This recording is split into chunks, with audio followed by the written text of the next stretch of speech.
Hello, hello, everyone. Welcome to Championship Sunday here at Western Championships 2024. Oh my goodness! This is Manu Singhal on the mic, along with Vishwa Sankar.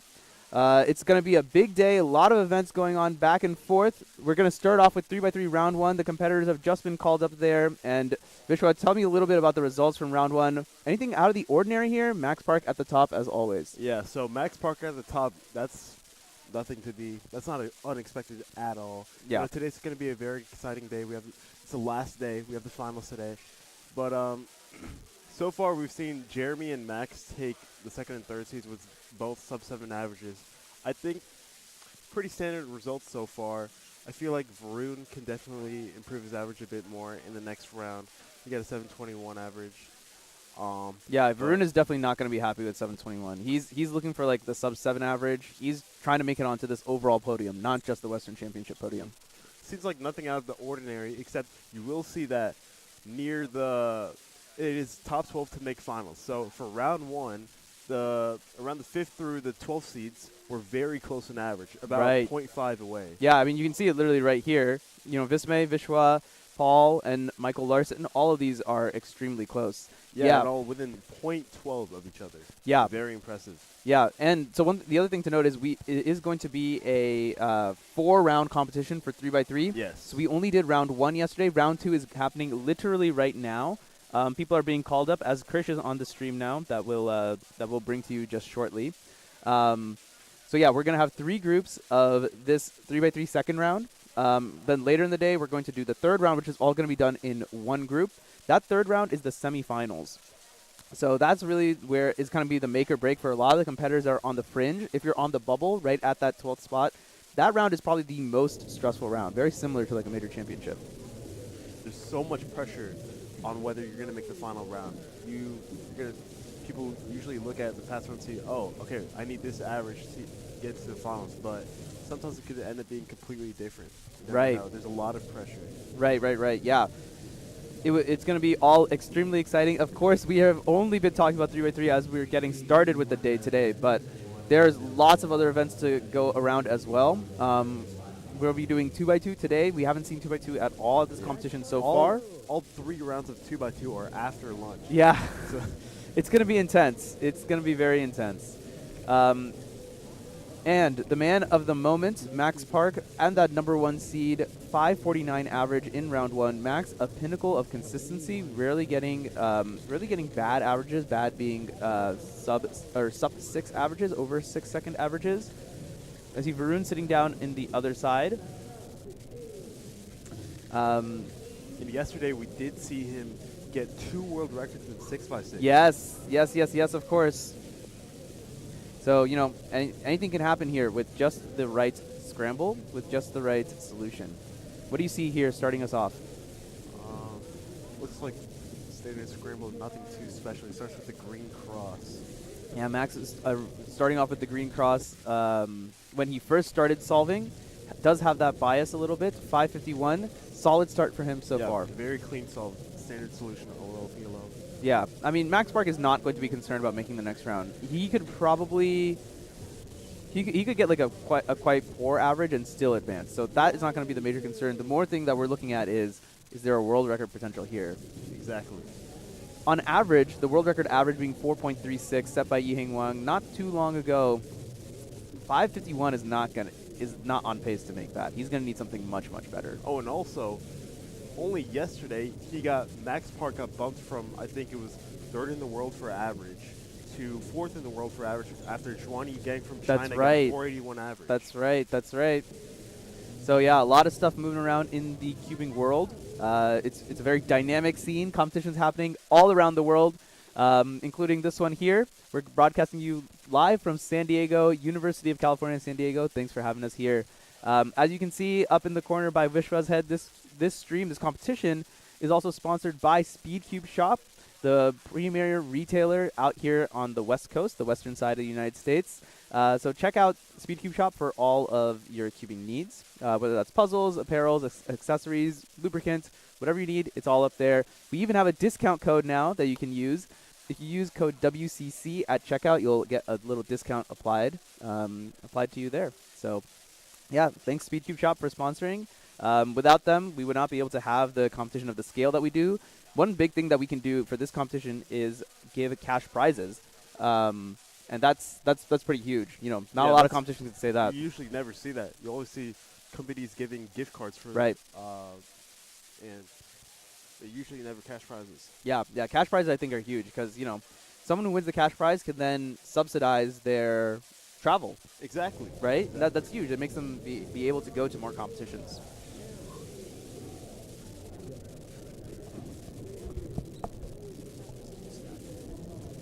Okay, so Max Park is starting off with the second solve.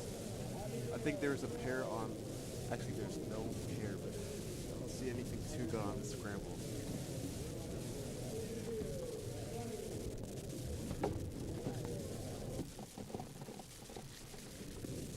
635. It's not the best solve for him.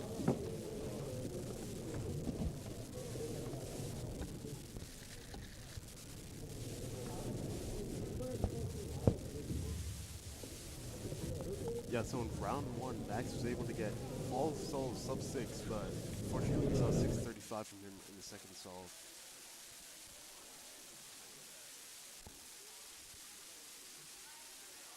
Seems like the camera's being fixed.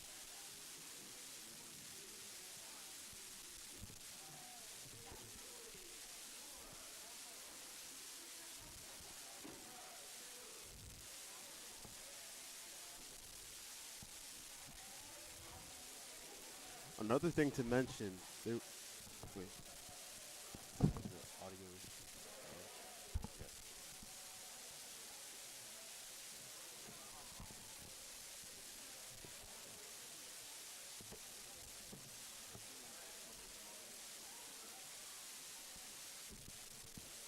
Okay, so Varun is now on his second solve.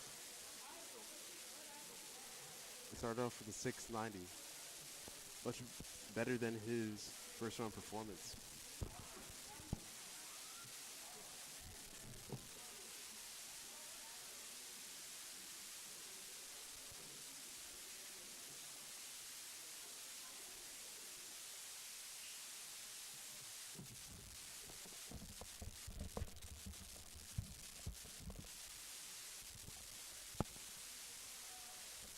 Varun on his second solve.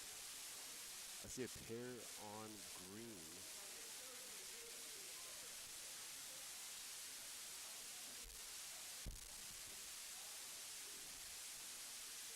Solved at 12. Back soon into J Perm.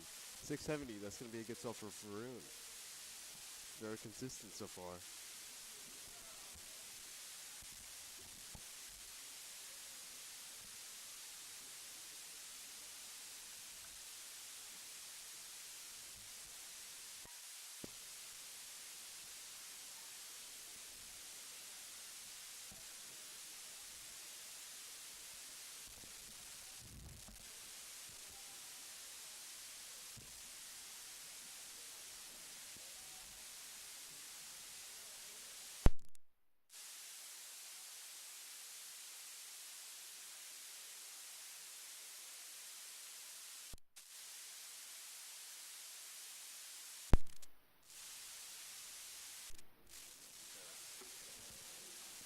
Okay, can you guys hear me well?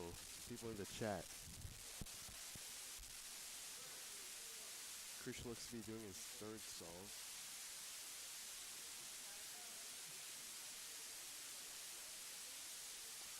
That's not going to be good for him. 991.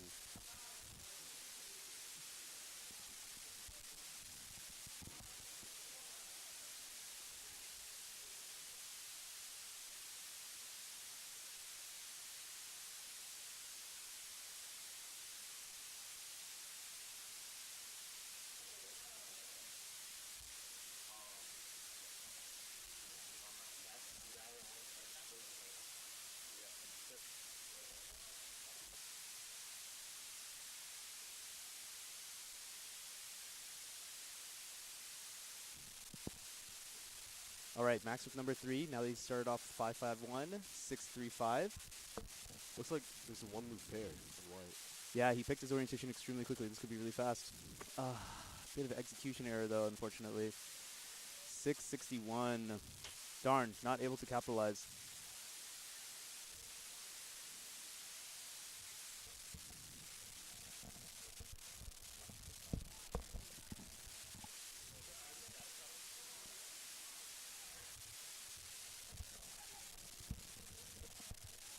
Yeah, apologies to everyone about the static. Just working to fix that right now.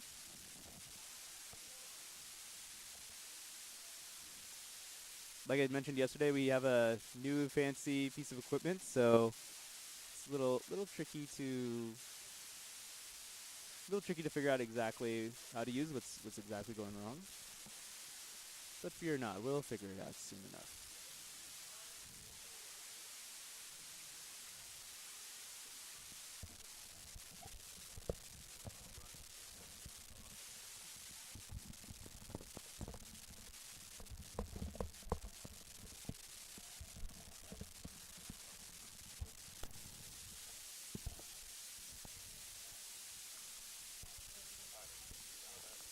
All right, yeah, this is Ryan Woodovitz, not Max Park. Um, 849. yeah, Bad. not bad. I mean, I haven't been following too closely, but I mean, he looks like he's started off 888. So Krish has. He's about to do his fourth. I think I've seen him get 704 and 991. I'm not sure what his second solve was. Okay. But the 704, I think he's happy with. But the 9. Yeah, I was gonna Bad. say I feel like 9 is probably not really gonna cut it. 9 might just barely make finals even. All right. Max on his fourth. 551, 635, 661. I mean, we're not going to see world record average come out here, and we're going to need something pretty special from the scramble to see if he can break his own world record single. 313 is that mark. There is a pair on yellow. Yellow it is. His F2L looks really good there. His F2L looked good. I feel like his last layer was really long. His PLL was a bit locky. 616. That means he's the worst. His best possible is not going to be sub Yeah, he's not 5. going to get sub 6. I mean sub 6, yeah. So the DPA is 601. 601, yeah. And for that, he would need to beat 551 or beat or tie 551. Yes. But he can no longer get anything better than that. That's the whole point of best possible. And that, of course, comes from the quirk of dropping some solves and dropping the best and worst solve. So Varun, I think he's dual neutral. Oh, is he dual neutral now? For the longest time, he was white only. Or I could be wrong about that. I think I'm pretty sure Max did the same solution. Okay. Third. That's pretty cool. Yeah, 666. That's really cool, and I feel like that's one thing that Or F2 is the same last layer. I feel like that's something I'm seeing a lot more of recently now, is because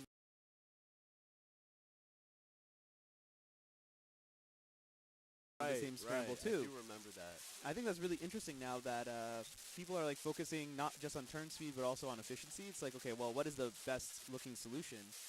And sometimes that means that the best solution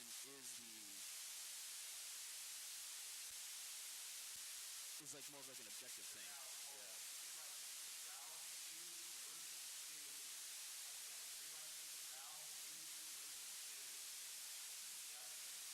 Oh, that was a big pause during F2O. 766. I mean, without that pause, like he was just cooking. Like that was gonna be a pretty decent solve otherwise. I think that average should be a bit faster than his round 1 average, so it'll definitely put him in the top 12 for Okay. this round. Okay. Varun is onto his fourth, and Max is onto his last. Yeah. So far from Varun, we've seen that he's been able to get 3 high sixes very consistent. Yeah, Rune started off a lot better. He should avoid that like 721 or whatever average that he had earlier. I don't think he's gonna get something that bad again.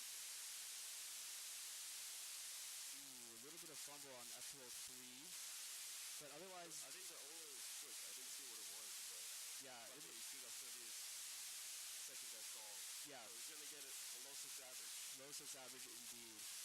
Probably gonna end up with about 610. Yeah, 6. All right, close enough.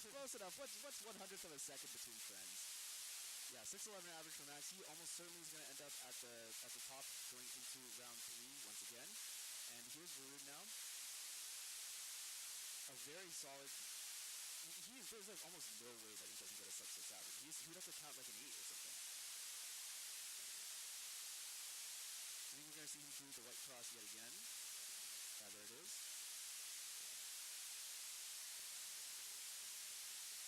This one was a bit of a lockup, but worse. He should still. So this one is an interesting solve to commentate because so Varun used to be a very like TPS heavy solver where he would just turn as fast as possible even if the solutions were not good. That one, it looked like he definitely slowed down significantly, but I feel like his solution was also not particularly good. Yeah, he did lock up on field. Yeah, yeah, and I feel like even FPL was not particularly smooth either. And that's like the hallmark of like a top tier solver. You're not losing time to random lockups or thinking. It's just all of it is 100% turning, or as close to as 100% as you can get.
Okay.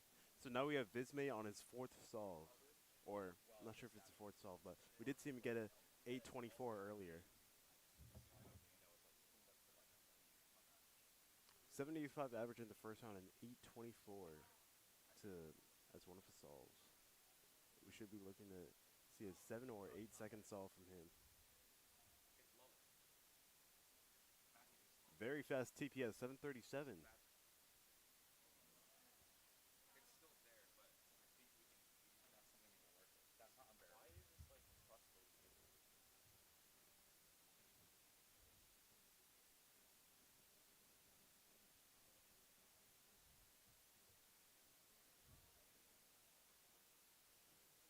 Now Joaquin's up to do another solve. 9-6 on the last.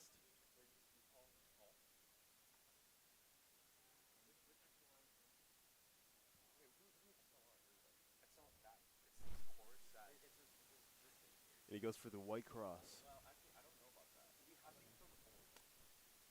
Many rotations during F2L into an R perm 951. Yeah, I could clearly see that rotations were was the problem with that solve. There's like, I don't think 6 of them during F2L.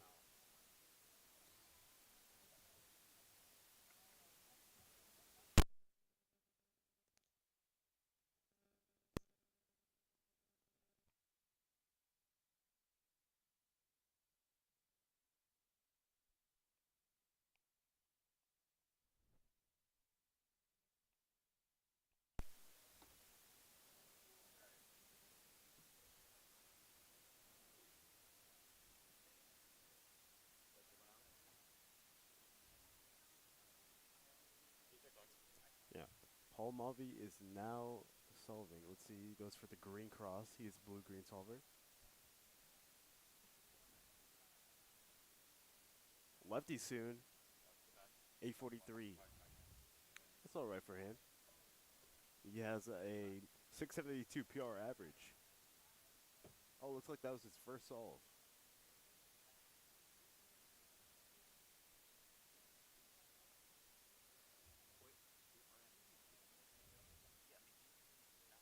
Yeah, Paul looks to be one of our fastest solvers in Group 2, along with Joaquin. We'll be on the lookout for those two.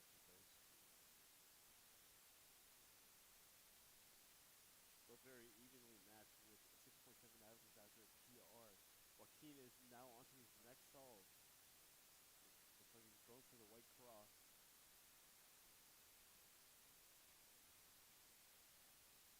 Oh, he does an M2 U2 empty cross. Okay, much faster, 741. Big improvement for him. And now we have Jeremy the Lambot, who actually got a PR average 642 in the first round.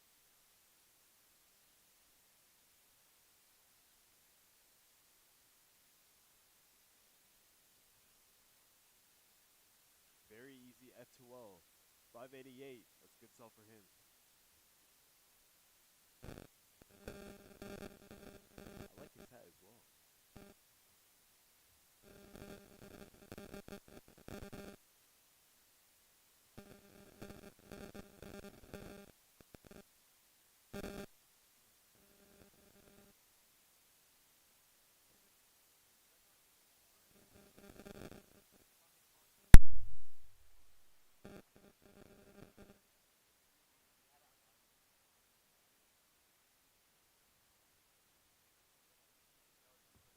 Paul is on his next solve. And just to recap, so far we've seen Max Park take the first seed with 611 average, and Varun Mohanraj take the second seed with looks to be around a high 6 or low 7 average. Paul goes for the green cross.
to his PR average, but not the worst either. He got 7th in round 1.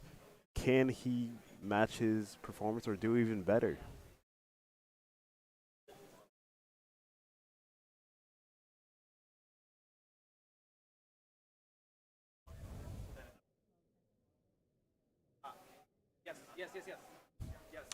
Very solid F2L. Anti-soon, 738. Nice stall for him. So he's counting a 6.9 and a 7.3. So we could definitely see him get a sub 7 average if he's able to count his other 6 as well. Make sure you're calling at the right time. One more stall for him.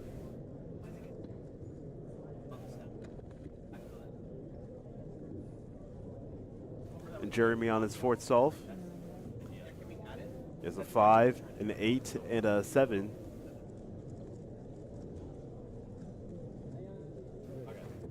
What I just did was, instead of outputting out the 7-8, I just outputted out the 9-10. I just switched it. Okay, so this the 7-8 out. Goes for yellow cross once again. Bit of a lucky F2L, but clean OLL. Oh no, 834. That was a lucky PLL. We can clearly see he is not happy with that. His turning wasn't the greatest on that solve. That's going to be counting, I'm pretty sure. So now he's counting a 7.3 and an 8.3. All right, everyone. I think hopefully the audio issues are largely okay now. Little hard to tell for us because we're hearing like a clean audio output. We don't hear the static. I just checked the live stream. It seemed like it was okay. I need everyone in the chat. Could you let us know if the audio is okay, at least listenable, and not just like you're getting a transmission from some aliens or something? Paul is now on his last solve.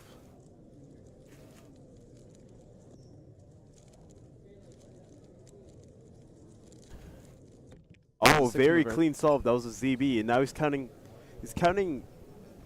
That might be like a 7.0 average.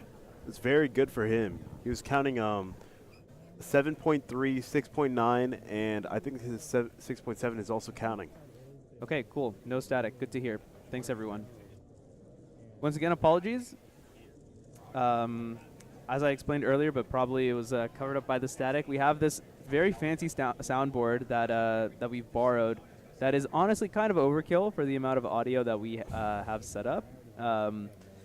We turned it off last night to like make sure none of the settings got adjusted. Unfortunately, it seems like after getting turned off, the settings kind of got fried a little bit. So we tried a bunch of different solutions, swapped some things around, and hopefully everything's okay, and it will remain like this for the rest of the day. If anything does add up, if anything does act up, please feel free to let us know. All right, let's get back to some cubing. Can you hear me through the mic, through the headphones? I can't. But it's okay.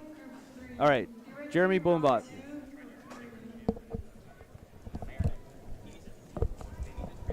Onto doing his yellow cross. Simple OLL into a nice and fluid PLL 629 average. Not bad. Just completed Group 2. You are now judging. Thank you. All right, everyone, and that, I think, is going to wrap up Group 2 of 3x3 Round 2. We are going to move on to Group 3.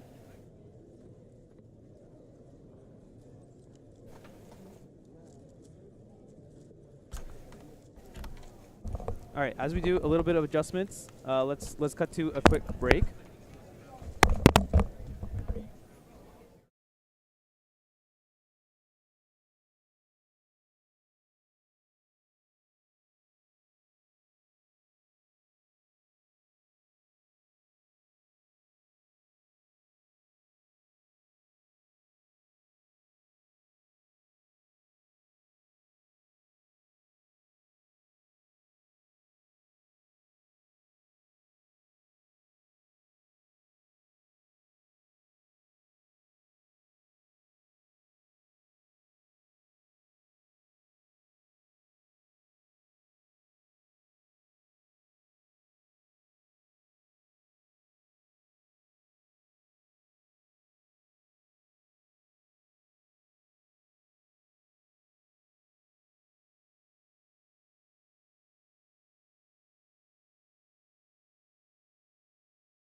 Hey, we're your SpeedCube shop. We are your one-stop shop for anything cubing or puzzle related and have something for everyone, beginner or pro.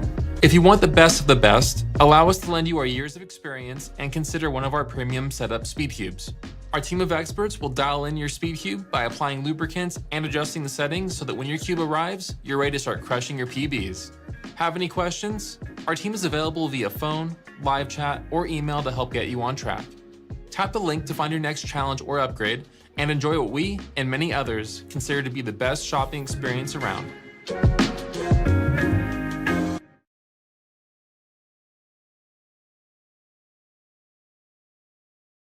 Hello, hello. We are back, ready for, I believe this is group 3 of 3x3. Yeah, so Lots we're of gonna do threes. Group 3 for 3x3. Mhm. Round 2. So not quite round 3, Yeah, but we're almost there.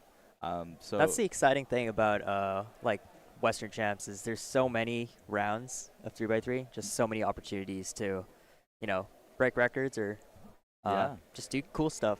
I It believe really so. enhances the plot, is what I would say. The plot is interesting. Yeah. So obviously we've been looking at Max Park being the favorite to win the competition, but Mhm. really from second place and onwards, it's up for grabs. Yeah. Even for someone as Max Xiao, it's not really guaranteed that he's going to get second. Yep. So we'll have to see what happens. So our first competitor that we're going to be featuring on the stream today is Vishwa. For group 3, someone who you might have just seen on the stream a little earlier. So let's see what kind of solves they can pull out. Yeah, so I did see a really nice white block earlier. Finishes up F2L pretty quickly, 5 seconds, and closes out a little under 8 seconds. Not the greatest solve for Vishwa, I don't think, but there's 5 solves. It's what we always say. More opportunities to bring it back. Yeah, you would say that there's more opportunity, but what's interesting is that Vishwa actually missed a prime opportunity for a great solve because his OLL and PLL case was a T OLL into a T perm. So like if it's free rough into T perm, first off it's a somewhat like continuation that you can do or a cancellation. And if you don't lock up on that solve into F2L or you have good look ahead, that would have been a 5 for him. Yep. And haven't noticed exactly who that looks like, but I think that's Kyungmin. We do have Kyungmin. So Yeah, we'll be able to show Kyungmin on the stream as well. one of our top 3x3 solvers today, with a 621 PR average. And he did get 832 in round 1.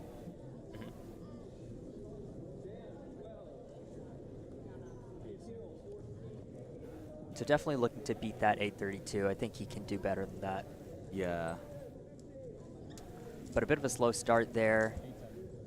So it doesn't look like this is going to be the one to do it, but Not a bad solve overall. Finishing with an A perm is always nice. I think it was a little slow on those in the cross and F2L. Yeah. Yeah, definitely. I do think that the scramble really had a really nice pattern on the white layer. I think there was a white line on there for sure.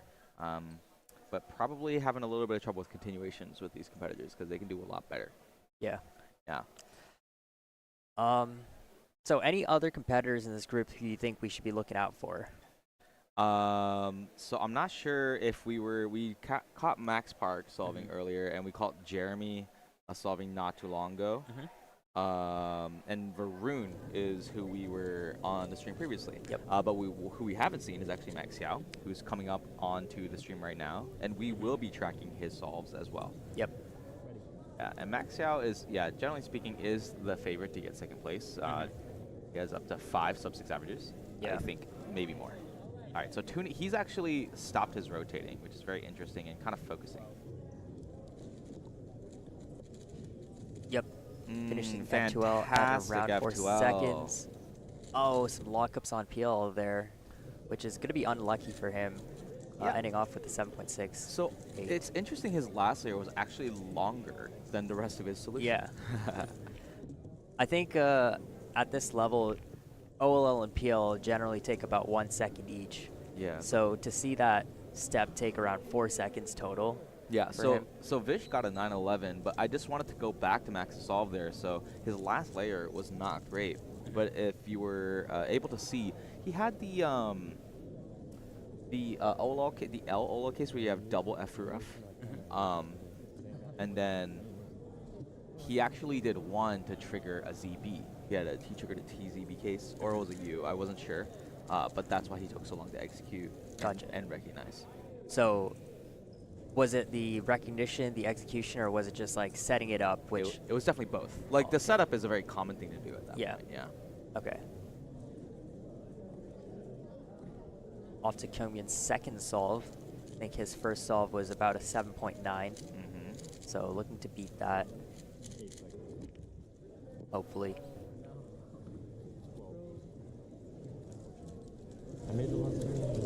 Yeah, I know. Finishing up his cross and F2L in around 5.5 seconds. Ending off with, ooh, Interesting. pretty rough PL there. I think he misturned one of those slices. Yeah, the solution was extremely choppy. I don't think it was something I was particularly happy with. He did do COLL, which is interesting enough. For the H cases, which a lot of people argue whether or not it's good or bad, but Yeah. that's what he did. And as you can tell, he locked up on the PL anyways. Yeah, Yeah. not the greatest solve. Back to Max Xiao. I believe he was our actually third seed Correct. coming into round 2. Because of Jeremy's PR of 6.2. Yeah. All right. So Max, ooh, that's a very interesting. So he paused a lot on that third F2L pair and got lucked out. Yeah. No. We don't say he lucked out. He did All one, skill. one look last layer. Yeah. I mean, hey, if you didn't know, Brian Johnson and All Stars did one look last layer. Like actually? Like or- actually. Oh, wow. Yeah. Oh, Visual with a 941. Unfortunately, we missed it. But Visual actually not on pace to make finals at the current state. Well, there is another round, right? So you're saying even round 3's cutoff is going to be tighter than that? You're right. There's a round 3. Yeah, probably. Okay. Yeah, probably. So we're looking for solves like under 9, maybe even better. Yeah, I would say so. So let me just triple check here, so I'm not like completely lost. Always good to triple check. But the 3x3 top 55 advance to the next round, I would find it hard to believe that 55 is going to be. So 55 was 10:57. Yeah, I think we can see Vishwa advancing to round 3 at least. Yeah, generally speaking, it might be a little bit faster. We'll have to see what happens. Jungmin just preparing for his, I believe, third solve here. Correct.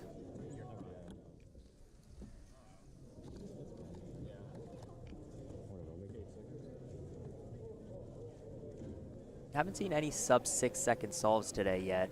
No, Max Park did. Oh, You know, okay. as classic. Okay, And Kyungmin, sure. Sexy- Felt like a sexy, good case, Yeah, but that was a good OLL case. You know, can't ask for too much. He solved an orange cross. interesting. Is that something that's sort of not normal for Kyungmin? Or I don't think so. Okay. He definitely does not bias orange, if anything. yellow cross, same as last time for Max. What? Interesting. Feel like he did what looks like 2 OLLs there.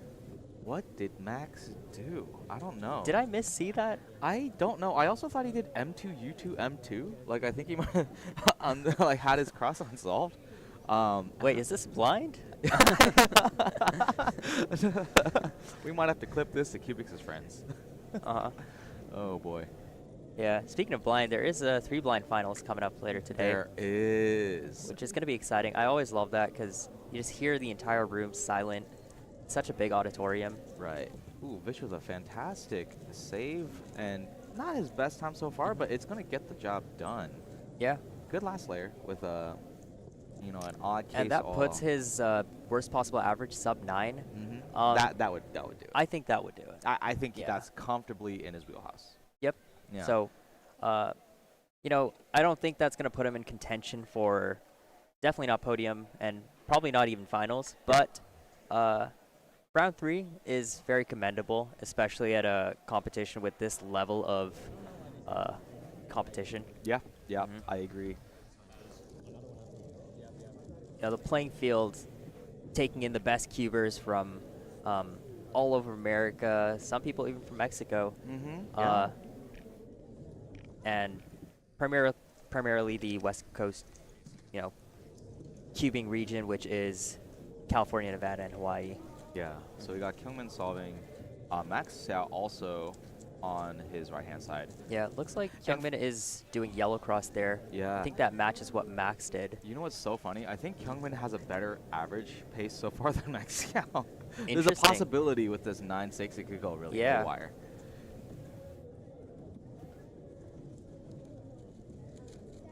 Kyungmin has been very consistent, got a few 7s. Ooh. Ooh.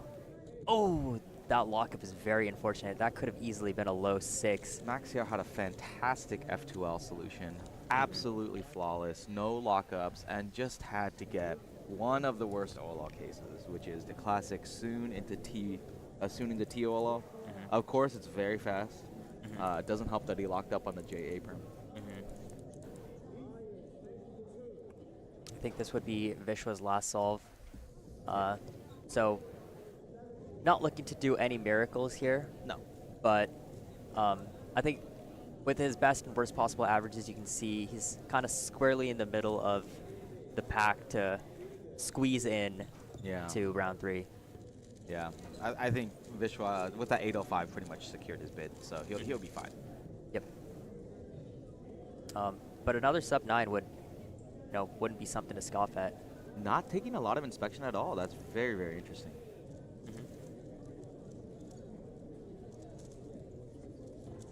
Bit smooth, some pauses there between OL and PLL, but Yeah.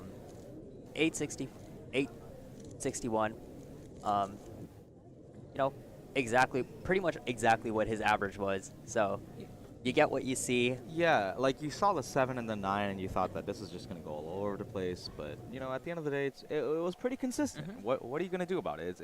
He got the job done. Yeah. Yeah. So I do believe we have, if I'm not mistaken, Max Xiao has one more solve, correct? one more solve. Yep. Max Xiao has one more solve.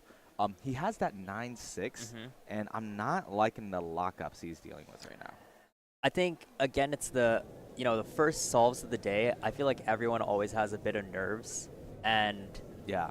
I mean we saw that with Kate yesterday, where in first round of I believe 7x7, she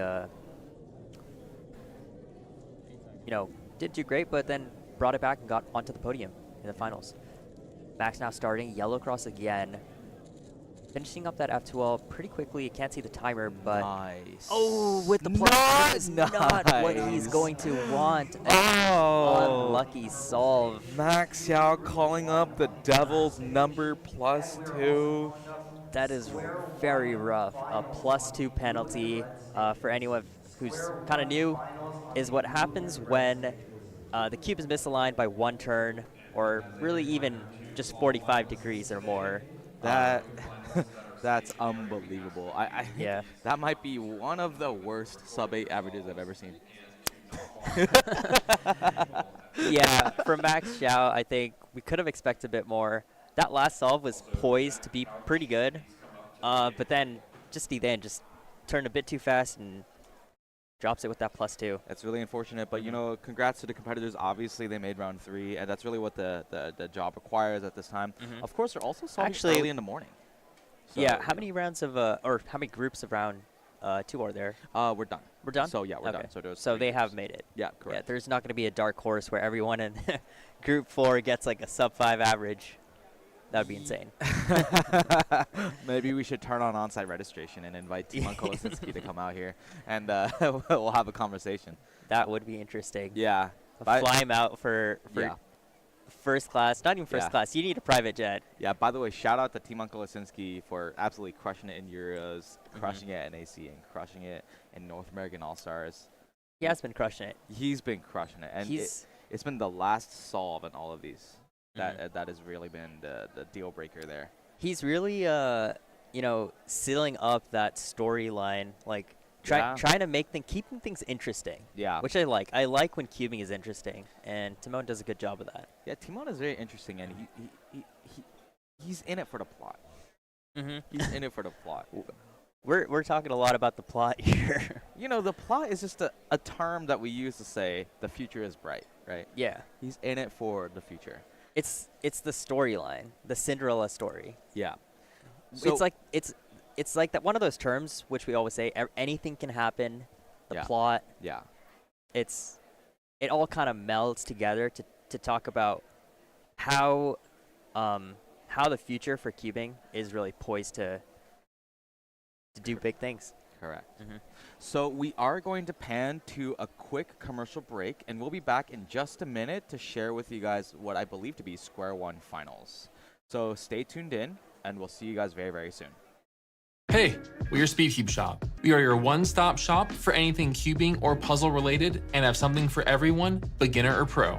If you want the best of the best, allow us to lend you our years of experience and consider one of our premium setup Speedcubes.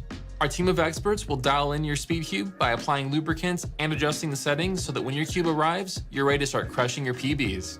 Have any questions? Our team is available via phone, live chat, or email to help get you on track.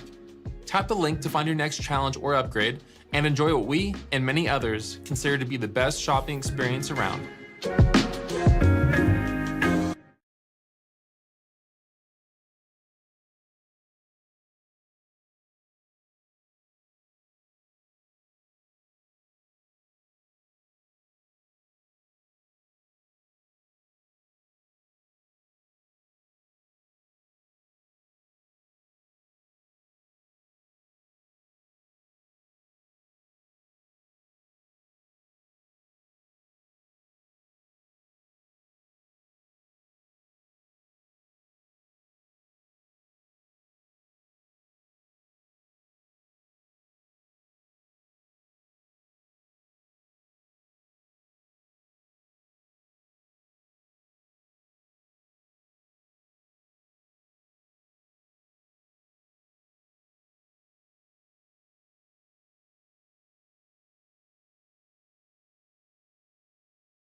All right, guys, welcome back to Western Championships, and we are currently doing Squad Finals, and you guys can see Calvin Nielsen right here into PBL. 678 to start. Yep. So that's an okay time for him. Yeah. If you're watching Squad for the first time, like at the higher levels, you'll see that generally speaking, competitors will 3-look, so they will, do their cube shape, CSP, and OBL, orienting both layers, and then PBL, permuting both layers. Of course, the beauty of CSP is you basically solve cube shape to avoid parity altogether. So that's the beauty. Yeah. All right. So Now we have Max Xiao, our #1 seed coming into the competition. Didn't have the greatest solves in round 1, although also for his standards, even anything is pretty great. We'll see what he can do here. Interesting. ESP. Oh, ooh, that was close. 501. That'll get the job done for him. It's not too bad. Yeah. Not as lucky in general. Generally speaking, the hardware for Square One makes it very difficult to not have lockups in comparison to 3x3. So it's a nice change of pace. It's nice seeing Max turn better on square one than 3x3. I mean, the thing about square one is if you have any one of the two top faces misaligned, that is quite literally a lockup. Like, Yeah, just locked. quite literally. Yeah. The corner cutting is You just, cannot- is just non-existent. Yeah. Uh, So, We are also seeing that we will be able to provide you guys with some live updates on the rest of the competitors. So we see that Max Yao is currently on pace. Ivan Vanek doing quite well. He's done 2 solves so far. And he has 3 solves remaining. Yeah, 3 solves remaining. And he has the proprietary projected statistic of 702. Proprietary. Yeah, so 702 is actually a specific number we generated based off of probabilistic outcomes. Interesting. Mm-hmm. Wow. So same thing for, you know, if you have 4 solves to go, your single is up there. But if you have 3 solves to go, there's a calculation. Interesting. Yeah, it's just like player efficiency rating. Wow. Yeah. Shout out to Tyler Rose for his proprietary software. That's cool. And it's not just taking in your best 4 solves. Like, if you get a DNF, it's not going to count that, obviously, because odds of you getting 2 DNFs is unlikely. Correct. So Calvin Nielsen with a 689. So, pretty in line with their first solve. Yeah. And very solid. Yeah. So, yeah, Calvin is doing actually pretty well. Obviously, Max has only done 1 solve, so it's really hard to tell. Yeah. Chris Chi Lurkin with 1 solve of 889. I don't think that's really going to stay in 4th, probably. But we'll have to see what happens. Of course, the top 3 people, Max Xiao, Calvin Nielsen, and you also see in 3rd place, shout out to Ivan Vanek. So Ivan is actually the creator of the Ivan Square One. Yeah. And it is basically... What's special about the Ivan Square One? It is a proprietary modification of the MGC Square One, and it is very, very good. Lots of proprietary there. Oh, yeah. Do you have any idea what the modification is? Or is it so proprietary that no one can It's know? an industry secret, so I do know, but it's an industry secret, yeah. That's impressive. Yeah, so that's not stuff that I'm allowed to share. Of course. I have the NDA. You have the NDA. Yeah. That's cool. But yeah, shout out to Ivan Vanek coming out to Western Championships and giving a good competition. Chris Chi actually doing very well in his 2nd solve. So now his projected ranking has bumped up to 739. Yep, knocking on the door of Ivan there. Calvin now on his 3rd solve. Pretty fast. ESP. That was a little bit funky of an Almost. OBL.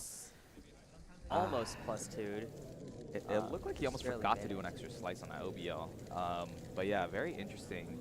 He did not stop the timer at the first time and then had to pick up the puzzle, fix the layer, stop it again.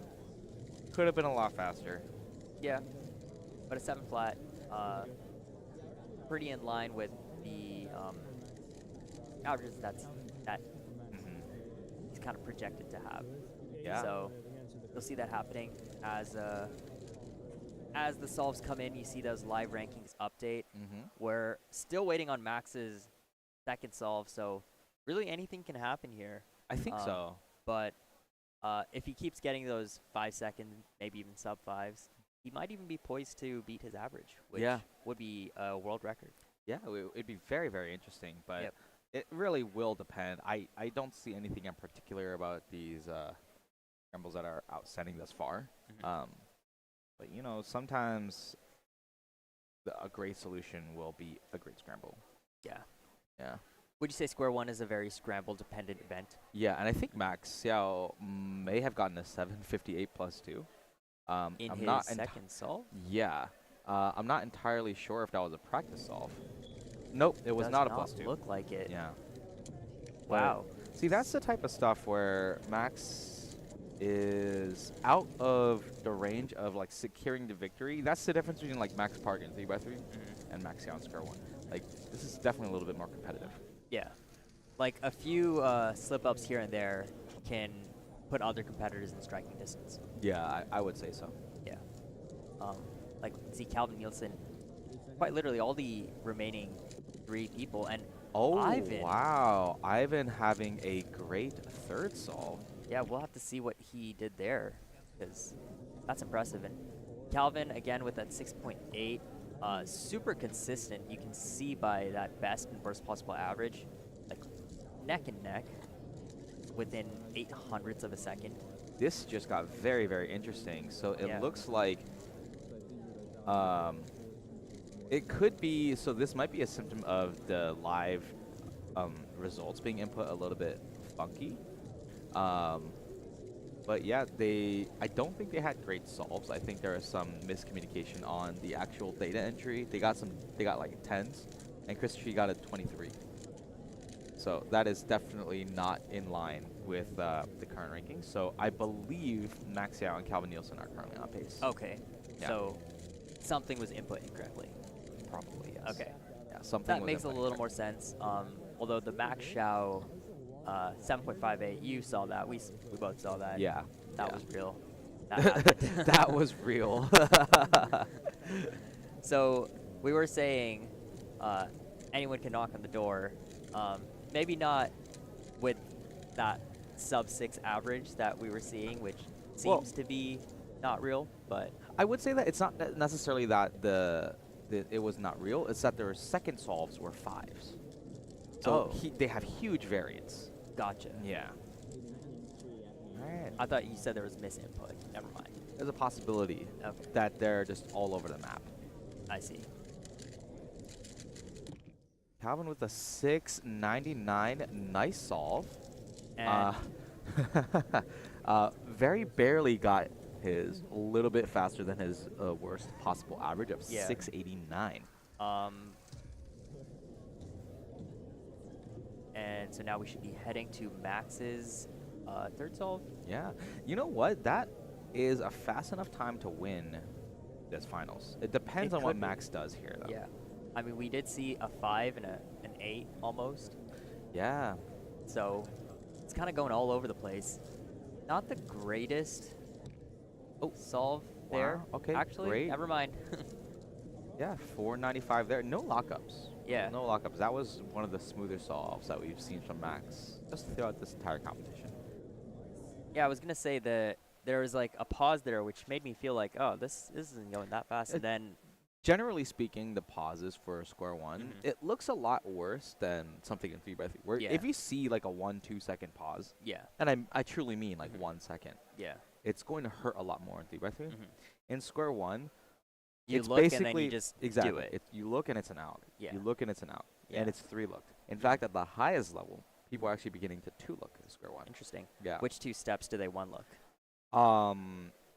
CSP and OBL, So, which is basically the orientation of both layers. gotcha. So as soon as you're done with CSP, everything is like black on top, yeah. which is like wild. Mhm. Essentially, it's 2 algs, but looked in one moment. Mhm. So that is being developed right now.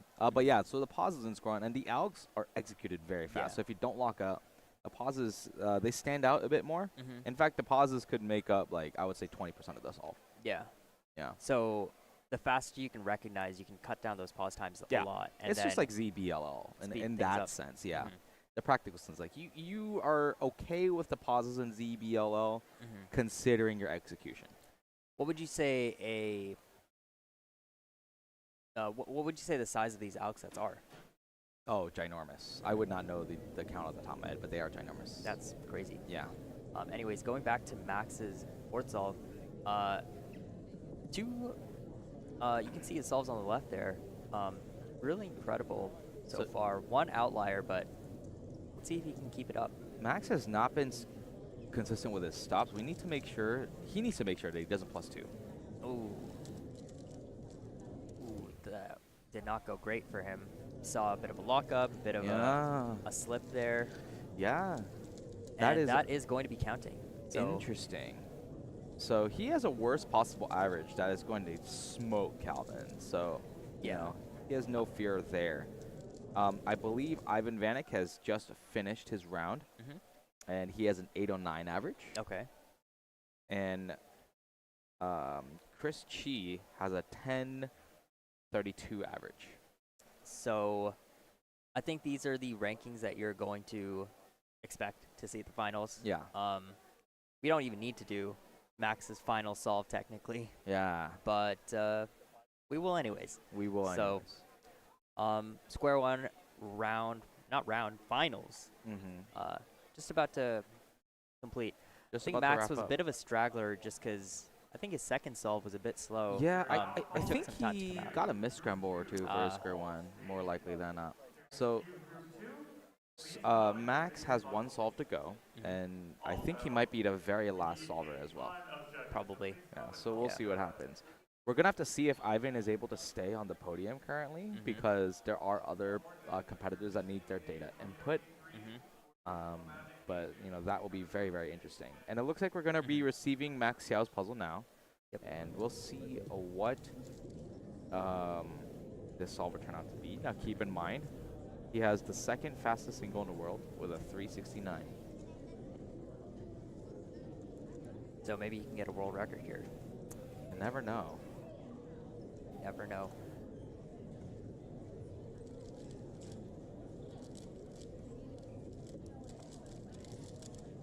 Oh, That wait, was a what long was algorithm. that? That was is that Is that a DNF? DNF? I don't know. It's a Probably. DNF. Yeah. Oh, man. That is very, very unfortunate, not being able to get the result that he wants. Yep. You know, Caster's curse, man. It's like I almost willed it into existence with that +2 talk. Yeah, and there we go. You see his average changing to his worst possible average previously, which was I think Yeah. 632. So. But you know what? It's okay. Like, at the Yeah. end of the day, the solve didn't mean anything. Mhm. But, you know, every solve at this level could be a world record. You never know. Like, Could be. that's a missed opportunity. Yeah. But congratulations to Max Xiao. I would find it very hard to believe that someone takes over his 632 average. But we'll see. We'll see what happens. Yeah. So explain the live rankings a bit more. You did mention that we're seeing these top 4 seeds. Are there any other people who we aren't doing live data entry for? Currently, no. Those competitors' data will need to be input later. So Okay. these were the top 4 seeds so that Okay. we were able to track them Gotcha. a little bit easier. But in the finals, we will actually be keeping track of all the stations. In 3x3 finals? Or All the other finals. all the other finals? Yeah, so what we'll be able to see is when there's more competitors than 4, they will actually be able to jumble and have like updates to whether or not they're currently projected to be first, second, or third. Interesting. So when you have 1 solve, it'll show your single. When you have 2 solves, it'll mean the 2. Yep. When you have 3 solves, it's going to take a little bit more than the mean. Yep. So Does a bit of a regression. or it something? has some sort of some sort of proprietary algorithm yeah, to correct. figure things out, Yeah. and says, hey, if you did this and you got this time, what kind of time would you expect to get as your average? Yeah. Does some math there. approximately, Yeah. Yeah. And you know, it takes into consideration a lot of things like some outlandish times versus like some super quick times. It'll definitely have Yeah. interesting calculations. So, But yeah, I mean that was a fantastic Square One finals. Good to see. mhm. I believe Calvin Nielsen has a really good chance to be the Western champion. Yeah, I think so. Overall, Yeah, I think so. Yeah, so we're going to transition to what I believe is going to be Scube finals pretty soon. And Scube round 2. Sorry, Round 2. Scube round 1. I'm so sorry. yeah. I don't think we did any Scube. Yeah, Or I Pyramix yet. misspoke. We're on group 2 of Scube. Apologies. But yeah, we're going to be showing that very shortly, and we will be right back, and you guys will see all the sledge action. Hey, we're Speedcube Shop. We are your one-stop shop for anything cubing or puzzle related and have something for everyone, beginner or pro. If you want the best of the best, allow us to lend you our years of experience and consider one of our premium setup speed cubes. Our team of experts will dial in your speed cube by applying lubricants and adjusting the settings so that when your cube arrives, you're ready to start crushing your PBs. Have any questions? Our team is available via phone, live chat, or email to help get you on track. Tap the link to find your next challenge or upgrade and enjoy what we and many others consider to be the best shopping experience around.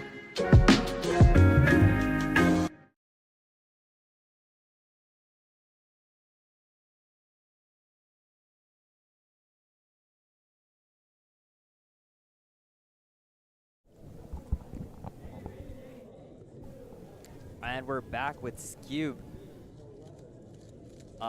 One of the faster events in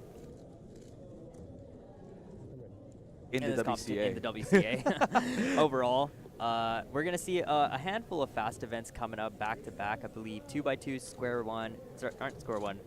Well, Square One just happened, but 2x2, Scube, and Pyraminx all happening pretty soon. So, if you like watching fast solves, then be sure to watch this. Correct. So I believe we got Chris Chi.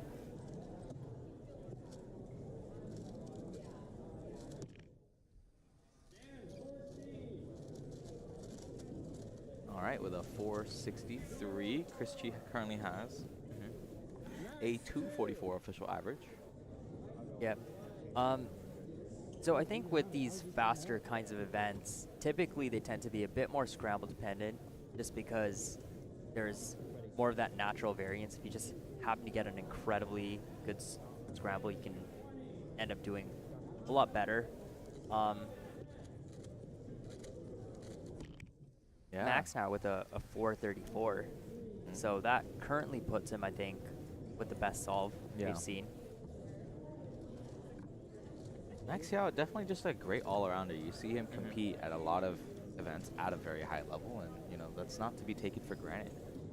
All right, Jack Stewart. He has a 269 average and a 154 single. So for him, probably a beatable single. Oh, he DNF'd. I think that was a DNF here. That is super, super sad. I missed that. Was that a corner twist? I need to double check. I think they're going to confirm the footage, but it is certainly a DNF. He stopped the timer before the cube was solved. Yeah. At the worst. No, it is, yeah. Yeah. That is unfortunate for Jack Stewart. And Scoob is not trivial. A DNF is on the table especially if you're trying to predict and stop your timer. Yeah, a bit of a caster's curse there. You said, oh, he's poised to break his PR, his single. Yeah. And Yeah. ends up with a DNF. Yeah, that's the type of stuff that I may or may not be considering when I'm casting. Yeah. Yeah. Max now onto his second solve. Pick up a little slow. But 440. 440, very consistent from him. Not bad at all.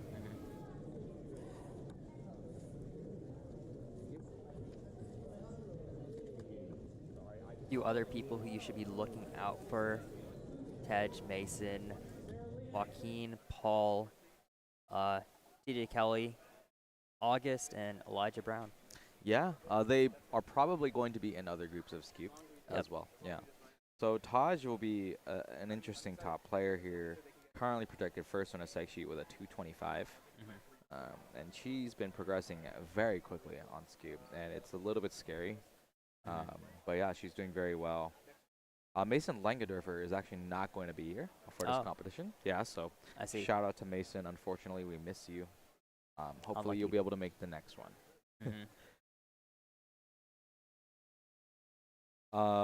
But yeah, I believe we have some solves going, so we should be able to check on those pretty soon. But also after this there's going to be some clock finals, so that'll be super, super interesting. Yeah, got a clock final kind of interspersed between our Scube solves, which is neat. I gotta say, clock is more entertaining to watch than some events when you have the top-down camera. It is super interesting.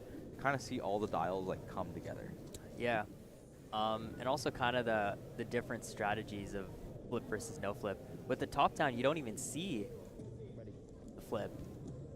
So, yeah.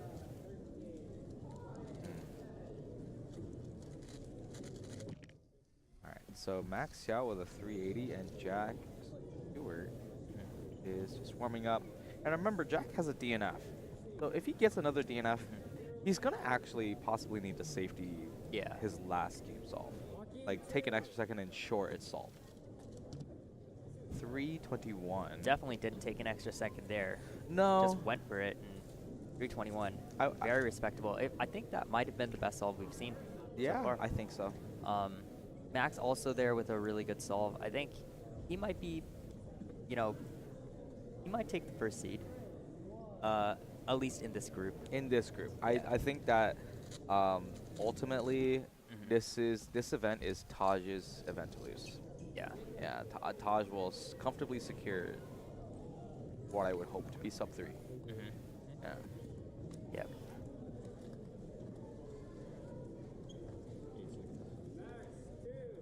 Chris Chi. Shout out to Chris Chi. A Knicks fan. I saw him wearing a New York Knicks cap. And yeah, the Knicks are very good for the next NBA season. I love me some Jalen Brunson. Mhm. And Nova Knicks are going to be a top player in the NBA.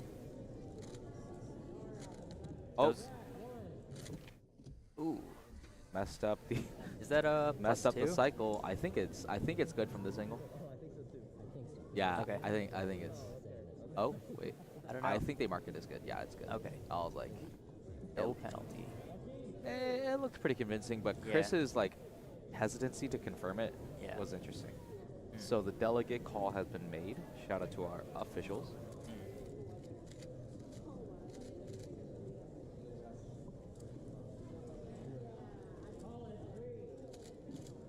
See Jack Stewart there.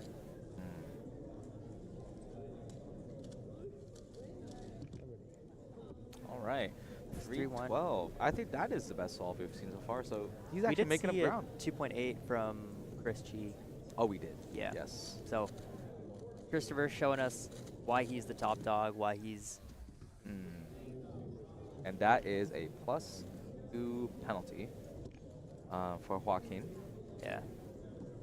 That's I was the. gonna say, is that a broken scoop? Ah, man. Not WCA legal, as far as I can tell. Tell me Scube got you messed up without telling me Scube got you messed up. Ooh. And Chris Chi with an excellent 420. I think that should probably be one of the last solves of the group. Yeah, correct. So we should be moving on. Actually, Max does have another solve, so We'll be wrapping up though. we'll be wrapping up Yeah. soon and heading to clock finals. Let's see if we can take a look at that Max solve that's happening. Yeah, so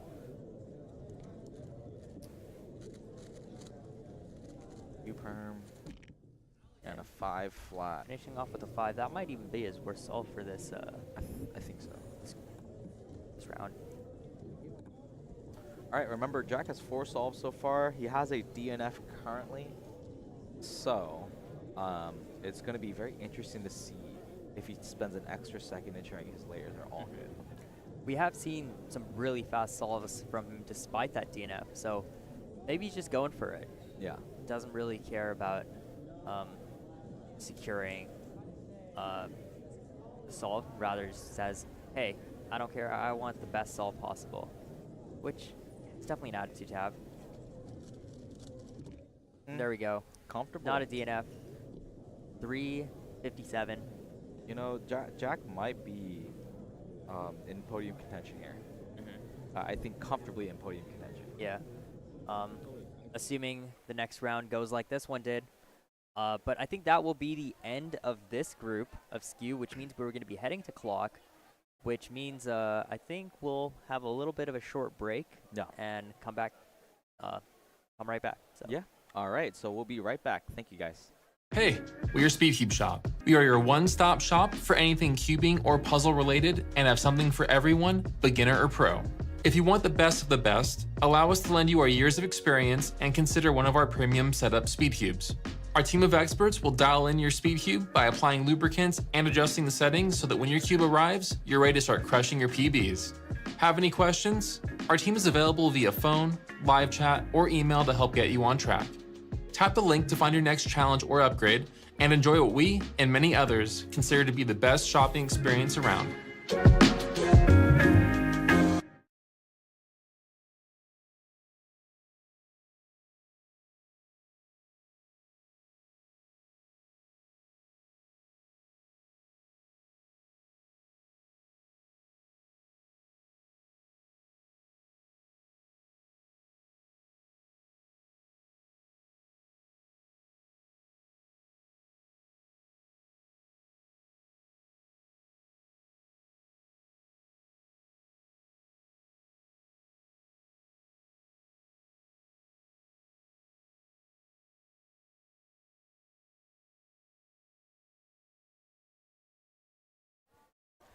Hello, everyone. Welcome back. We're just going to get started with clock final here. Manu Singhal, Michael Chai on the mic as always.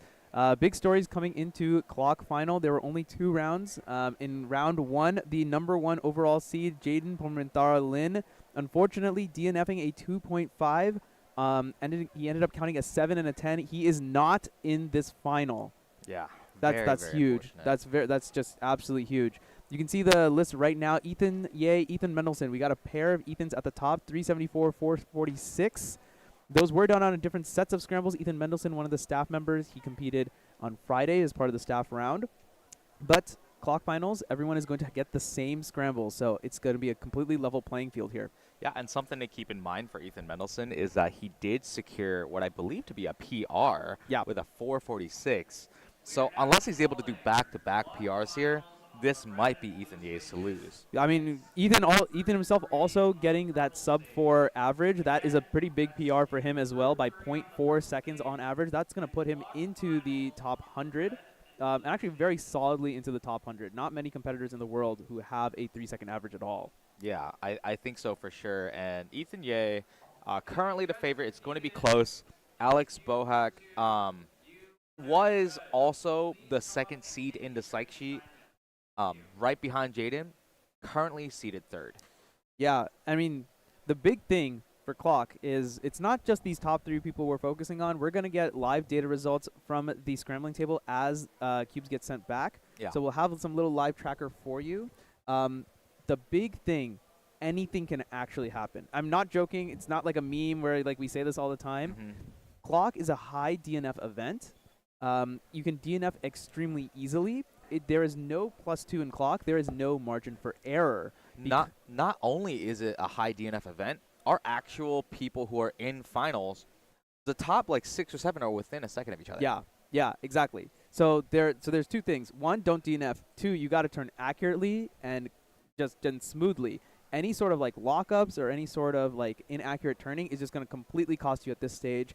The field is wide open now. Correct. And you got to also take into consideration, not only is the field wide open, the field includes the former North American champion, Vishwa Shankar, who won clock in 2022. Yeah. So there's a ton of talent here, loads of different methods to look at. We got 7 Simo flip. We got a flip solver. Vishwa still flips. Evan Millsap, one of NorCal's best and brightest, is also a flip method user. So there's a lot of stuff that can happen here. Clock used to be this event that no one cared about. Everyone did the exact same method. The hardware was awful. It was difficult to hold. Extras left and right. Everything is changed now. It is now an event that's actually worth watching, has a lot of drama. You know, whether or not that's good for the competitors is a different matter, but I'm eating it up every single minute of it. You do not want to leave your screen for the next 15 to 20 minutes. Yeah, I would say, it's very, very impressive to see. And it looks like the competitors are getting ready. And this is Ethan Ye, who is at the current state favorite, but not really the favorite to win it. I mean, yeah, he finished first in round 1, but like we just said, literally anything can happen. Yeah. I will say this, we watched his solves on the stream during round 1. He is cool as a cucumber. There were no major missteps. There were no major mistakes from his solving at all. It was just very clean and very, very accurate. It's not like you saw him be even a couple of degrees off. He was right on the money for the most part. And sitting on the red side, Ethan Mendelson. So this truly is going to be the battle of the Ethans. Both of them, clock is their main event. And we'll see. I'm ready for a spectacular show. Michael Chai, strap in, my friend. Yep. All right. And if you're watching clock for the first time, you're going to see that the dials are not aligned, and your goal is to hit all at 12 p.m. pointing up. All right. So flipping at 2.5, and we got to check to see if all the dials are good. Yeah, everything looks good here. 423. It's good start from Ethan Mendelson. Yeah, did you see anything particular that was interesting in that solve, Manu? Yeah, so I'll tell you this. He flipped the clock, and so people are going to be saying, oh, so he just used the flip method. Not quite. There is a method called 7 simul flip. 7 simul meaning you're going to do 7 simultaneous moves. That means you're going to do moves on the front and the back side of the clock. But if you use 7 simul flip, the advantage of that is you have no D moves. D moves have been known since the beginning of man to be the worst possible moves to do on clock. You have to do them with your pinkies. It is not very efficient to do, or you have to do it with your thumbs, but that requires a regrip. So 7 simul flip is pretty popular. Jaden Lin is the fastest official user of 7 simul flip with the WR. He has a WR ranking of 32. Okay. But Awesome. I mean, with Ethan Mendelsohn with a good average here, he could lay a stake to that claim too. Yeah, we'll see. I mean, 4.6 is. Did he get a 4.3 or 4.6? 4.23. Okay, 4.23 is what I saw. I thought I saw a 4.6 on the tracker earlier, but I definitely thought it was faster than that. So Yeah. 4.23, and that might get the job done. We still have yet to see Ethan Ye. I can't say Ethan, huh? Yeah, that's what I'm saying. We Yeah. have yet to see Ethan Ye do his first solve. Yeah. No, he is gonna get the same scramble. And we'll see what he can do with it. Yeah. I don't believe he's a 7 simul flipper. I think he's just 7 simul, but we'll see here. If he flips the clock, then he's 7 simul flip. Otherwise, it is just regular 7 simul. Of course, there are some variants as well, but Correct. he's got Fubuki in his lap for good luck. All right. Oh, you can see he's shaking. Oh, wow. This is Oh, some- wow. Wow, that flip took a very long time. I Yeah. wonder, I'm very curious to see why his first side took so long, 4 seconds, versus the last side being so fast. So I'll tell you why. The reason is because he was actually not supposed to flip the clock. The method that he was using is just normal, is a variant of 7 simul. That's what it looks like at least. And the reason why he did flip the clock is because he was just checking to make sure that the clock was actually solved. And Ethan Mendelsohn with a 5.3. So actually, Ethan Mendelsohn doing quite well. Yeah, he's ahead of the pace right now. Yeah, we're He's just ahead gonna of the have pace. to see what chef decides to cook up here. But so far, so good. He is definitely taking it all in. There is definitely a big crowd watching. Yeah. Like there are people like we can hear it through the headset and stuff too. I do want to make a correction to something I said earlier. It seems like, thank you, the average cuber, for correcting me. Carter Thomas is actually the fastest with 7 simul flip right now. Thanks for that correction. And you know what? I'm gonna justify myself a little bit. Stuff changes in clock all the time. A year ago, this event was nowhere to be found. So Yeah. Alex Bohawk also has a 425 off stream currently. We are doing live data entry. Yep. So we are going to be able to keep you guys up to date. And Caleb Kearney 440. So yeah, a couple good solves coming in. When we get to solves 3 and solve 4, we're going to pull up our little proprietary live tracker, and that way you'll be able to see the times change in real time as well. But it requires a couple of solves to be entered first.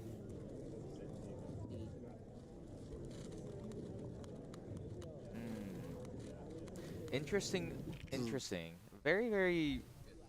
Nothing in particularly stood out with that solve. It seemed like a very standard solve. I did want to point out, Manu, that for people that are not aware for 7 Samuel, you see how they're turning both dials at the same time, right? Yeah. Is that sort of like the concept of how it works? Yes, exactly. The reason you're able to do that is you can turn the dials on the front, which by the pins that are facing up, and the pins that are facing down, those are actually turning the clock dials in the back. Those gears don't interact with each other completely. The mechanism is built that way, such that the down and up pins are completely separate. That's the reason you're able to do them simultaneously. Yeah. All right. So Ethan Ye working on his second solve. He's going to need something good here. Yeah, I'm sure he must be shaken a little bit by his memo or exec not quite working out in the first one. Yeah. Hoping for something better here.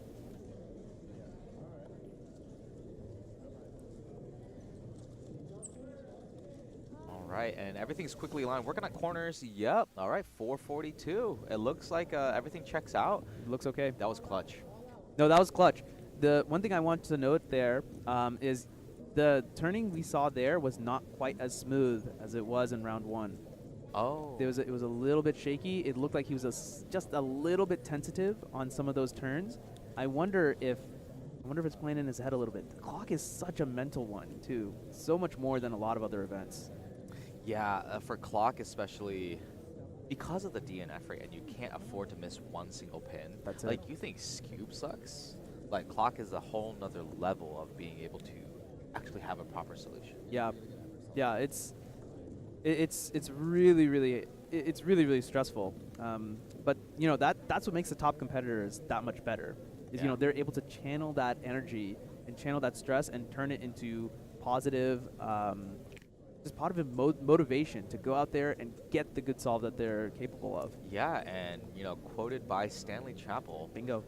that clock may be what he believes to be the hardest event. Yeah.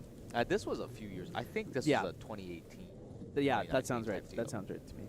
But at the time, it was definitely the case. Yeah. In combination with the hardware limitations of the past. Oh yeah, dude, that old hardware was so bad. Now we got magnets built in already, so. So it looks like Ryan Fong also doing pretty well in clock so far. So he has a 499, 594, and a 435. Yeah, he's counting a 4. That's good. So that's currently competitive with the rest of the field for a podium. Yeah, some people are 4 solves in, some people are only 2 solves in, so a little bit of a mishmash. Yeah. All right. So Ethan Mendelson. Oh, much faster. Flipping at 2. Yeah, that was a good first set. Oh, and he's struggling to line up the last dials. That is super bad. 6-2-0. Looks like he did solve it, though. He did, but he had like that huge moment where I believe he thought it was solved but had to fix it. It's interesting. He had the corner solution at the end. He needed to move like one to the anti-clockwise, 1 clockwise. That's a really, really precise movement to do right in the moment. Okay, Ethan Ye. Not bad. That looked all. clean. Yeah. That was clean. That was much more like his round 1 performance. Yeah. That was clean for sure. Ethan Ye on pace. Now also Ethan Mendelson kind of gifting Ethan Ye potentially the win here. There's a door that's starting to open a little bit. The 620 is a problem for Ethan Mendelson right now. No, it's going to be a problem. Ethan Ye is only 2 solves in. Or sorry, he has 2 solves left, so we can't quite populate his BPA WPA, but he has a chance. Like if he gets like a even like a mid to high 4, he can back himself to get it. Correct. And I think Ethan Mendelson will almost certainly need close, if not best, if not at least the close to his fastest time to have a chance at winning here. Yeah, at least if he wants to sit in the driver's seat. And this is actually a battle for truly the Western champ as well as first place overall. That's absolutely correct. So this is a high stakes moment. Yeah. All right, we have some results already entered. Chris Chi, he was ahead of the whole pack in terms of number of solves. Yeah. 572 PR average. Congrats. Well done to him. Chris Chi. It looks like actually Ethan Mendelson is guaranteed to beat that, so Chris Chi cannot win. Caleb Kearney also 615. Kate Graham 665. A couple others. Emil 773, and Abigail Newlander 806. And Ryan Fong, who was currently on pace before, getting a 4th solve DNF, as we were talking about. That might be an issue. All right, big moment here. Solve number 5, Ethan Mendelson. This could go either way. Oh, no! That was not what he needed right there. I think was that what I believe to just be a miscalculation or a misturn? It's really tough to say because there was a big block of clocks there. That was really unfortunate. Because what I noticed is that he was turning the right dial and then really didn't get what he was looking for, and he had to kind of double back. Yeah. Right. And that's just. Yeah. So another thing I'll mention is for these like no flip or more advanced clock methods, it's not that you're just memorizing the entire clock state. You can't do it blind.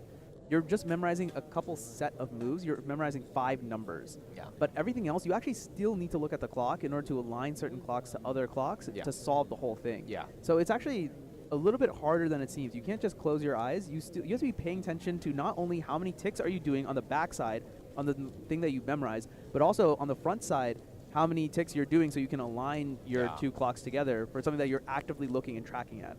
So the worst possible average for Ethan Mendelson, this might secure the victory for Ethan Ye, and Ethan Mendelson knows what's at stake. He's watching. Yeah, this is a big moment. This is going to set BPA, WPA. If Ethan gets even a mid to high 4, he's in the driver's seat. He can honestly, if he gets close to that 578, he's guaranteed. This is looking really good. I like his turning. There we go. I really like his turning there. 366. 366. He's almost certainly locked it up now. Yep, there you go. 483, the worst possible average. It didn't even matter. Even if Ethan Mendelson got his best possible average, Ethan Ye with an incredible 366 I just have to commend how calm that turning looked. I definitely wanted to point that out. Like, you can actually see the difference between Ethan Mendelsohn and Ethan Ye in a sense that he knew exactly what he wanted to do, and he turned with conviction. It was, and he was not rushing. He didn't feel like he needed to rush himself. And I wonder if that's just, you know how they like Tony Romo talks about like game smarts or like being like in the moment. I wonder if like he just like knew. He's like, well, based on the other thing is he knows about Ethan's reactions there too, right? Because they're sitting right next to each other. Even if he doesn't know the exact time, you can hear him like hit the table. Okay, that means I have a chance. Yeah. I can't just throw. And that's something that Ethan Mendelsohn will have to learn over time, in that it is sometimes very difficult to deal with these like high leverage situations. Yeah, it's just tough. It's just tough. Alex Bohak is actually potentially going to steal this win here. Yeah, he actually has a best possible average of 417 and is currently in the projection first place. Yeah, just based on the solves that he has completed, he's currently counting 2 4.25s actually. So his best possible average is going to be really, really good. He'd be counting a 401 as well. So this is not a guarantee for Ethan Ye. If he BPAs, he wins. If he BPAs, he wins. But his WPA is not enough to guarantee right That's now. correct. That's correct. In fact, it is almost certainly not going to win. He's guaranteed to be on the podium. Yes, correct. He's guaranteed to get on the podium right now. Big moment here. This could decide the Western champion.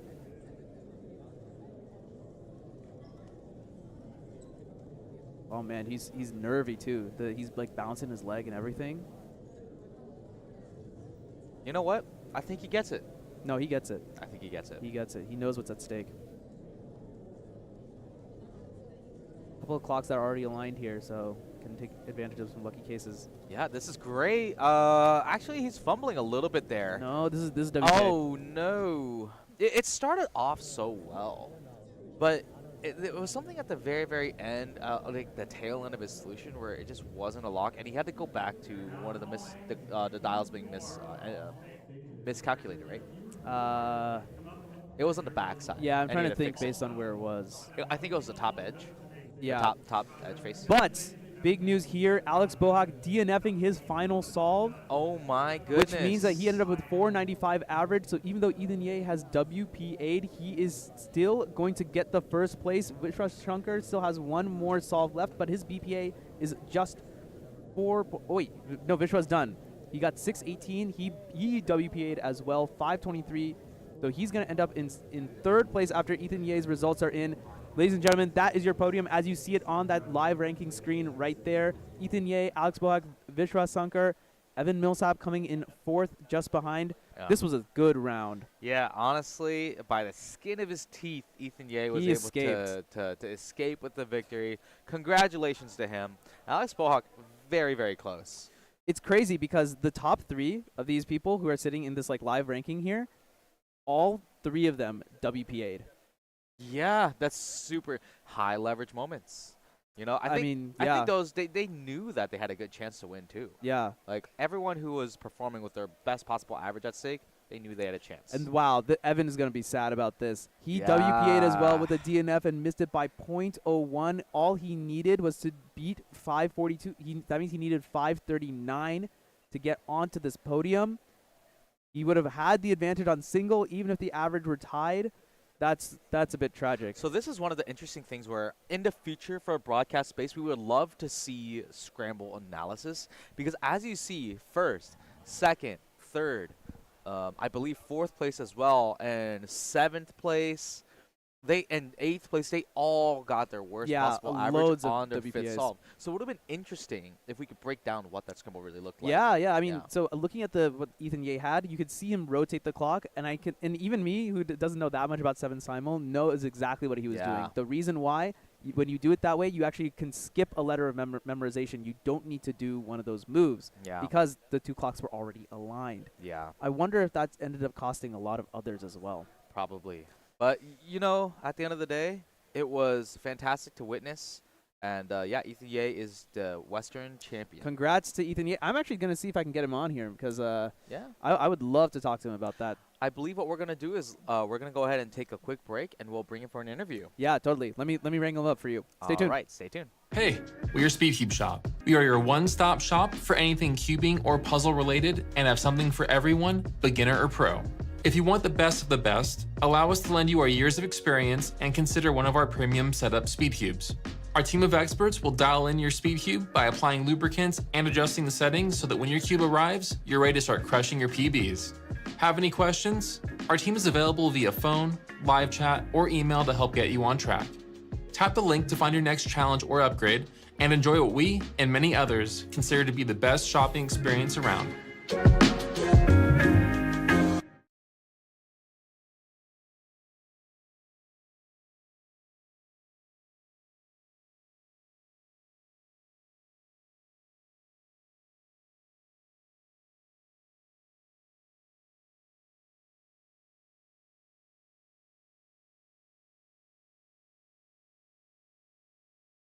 All right, hello everyone. I'm back here with Ethan Ye, the newly crowned Western champion. Yeah. What's going through your head? What's your emotions? So let's see. So on the fourth solve, I got the 3, and I didn't know. I knew I locked in like a sub 5 average, but I didn't Yeah. know if I locked the podium yet or Western champion yet. Yeah. And then on the last solve, I like screwed that up, but I guess it doesn't matter now because I'm still Western champion. That's Exactly. kinda So crazy. here's what's crazy. I don't know if you knew this or if you looked at WCA Live. Out of all of these people, 7 out of 8 people WPA'd. Oh. So talk to me about this last scramble. I saw that there was the center edge, which I saw you rotate to put that on the Yeah. bottom on the back. So talk to me about that last scramble. What did you see there? So there's the center edge skip. I think there might have been another simul skip. So that's 2 moves skip. So it's gonna be like a 12 move solve. I think the first moves though were like a 5 and a 6. So Oh, on the yikes. 5, I like overturned into the 6 instead, and that caused me to do the flip at the end to correct it. Right. Yeah. But overall, so basically I was just wondering, like, the fact that everyone WPA'd there, but I was wondering if it was because of the scramble. Although I am realizing now, like Vishwa and Evan, those guys are flippers, so they just Oh, use the yeah. standard flip method. So yeah, I don't know. I thought it was Yeah. interesting that everyone managed to WPA. Tell me about, because you were sitting next to Ethan Mendelson. Yeah. Battle of the Ethans. He got off to a pretty good start as well. He started off with like 423 and 530, 509. That was like more or less, it was kind of on pace. I mean, you started off with some slightly better stuff as well. Tell me what that was like, I guess, competing like head to head, almost not quite head to head, but like next to each other. Honestly, in that moment, I wasn't really thinking about that it's head to head. More that we're just both trying to do our best. Because Okay. we're good friends. We're both Ethans. We do those. We've done so many clock 1 Yeah, v1s yeah, and yeah. Discord servers and stuff. Honestly, I just was hoping that he would get something good because we wanted to try and do an Ethan sweep, like a top 2 Ethan finish. I just wish he was able to join, but Yeah, I there's mean, always next time, I guess. it's tough. Tell me about how you manage like nerves, because we mentioned this a ton on the broadcast. This event is not easy. Yeah. There are no margins for error. Tell me about both in this final round and also in round 1, where I thought your turning was amazing in round 1. So yeah, tell me a little bit about what's going through your head as you're doing like these official solves. All right, so for clock, my like warm up strategy that kind of came up like going into round 1 because I was testing something new. Of course, we have the plushie. Yeah, Fubuki. Yeah, honestly, this plushie kind of carried. Like, just having a plushie that's like some sort of anime sort of theme is kind of so ridiculous that it makes me not take it as seriously. So That's I can funny. kind of relax a That's bit more. funny. That's funny. But then also turning wise, I always practice. I think you noticed this on the broadcast, but I always do like 6 moves. Yes. I'm at the start, and I do like 1 on the right, then on the left, and then all. And I just keep doing that until I get all 3 in a row correct, and then I start myself. Okay. I also do like breathing, like I take in through my nose, out through my mouth, and I just do that until like I feel my heart is rested. Honestly, it's my dad always tells me to do is take 1 solve at a time. Just don't think about the other solves that you have. Just each solve is its own thing, and as Max Park said, don't think, just solve. So yeah, I guess. Not gonna lie, that's some very sage wisdom. So for anyone listening on the stream, someone who struggles with nerves, maybe try some of what he's saying here. You were the only person in round 1 to get a pure sub 4 average. Getting this PR, tell me a little bit about how good this PR is for you overall. Honestly, so 374 average, that is pretty good for me actually. Actually that day I did get like PB average of 12. That was faster than this in the morning. So Alright. that kind of boosted my confidence going into this. I was not expecting it to be pure sub 4. I thought I would like choke on the last solve or something. But yeah, I think the first two solves are the hardest, like 395 and 391. Those were both sub 4. So going in, that's instant confidence boost because I didn't know if I was going to mess up or something. But once I got those two solves, I was like, okay, I can relax a little bit more. I have a good average going. And then I got 364, and then just continued 368. And by then I had locked the sub 4 average. And I guess that Then kind you just send it. yeah, on the last solve, I already got sub 4. I could just send it on the solve. And the last scramble was actually pretty decent. There's like 3 moves that were skipped, maybe. I There's like don't a bunch of remember things anymore, skipped. but Yeah. Sure. I mean, this is like a top 100. Actually, this is pretty close to top 50 average, right? I think it's like 38. It's 38. Yeah. Oh, well, rankings might update after this weekend because there's other people competing. But Of course, Yeah. yeah. Yeah, I mean that's absolutely wild. Let's talk a little bit about like where like Clock is sitting, kind of like meta / like meta game overall. Like Clock is evolving so quickly that like the information I have just instantly gets like it instantly gets stale. Tell me what it's like, I guess, like being like kind of in the midst of all of this. honestly, so the main meta right now, of course, is just 7 simul flip or 7 simul. And with just pure 7 simul, you can get really far. I mean, Volodymyr, okay, I'm not sure if you know him. Yep. He has the 260 average. Yep. Like, he just does, to my knowledge, I think he only does just normal 7 simul. He doesn't do any other pin sets and stuff. Maybe he does other pin sets, but recently there's been these things called like pseudo 7 simul. Yeah, oh my goodness. Yeah, I tried learning that, but I decided just not to and to just focus purely on 7 simul, and I guess I got good results with it still. But yeah, like I think a year or 2 ago, this average could have been like easily top 10, but now with the fact that it's top 30, it's going to be probably by the end of this year, top 100 is going to be sub 4. That's So nuts. Because when I started learning clock, I just went straight to Tommy 7 simul. I didn't learn flip before. I didn't practice at all. And I guess just this can show that if you just grind one single method, which is 7 simul, like you can get really fast in a really short amount of time. Yeah. That's pretty wild. Tell me a little bit about how the change in regulations has affected it at all, if it has. I guess the change in regulations, it's made like a much more approachable event for new competitors. That's one of the things that made me decide to start practicing clock. Oh, huh. Because up until then, I just treated it as a meme. My average was like DNF or something in competition. But then as soon as pins could be moved, I was like, wait, I should start practicing this. Like, this is actually kind of fun. Also, one of the things that also got me into clock was there's this guy named 3 Degree K. That's his username on YouTube and stuff. He had an anime clock insert. I really wanted to do that, so I just did that before I started practicing. Show off your clock. now. Show off Oh, your yeah. clock.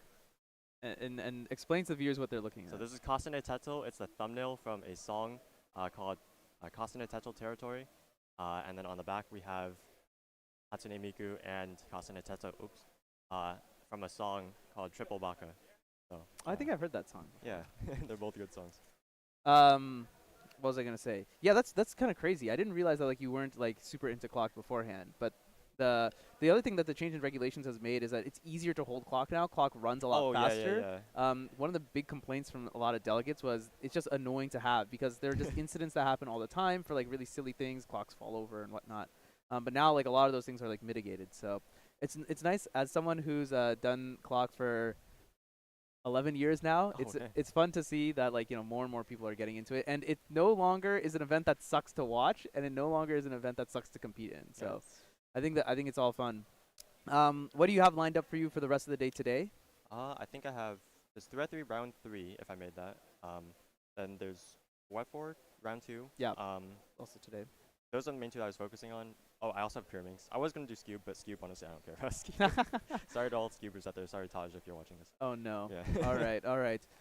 Any last words you want to leave the audience with? Anything you want to mention? This is your time. Could I shout out my tutorial for this? Yeah, go for it. Alright. If you guys want to get a clock insert like this, I have a tutorial on my YouTube channel. Can I say that? Yeah, of course. Axa Kobashi, AXAKOBASHI. I'm definitely gonna, cause I've wanted custom inserts forever, so I gotta figure out how to do that. So I'm definitely gonna watch that. Yep. All right, everyone. That's been Ethan Ye. This is Manu Singhal. I'm gonna cut it to a quick break, then we'll go back to Scube. Hey, we're your SpeedCube shop. We are your one-stop shop for anything cubing or puzzle related and have something for everyone, beginner or pro. If you want the best of the best, allow us to lend you our years of experience and consider one of our premium setup speed cubes. Our team of experts will dial in your speed cube by applying lubricants and adjusting the settings so that when your cube arrives, you're ready to start crushing your PBs. Have any questions? Our team is available via phone, live chat, or email to help get you on track. Tap the link to find your next challenge or upgrade and enjoy what we and many others consider to be the best shopping experience around.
Welcome back, everyone. We are going to start another final here for you, Megaminx Finals.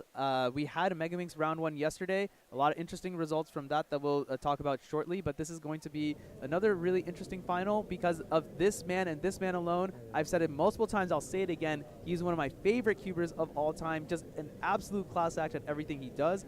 He's wearing that pink shirt. He's a delegate too. Mr. Kyungmin Choi, representing the Republic of Korea. An absolute god at Megaminx. Top 10 in average and just outside number 11 for single. Yeah, I am super excited to watch his solves. He had a 30.87 average in round 1 yesterday and a 28.9 single. So he's knocking on the door. He was yeah. pretty close to getting that PR, but it bumped him into solidly top 10. Top 10. And to be frank, no one at this competition is going to be able to catch Kyungmin. There is the next fastest person, Nico Harper, in second place, who got a 38 average in round 1. By the way, he said that average was not a very good one. There is no way that Kyungmin is going to get an average worse than 32, I think. Yep. Nico Harper sitting right next to him. On to his first solve, so let's see if there's anything interesting he sees here. Yeah, so interesting to note, Megaminx is a crazy puzzle. There are so many pieces, and because there are so many pieces, there's a lot of different ways to solve pieces.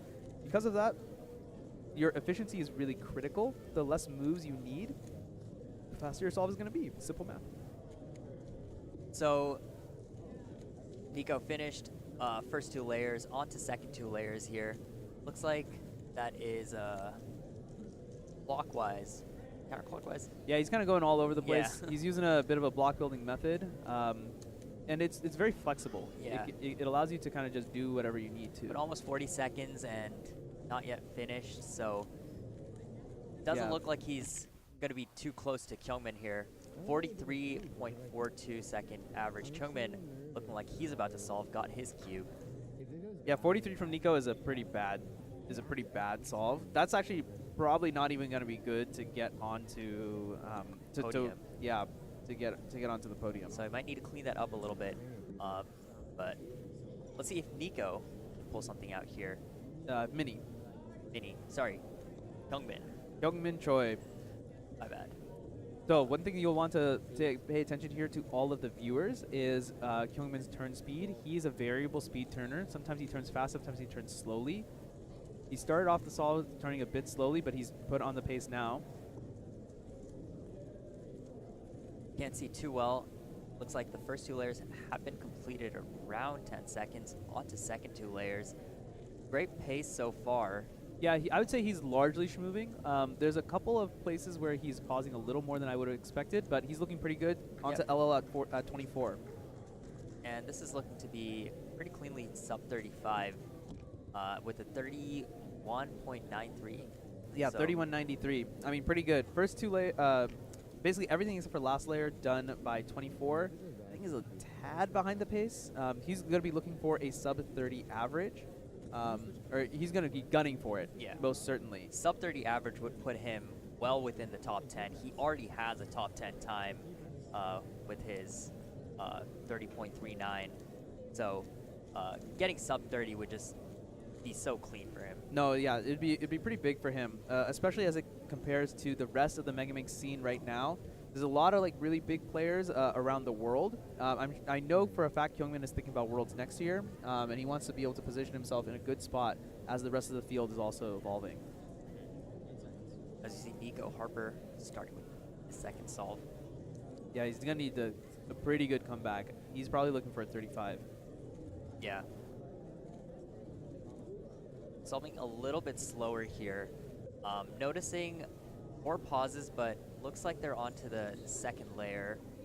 Yeah, at first I was actually a pretty big fan of the slower turning because that seems to signal that he wants to turn a little bit more intentionally, wants to be able to look ahead a little bit more. Unfortunately, pausing is kind of the opposite of that. It's actually the worst of both worlds. You want to turn slowly, but you don't want to pause because if you're pausing, you're not turning. And finishing second 2 layers at around 35 seconds, I think that was, so not anywhere near the pace you want to have. Ending off with another 40 plus second solve, 42.51. Yeah, it's not a very good start for him. His judge is Evan Millsap. The two of them are very good friends, so they're just laughing it off right now, which is good to see. Yeah, it's all in good fun. Of course, he's hoping to make the podium, but at the end of the day, you're here for fun. Yeah, right? definitely. We also do have live tracking results for these finals. So take a look at the rest of the field. Michael Mutiny right now with a 38 on his first solve. So Yeah, so he's put himself in some pretty good position so far. Everyone just one solve in. Ruby with a 44. yeah, I believe she's she just ahead. PR'd in round 1. She did. She did. Getting a 46 average. Yeah, and Michael Chai as well with a 46. So lots of people getting pretty good times right now. Yeah, looks like Max Xiao has completed 2 solves. He started off 49-43.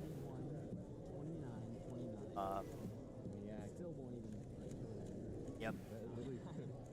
Yeah, But as so more far, results get entered. Yep. So far, it looks like no one anywhere near getting to Kyungmin's times. Yeah, I which mean, is not surprising. like you were talking about, there is basically a 5-second gap between first and second place, Yeah. which is, I mean, I don't want to say insurmountable because nothing is impossible, keeping, but it would be a large task. Some might even say climbing Mount Everest would be easier.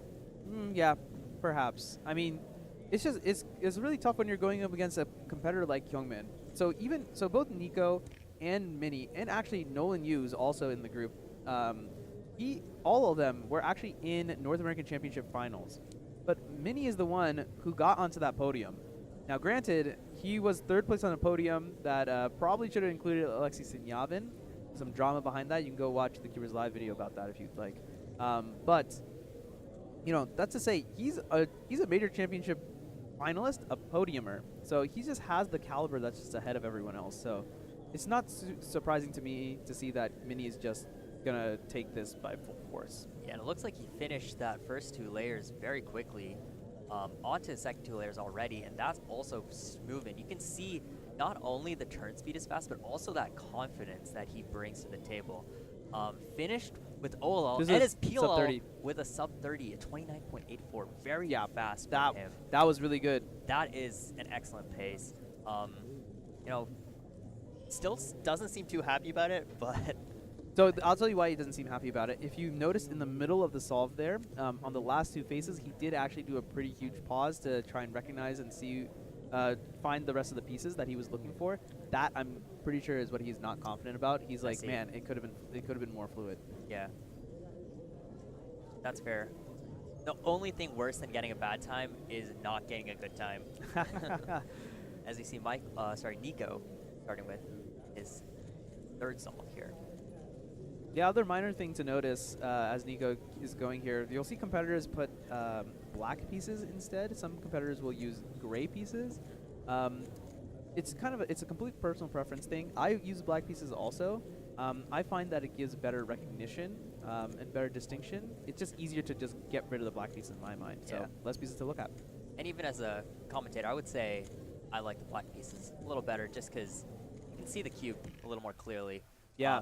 There Good we last. go. That was a really good last layer Yeah, from Nico. we weren't talking about the solve, but as I was watching it, I could see that pace was definitely way faster than his previous 2 solves. Way better. Didn't need to pause as much. And the big thing I'll note for last layer, I think what he did is he ended up doing edge control to get all of his edges oriented on the last layer. He ended up with a 5-corner OLL, which is not a great one, but I mean, competitors at this level, they know all of those, like all the corner OLLs. There aren't even that many of them, honestly.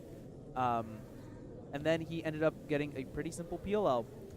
Both of these competitors and many others in the field know full PLL. That's 151 algorithms, a lot more than your standard for 3x3, which is just 21. A lot harder to recognize. There's a lot of cases that look very similar, a lot of cases that have very tough recognition. But Nico was able to get an easy one, and because of that, on route to 35, good comeback.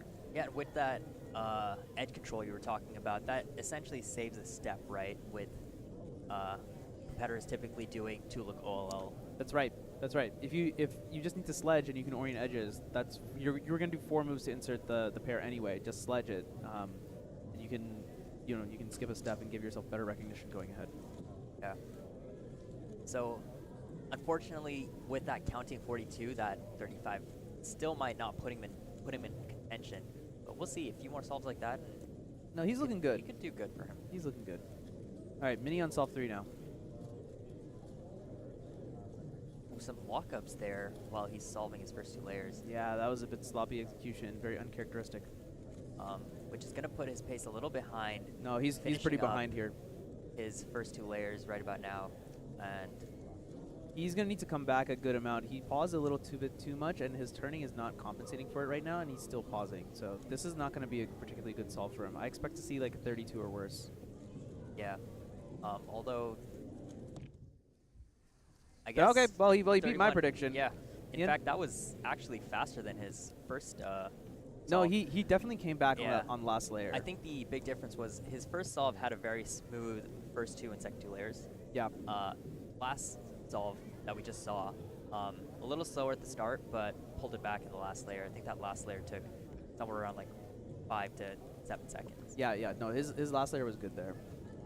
That's what you need to do if you're aiming for sub 30. Usually, what we say the splits are 2 to 2 to 1. So you want 20% of the solve to be last layer. 20% of a 30-second solve would be 6 seconds. So yeah, that'd be perfectly on pace. So good comeback from him. Yep. Again, another. Ooh, that flip edge in there. That definitely took extra moves to Yeah. fix. Relatively smooth is what I was gonna say until that happened. Now things aren't looking too great. I think this is gonna be another about 40 seconds. No, solve. this is bad, and he If- misrecognized that no. PLL too. 44 seconds.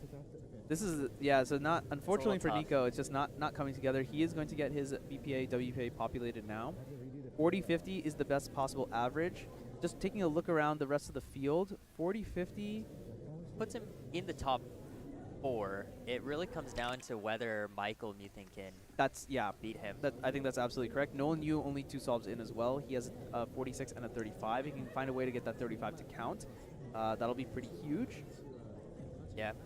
And seeing a few of the other solves, a little bit of a rivalry between Michael and Ruby. You see Ruby. She's gonna PR. She is also going to She's- PR because her She's gonna PR.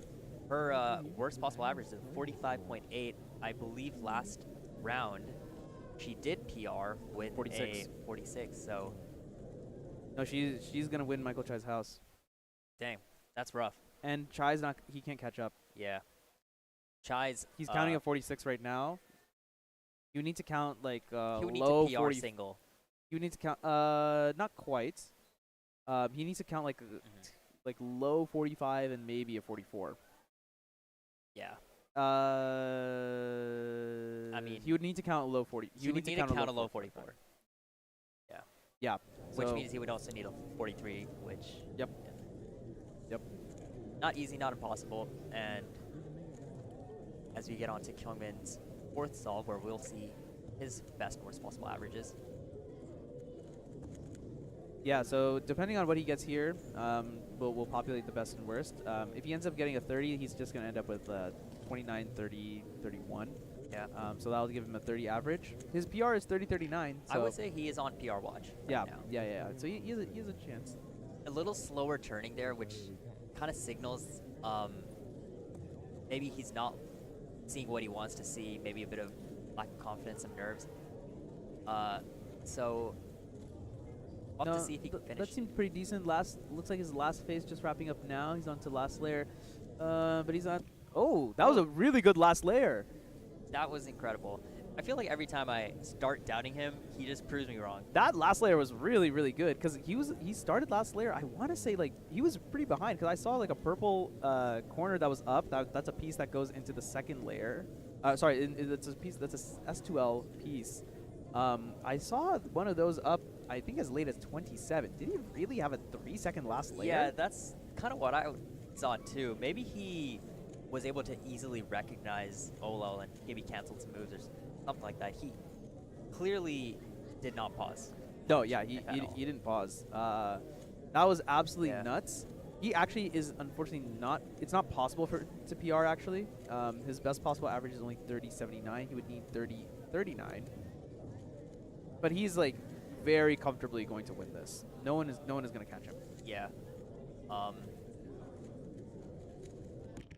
Yeah, as to we you, see Perm. another pretty good solve from Nico Harper, which Yeah, I so think probably puts him at podium now. Yeah, let's see. He should get his. He's gonna be finished. That's gonna end up with a 41. So with those live rankings, you can kind of tell Kyungmin squarely in the top 3, Michael Musing taking 2nd place, and 41.05. Nico looks like in 3rd, although I think that might just be because some of the data is taking a bit Yeah, longer so to the way that the enter. data is being entered is the data is only entered when the scorecards are being sent back to the scrambling table. So it does. There's a bit of lag. Michael Muthing with a 38.20. He ended up, So he ended up getting PR there by a small margin, 0.02. So he's gonna end up actually beating Nico on this podium. Youngmin with one more solve, he's gonna get either a high 30 or a low 31. He's guaranteed to win it. Nico 41.05 is the best average we see so far, and actually almost no one. Nolan Yu is the only one who has a chance to catch him at this point. So Nico is, so Nico is sitting in 3rd place right now, considering Mini still has one more. But yeah, Nolan with 2 solves left, so he still has a chance to get sub 40 average. That would be pretty big for him as well. All right, Mini on last solve. Yep, this one's looking a lot smoother so far. Yeah, he started off a little bit tentative. Yeah. Unfortunate pause there, but still looking like he's on some kind of decent pace. Yeah, I'm seeing a bit more of that shakiness from him. Mm-hmm. But that's not really affecting his time that much. His pace is still okay. Onto OLL, and probably gonna finish with The 32. 32. Yeah, he got to last layer around, I want to say like 26 or so. So to get 6-second last layer is about on pace for a 30-second solver. He's going to get the worst possible average. That sounds really bad, but it's 31.49. Yeah, That is the 7 worst seconds ahead of anyone else. Possible average is the best solve we've seen so far. I mean, Yep. his worst solve, I think, trumps every single person's That's best solve. just quickly checking. Yeah. I mean, the best solve I Yeah. see is a 35. Yeah. So So we're almost wrapped up here. Kyungmin Choi. So here are the results from our top 2 seeds. Nico Harper currently sitting in that 3rd place position. Once this graphic is, so the way that this graphic works is when the times are fully complete, you'll just see like a normal time. So Michael Muthing, for example, 38.20. Mini still has one more solve to be entered by the data entry team. We have already entered it on our live tracker, but they will enter that, and so that 1 is going to disappear from his time. Nolan Yu has a 1 next to his name. What does that mean? One more solve for him. He's projected at 40.61 right now. The way that number is calculated is that is the average of his counting 2 times. So that would be 42 and 39. If you average those, you end up with this 40.61 number. So he's currently projected to get that. If he does get that, then he's going to end up sniping the 3rd place spot from Nico Harper. He has a best possible average of 38.77, a worst possible average of 42. So that means that he's either going to get this 3rd place spot or just completely miss the podium altogether. yeah, no shot of him beating Michael Muthing here. So it's really between Nico and Nolan, the 2 ends that you see on there. Yeah, both of them. Nico's not a delegate, but both of them from Northern California as well. Nolan is just wrapping up. We can actually see him a little bit through our little peephole here. What did he end up getting? He got a 42. He got a 42. 76. He's gonna. So that means I think Nico. It's actually gonna be really tight. We're gonna need to wait for it to come in. Well, 42, 42, 39. I think that is a little high. I think over that's. 40. I think it's gonna be a little over. I think it's going to be a little over it. There you go. It's updated on WCA Live now, which means that our live rankings are Yep. also going to update soon. Nico Harper, 4105, has just clutched it out. Nolan Yu just off of the podium, 4133. It's been a fantastic Mega Wings final. We had 3 people who were in the North American Championship finals, coming in 1, 3, and 4. Here's all 8. You can see Ruby also beating Michael Chai, Jack getting a Stewart in PR 5th, there. and getting a PR. Jack Stewart getting 5th, Max Xiao in 7th, and then the other 8 to follow from there. Yeah. Great looking solving from everyone. We got Kyungmin right here, who's gonna jump onto the mic to just talk a little bit. Yeah, Maybe. maybe. All right. Well, Slightly reluctantly. in that case, I will pass it over to Kyungmin.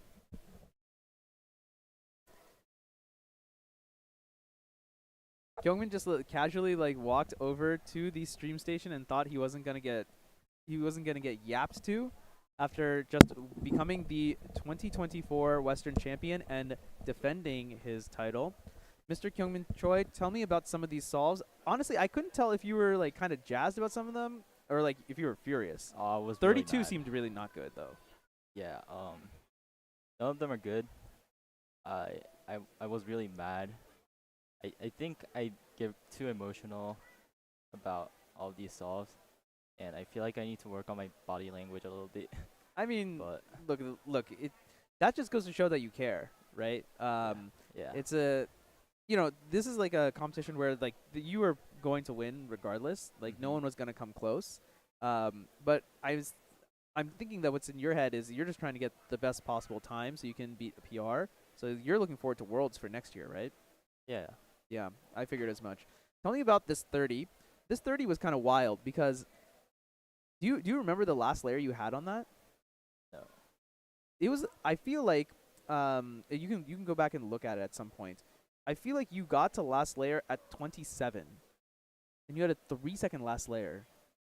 Was that just us misseeing it? It might have been that, cause I remember the solve being really bad and still getting Yeah. 30. So I was kind of surprised. Yeah. I mean, that one I had no idea what was going on. Because I saw that. I saw one of your S2L pieces in the top layer. I'm like, yeah, at 27, I'm like, yeah, I have no idea what's happening here. This is going to be a 33 or worse. And then I look away and look back, and you stop the timer, and it's a 30. So I'm like, okay, that's pretty wild. Tell me a little bit about what you think this average should have been then. What were you looking for? I was looking for like a low 29, high 28, which is I'd say my global on a good day. So overall, my Mega Minx performance for this competition and NAC was pretty disappointing. There were a lot of good scrambles too in this set, and especially the first round, which should have been like 25, 26 solves. So Wow, really? 25, yeah. 20? Because I do know that you posted a 23 onto in that Discord Yeah. earlier this week too, which is kind of insane. Tell me a little bit about where you think you stand relative to the rest of the world's field in Mega Minx. We're talking like Nicholas, Timofey, etc. I mean, I think there's the 3 guys who have a 26 average. They are above everyone else, I think. But behind that, I might be in that group because I can't pull a 27 average at home every single day, and yeah, I think I'm up there. I still have some work to do before Worlds, so I can get to the next level. But yeah, I think I belong in the next level. Okay. What kind of items do you think you need to work on for Worlds? Obviously, learning some algorithms. I have to finish the OLOs, but after this comp, I really realized I struggle with competition nerves, especially for Mega Minx, which hasn't been a trend because NAC finals from 2022 and Worlds finals for me were really good. So I was pretty confident that I could do well in competition, but didn't turn out this way for the 2 recent competitions. So The main issue for this finals was my hands being too sticky, and first round was that I just got beat by nerves. So those are both competition things, right? Not really solves. So Right, yeah, that's what yeah. I got to work on so I can perform at the level that I do at home. Yeah, for sure. I mean, I think it speaks a lot to how much you think about it, because like the fact that you're able to point down, okay, well, it was this thing that was the problem, and it's this thing that needs to be improved, rather than just being like, you know, it's just random, or like, you know, I do better at home anyway. It was just, you know, it could be anything. I think that speaks a lot to how much you're looking ahead, and I think it's the first step to be able to actually like go ahead and improve. I mean, look, I don't know if you're gonna take this or not, but you're just an insane solver. You're just good at so many different events, and very very skilled at Megaminx itself. All I'm saying is, you have to be a certain level to even get onto that NIC podium, right? Sure, whatever happened with Alexi happened, but to be in that conversation and be the next man up, I think is still pretty special. So I think you should feel pretty good about that. Yeah. Tell me about how Western Championships has gone for you. First Western Championships as a delegate. Down here in, no, I guess not quite home turf, but close enough, SoCal at least. So yeah, tell me about that. Well, I mean, I've been to this venue numerous times, so I feel like this is a home field. So I have a little bit of advantage in that sense. But, well, the first day was pretty surprising because I ended up winning 4 blind. Right. And it's funny because my 4 blind winning time is slower than Graham's 5 blind winning time. a little embarrassing, but I'll take that, you know. I mean, my competition performance, I don't know if I really care anymore about any other event besides Megaminx. So, I mean, those events happened. I did alright in some of them, not too great in some of the other. I don't think I care too much. As a delegate, I think I feel a little more pressure to help out a little more, but I mean, I'm not too busy with work. I'm taking good breaks, and it's been alright. It's been a good experience. Okay, good to hear. You are also the FMC Western Champion. Oh, yes. You want to talk about just like FMC a little bit, and yeah, just riff on that. Well, FMC, I don't think there was anyone that could have taken my first place, honestly. Yeah. So I didn't really, I wasn't really nervous, or, and at the same time, I didn't prepare for it. So, I mean, 23.3, I don't think it's a good meme for myself, but I'll take that. 3 titles in a row. Yeah. I mean, you were defending a couple of titles from last year too. Yeah. Megaminx being one of them. 4 blind not being one of them, but you know you just randomly claimed that one, so not too bad. I think you are also the defending 2x2 champion, but I think based on our conversations from earlier, I don't know if you really care about that too much. No, not really. I mean, I can get a better PR average. 1.4 is not great, but at the same time, I realized that 2x2 is a joke. So I'll need a good set and a good day for it to happen, and I mean it's gonna happen. I don't care if it happens now. Okay. Yeah, sounds good.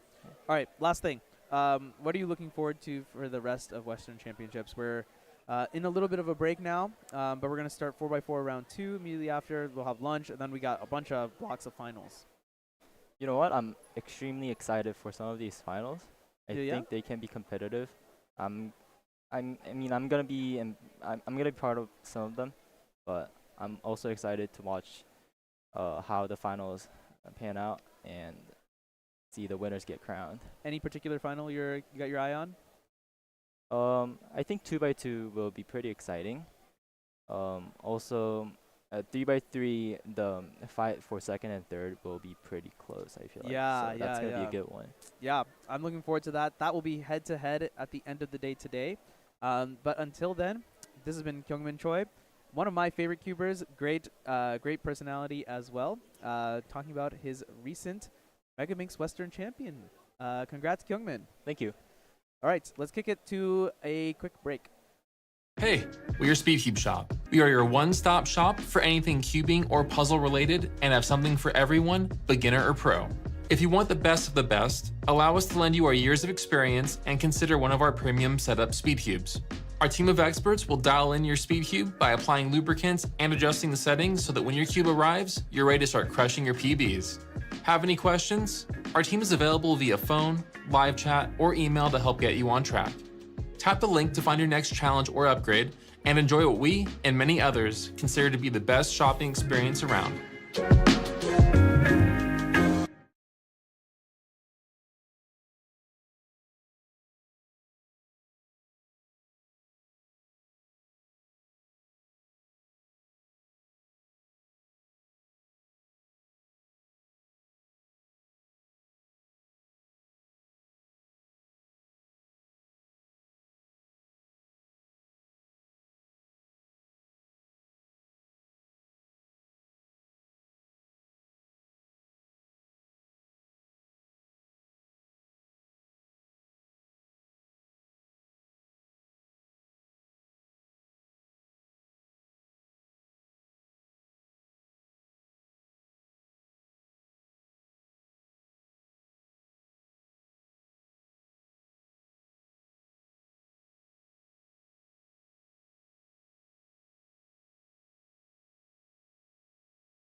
Intro. All right, everyone. Thanks for taking that quick break. That was actually great. I've been commentating a bit of a whiles now, but I'm excited to continue commentating with Preetham. We are doing 4x4 round 2. There are 3 total rounds of 4x4, so you can call this the semifinals if you'd like. The biggest name to watch is this man right here, newly rejoined member of Speed Cube Shop's talent team, Max Park, the world record holder. And North recent 6x6 world record attainer, or Yeah. re-attainer. Yeah, he recently got it back from Nam and then broke it again just 2 weeks later. Yeah. All right, 4x4 now. 4x4, an amazing. I think it's a great event to watch just because it just fits just perfectly into the palm of your hand. Max starting off with a 18:06. That is a fantastic start en route to what could be a world record average. Whenever Max solves, there's always a chance. Yeah. It's always exciting when that first solve comes in under the average because you're like, this could be the one. Yeah, it's absolutely magical. I didn't see any parity there though, so That's correct. that was a bit of a luckier solve. Yep. I remember yesterday he was having some pretty bad luck with parity. I remember 5 out of 5 OLL parodies, if I'm not mistaken. So Yeah, we'll see. We'll see I how it recommend goes. everyone to go back and take a look at the North American Championships 4x4 final. You will notice a big difference. Max did not win that final. Timon Kolosinski from Poland actually won that final. Max was still able to be the North American champion. But if you look at the last 2 solves that were done where there was a chance that either of them could win, Timon got 0 out of 4 parodies. Max got 4 out of 4. Absolutely disastrous. It's a bit of drama that the competitors do not like. But man, as a spectator, when anything can happen and things can sway one way or the other, that's exciting. Yeah. Now you see Ari here. I think our second seed. Ari using a slightly different method. We're talking about parity. I believe he uses OLL parity avoidance. Bingo. That's correct.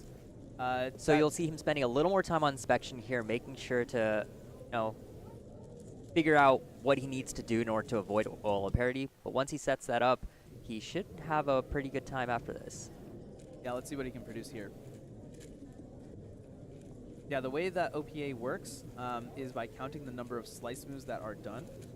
If you have an odd number of slices, you are going to get parity. If you have an even number of slices, you're good. No OLL parity, at least. OLL parity is by far the worst of the two. So that's the one that everyone is going to be trying to avoid. Bit of a longer solution, Yeah. it looks like, for Ari here. He's going to end up with probably a 26. And a PLL parity. 27, So, 27 for him. Slightly on the slower side, definitely leaving the door open for someone else to beat him. But Yeah. again, this is not the finals. There is still another round. Yeah, that's correct. More opportunities to make it. All right, Max Park now. What can he do following up on that 18 on the first solve? He's looking pretty good going into finishing his centers just now, flipping at about 9 seconds. That's on a pretty good pace. And gets that OL parity that we're talking about. No But PLL still- parity and ends up with a 21. Still a very good solve considering that he had OLL parity. Yep. Man, there's just like minimal pausing. Max is just, he's like, he turns on the turbo and he's gone. And yeah, if he can get that 18 to count, then we could see a PR average. Yeah, A he's- world record average. Yeah, yeah, you'd be in a really, really good position to kind of make that count. I mean, right now, Timon, I think, is one of the hottest competitors in 4x4. Sebastian Weyer got the world's second sub 20 average with a 990 a couple weeks ago. Timon Kolosinski, not one to lose his European record. Actually, I think Sebastian actually still had the European record, but ended up getting a good average of his own, and he's looking really, really good. So Max Max lost to Timon. Yeah. At NEC finals.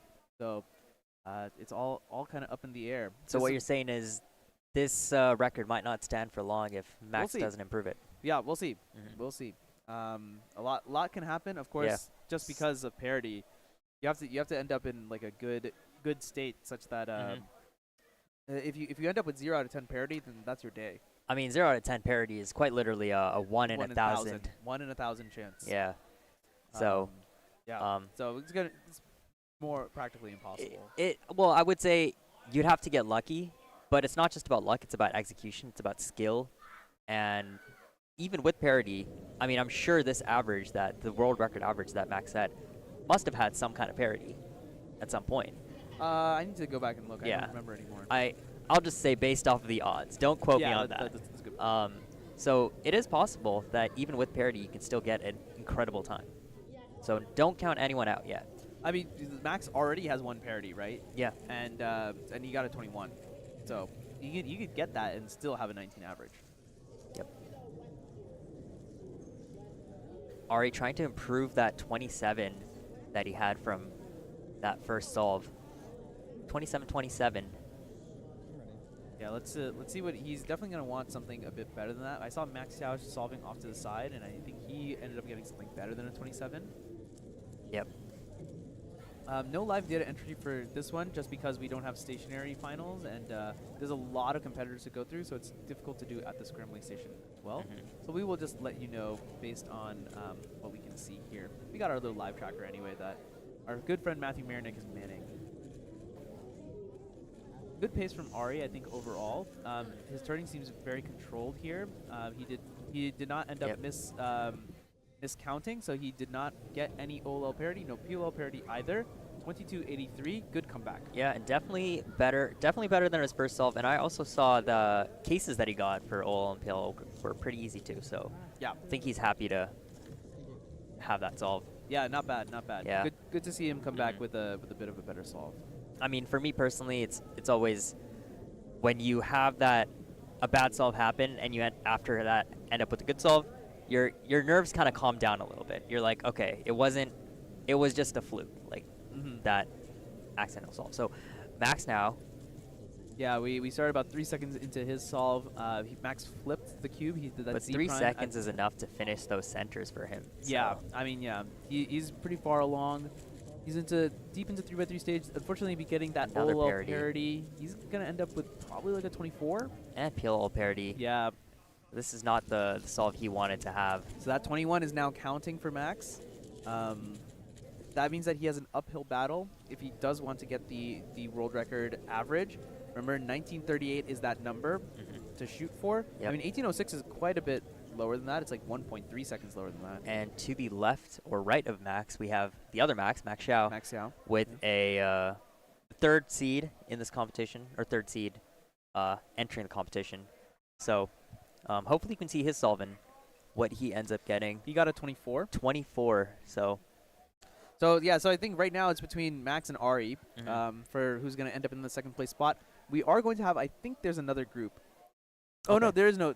So all the 4x4 competitors are going right now. That means Varun is also in the mix somewhere here. He just hasn't been brought onto the stream. He may be on the far side, on the purple side. yeah. So anything we should be looking out for in these competitor solves or for these competitors in general? Yeah, I mean the parity is by far the biggest thing, but one of the things that I think is also worth talking about, all the competitors are going to make the finals, so that's not going to be an issue. In terms of getting good solutions, the other all thing of the competitors we're looking at. Yeah, that's correct. Okay. The other thing that's important to take a look at is basically how smoothly everyone is turning and how if there are like any lockups or anything like that. That's another big problem with getting OLL parity.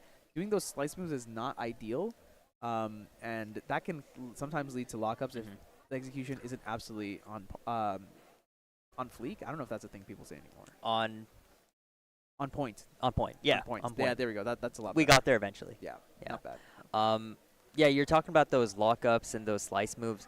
We noticed from Varun yesterday, a lot of kind of missteps in that vein where he would try to do turn and then one of those slices that he didn't want to go ends up turning a little bit, has to fix that. And not only does that slow you down because you have to fix it, it slows you down because now you're a little worried about turning fast for the rest of the solve. Yeah, exactly. Because a misstep is like A, you need to correct it, and B, you need to like kind of recollect your mental in order to continue from there. So Max Park right now 18, 21, 25. That 25 was double parity. 21 had OLL parity. He has 3 out of 6 parities. That's extremely average. Let's see what he can do here. Hopefully no parity. Starting off with orange blue center.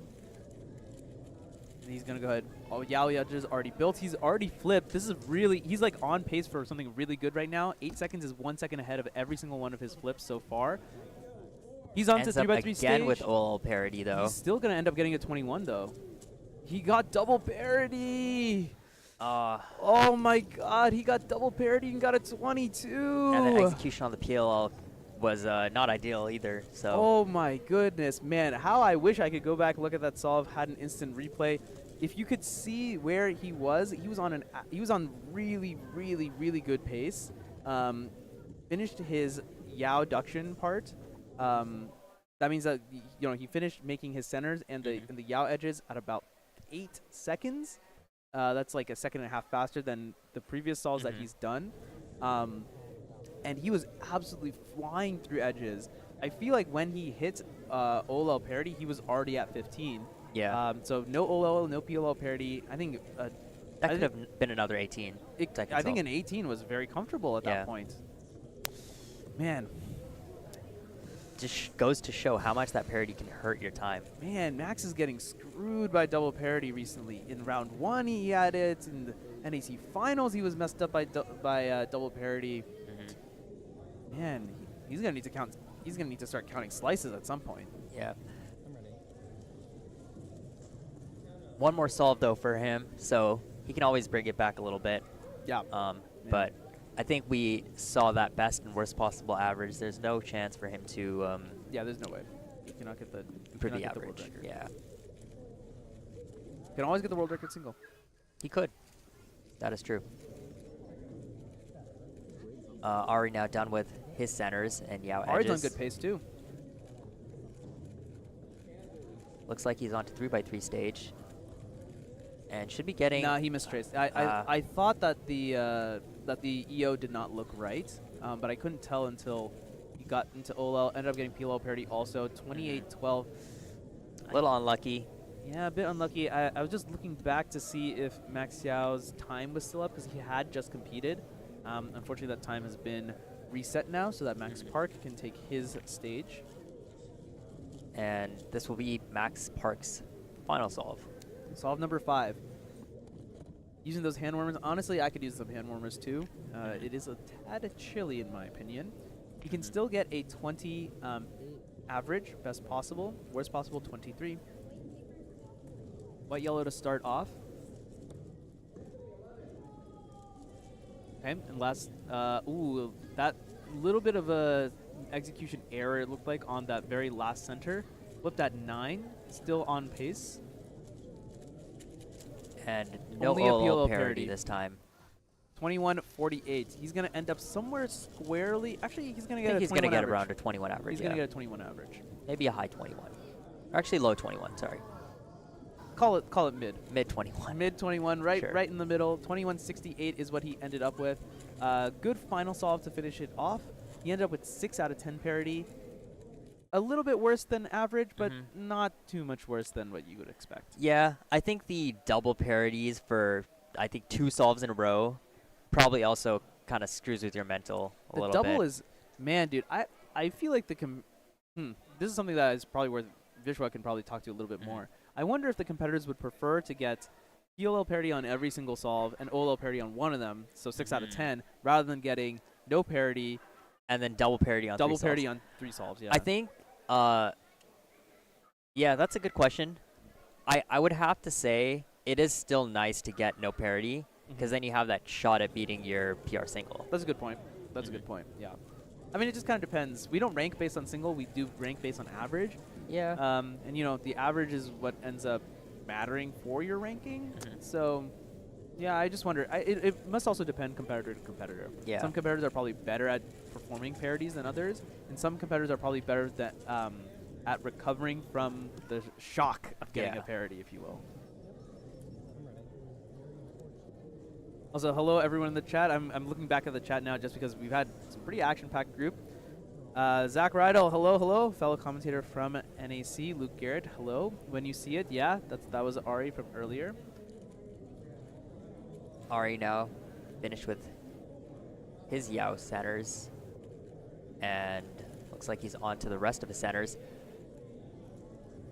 On to the edge pairing stage at around, I think that was about 12 seconds.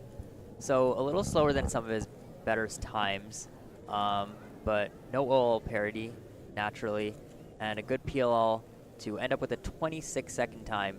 So not the best solve from him, but also not the worst. Yeah, not too bad. 25.43 is going to be his BPA.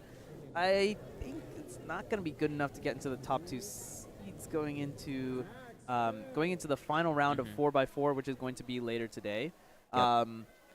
Because I feel like Max Yao is, just based on like the 2 or 3 like random better. solves that we've seen. Actually, he's sat down at the station now, so we can take a look at what he's going to get. I want to say he's on a bit of a better pace. A top-down angle would actually be really helpful, because then we could see what's on the scorecard. Not quite. Looks like Emmett's hand is on it, but perhaps once He's moves trying to stop us. trying to obfuscate. Oh wow! Oh my goodness! He really doesn't want anyone to see those times. Yeah, he heard us and he's like, nope. All right, No times for you. So we see him finish with centers at around, I think that was like 10 seconds, 11 seconds. Yeah, 11 seconds is when he did that Z prime rotation to continue on with the rest of edge pairing. Edge pairing looks super smooth from him. I didn't see any pause, but OLL parity super unlucky. I did like how smooth he went from OLL parity into the rest of the OLL and then into PLL. 23-25. We saw a 24 earlier. That means he's going to count that 24. I think that puts him pretty squarely ahead of Ari for now. Yeah. So, yeah, I mean, remains to be seen. We do need to see all the times get uploaded and such. But Yeah, that was just a really smooth solve. I liked everything I saw there, except for that OLL parity. yeah, I mean, that was just it. But, you know, when Luck there's of a the- 50-50 luck of the chance to get OLL parity, right? It just happens half of the time if you're not counting your slices anyway. So, yeah, it is what it is. For what it's worth, with that OLL parity, it was a pretty good solve. Look, I just saw him walk by, so he's done with his average. Yeah, I think we're coming to the tail end of this round. Yeah, they're making an announcement for one-handed Group 2 to come up. Which means that this is probably the final solve. Ari just finishing up his last solve. Ari takes a little bit of time in preparing. I know he likes to, looks like he likes to do an inspection, do some turns on his practice cube. I mean, So, reasonable. Like getting you know, those nerves out. He definitely wants to get a really good time here. Yeah. Something really good for him would be in the low 20s. 2078 is his PR average based on my sheet.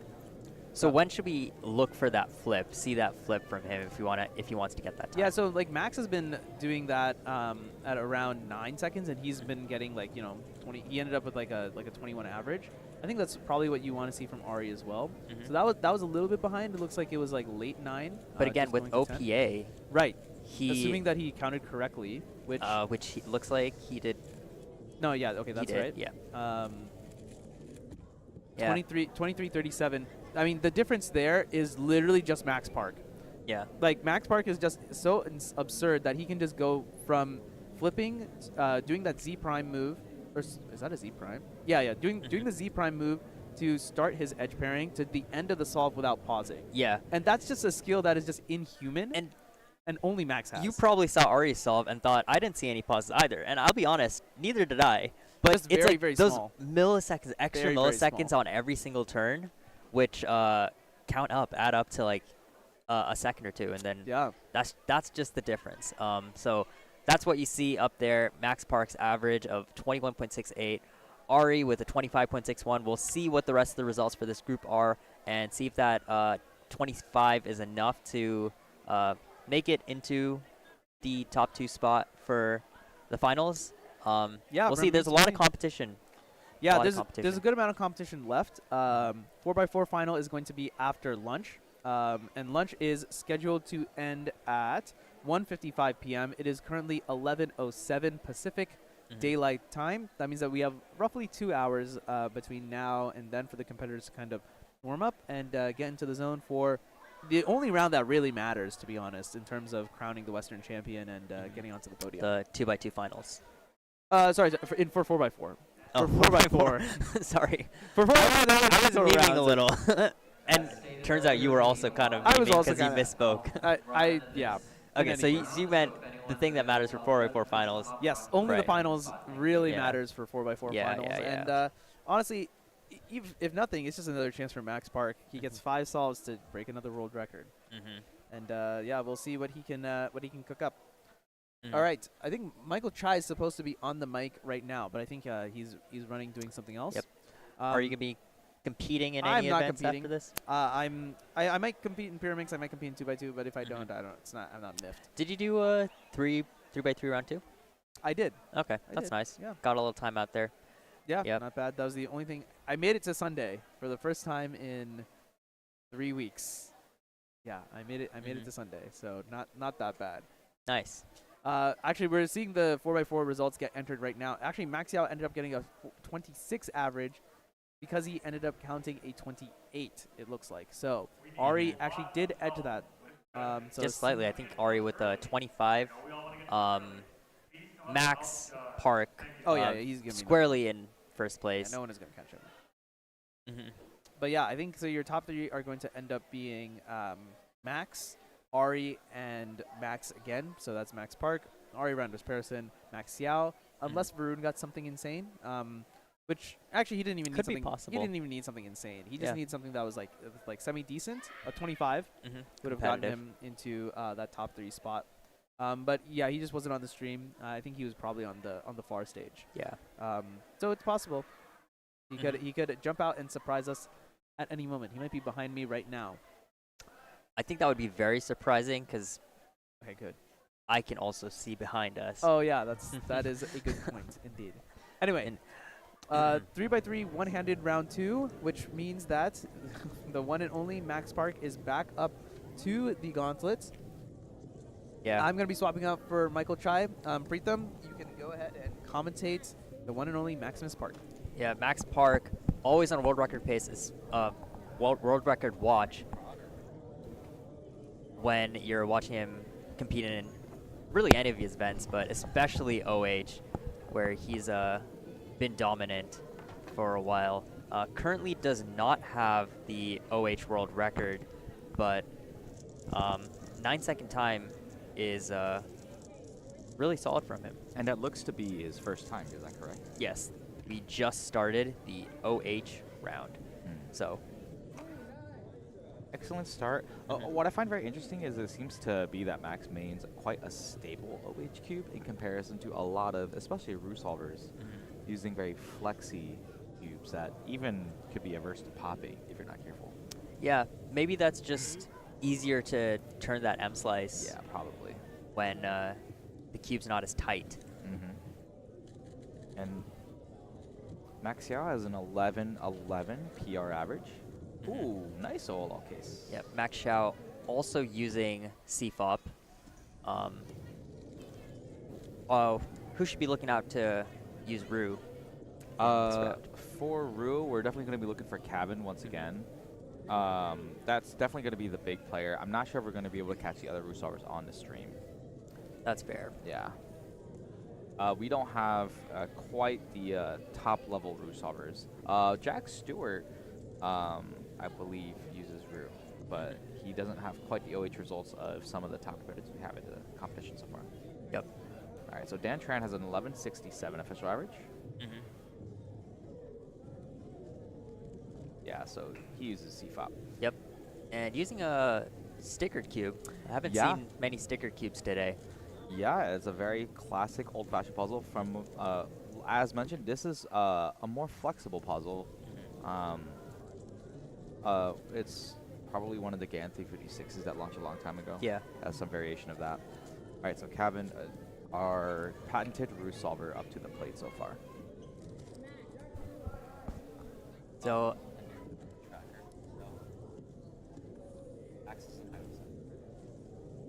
don't know exactly what Kevin usually solves, but looks like he is doing a. Is that a red?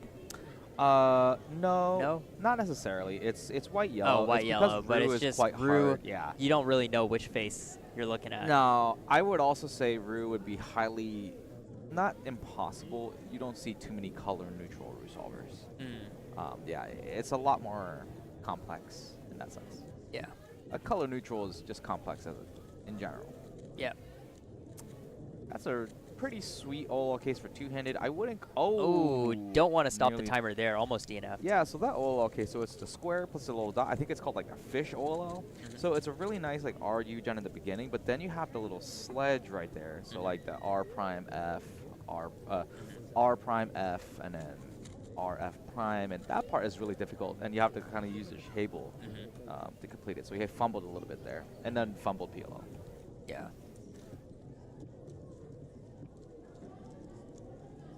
Max now with his second solve. He had a 9-second solve to start off. The second solve also going to be a 9-8, higher 9. Yeah. I mean, excellent solution. Nothing really wrong with it. He didn't even use the table that much on that solve in comparison to what we've seen thus far. Yeah.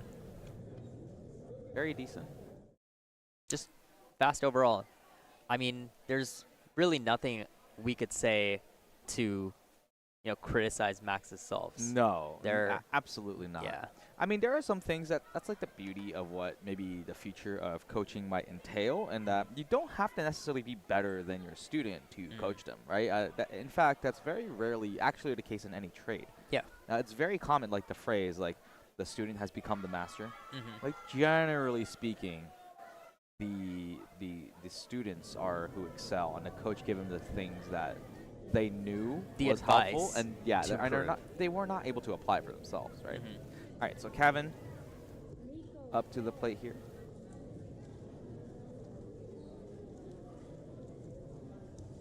First solve, I think, was around a 14. A little slow on those last 6 edges.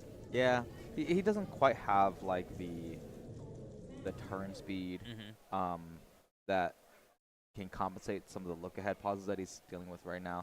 Ru solvers generally turn a lot slower, and they're able to get away with a lot more, but it requires precise efficiency.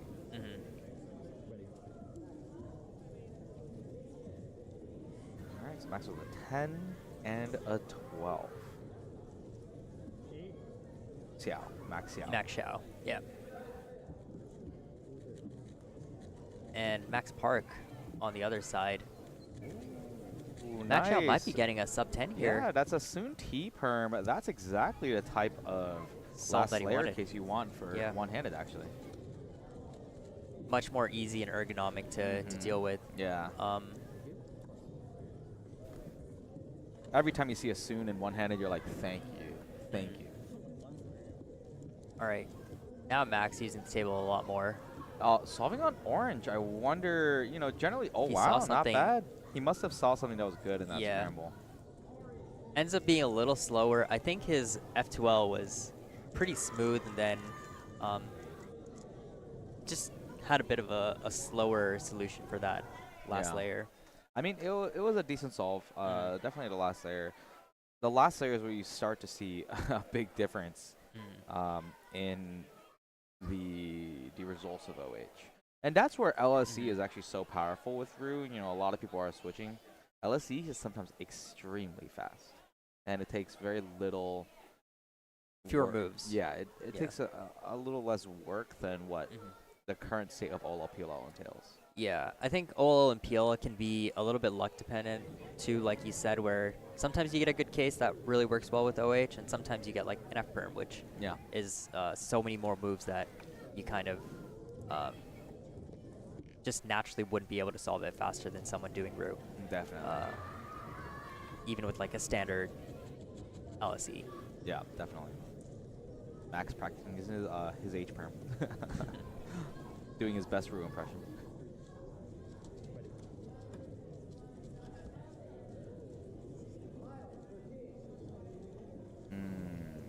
Okay.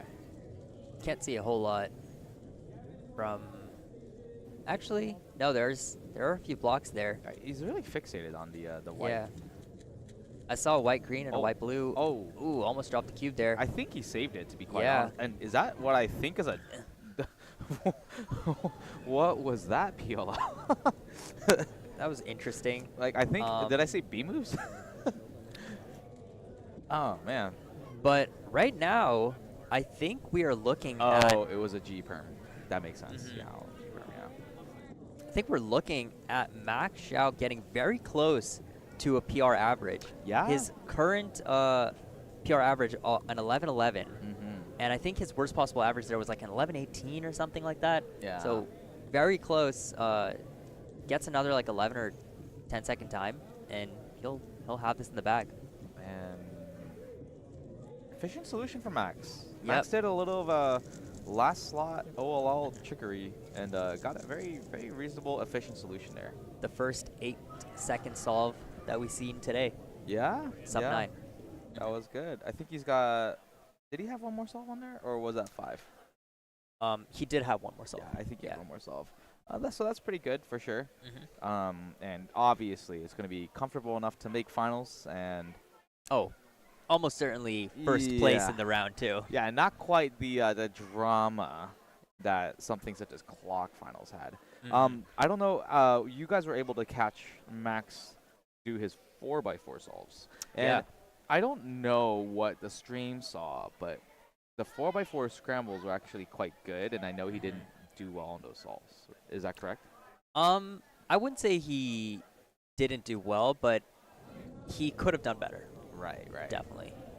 Those were some interesting cases for sure that I was looking at. I was like, oh, wow.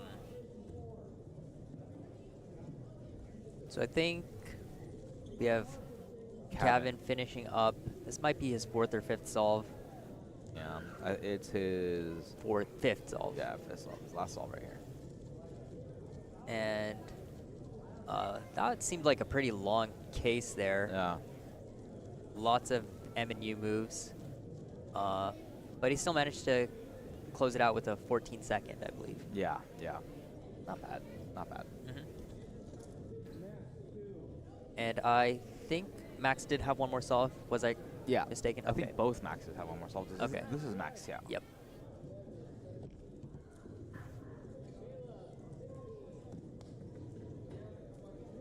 So, looking to see 2 more really exciting solves, and then we'll be done with this group.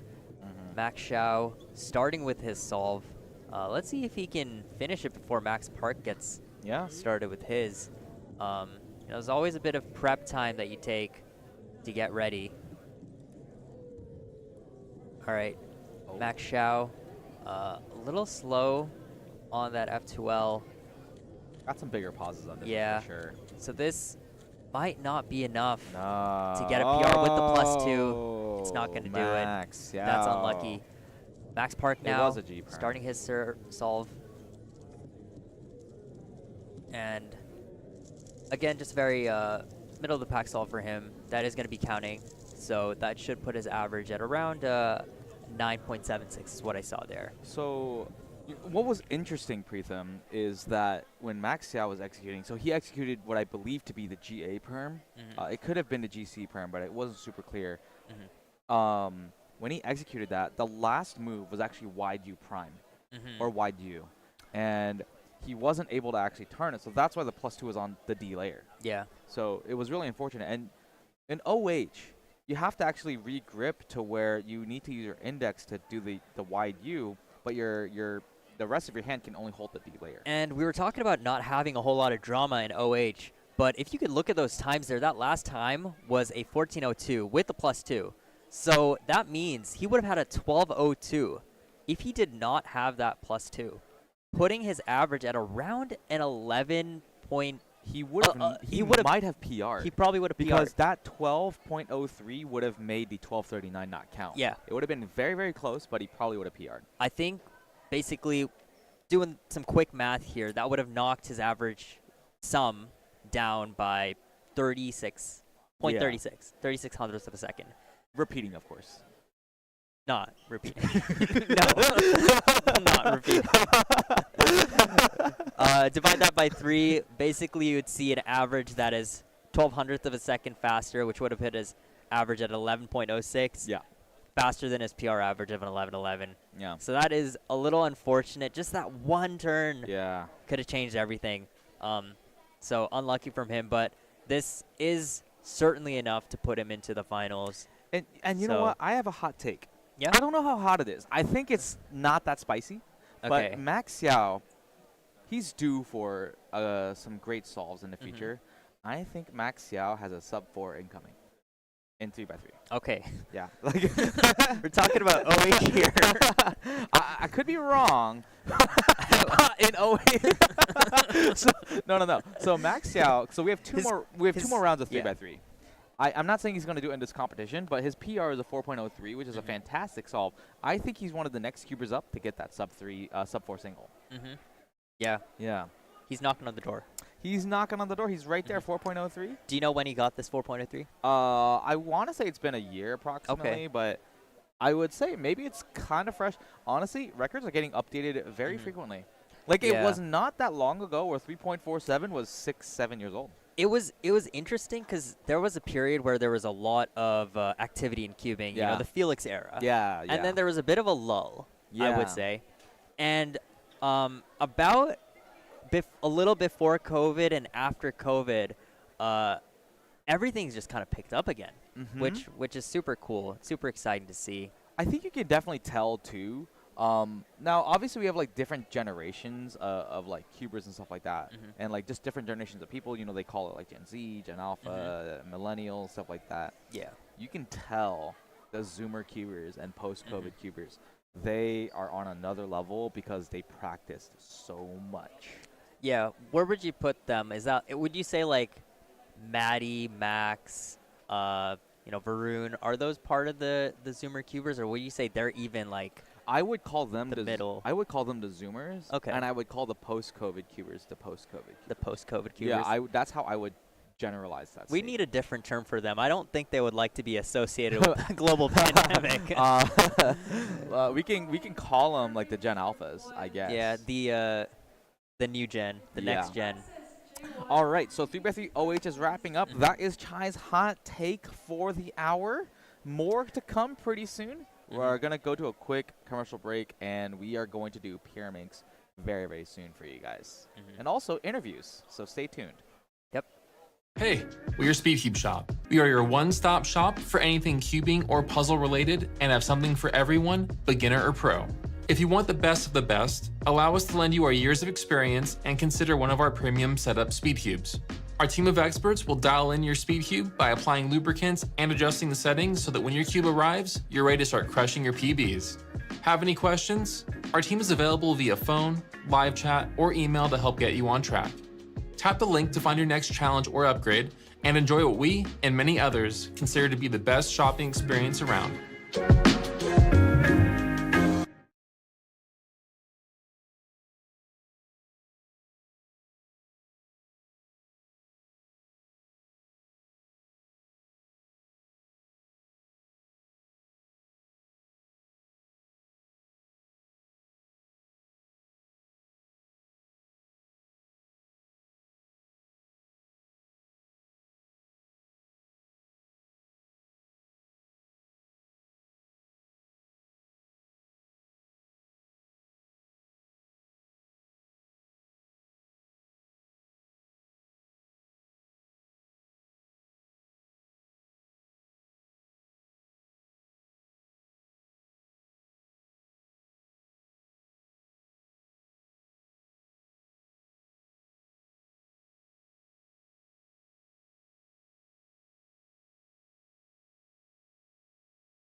And we're back.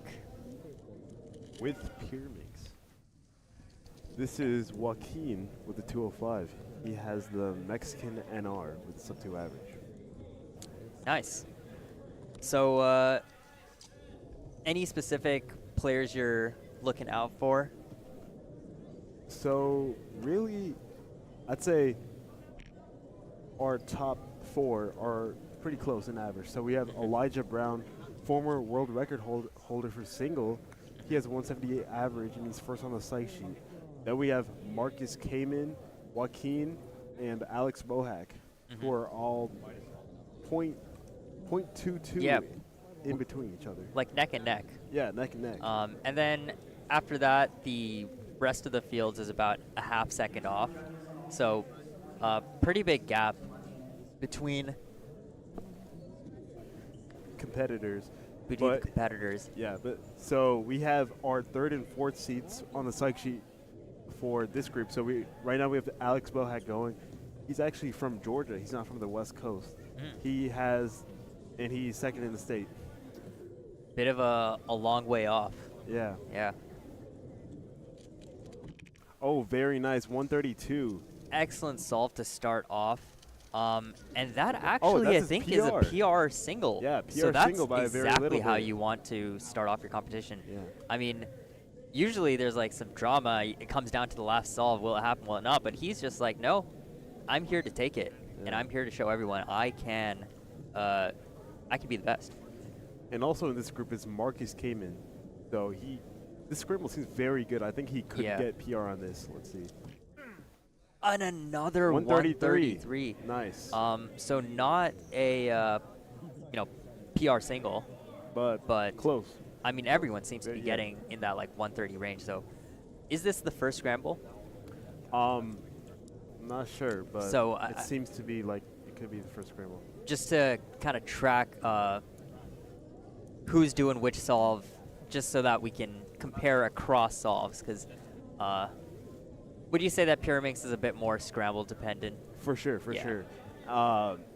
It used to be people use so many different methods, either top first methods or V first methods, but now almost everyone uses L4E, which is a V-first method. They create a V, which is one side minus an edge, and then solve the rest in one alg.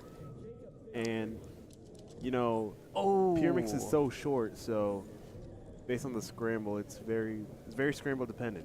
That's a bit tough. You can see Kyungmin there just kind of with the face of disappointment, his hand still on the timer, like, how did that happen? What even happened? A 4-second solve with a +2 on top of that. Not what he wanted to see. This looks like everyone's second solve. 288. Yeah, the second scramble is not looking too good. Yeah. Yeah, so now we have Marcus Kamen on his second solve. 186 PR average, and he actually got third at North American Championships 2 weeks ago.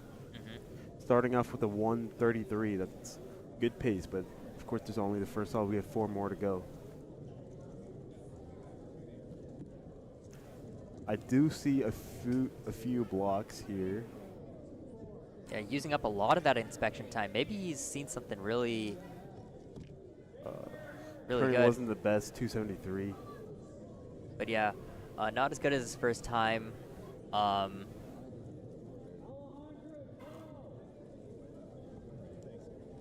Yeah, now we have Alex Bohack, 2 flat average. Again, everyone's kind of spending a lot of inspection time trying to find something on the scramble, but not really seeing anything too great. And their times are all, 409, that's not as good as horrible that for first him. solve. Yeah, it seemed to me that there was 1 or 2 blocks on the scramble, so I guess there's just nothing to continue that with. But now Mini is on his third. We'll see if Scramble 3 gives these competitors any better luck. Seems to Okay. be a tad bit better. Yeah, so now he has that one looked a bit smoother. a 2, 3, and a 4. I'm not sure, was that 4 or +2? Well, it was a 4 + 2, so okay. a 6. 2, 3, and a 6. But I think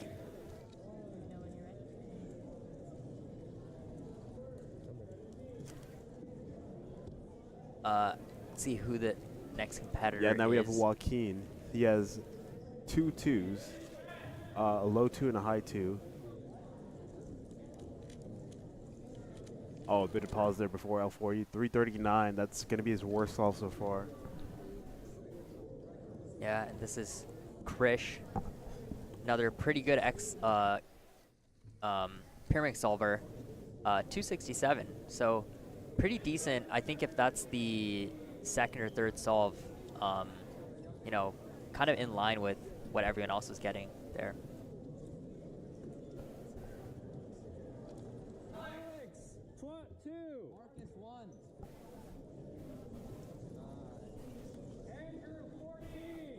All right, see Alex and Marcus coming up. Both wearing what looks like similar shirts. Yeah, both shirts are from our merchandise from the North American Championship. Oh, he's shaking his head. Yeah. I don't know if this is a good scramble. Lots of. Yeah, it doesn't look like one. Lots of inspection. Oh, it's going to be a that's gonna DNF, 2 turns off. Yeah. So that 409's counting, but it's only the first round. I think he can redeem himself in the next 2 rounds. Yep, there is a 3 rounds of Pura. We have a round 2 and finals. So lots of scrambles and lots of opportunities for these guys to get really good times.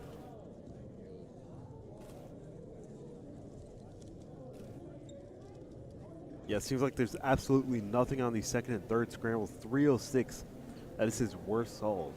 So that 273 is going to be counting. Yeah. That 133, though, I liked seeing every competitor kind of get a good time there. Yeah, that was great. Especially Alex breaking his PR, so I think he's happy to have that. Yeah, Alex, I think he's had a good comp so far. He got second in clock, and he also got a PR in square 1 with an 8 average. I don't know if that was on the podium. Joaquin is on his 4th, I think. And that 2 was flat. a really solid time. Nice.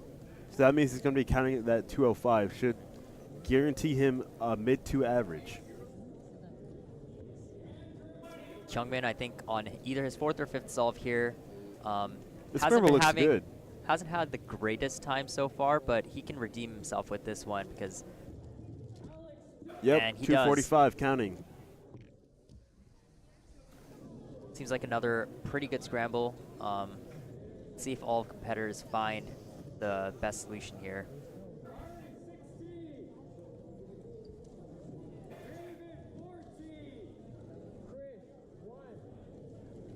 Back to Alex. So Mini's PR average is actually 291. So based on he has a counting 2.4 and a counting 3.3. So he is on pace to beat his PR average. Wow.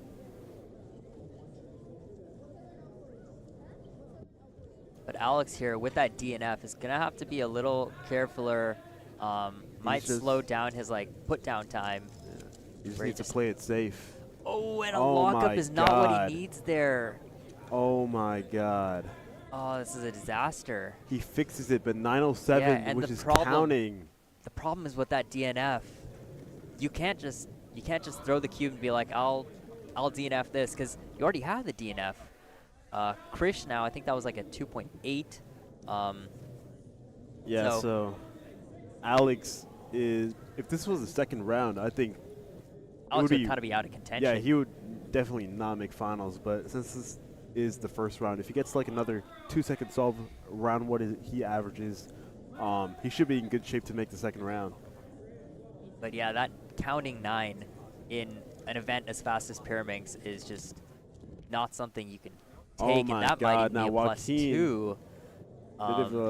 Fortunately with Joaquin, it looks 50-50. I couldn't tell if it's a +2. It looks like, well, I'll just say it this way. It does not look like a Pyraminx. It does not look like a pyramid. As we see a delegate taking a look at that cube, trying to see if it's all set. We will determine, getting all the angles here, if that's a +2. If it were up to me, just from this angle, I would say it is just barely good. But I, I'm not the delegate. I don't want to make a claim here. We'll see what's decided. Yeah,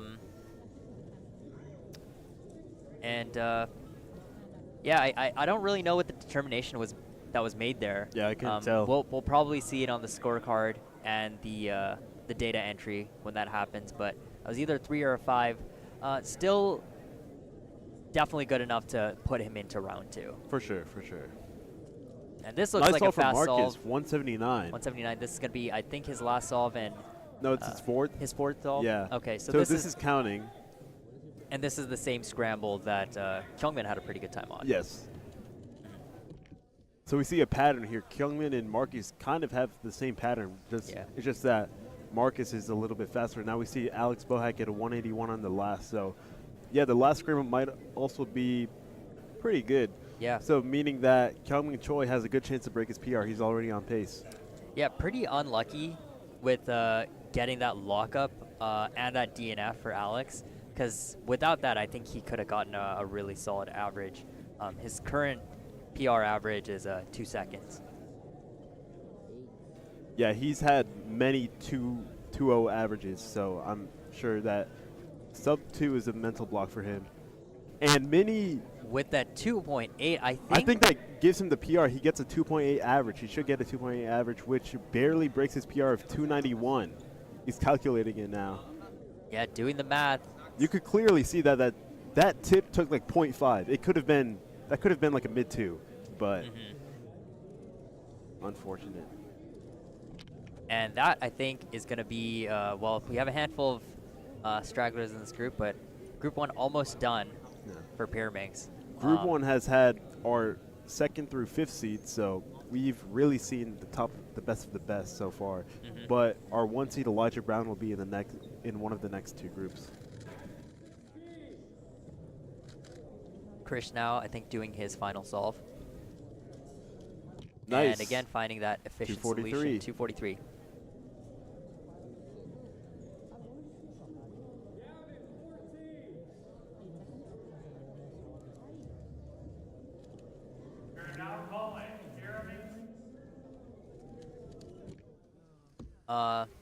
And that is definitely a +2. No Yeah. No need to check that. With the 6-second time, it's going to make it a 8.7. Don't know if we've seen this competitors, any of their other solves, so not sure how well they've been doing for the rest of the competition, but hopefully that one's not counting. I'm very impressed by Kyungmin Choi. He manages to get sub 3 pyraminx, and he is so good at like so many events. He's third in the world for FMCs, top 100 for like, I don't know, 2x2, 3x3 Mega Minx. He's very skilled at cubing. And now we have Marcus on his final solve. He could get a sub 2 average. Yeah, we've seen a lot of people getting really good times here. And a 155, Nice. I think that is close because this is counting. The 180 is counting. I just don't know if he had another like low 2 Okay, time. that's going to be a 202 average, so almost sub 2. But barely. the good thing is that does put him in the first seed for this competition so far.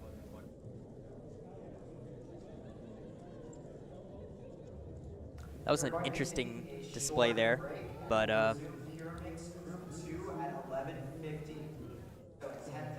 as you might have heard, we do have a short break, and then we'll be doing Pyraminx Group 2.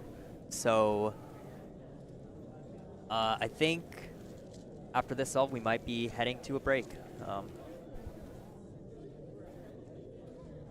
I believe this is Chris, one of the delegates in the NorCal region.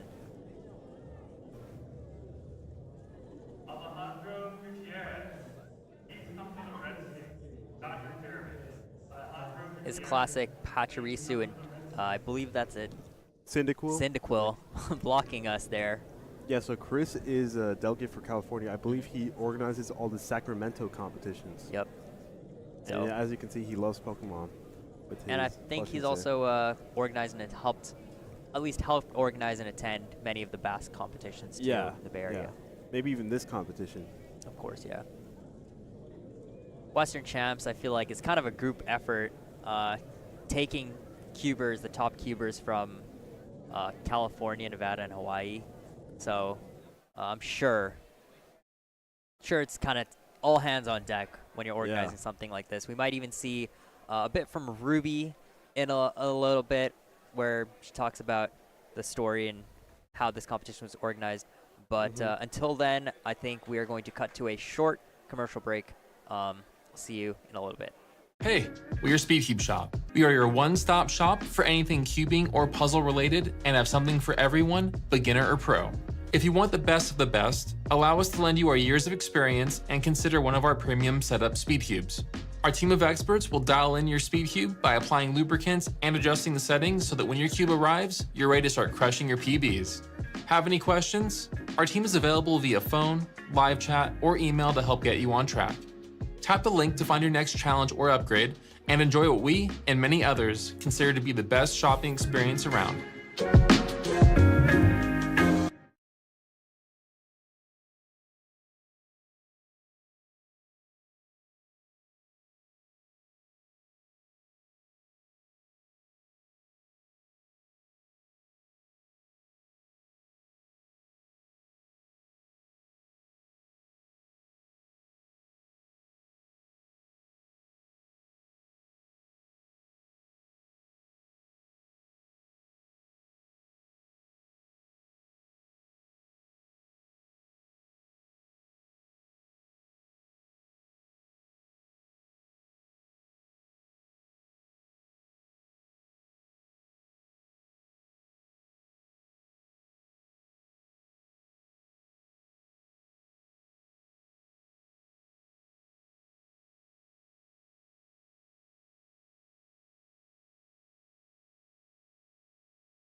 All right.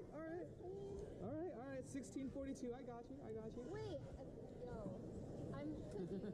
You're cooking? I'm kind of getting 18s all day, so I'm trying to get back to 11. It's a cycle soon. You're bad, bro. You start with like 1, 2, 3, 6, 3, and then 6, and then 6, and then like 2 cuts on the side, and then pyramid of 10. The world will never know. Try 17 didn't go on stream. Oh, wait, I was not ready for that. What are we waiting for? It's not worth it. No! Alright, my turn. Scratch. I win. I scratch. We're going back in. I have to just not scratch and I win. You gotta have the stance. You know? You gotta be like an NFL rusher. It is a very physical sport. You literally went at 2 miles an hour. You know what?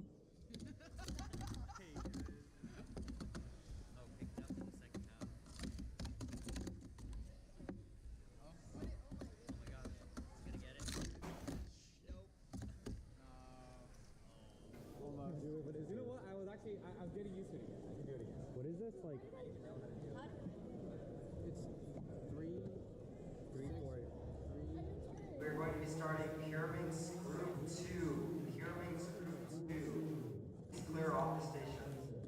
If you are assigned a judge for this group, please come up and judge. Pretty much all the judging stations are empty.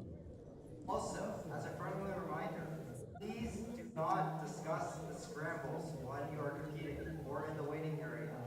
If you are caught discussing scrambles, you will be disqualified. Thank you. Oh, let's try scrambles. He doesn't mean after the round there. I know, just joking. Oh, I scratched. That was so bad. I should just not scratch. This is. Alright. Wait, that's a scratch. You touched it anyways. Anyway, it doesn't matter. DNF. Alright, let me try. I got the last one. I felt the spidey senses come out. I felt good. I got a 16 earlier. You can't be too upset. Give me a second.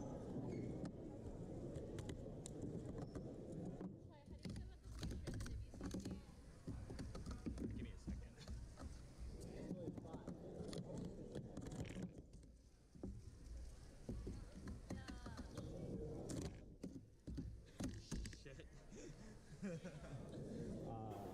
What do you mean? There's a lot I think about every day, so. There's a question I think about every day.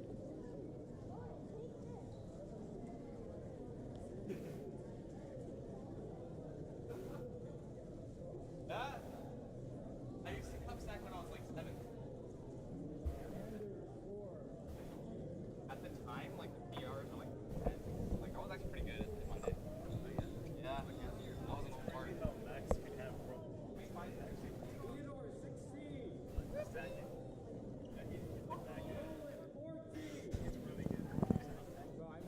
All right, everyone. We saw a little bit of ridiculousness there. Some cup stacking from good old Michael Chai and Sherry Tao. That was a little fun, right? Now, the reason for that break is we are quite ahead of schedule at the moment. We were supposed to start Pyraminx Group 2 at 12:02. It is currently 11:52. That means, if you can do the math at home, 10 minutes ahead of schedule. To fill some of this time, we are going to have a nice little short interview with one of the main organizers for this competition, Ruby Liu. She's just hopping into the booth right now. And as we do our interviews, we'll just quickly go back and forth between solves as they happen, but not too much commentary. Hope you all enjoy. Yeah, it'll be pretty chill. You all will get a cool interaction inside, kind of like inside the organizational, inside the organizational things that need to get done in order to put on such a large effort such as Western Championships.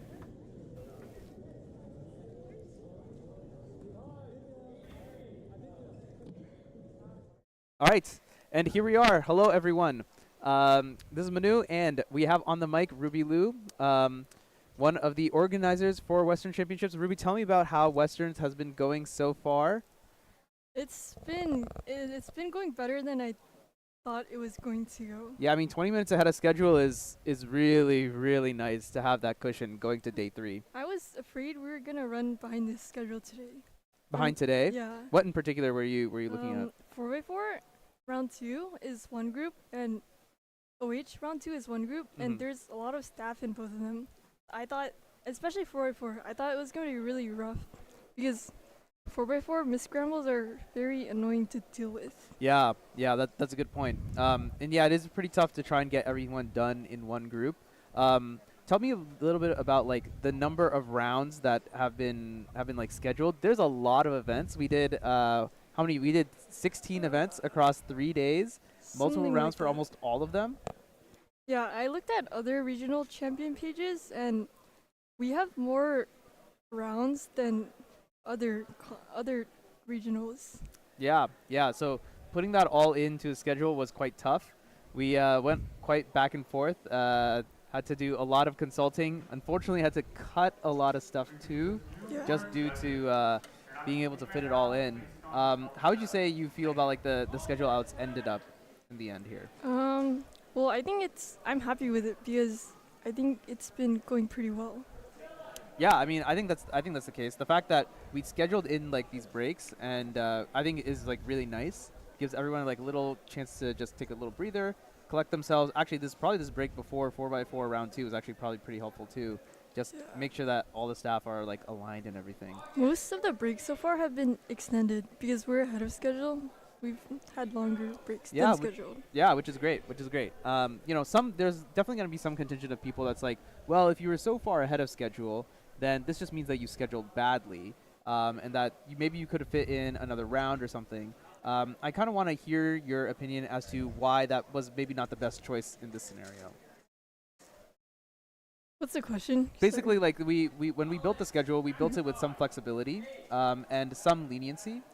There are some people that prefer an organizational schedule that's a lot tighter, so you can get more rounds done. So I kind of just want to hear what the thought process is behind having something a little bit more relaxed. Well, it's a lot less stressful for staff, and I think typically in comps, when you start running behind, the day gets way more stressful. You're worried about catching up and not falling more behind. It's a lot more stressful than having a chill comp. And I think one of the important things to mention is that like because like without the staff, like this competition is just not going to happen. Yeah. So you know, if there's low morale from like the rest of the staff, then you know we're gonna have to like drag ourselves through the mud, especially as we're going to day 3 of competing. You know, day 1 was already pretty long. I think when did we get here? 8:30 on Friday. The same 8 for all days. Okay, yeah. So we got here at 8 a.m. every single day. Had to do all the setup. Had to get started with Big Blind, which is not an easy event to hold by any means. And then you know we did 2 attempts of multi-blind on the Friday. Did a little bit of setup for the rest of the weekend. We ended up leaving here at like what 6? Yeah, on Friday. Yeah, so that was 10 hours. Then we were 8 to 8 yesterday. Right down to it. We're gonna be maybe not quite 8 to 8, maybe 8 to 8 with all the setup. And sorry, all the teardown today. So you know what is that? 12, 12, and 10 is like 34 hours of competing, organizing. Yeah, so definitely a lot of stress. And I guess 3 hours of that is lunch, but in any case, yeah. So I agree with you. I think having like a little bit more flexibility in the schedule allows us to do a lot more stuff with our staff. How would you say like the staff experience has been overall, just from like what you've heard? We have staff snacks. But yeah, the snacks are good. Which is good. The snacks are very good. We got loads of snacks on our little stream table here, as well. I think it's been going pretty well.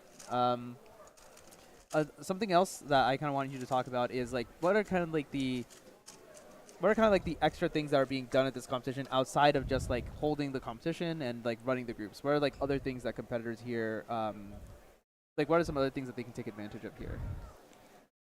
Yesterday night we had an unofficial event just to make it more fun. We had a mini Guilford. You want to explain what Mini Guilford is? Um, there's a lot of events, and I don't know what events. It's like 2 through 5 and side events. That's basically it. That's basically Okay. it. Yeah, 2 through 5, Clock, Pira, Scube, OH as well.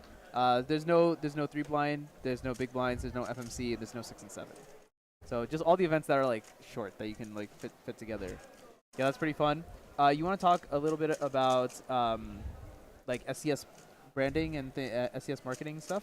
Oh, West Coast Cubing is gonna work with them, like with in a lot of future comps. Yeah, definitely. And in this competition too, Yeah. there's a lot of things that SCS has done for us. For example, the shirts Yeah. were provided by SCS. These lanyards as well. The prize money. Yeah, you want to talk about some of the prize money that's available? The total prize money is $1,000. That's pretty cool that it's not gift cards. Yeah, it's cold hard cash that the competitors can use. Other stuff that they've provided is a discount code WCC that can be used during online checkout. I didn't even know about that. Yeah, I didn't know about this until Cameron was like, "Oh yeah, I forgot to mention. You guys have a discount code now." I'm like, Oh. "All right, sure, sounds good." Yeah, and they've been vending all weekend as well, which is pretty cool. And from what I've seen, like competitors have been able to take advantage of that too. It's kind of just fun, like buying cubes in person. I don't know, it's weird because like most of the time, like I have to like go online to get a cube. I have to wait a couple days, but here I can like show up and be like, "Yeah, I want this cube," and he's like, "Okay, well here's what it looks like. Here's like It's a cool sample. being Try able it." to see it and touch it and turn it. Yeah, exactly. Rather than like relying on your friends, Yeah. which may or may not be set up a certain And way. Or it's so something. sad when cubes aren't as good as you thought they were. Yeah. This happens to me whenever Chai recommends me cubes. Half of the time, he's like, "Yeah, this cube is god tier," and it's just no bueno. Yeah, so that's been something pretty fun that we've been able to put up. Of course, this live stream as well is all part of the Western Championships. Yeah, how would you compare this edition of Westerns to previous year's editions? What do you think has been like better this year? I remember last year there was no AC, and There was no that was AC. very memorable from last year. I remember it was like uncomfortably hot. Yeah, that was it was summer in Berkeley. I think it was July in Berkeley, and the room, which you've probably seen on previous live streams as well, is like all glass in the back, and that's like where the sun is setting. So there's just a bunch of sun that comes in and just kind of gets trapped. So yeah, it is nice to be in an air-conditioned venue. I quite like this one, other than the floors. I don't like how the floors are like not carpet and shiny. I think it's just If someone weird. spills something on the carpet, it's over. But that sounds like the venue's job. In any case, so yeah, no. Thanks for UCST for having us here in this nice venue. At the end, we needed to reduce the competitor count. So do you want to talk about like the kind of like the history of that and why that needed to happen? Yeah. So in the past, UCSD has never restricted us on the amount of people in here. We just let them know how many people we're gonna have during comps, and they're fine with it. But like halfway through, or probably more than halfway, registration was around 210 already, and UCSD told us we can only have 500 total people in the room at once. So we asked everyone how many guests are you bringing, and used those numbers to decide a new limit, which was 240. Yeah, so that's pretty unfortunate. Otherwise, we were definitely on pace to probably get to 300, I would say. The original limit was 375. So that's a bit unfortunate, but it seems like everything has worked out. I know, like, you and I were kind of stressed, like, trying to make sure that, like, okay, well, let's really not try to hit a 500 limit, because then at that point, even the competitors who are trying to compete would not be allowed in. That could have been a problem. But from what I can tell, it doesn't seem like there's been, like, an overcrowding issue, or like there have been too many people in the venue. It feels like the venue has had like a comfortable amount of people in here at all times. So that's definitely good to see. Yeah, I mean, how have you enjoyed, I guess, being involved in the organization process? How long back have we been doing Western's organization? Well, last summer, I I remember during Westerns last year talking to Chai about this. So that was like a year ago. Yeah, yeah, it goes back pretty far. There are many conversations. So, after a year of like starting the organizing, going through a lot of headaches, and a lot of planning that went into a lot of things, even like relatively small things. You've seen the competitors wear these like little plastic name cards. This took a while to get done. This was not trivial. It seems really simple and like it's like, oh, it's just a name tag. Don't you give these at every competition?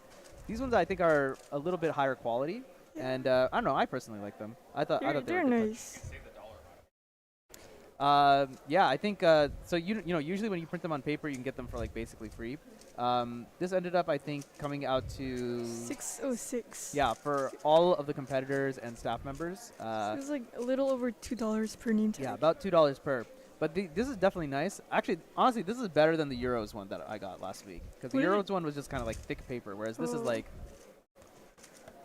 These are nice. Nice material. yeah, they're good. They're good, nice hard plastic. So it's a nice little. We wanted it to be a little bit memorable for the competitors, because it's fun. You show up to Western Championships. You're here with all these people from all around the region, all around the state, from different states, from across the country, and even some competitors from other countries as well. So, yeah. So I hope you all have had a fun time listening into Western Champs. Anything you want the audience to know, or about your experience organizing Western Champs? My favorite fruit snacks are the orange ones. Are there any orange ones in here? I just opened it before I. There are orange ones. Nice. You nice. want fruit I kind snacks? of want an orange one. All right. So with the orange fruit snack about to be devoured by me, I think we are most of the way through this Pyramix group. So we'll cut to a quick break and then we'll be back for group 3. Is Mitch in here? I want to say hi to Mitch. I don't know. Maybe. So Maybe he is, sad. maybe he isn't. But someone was supposed to cut us to a break, and he's on his phone doing nothing. So, anyway. See you soon. Hey, we're Speed Cube Shop. We are your one-stop shop for anything cubing or puzzle related and have something for everyone, beginner or pro.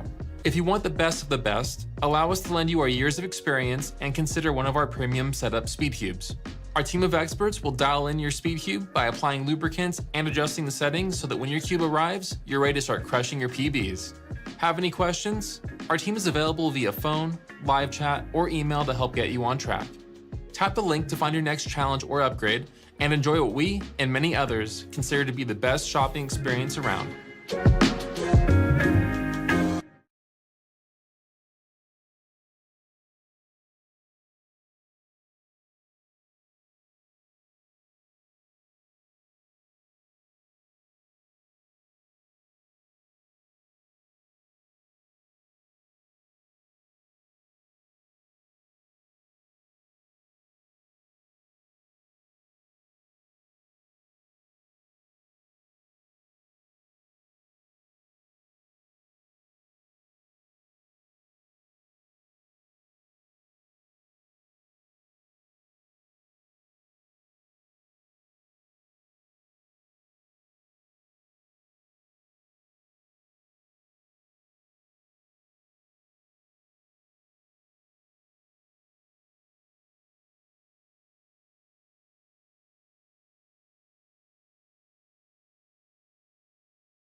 Hey there, everyone. Welcome back. Manu and Chai back on the mic here. Pure Mix is going on right now. We will show you some intermittent solving, but one of the things we wanted to do is kind of talk about our next event, 5x5 final, which Michael Chai, I'm extremely excited for. It's going to be a very fun final because I think there's sparks are going to fly here. We got a bunch of great top solvers. I got on my, I'm just going to show it to the camera. Why would I hide it? We got a bunch of top solvers on our little sheet here and on our results from the first round. Anything standing out to you in particular here? Yeah, so Max Park doing very well in his 5x5 first round with a 35.56. And, there's a lot to be said about what Max Park needs to prove here for 5x5. His current PR, which is world record number 1, right, is 34.76. Now, the question is that something that Max Park can beat? And 5x5 is one of those events? Absolutely.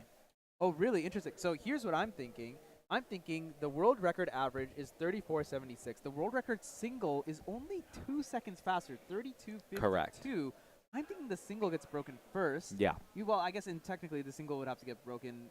We could see a double. Yeah. The single could get broken en route to both of them getting broken. Max, obviously one of the greatest competitors that our little sport hobby of speed cubing has ever seen. Just numerous numbers of accolades. Honestly, even this graphic is wrong because it's not 83, now it's 85 world record. Max getting the world record for 6x6. Yesterday on the mic, Michael Chai, that was an absolutely electric commentary spot, Yeah. I must say. Yeah, I will say that was awesome to witness and behold. And for 5x5, for Max Park, it's a very interesting situation to be in, right? Especially as we're less than 1 year away from World Championships. So Max Park he broke it multiple times later, but having 5x5 world records broken at U.S. Nationals 2023, right? And that was probably one of the favorite moments of what I would call the in-person spectating experience at that competition. It was just so awesome because, that was, I don't know if it was this 32, maybe it was a different 32, but it was just great to see. Yeah. Just the commentary about it, being it up on the projector. I'm pretty sure it was 5x5 finals too. Yeah, it was 5x5 finals, and that's why everyone was watching, right? Yeah. But what's interesting is that for NAC, right, he didn't get the placement that he was looking for. Right. He lost to Timon Kolosinski, and I know Max Park feels like he can do better, right? And that might be the story for Max Park right now. Like, how is he going to regain his dominance in these big cube events as the rest of the field catches up to him? Yeah, the rest of the field is definitely catching up. Firsthand, I was able to witness this at Euros. The Europeans are not messing around. Nope. They're ready, and they're looking to come back with a vengeance. Timon Kolosinski in particular. Yeah. My God, can we talk about his solving over the last month? Yeah. He's just absolutely insane. He's destroying ERs. He's destroying personal records, national records on his way. He's on a complete rampage. Over 8 rounds between North American Championships and European Championships, he averaged a low 5. I think and 2 of those were sub 5 averages as well. It's just insane. His solving is absolutely amazing. The other Europeans for 5x5 in particular, Kieran Bihan, Timofey Tarasenko, Richard Delacoste, and by of the way, course, Timofey, so cute. Timofey is amazing. Yeah. You all have to go back and watch some of the Euros footage. It's kind of weird because from the camera you can't tell how small he is. Also because he sits on a chair with some padding. Yeah. But when you're there in person, he is so tiny. And yeah. He's a really wholesome cuber as well. That all to say is other people are catching up in the field now. It's no longer as closed off of a ranking as it used to be. There's a lot of big cubers in the mix, a lot of nationalities in the mix as well. It's going to be really interesting to see going into Worlds here. And the inevitability about 5x5 World Records' current state is we're approaching sub 30. Yeah. We're approaching sub 30, and 5x5 admittedly does not have the variance, right? It's not like true. It has any significant amount of parodies. The biggest variance that you might be able to see in 5x5, well, one is the wing edge parodies, Yeah. right? Like they're going to be flipped. And really some interesting cases from centers and whether or not you use Redux or Yao.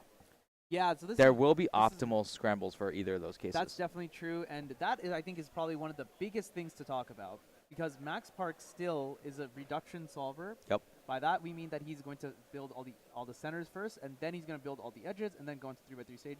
Yao's a little bit different. You build 2 centers, then build 3 edges, then build the rest of the centers, rest of the edges, and then you go into 3x3. So it's the same number of things you have to do. They just reorganize it in a way such that it's a little bit more efficient to go find those cross edges first, and a bit more ergonomic to actually solve those centers. Most other top solvers in the world are Yao solvers on not just on 5x5, but even on bigger cubes too. This is something I was talking to Kate Graham about yesterday as well, and it's something that is really interesting to see how like Yao is like kind of taken over at this big level. I remember when Kieran was first getting good at big cubes, and we're like, oh, Yao is eventually going to take over, but it kind of happened a lot faster than I expected, maybe accelerated by the pandemic.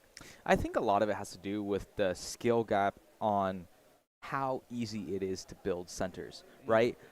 The biggest benefit that Redux has for you, I wouldn't call it the biggest benefit, is that centers are a lot more pragmatic and simplistic.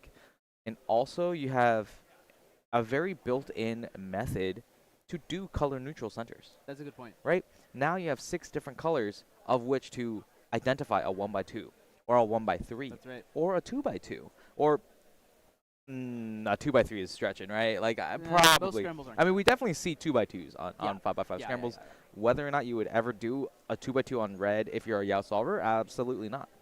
There's almost no way you're going to. There's a few people that do it. Really? I will say that there are a few people that do it in general or like are looking into it.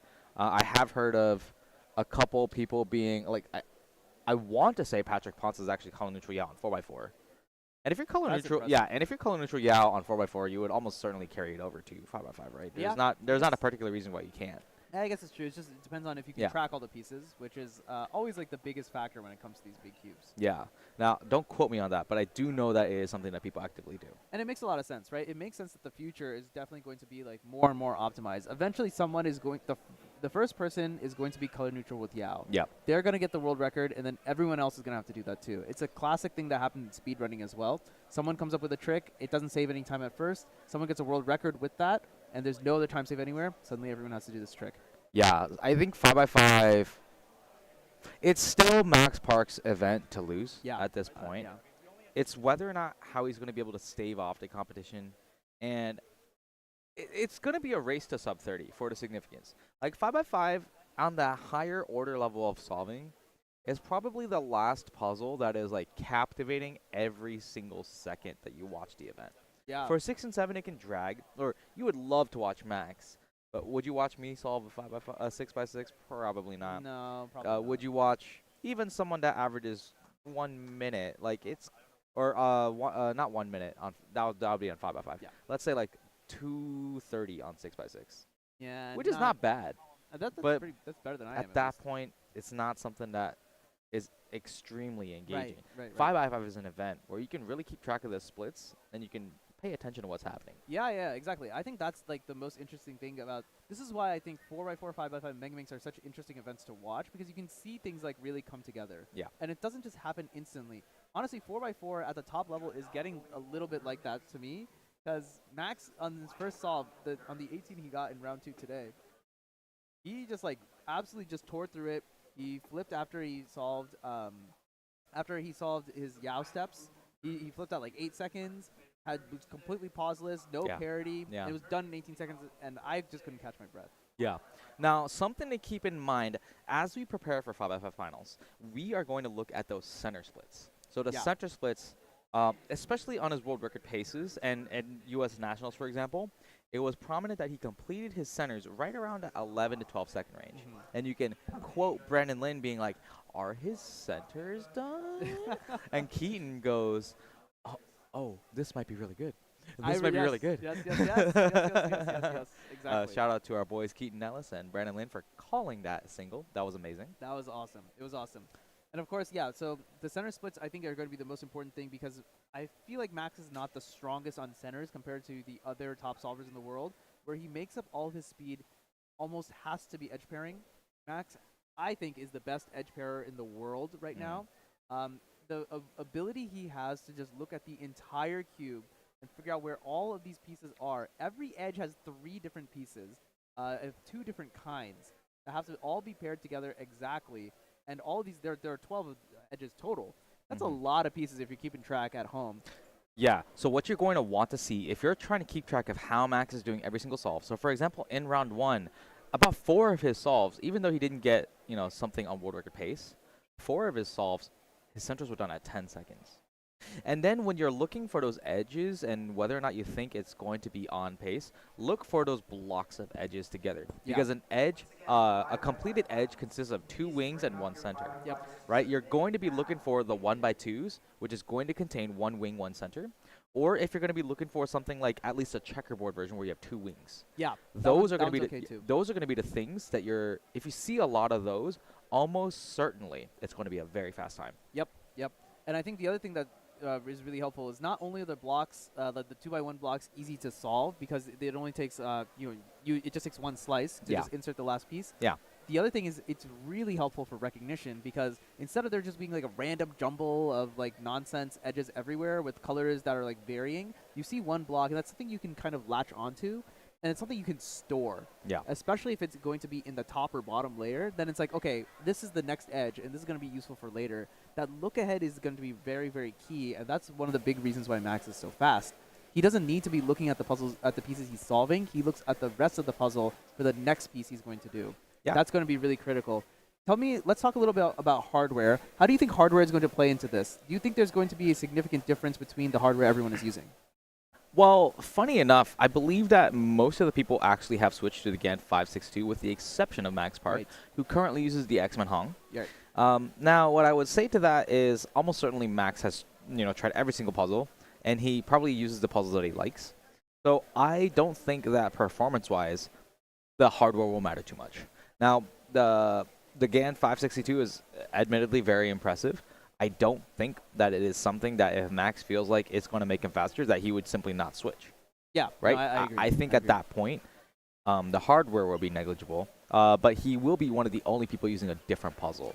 Yeah. In the current meta. Yeah, so that would certainly be interesting, especially if we see any execution errors. Max is a solver who is like very consistent. Yeah. And he's not known for messing up a lot of execution, but of course it always happens. So it'll be interesting to see at what stages and how many execution errors are there, not just for Max, but also across the rest of the competitors. So it's interesting that if you think about hardware, you kind of also imagine that Max Park is somewhat of an old school solver, because he is. Yeah. He actually is very stable in his solves, and he's pretty accurate, right? Mm-hmm. And you could imagine, especially he doesn't really do double flicks, he does single flicks with his index fingers. The GAN 562 actually has really strong magnets. Very strong that magnets. really keep the puzzle cubic. That might be the only thing that Max doesn't need to worry about is keep the cube cubic, because that's all you can, that's his forte. Right. He doesn't need the cube to do that for him. He's Yeah. already good at that, so he can take advantage of the other parts of the cube. Exactly. So that's maybe part of the reason, right? I mean, we wouldn't know for certain, but that's something to keep in mind that he turns old school. That's why, like he does with his index with one finger, he can't double flick. A lot of other people in the old school days couldn't double flick. Yeah. Yeah. I mean, the puzzle just didn't allow it back then. Yeah, exactly. We are seeing competitors starting to approach their stations as we prepare for 5x5 finals. All right, yeah, here's Varun Mohan Raj.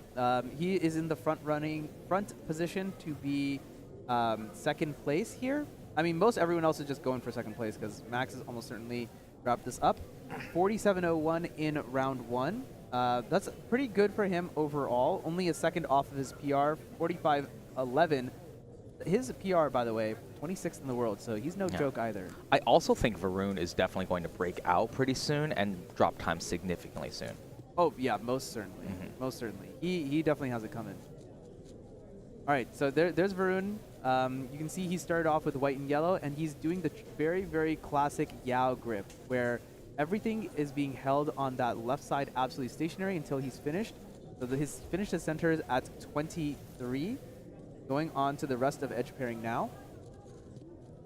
And you'll see he's going back and forth, looking across all of the different sides of the cube, trying to find where all the edges are. I don't see any particularly good edges to start off with. He's kind of having to make all of his blocks himself. I would say that also he's getting in his own way a little bit. Those edges, he spent a lot of time unnecessarily on looking for the next set of edges. Right, when he's doing that like really big rotation, right, where he's moving like half of the cube across in order to see. And you sort of know that it's an issue because Yao, the only reason you do Yao is so that you can improve your look ahead during edge pairing. That's right. Right? There is no reason at this top tier that you should not be turning. And especially if you're not going to rotate, if you're not going to do, what would we call it, a Y rotation, X rotation, where you go, where you flip the bottom layer, there is no reason why you should be doing any sort of pausing like that. Yeah, I agree. That's something he will want to improve on going into solve number 2. But meanwhile, the man, the myth, the legend himself, we've been talking about him for, I think, over 15 minutes at this point. But now it's worthwhile. Time to shut up and let's watch him compete in 5x5. All right, keep note that there is a big green 1x3 bar. Actually, I see quite a few 1x3 bars. I see some good red 1x2s as well. Let's see what he started off with. Okay, so he did go for... No, it is the blue one. Yeah, so he started off with those two. And yeah, as we mentioned, he's a Redux solver, so he can kind of just do He flipped any at of them. 12. Now he's just going through all his edges now. Because he is doing reduction, the edges are just going to be anywhere. He is going to have to do rotations in order to try and find them. But again, Max, one of the best in the world, onto 3x3 stage. Honestly, this solution is not bad. The edges were not optimal, but he made it work anyways. Yeah, it seemed like a long edge solution. Yeah. 36-49, not bad. Not bad. Yeah. It was a really good solve. I would say that he probably lost a little bit of time on those centers. Didn't get exactly what he wanted. The edges were... They look complicated, quite honestly. I feel like he needed to rotate a lot more than I would have expected. Yeah. And I think that, obviously, that eats into your time. If you're rotating, you're not turning. Yeah, exactly. If you're rotating, you're not turning. At the lower level, that's not really an issue. Yeah. Yeah, right. Because you need to rotate in order to find the piece. If you can't find the piece, you're also not turning. Right, yeah, exactly. All right, Varun preparing for a second solve. Yeah, he's adopting his very classic kneeling position. Since Varun has been very small, he has been standing, but as he's grown older, he's had to kneel instead. He's almost certainly taking advantage of yellow as the first center here. Yeah. I mean, there's no way he was going to pass up, I think, that 1x3. Yeah. Oh, wow, that was a big rotation to look around just during Yao edges. Interesting, yeah. It's okay. I mean, generally during this time, if you turn a little bit slower, you can take a lot more advantage of what Yao has to offer. Yeah, I mean, going through last two centers now, we'll expect him to do a Z rotation right here. That looks like about 24, a second behind of where he was on the last solve. Yeah, and keep in mind that Varun solves his last Yao edge with D on the D layer. So he rotates first and then proceeds to solve that last fourth edge. Right. Rather than, I think, some Europeans, they will solve the fourth edge and then store it. Correct. Ari does that, actually. Yeah. This is and ZB. He knows the ZB. That's got to be an easy ZB for him to know. Yeah. It's easy because in that ZB specifically, there's that huge right block. Yeah, that's a massive block. Right. And at that point, you see the block. You just sort of got to understand there's 4 corner colors that you have to look at. And obviously the pattern was, the matching was on the top left and the bottom right. So. Yep. When you see that big block, you got to take advantage of it. Yeah, exactly. All right, as you can see, we now are starting to populate our live rankings.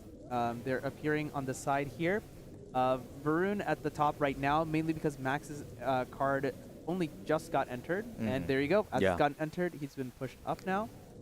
You'll see a little number next to all of these times. That number is the number of solves that are remaining. So Max has 4 left. Varun has 4 left. Ari has 3 left. Starting off with 50-79 and 48-70. So he's on very similar pace to Varun. Yeah, and something to keep in mind, I think that Max has not gotten his 5x5 puzzle yet. They're probably fixing a miscramble. Yeah, more than likely. So in square one, Max Xiao was able to win the event, and Calvin Nielsen is our Western champion. Yeah, congrats to Calvin. That was a pretty fun final to watch. It was. It was. I gotta say that clock final was pretty fun. Yeah, clock finals was very fun. I enjoyed it. I mean, it's just the great storylines and everything. They all culminate into this finals. It's not a national championship. It's not a continental championships. But there's still like pride at stake here. Yeah. People are trying to become the Western champion. Especially this is one of the most competitive regions in the country as well. So yeah, it's definitely a position that people are vying for. I wonder what Max... This is the more interesting... I wonder at this position, what does Max think about? I don't know. Yeah, I would like to say It would be interesting to have a microphone into his brain. I would just like to know. I would definitely want to know. I would definitely want to know. I mean, I want to know what's going on during the solve too, because I'm sure the rush of thoughts going through at any given moment must be amazing. Yeah. I think this is something that's really interesting. 5x5s are allowed to be mis-scrambled, but it seems here almost certainly there was a mis-scramble and it was fixed. Looks like for the finals, everyone is going to be getting the same scrambles. Yeah, which obviously is it's the right thing to do. Yeah. Right. It's not like it shouldn't be done. Yeah. That's definitely the right thing. That's a discretionary reg based on the logistical challenges of each specific comp. Yep. Right. I think for finals, it's definitely important enough that everyone gets the same scrambles. That's why it mattered so much at Euros. All right, so we're going to see Max probably try to take advantage of that same yellow 1x3 bar that Varun took over earlier. Exactly. I think so as well. Yeah. Yep, exactly that. First two centers done in less than 6 seconds. Last two centers already. Yeah, this is pretty decent pace. I want to say 11 there. Yeah. These edges are pretty good. I'm not going to lie. They are good cases so far. A lot of 1x2s. And we'll see what happens. Obviously, last 4 edges is always a wild card. Yeah, you can also end up with the dreaded wing parity. And which is he is on 3x3 stage currently. Yeah. Nice Olao. He's got to be able to predict that A-perm. Yep, exactly. 36-65, very similar to the first solve he got there as well. Only one small execution error I want to say there on that OLL, but other than that, another masterclass solve from Max Park. You know, I gotta say, as an intermediary cuber, that specific OLL where the front, the UF edge and the UR edge is misoriented, that's one of my favorite algs. Because of the alg that you execute, it's super easy to predict your PLO. Right, because I think it just leaves corners alone, right? Pretty much, and you're able to like, oh, I know it's a T-perm after this. Right. All right, Varun now has got his cube. He's ready for solve number 3. You can see as the times start piling in, he's a little bit behind the pace. Those centers took a very long time. The first 2 centers alone took about 7 seconds. Yeah, so he's a little bit behind. I like his E centers though. I feel like he has some pretty good E centers, although that looks like definitely a bit of a mistake. We shouldn't be seeing 3 colors at this point. Yeah, and Varun flipping at 23 seconds.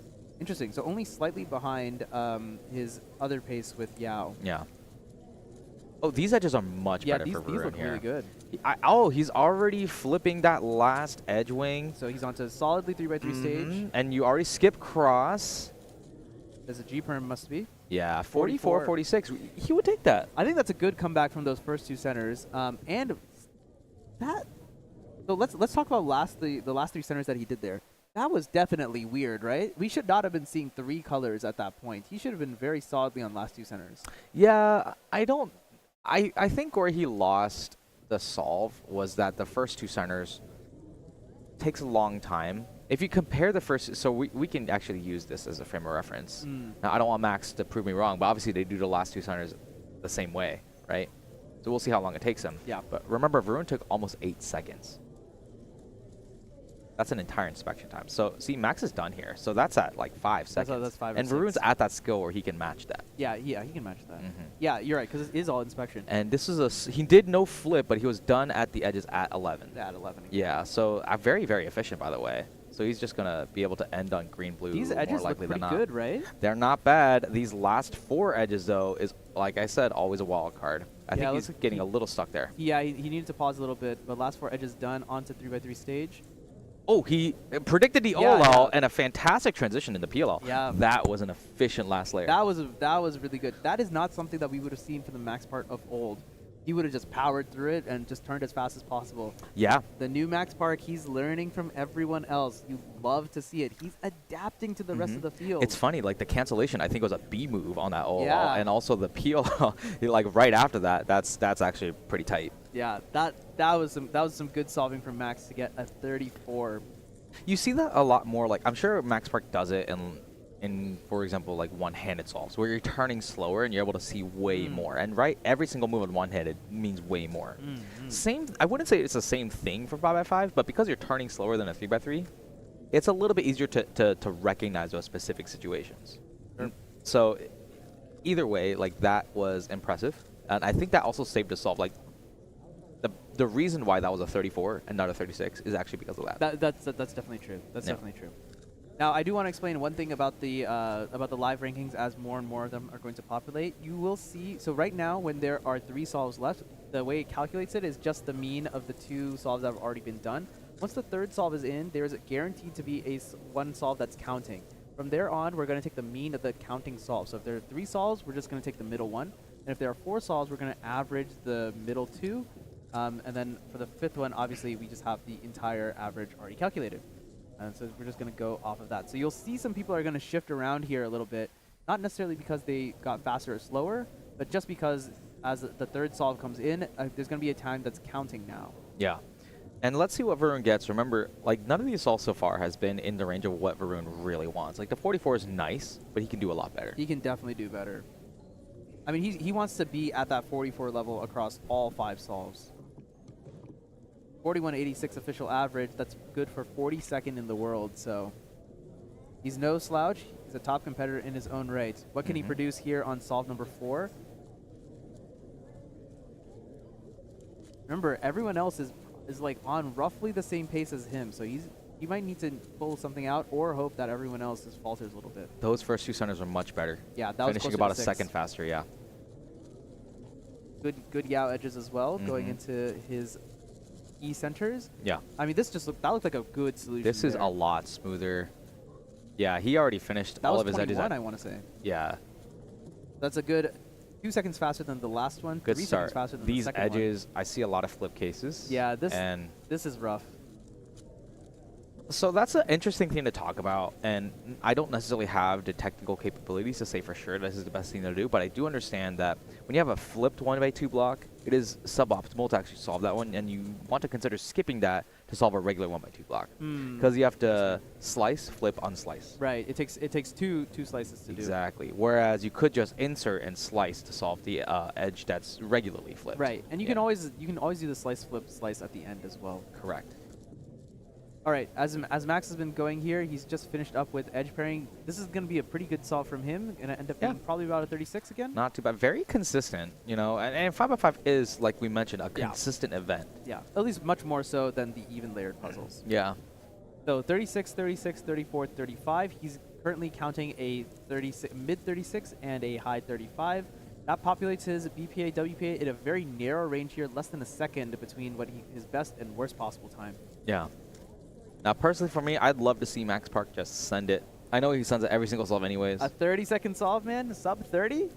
I mean, no. Sub 30 is probably not necessarily in the wheelhouse. It's something we have to think about. Darn. But it's just not quite in the wheelhouse yet. I don't think so. Especially as we mentioned, because 5x5 doesn't have that variance. It would be very difficult to shave 2 seconds at Max's level. Right. You can't just say like, oh, there's no parity. So, you got 2 seconds. Great. Yeah. All right, as the live rankings are finished to update here, looks like Max Yao, 3 solves left, 48.50. That's the mean of the 2 solves that have already been done. Right, but now that's updated, so the counting time that he oh, I see, Varun's solve has been put in.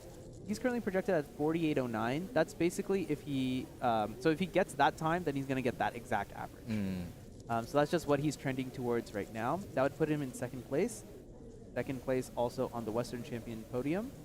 Yeah, but they're all within the same range right now. Like Max Yao and Ari Randers Pearson are they're in striking range right there, and Kate Graham probably out of the race for a podium. It would probably take a lot because Max Yao has a few solves to go. No, she's definitely out of the podium. I see 3 WPAs that are 49s. Yeah. Her BPA is a 51. Yeah, so that would be pretty unfortunate. Ooh, I just saw WCA live update. We're going to see it on the live rankings too. Max Yao 109 on solve number 4.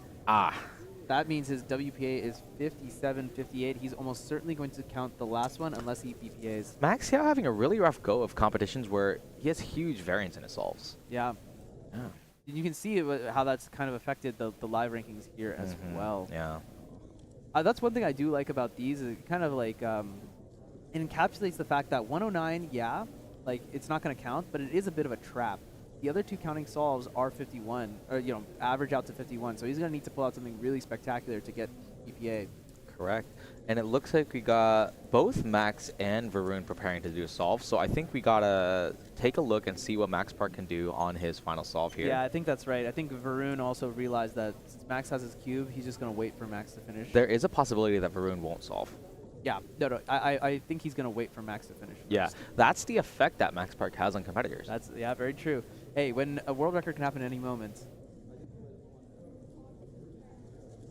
I do see a huge Yeah, yellow that 2x2. white yellow is good. Both white and yellow look good. Oh, wow.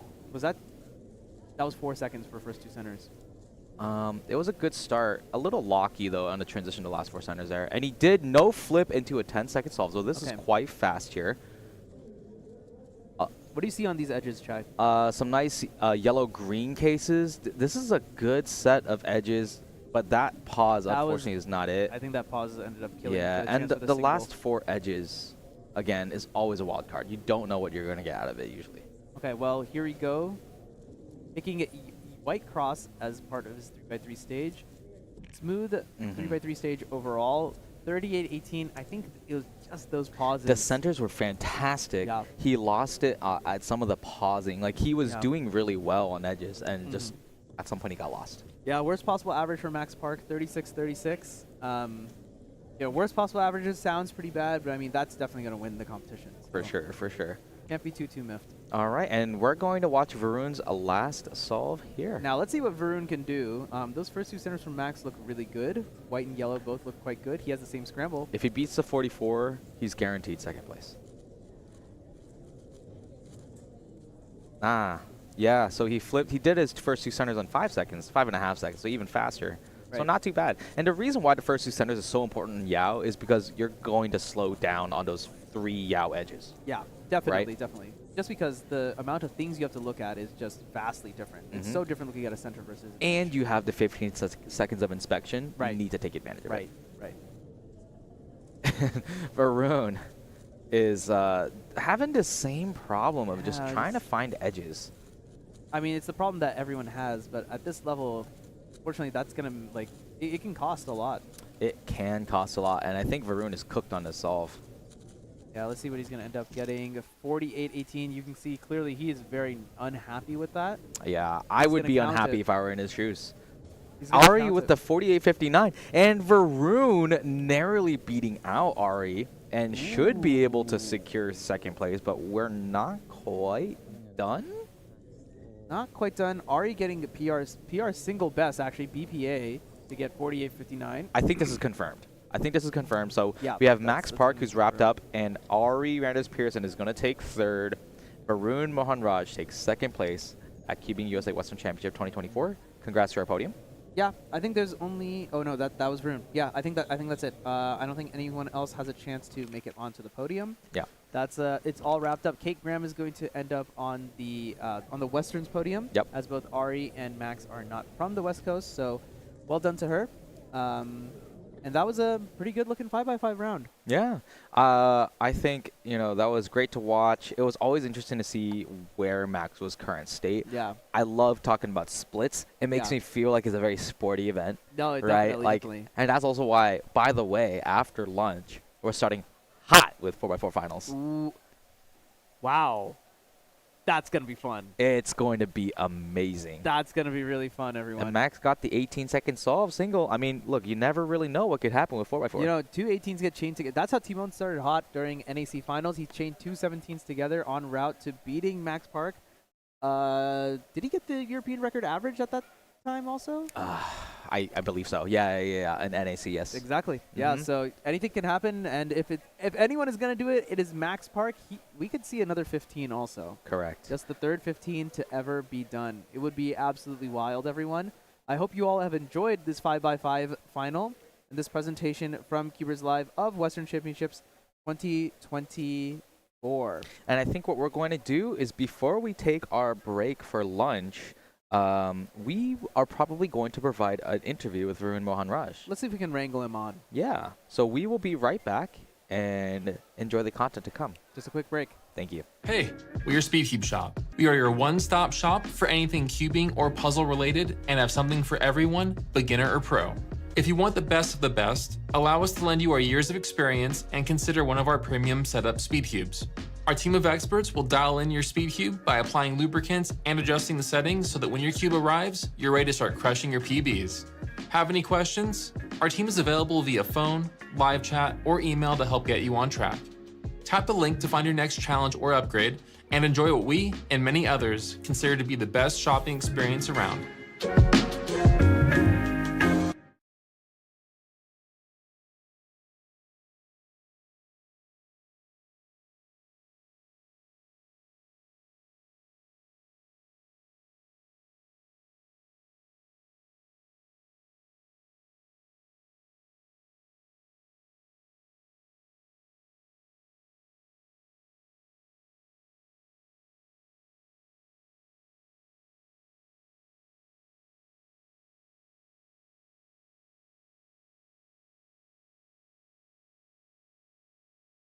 Hello guys, welcome back to Cubing USA Western Championship 2024. I have here Varun Mohan Raj. You just placed second in 5x5 finals. How you feeling?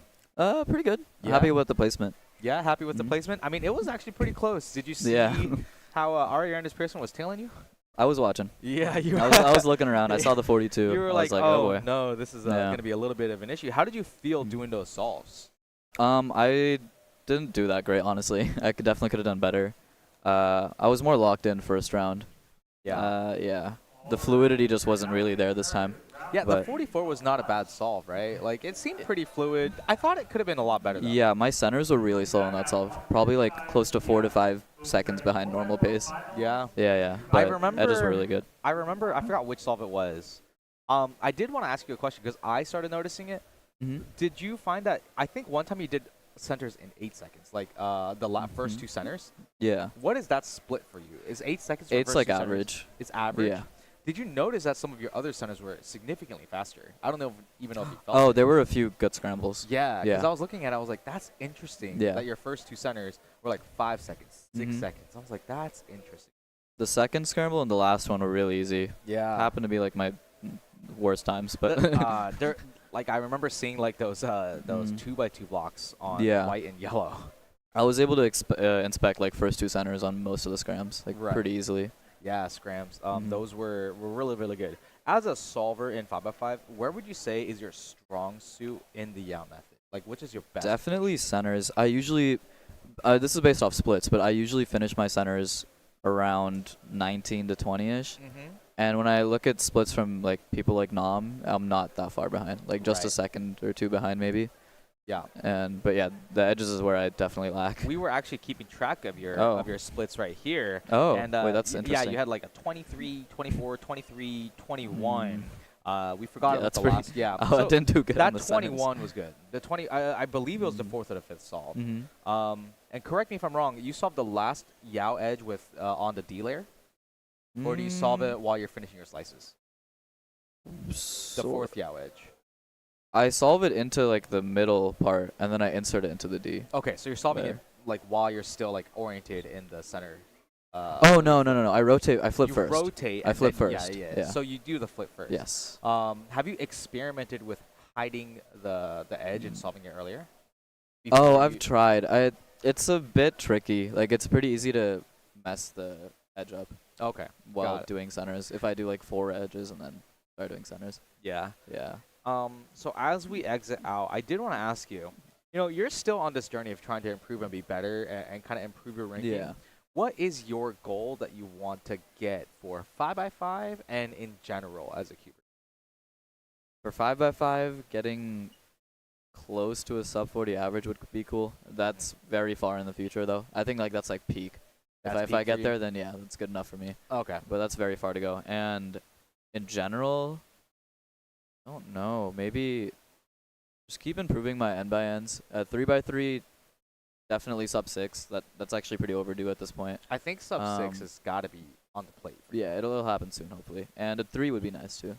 A 3 would be nice. I think remember that's like a long-term one. Not too long ago, you were extremely happy with a 4.4. Yes, that was very good for me. Yeah, it's right still now. it's still pretty good Yeah, on it's my still profile. pretty good? Yeah, like it's still not that easy to beat, but it's doable. Yeah. Average is definitely more beatable, but yeah. I would say as an outsider looking in, you sort of have the turn speed that you need at the tip-top level, and it's like your look ahead is catching up. right? Like you Yeah. have the turn speed that kind of rivals a Max Park, or you have the turn speed that rivals like a Matty Hiroto Inaba a little bit. But the Right. look ahead is where you're trying to put it together. Is that an accurate assessment? I don't know about if it's the look. My look ahead's pretty good actually. It's mainly turning in comp. That's like the problem.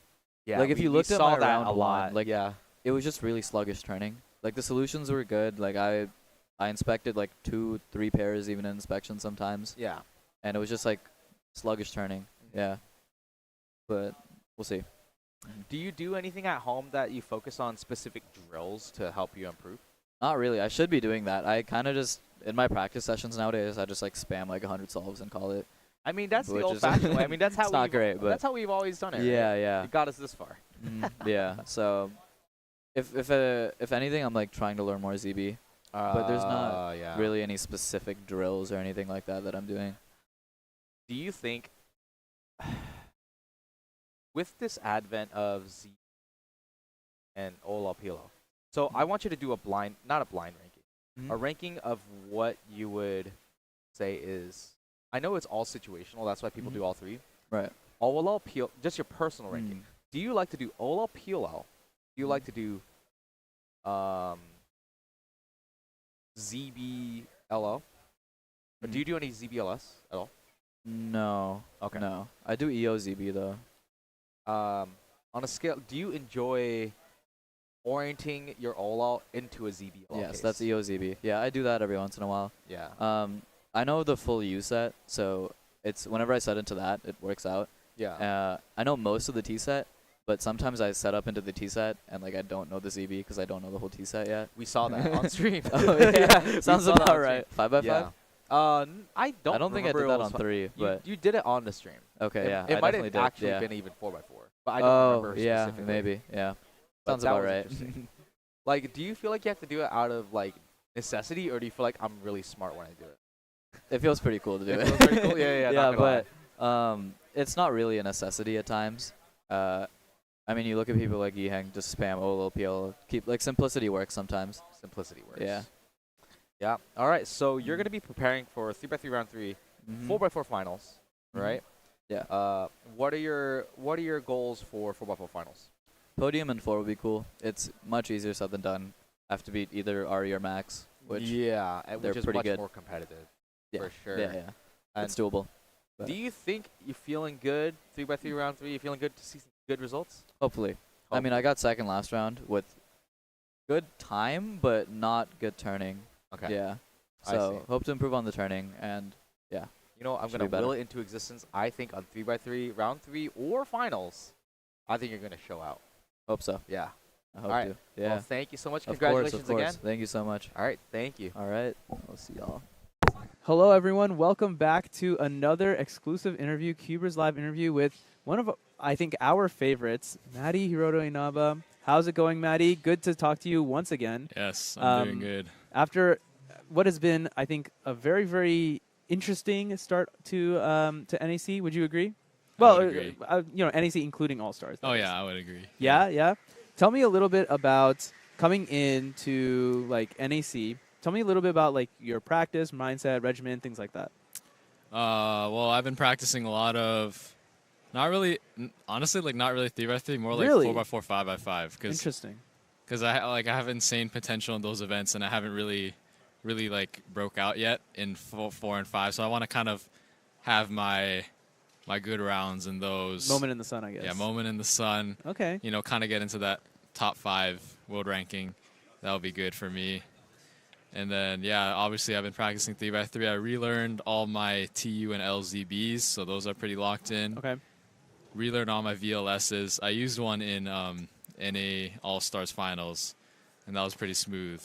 I'm trying to remember. It was like a weird setup to free rough. Wait, no, yeah. this sounds right. This sounds right. I do recall this. There was so much going on in NA All Stars. Yeah. There's so many storylines. Tell me a little bit about like the solving environment and what that was like compared to the other like major finals you've been in. Yeah, well, it was pretty comfortable in the finals because I like got. Usually the finals are the first time you solve in front of like the big crowd, but then like the first and second round, I already did that, so I kind of was like chill. already, so I kind of just did my thing. And it was interesting solving next to the person. Yeah, okay. And yeah, it was cool to like hear the solve because you can't really watch it, but then you could hear how fast it is. So I don't know if you watched Timon's podcast that he did. They called it a podcast, but it was just him, DG, and Luke Garrett. Oh, okay. They were just chatting about for like 40 minutes about whatever. Yeah. One of the things that he said that you said was for the 3, because you weren't allowed to like look at the cube, you weren't allowed to look at the time or anything. You were just off doing your own thing. He said that you said to him, it's like, I don't know what that was, but it sounded like a 3. Yeah. Yeah, that's what you could you could tell. You could, yeah, because there's not really many pauses in that solve, but like you could hear like the momentary pause before the last layer. Yeah. And then that happened like 1.5 seconds into the solve. So I'm like, oh, that's a 3. Oh my goodness. Oh my goodness. Yeah, it was quite surreal seeing all those people because you know, it's one thing when it's like Nats whatever and like, you know, there's all the people in the crowd. I feel like it's really different when you have all the people watching above you also. What did you think of like the venue and then the other thing I want to ask is, did it ever cross your mind to like, we asked this at the end of All Stars as well. Did it ever cross your mind to like try and safety so you can make it into the next rounds, or was it like going to be a lock? So yeah, talk on both of those.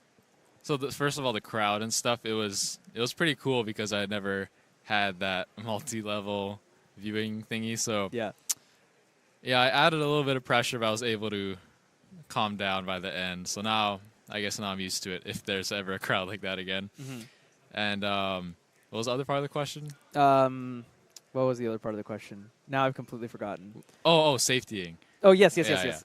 Well, obviously I don't want to get 2 DNFs in one average, so yeah, I just made sure to solve the cube the first 2 rounds, and then just do my thing in the finals, I guess. Talk about 535, because it seems like everyone kind of agreed in that final round that the scrams were relatively easy, or they were good scrams at least. They were. Talk a little bit about 535 on that set of scrambles. Yeah, any good? No, that's pretty bad. So the first scramble was probably one of the best I've ever had officially. Both of you got 4s on that one. Yeah, we both got 4s, and I had like a weird end perm, but that's not an excuse.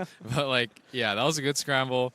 The last one was good too, but because I wanted to get like my VPA, and I was looking at my solution, and I'm like, this is not good enough to get a sub 476. Oh, you look back on it? Yeah. So no, like during the inspection. Oh, So I I'm see, like, okay. let me just switch colors for fun, and then I completely butchered it. But it was worth a shot because my worst possible average was okay. So yeah. Yeah, exactly. Okay, I see. Because that was the one that I think Caleb Chen, like immediately before you guys, had also gotten a 4 on. I think Ray Bai, I think he got like 521 on that or something like that too. So yeah, that was the one that we were looking for. Is like, what will Timon and Maddie do with this one? Because this one has a lot of potential. Yeah. Timon, I think 501. 501, yeah. Yeah. So solid. So yeah, it was just awesome. Tell me a little bit about what you think of the format and whether or not you think we should have like more All-Stars like events. Definitely have more. It's super entertaining for us and for the spectators, I think. And yeah, it's a little bit weird to have the same group have different scrambles. Or like the same round, different groups. Right. So if there's obviously no way to change that. So that's a little bit of a hiccup, but yeah, that's my only complaint. Yeah, but as long as actually it doesn't matter. As long as the finals are the same scramble, I think it's cool. Okay, well, I mean, it does make it an interesting case because at NA All-Stars, it was really tight, right? So going into it, this is something we talked about with Dylan earlier today also. He thought that, like, in order to make the next round, it was going to be like 6.8. Yeah. It ended up being 7.7. Is that kind of also like what you expected, or did you think it was going to be like tough? I really had no idea. Yeah. Like, I don't really look at the psych sheets at all. Okay. Yeah. Okay. Well, yeah. So based on that, it was going to be tight either way. So you could make an argument that like, well, if one set of scrams is really good and the other set of scrambles is like really, really bad, it's like an external influence compared to the actual like solving capability. And it kind of comes down to luck in some factor.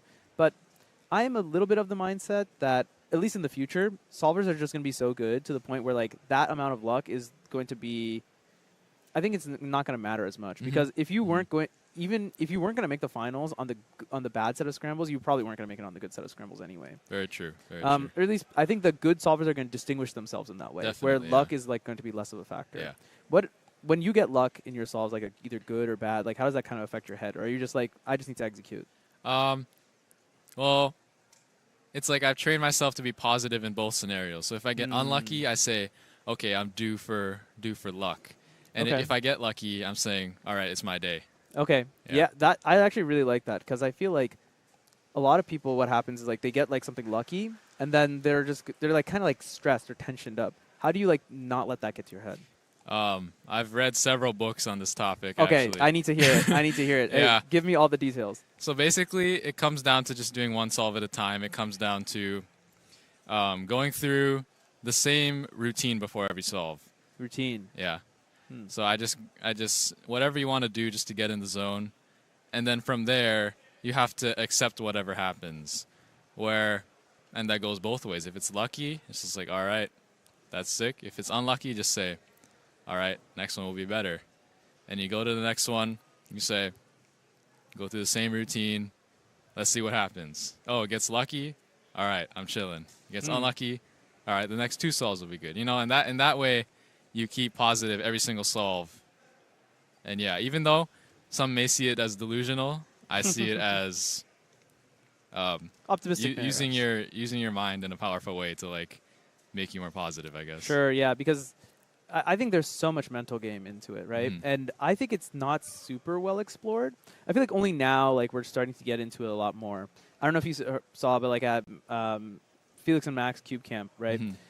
Felix actually had the kids do like this particular exercise where they like gave themselves 3 good solves that would like be like PR or PB or something, and it's like, all right, now like it's your job to go up onto the stage with all the lights and the cameras and try and do 2 more solves and just clutch it out. You might throw one, but then you get another one to try and bring it back. I thought it was interesting.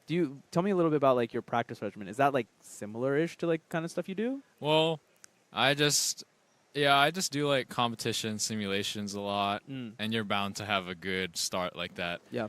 So yeah, and I don't really think every single solve, the like, someone just got a good time. I heard the clapping. Yes. So like the more similar you think before each solve, the better I feel you do. So like when I'm solving really well, actually like I'm getting to the point where I forget my times mid-average.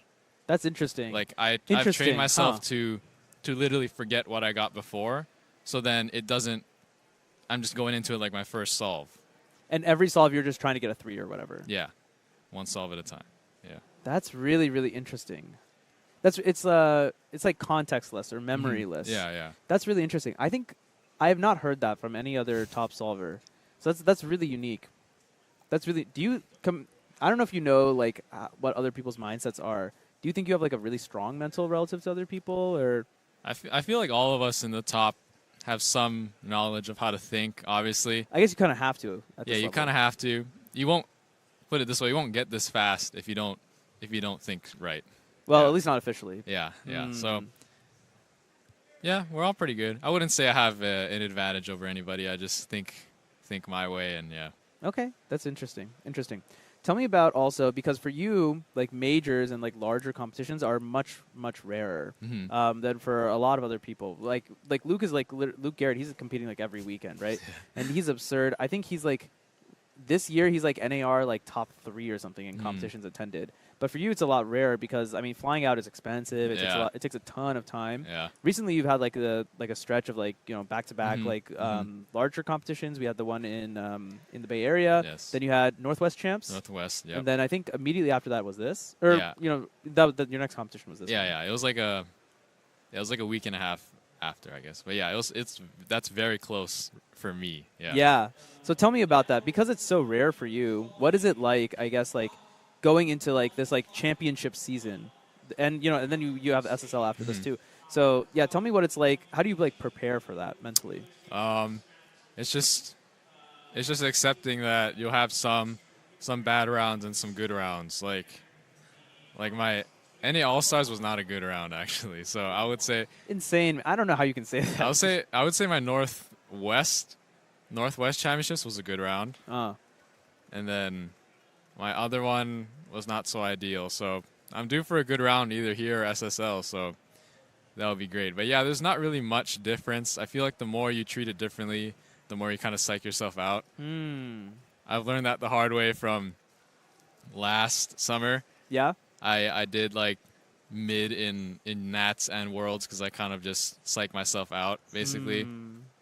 So, and yeah, I've coming off of some pretty good stuff right now, so I feel like that this is the better way to think.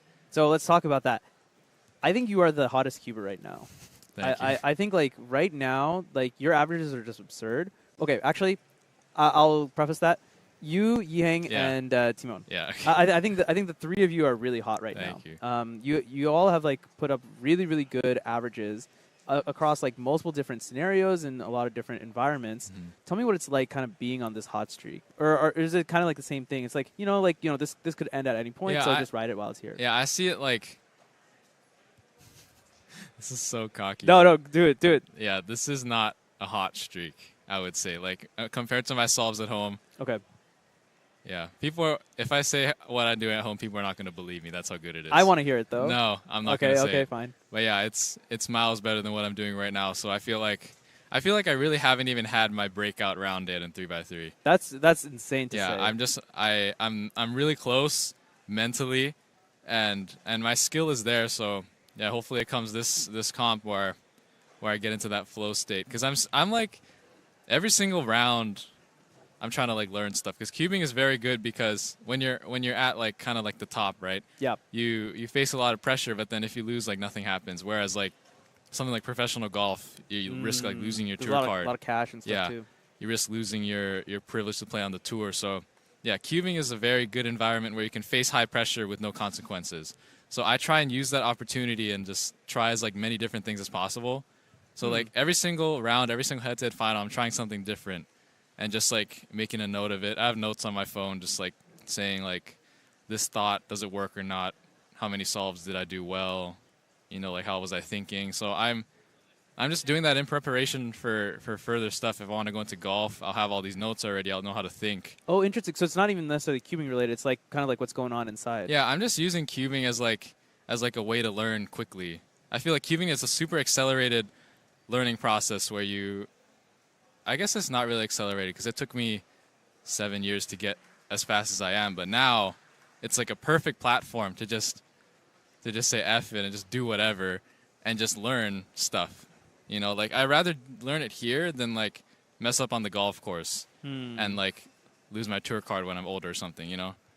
That's so gigabrain. Like that is such an amazing mindset to come into this with. It's just like everything just kind of like an experiment to you then? It's just like, let's just try a bunch of stuff out and see I mean, what sticks. throughout my career, I would say more than probably anybody I've experimented.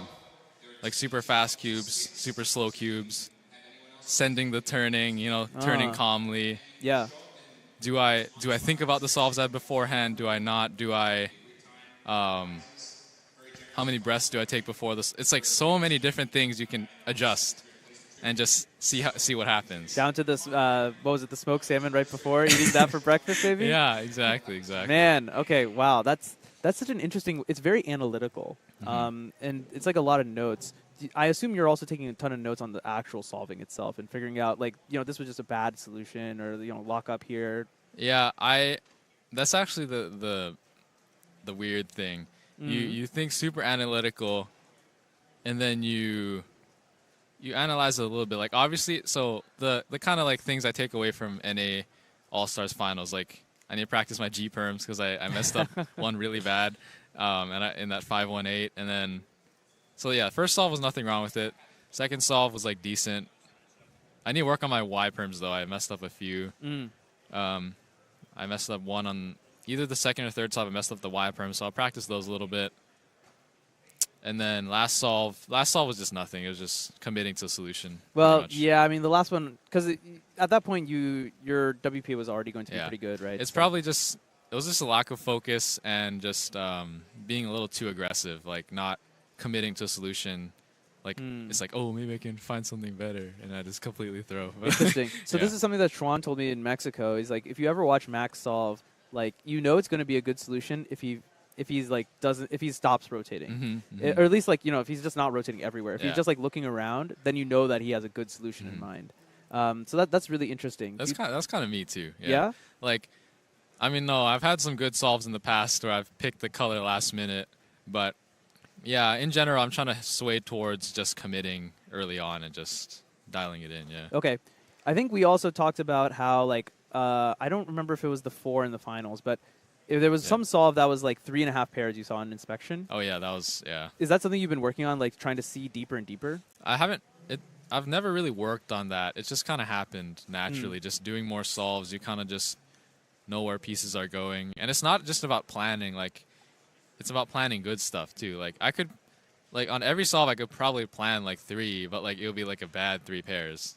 I would rather plan like a 2 pairs that are like 10 moves less than the 3 pairs. You know. So that's the balance. So like, I feel like some people they start planning a bunch of pairs, but then it's not like good solutions. Whereas like you could do that for a little while. That helps with intuition, but then maybe just switch to just better solutions. Yeah, better solutions, and then doing more pairs with the better solutions. That's how Yiheng does it. Yeah. So it's so interesting because I remember like many years ago, this is not a conversation we would have. Many years ago, it was cross +1. Yeah. That was like basically all that mattered, and then from there, it's like your look ahead is what really drove you, and then you needed TPS in order to actually be able to use those garbage tier cubes. But now it seems like everyone is really pushing towards better inspection. Perhaps is better way to say it is using your inspector time wisely in order to come up with smarter solutions. Yeah. That's something Dilly Millie has mentioned. I mean, Timoen has some great solutions. He does, yes. We all know about Yiheng's like incredible ability to just go. He goes. Yeah, so it's very, very interesting to see like how like I feel like top level solving is evolving really, really quickly. Is that something that you experience too? Yeah, definitely. Yeah, like Yiheng Wang is like insane right now. You know, he's who all we want to, like who all of us want to be, I guess. Yeah. And yeah, I just look at his solves a lot. He's the man, and yeah, Timon's doing well. I'm doing well. Max Part, like literally, it's coming to the point where like the top 20 in the world, if they all came to a competition, like any of them could win if it's their day. I would say. Yeah, no, I think it's really interesting. The margins feel like they're getting smaller, but at the same time, Yiheng's also insane right now. Yeah, it's like, yeah, Yiheng is just built different, basically. Okay. Who would you back right now to beat Yiheng, maybe other than yourself? Other than myself, definitely Max Park, because he did it before, or Timon. Yeah. Because he did it before. Yeah. Okay. Yeah, I mean, but you're up against the wall, right? Because he's also improving all the time. And, everyone else is also improving. So it's just like the goalpost keeps moving. If you will. And I feel like Yiheng deserves all that he has. He probably outworks all of us. So if there's anyone who should be as fast as he is, it's him, I guess. Yeah. Yeah, well, I mean, you can also say that, well, it goes both ways, like in terms of his age, right? In one sense, he's young, so he has a lot of time. He can do this all the time. But on the other hand, he has nothing else to do. Like, he has no other responsibility. Whereas, like, I mean, you're in school. Are you still playing golf? Yes, I am. And then you're also doing art, and then you also have like really good grades, as we saw on your Instagram a while ago. Yeah. How do you balance all of this? I think we asked this in San Diego too, but yeah, it's just like, I don't know. I just use, the main thing is that you don't let one like stop progressing. Like I use everything to help everything. Like how I said, like, oh, I use cubing to help with golf. Like it also helps with my test taking too, because like it trains me to focus. So then, I get better grades. And then art I don't really work on. That's the one thing I feel like in my life that I have a natural talent for. Okay. Is art. But like everything else, like, yeah, comes to grinding. I have to work for it, and then it just comes. And then, yeah. So I think the key for me is just making sure I find ways to like improve all of them at once. It's like kind of finding like the common thread between them, maybe. Yeah, definitely. Interesting. And what do you think that is? Do you think it is just all mental?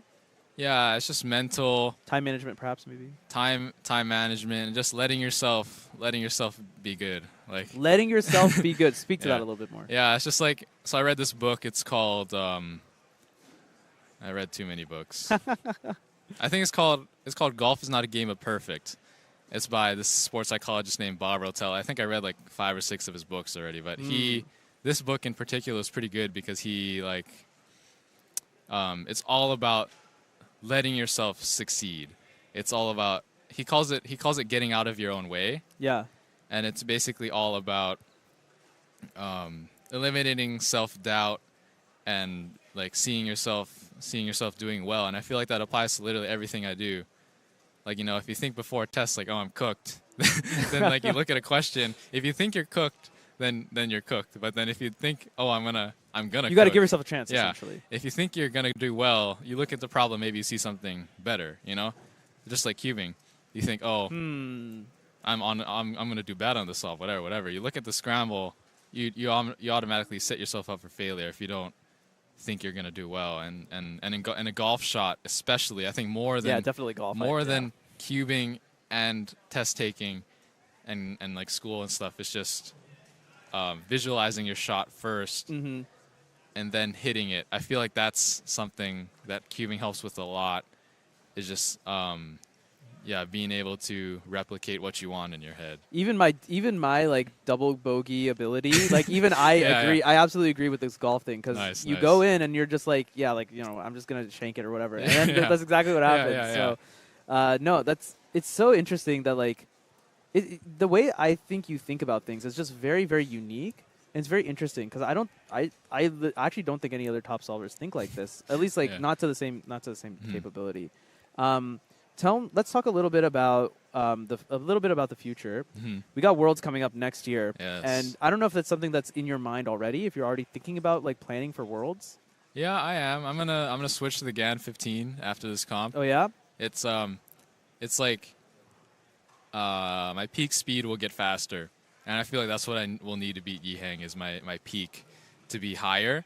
So right now, at my peak solving, I can beat Yihang with the GAN 12. But I feel like if I switch to the GAN 15, my peak solving will be able to like beat his peak solving. Okay. Which is what I need.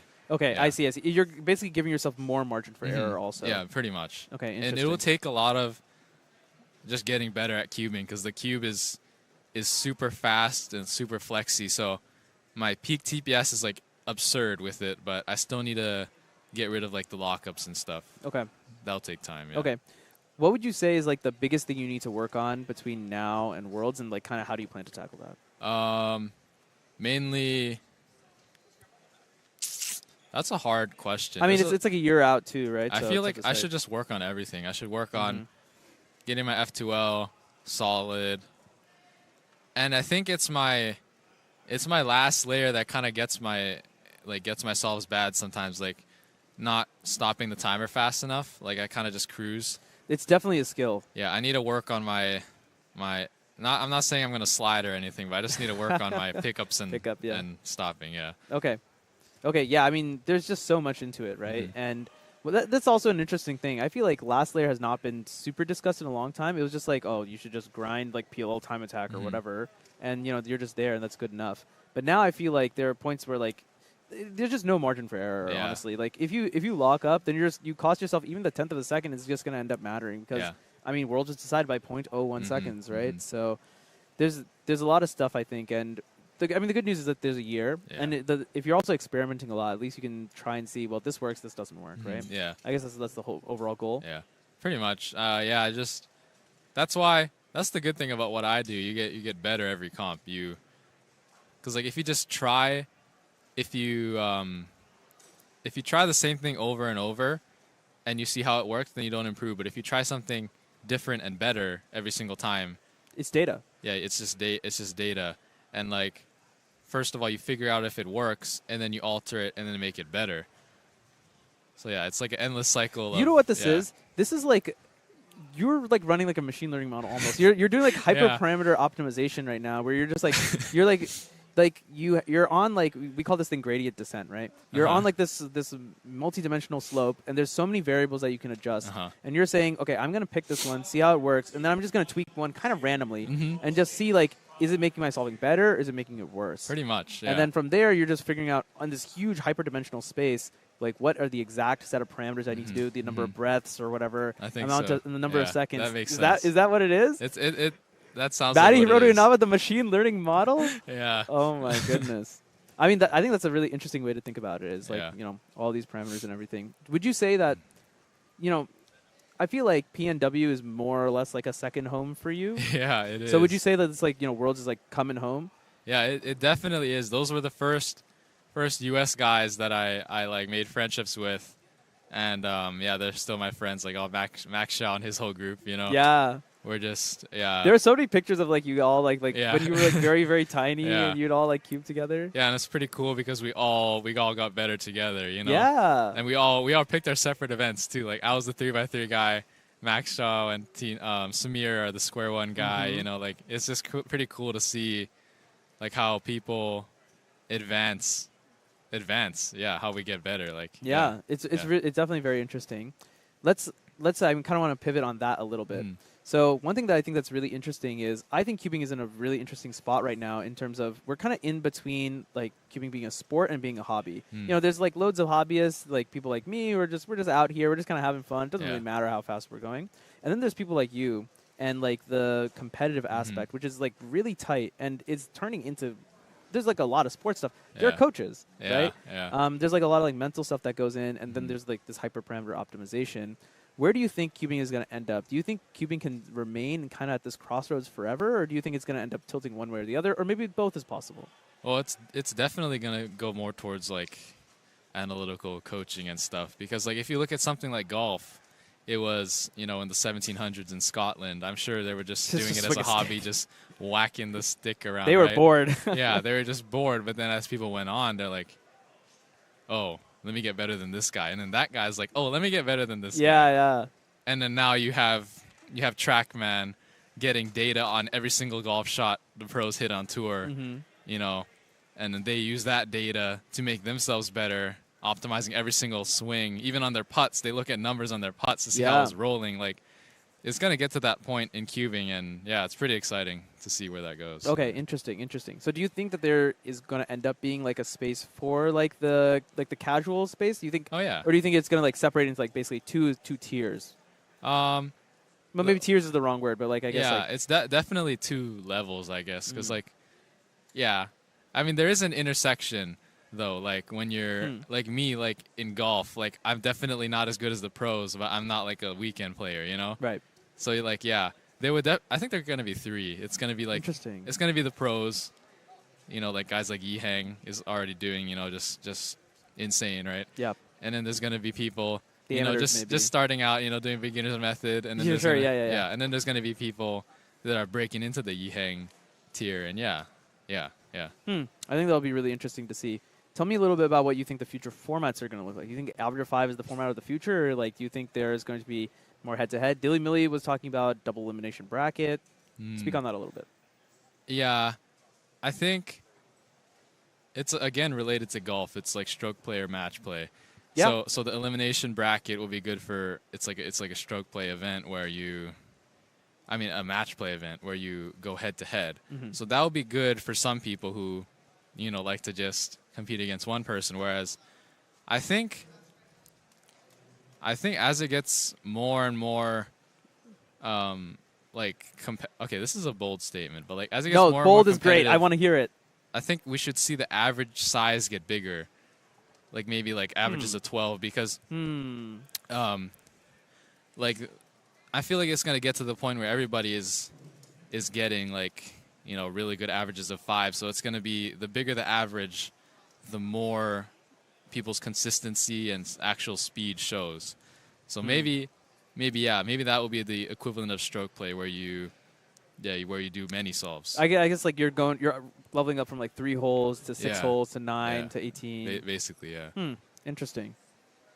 I guess that's also feasible. I mean, one of the reasons why we do average of 5 is mainly because so we can get 5 solves done. Yeah. But if you're at the highest tier where, you know, everyone is like a 6-second solver, then you could do an average of 12 and it's not going to be that. It's like Monkey League, Yeah, right? literally. It would actually be a good length to watch, and there's lots of opportunities for drama and whatnot. Okay, that's really interesting. That's really interesting. What do you think about like having like? So there was a discussion basically on Cubix' Friends. Like, should the World Championships end up being or major championships? Should they end up being more like an all-stars format where there's just like a small select number of people who get invited, and so just like one event, and you just do this one event, several rounds, maybe with a knockout or whatever? Or do you kind of like prefer like this like large, like we got this 4-day competition, every single event, more or less anyone can show up? I feel like there should be like 2 types of majors because you're halting the progress of the next generation if you don't let them have access to these huge competitions. Sure. So I would say there should be a few where it's like an open, An open. like the U.S. Open or British Open, where you can qualify to get in through maybe like smaller tournaments, and then there should be invite only tournaments just for the top whatever. We're talking like 10. Masters, basically. Yeah, literally, yeah. So there would be a place where the best of the best can do it, and there'll be a place where the up and coming people can gain experience against the best of the best, basically. Yeah. Interesting. I think personally, I think that's kind of where we're going to end up, because that's something that Dylan mentioned as well, is having some stuff that caters more towards the top solvers and gives them more opportunity to like go against each other and kind of just showcase what they can do against each other. Yeah. I think it's certainly very interesting. This is not a conversation we would have had 10 years ago. Yeah, definitely 10 years ago, we were thinking like, well, 10 years ago, I was like, yeah, this is a Rubik's Cube. But, you know, the community was like, you know, where do we go from here after Worlds 2013? It's like just like how can we continue to grow? And I think even like live streaming things like this, that was like way beyond what was going to happen. Yeah. But I think it's really interesting. I think the pandemic almost accelerated all of this because I mean, it definitely. Do you think it accelerated your growth? Yeah, definitely. It's a lot of time, right? Yeah, I feel fortunate that Monkey League and Cubing at home were a thing, because that's why I say it's so important for those up and coming people to gain experience, because the only reason why I'm as fast as I am is I was able to compete with guys like Timon and Leo in those Monkey League and Cubing at home. So that exposed to me like, damn, I need to get better. Almost like a lower stakes environment. Yeah, like lower stakes environment, but it's like a wake up call that like you're not gonna win. Something needs to change. Yeah, you're not gonna win if you're like solving like this. So yeah, that's a good thing. That's interesting. And then last thing I'm gonna ask, and I'll let you go. How do you think like you as a cuber have kind of like changed from like pre-pandemic to now? Like kind of like emotionally, skill-wise, I'm sure there's lots you could talk about. But I'm more so thinking like emotionally, mentally. Okay, yeah. Well, I always go through up and downs in cubing. So like my up was probably. Actually, no. I've always been pretty up. I can't really think of any like times I've been down in cubing. So yeah, it's always been positive. Just having fun. My skills definitely improved. Like my good times are getting better. My bad times are also getting better, which is more important. Yeah. And then I've been like, when I was young, I would get really upset when I like lost, especially like before, because I use the mindset that like, oh, you like have to win for NAC 2022, and I won that. So it put a false thing in my head that putting that much pressure on yourself makes you win. And then I used that same mentality for Worlds, and it didn't work. And now I'm coming off like a lot of good performances in big tournaments because I'm putting pressure off now. And that's another thing. Like maybe this doesn't work in here SSL. Maybe I go back to the high pressure. That's what I'm trying to figure it out. Yeah. Okay. It's the combinations of high parameters. Yeah. What exactly works? All very, very interesting. All right, Maddie, you want to look into this one and just shout out all your socials, everything. So yeah, I'm Maddie Nava, the Cubing Jedi on YouTube and Instagram. I'm not gonna give my Snapchat. I don't want people snapping me. Yeah, no. That's a bit odd. Yeah. I'm gonna have fun. See you guys later. All right. Best of luck, Maddie. Yes, Thanks sir. for the interview, my friend. No problem. So much fun. So good. All right, that was good. Bro, I don't know how you managed to come up with like. There's no way. You actually. This is your mindset, really? Yeah. Like.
final?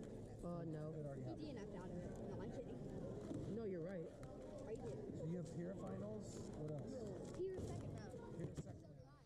And then what? And then 2x2. Don't know. And then 3x3. 2x2 is about to happen. And then 3x3 final. Semis. No, 3x3 already happened, group. It already happened. I know, semifinals. Second round happened, not semis. Oh, there's still 2 more rounds of 3x3? Yeah. Oh, shoot. Ooh.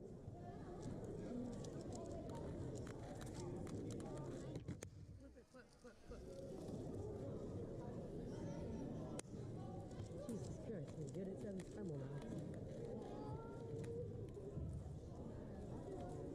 For anyone in this venue that plays Pokemon Go, we are going to be doing a legendary raid in about 5 minutes. If you want to be a part of it, come over to the data entry table. Zach, take your stuff. I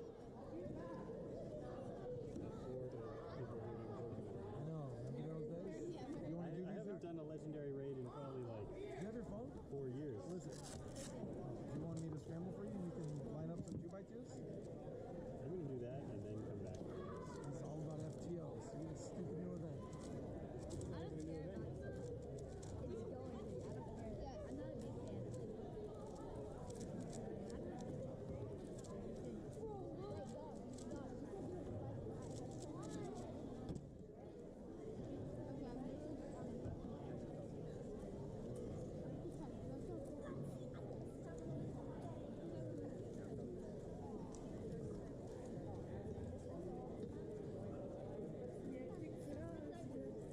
It's going. I don't care.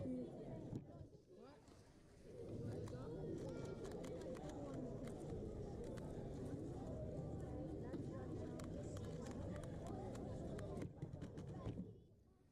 Remember these in the clock final? What? No. He's not doing it. Oh, he's just doing end solves.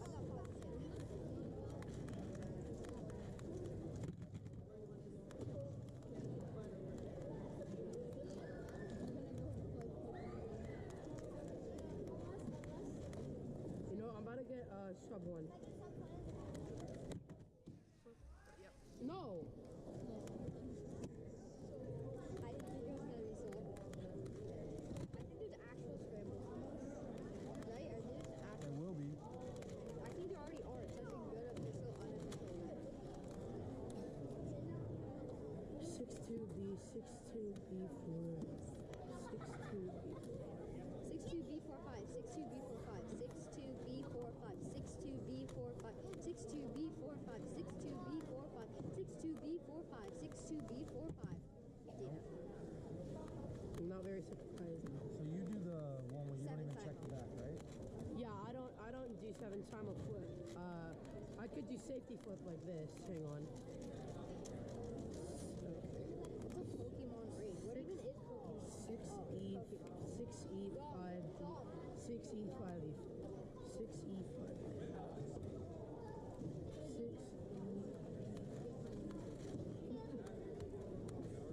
Yeah. Crowd going. I already have Elijah. How's it going, guys? Good. Can I? Do you mind if I check this stage real quick? Some stuff happened.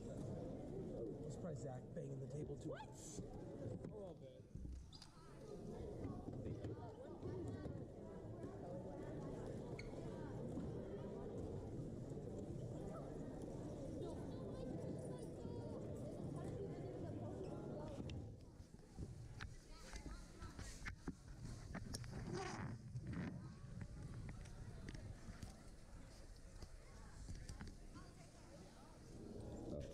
You got your phone?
Welcome back, everyone, to Post-Lunch Western Championships 2024 Championship Sunday.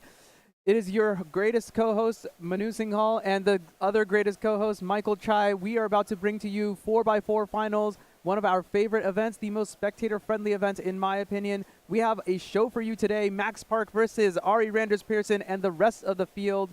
Max being the world record holder ahead of everyone else, but everyone else does have something to say for that and are going to be looking to stake their claim for the Western champion title and getting onto this podium.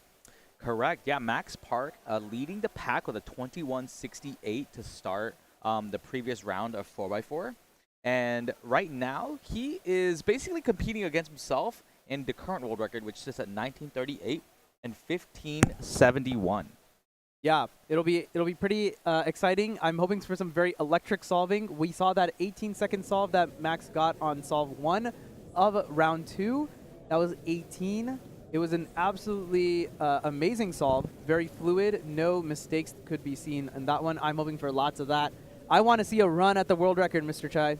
Yeah, and I think we can. It really will depend on OLO and PLO parity. We're going to have to see what happens. And, of course, the other keeper that we're going to be featuring on this stream is Ari Randers Pearson from the DMV, and currently has a PR average of 23.37, which is ranked 14 in the world.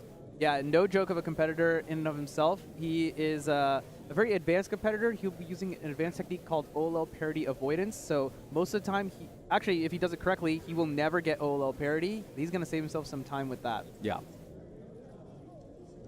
Ari's actually just already going to get us started off. Doesn't seem like Max is even in his seat yet. So here we go. Starting off with Yao. Ari's looking good, building all of his edges already. Centers are already done at 11 seconds. This is a very good solve so far, man. He's looking really smooth. Those edges looked great, in my opinion. Oh, he's gonna already? He's going to end up with a 21. Yeah. PLO parity, Oh. 22, but plus 2 is going to end up at a 24. That solve had potential. So that solve was fantastic up until the very end, getting one of the worst OLL cases you can get with the lockup, and at the very end, a +2 in addition to PLO parity. He was on pace for 21. Man, that sucks to see. The worst possible outcome. All right, Max Park now, the world record holder. What can he produce for us here? That was a little bit odd there at the very end of the last two centers. I wonder if he just like saw that in inspection. He had a huge pause, but he has pretty good splits right now. The centers just were not that great. Going into the 3x3 stage, OLL parity. That looked like a long parity too. PLL parity. Max is 2 for 2 right now. He's actually looks like he's going to be behind Ari, 24.81 to start things out. Yeah, Max Park. The centers, he had a huge pause because he was working on what I believe to be green-blue centers. And when the green, it was a triangle setup, and then he had one more centerpiece to go. Just wasn't able to find that last piece. Yeah, it's very weird. I wonder what happened because Max definitely is a competitor who can find all of the centers in inspection. Doesn't even need to think about it. He almost certainly can do it with his eyes closed. I wonder if there was just something there that just didn't quite add up. Yeah, maybe, or maybe the solution just didn't work out the way you wanted to from inspection, right? Like that sometimes happens in that case. That is possible. Centers being done around 10 seconds probably won't be fast enough to get anything significant. And of course, OLL and PLL parity. Yeah, so that's actually really surprising. I expected Max to kind of come out of this with at least a 21 and kind of just set the pace for the rest of the field. But I mean, Ari getting a 24 as well. He's right on track. I mean, and if Ari hadn't +2, he would be ahead by 2 seconds already. Yeah. As the first results are already coming in from the data entry folks. Yeah. So also Varun Mohan Raj getting a 25, I believe, on the first solve. Yep. Leading the way in our projected live rankings thus far. Varun is looking to podium. So in round 2, Varun got a 29 second average, which I believe only placed him 6th. Yeah. Right? And he's looking for something more. Oh, definitely. I mean, when you did an interview with him earlier, I mean, 4x4 is one of his best events. He's world ranked 29 with a 24.78 average. He's definitely looking to kind of break out a little bit more in those events. So I'm hoping to see big things from my hometown boy. Second place is extremely up in the air. So we have Ari Randers Pearson, Max Xiao, Kate Graham, Varun Mohan Raj, and you really can't count out Paul Mavi as well for that second place. If you get a 25-second average, 26-second average, which in Paul's case, he theoretically can do that, anything is possible for second place. Definitely. And, it is a final situation. Everyone is not going to get their best solves here. They're not going to match their PRs necessarily. So you don't need to have like a PR solve or a PR average in order to make it onto this podium. Yeah, and as indicated by Arianes Pearson with the +2. Right. You have to be wondering what's going through his head, unfortunately, with that +2. If hopefully he can just shake it off and just kind of like go roll with the punches a little bit, because I mean, Solve 2 is like literally at his doorstep right now. Yeah, we'll have to see how nervous he is, and you got to shake it off and just remember to not remember, have amnesia. No, unironically, that's Yeah. actually that's something that I talked to Maddie about too. He's starting to forget what the previous solves are. Treat every solve is exactly the same. Every solve can be PR. Every solve can be world record. All right, here we go. Off to the races. Ari did use a significant amount of inspection. Of course, he always does with OPA, but definitely more noticeable there. Yeah, looking pretty good. Looks like Centers and Yao finished. Last Yao Edge finished at 11 seconds. That was actually a similar pace to what Max Park did just not too long ago on the first. Yeah, but unfortunately, it looks like a mistrace there. He did end up with OLL parity, no PLL parity, 23-16. That's not too bad, honestly, even with getting that OLL parity. Yeah, actually, now that I think about it, for a mistrace and having OLL parity and having to do all that, I wouldn't call it extra work, but mental capacity to basically count your slice moves every single time you solve you solve the center. You got a fantastic solve. Yeah, I mean, you would think that most of the time, when you mess up something like that, it would kind of get to your head like, man, what happened? Like, I shouldn't be getting OLL parity, but he was able to just kind of like take it as it came, go with the flow, and yeah, I mean, pretty decent solve considering the circumstance. Exactly. Max Park now on the exact same scramble that Ari had just received. Green blue are the two center colors of choice, building the Yao edges. Now onto the centers. Centers done at 9 before he flipped to go ahead and do the rest of the edge pairing. Looking very fluid here. Onto the 3x3 stage very solidly. No OLL parity this time. No PLL parity either. 22-14. So these guys are just kind of going back to back. Yeah, actually, surprisingly enough, Ari and Max are extremely close. And this is where that +2 from Ari might actually come back to bite him. If Ari +2s out of beating Max, that would be a story. That would be quite the story. Max theoretically, by the narrow margins of his teeth, escaped with a victory in that situation. That would be insane. Honestly, even if Ari ends up getting second, that has to be a huge mental W, right? Because it was just only one small error away from beating Max Park. He's like this titan amongst cubers, a legendary cuber in his own right. 85 world records to his name, a storied career thus far, and counting. Yeah. Right, he's not done yet. So for Ari to be able to kind of trade blows back to back is kind of miraculous to start things off here. Yeah, and Ari is actually on pace with our live rankings, currently in first place after those solves. Of course, Max still needs to have his second solve input. Yeah. But something to keep in mind, his PR is 23-37, and on a bad solve, on two bad solves, we're on pace to be PR. He's on pace. And it's not just his PR, right? Obviously getting PRing is good. Ari's already a top 20 competitor in the world, right? Yeah. So it's not just he's beating himself, he's beating a lot of other people around him as well, kind of jockeying for that position. Ari is definitely going to be a name to watch as we go through the rest of the year here, but also next year Worlds. That's the big fish. All right. And Ari looks like he's going as well. All right, he's solidly onto 3x3 stage now. He did Oh got my OLL parity again, 2 goodness. mistraces, and Wait. unfortunately a missed execution, it looked like, on OLL. He did manage to recover, but he didn't need to completely resolve the rest of the cube. This is going to be a 30-second solve, almost certainly not going to count. That could be a big difference maker. Ari mistracing twice in the same average. That is interesting. And this is where you start to ask the question, if I'm Ari, how am I going to forget 3 bad solves in a row? Yeah.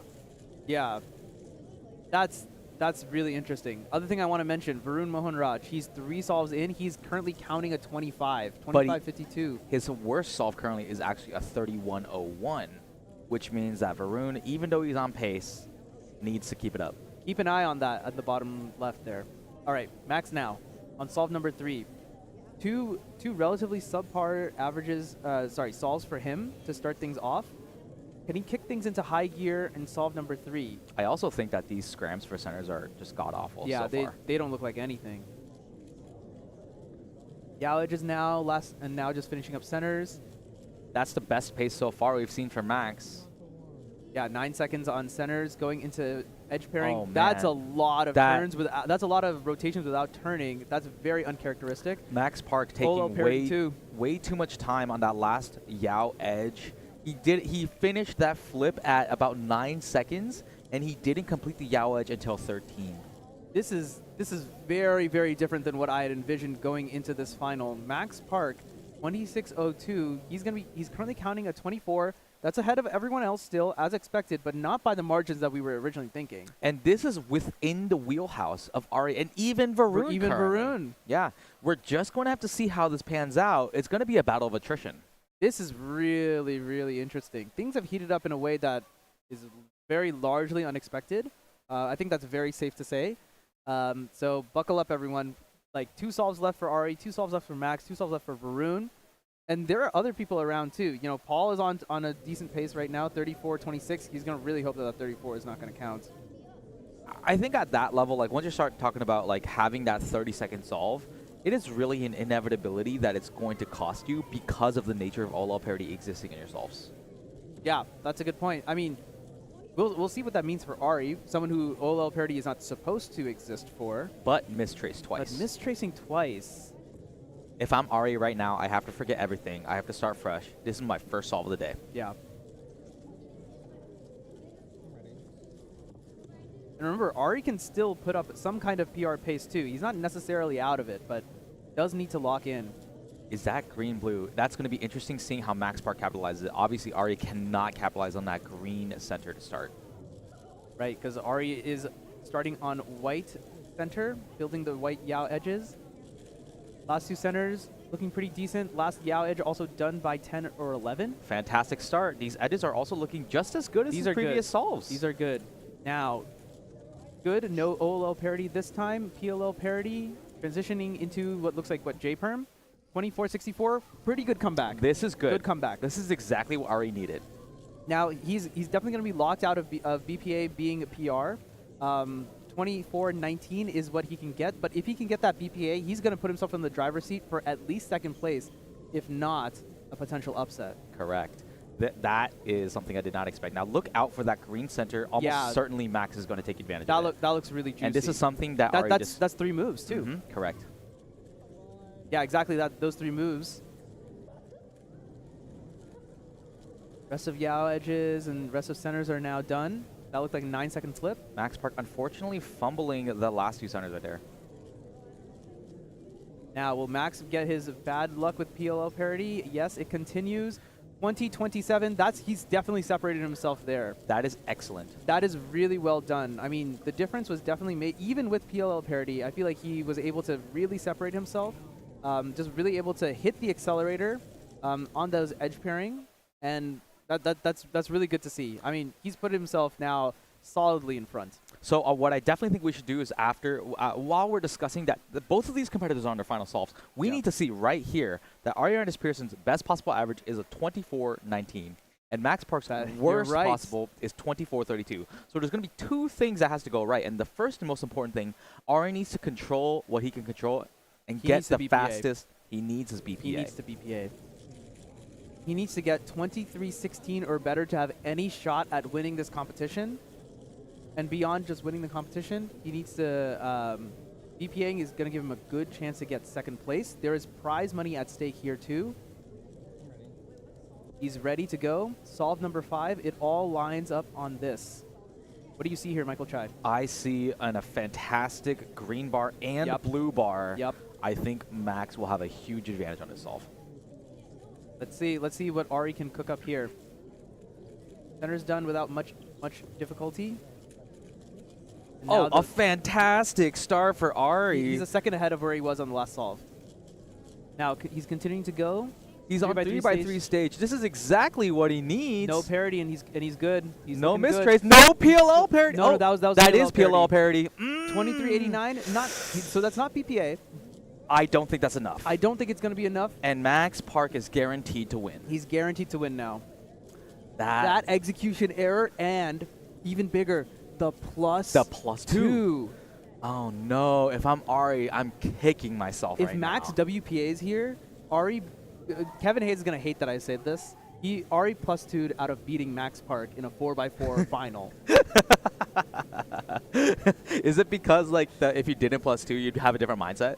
No, it's because Kevin says that if you plus 2 out of something, it only applies if If it's on the last solve. Yeah, no, that's definitely the Yeah, case. yeah, yeah. Because obviously you don't do the rest of your solves 2, 3, 4, 5 the same It's way. not the- it's not the same. If you +2. It's not the same. But in a technical, like just Hey, I'm just like, calling him it's out. so close. It's so close. Much love to you, Kevin Hayes. So I think we have to do our due diligence here. Now there are some other people that are on good pace, just not quite enough to beat Max. So I think Max almost certainly has locked in He Western has. champ and first overall. He has. But again, great scramble. All right, looking good. I mean, that was 2 seconds for first 2 centers. Russell Yao edge seemed a little long, but now he's solidly onto edge pairing. Yeah, this Flowing is a pretty good well. solve. This He's might be flowing his best well. solve so far. Yeah, no, this is good. DB. Oh my PLL god, did he recognize? parity Oh, CC. wow, okay. Wow, 21-27, that's special. How long did he take to recognize that? He sat there for a solid second, but then he chose to execute the PLL parity there and then do the ZB rather than do the ZB first. Wow, That's, okay. That's expert. That's also new. Like, I mean, I've seen it before. I don't think I've quite seen it like done on Max Park on that specific solve. Like, I haven't commentated it personally. Yeah. I know it exists, and we were talking about it in the previous 4x4 rounds, but still, that is extremely impressive. That was exceptional solving from Max Park. Absolutely beautiful. Wow. I mean, I'm just flabbergasted. I hope you all could see the genius of Max Park right there at the very end as he manages to get 21-27 and that last solve 22-74. Not a fantastic average for him necessarily. I mean, not a bad one to say the least. Right. But he definitely, there was a trap where he could have potentially have lost. It didn't even matter. Even if Ari had BPA'd, Max ended up putting it in the bag. I mean, it all goes immediately from the start. Yeah. Those starting 2 centers, solving those in 2 seconds, flowing from there, absolutely pauseless edge pairing into no OLL parity, into PLL parity. Max has finally got the revenge he needed on the parity, man. Yeah. OLL parity has been screwing him over for the last, I think, 3 or 4 major rounds that he's done. And here, I think he got 2 out of 2 on the first one. He got 1 OLL parity in the middle, but other than that, I think only PLL parities. It was pretty clean. It was a little bit unfortunate that he wasn't able to take advantage of it, but truthfully, it looks like he was struggling a little bit between that first 3 Yao edges into his last 4 centers. Exactly, yeah. It didn't look as smooth doing that last Yao edge, but of course, once edge pairing started, then he was just off to the races. I mean, the other big thing, Ari Randers Pearson messing up his mistracing twice on OLL parity avoidance. That definitely cost him. One of them on that 23, another one on that 30. I mean, if he hadn't mistraced there, obviously the rest of the solution looks completely different. Yeah. But just purely on OLL parity alone, could have been a 21 just based on that. Yeah, definitely true. And also, congratulations to Varun Mohan Raj making the podium. There we go. Narrowly edging out Max Yao and Paul Mavi and securing the 3rd spot in the podium. Yeah. Well, we knew that 4x4 finals was going to be very exciting, Mr. Chai, but not quite in the way, it did not pan out the way that we thought it would. I still had a thriller of a time. Congratulations, Max Park, for winning and becoming the 2024 Western champion, successfully defending his title.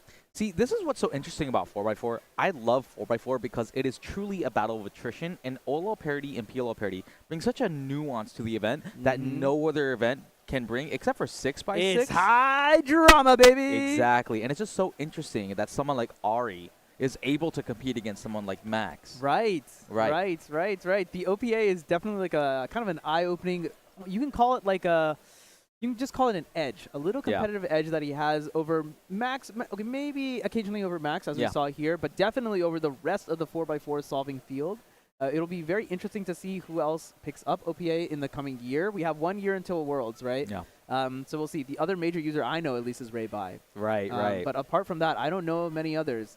So I'm excited to see if OPA is going to kind of take a bit more of a stronghold on the 4x4 world rankings. Yep. And ladies and gentlemen, we are going to be presenting you some 2x2 and 3x3 rounds up next. And do we have one-handed finals coming up? We do. After a quick round of 2x2 Group 2, we're going to bring you one-handed finals where You guessed it, Mr. Max Park is back at it again. Yep. Don't go anywhere. Hey, we're your SpeedCube shop. We are your one-stop shop for anything cubing or puzzle related and have something for everyone, beginner or pro. If you want the best of the best, allow us to lend you our years of experience and consider one of our premium setup SpeedCubes. Our team of experts will dial in your SpeedCube by applying lubricants and adjusting the settings so that when your cube arrives, you're ready to start crushing your PBs. Have any questions? Our team is available via phone, live chat, or email to help get you on track. Tap the link to find your next challenge or upgrade and enjoy what we and many others consider to be the best shopping experience around.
Welcome back, everyone. I have with us here second place at Western Championship 2024, Ari Randers-Pearson, pulling off an amazing average here, 24.43. Talk us through this average, Ari.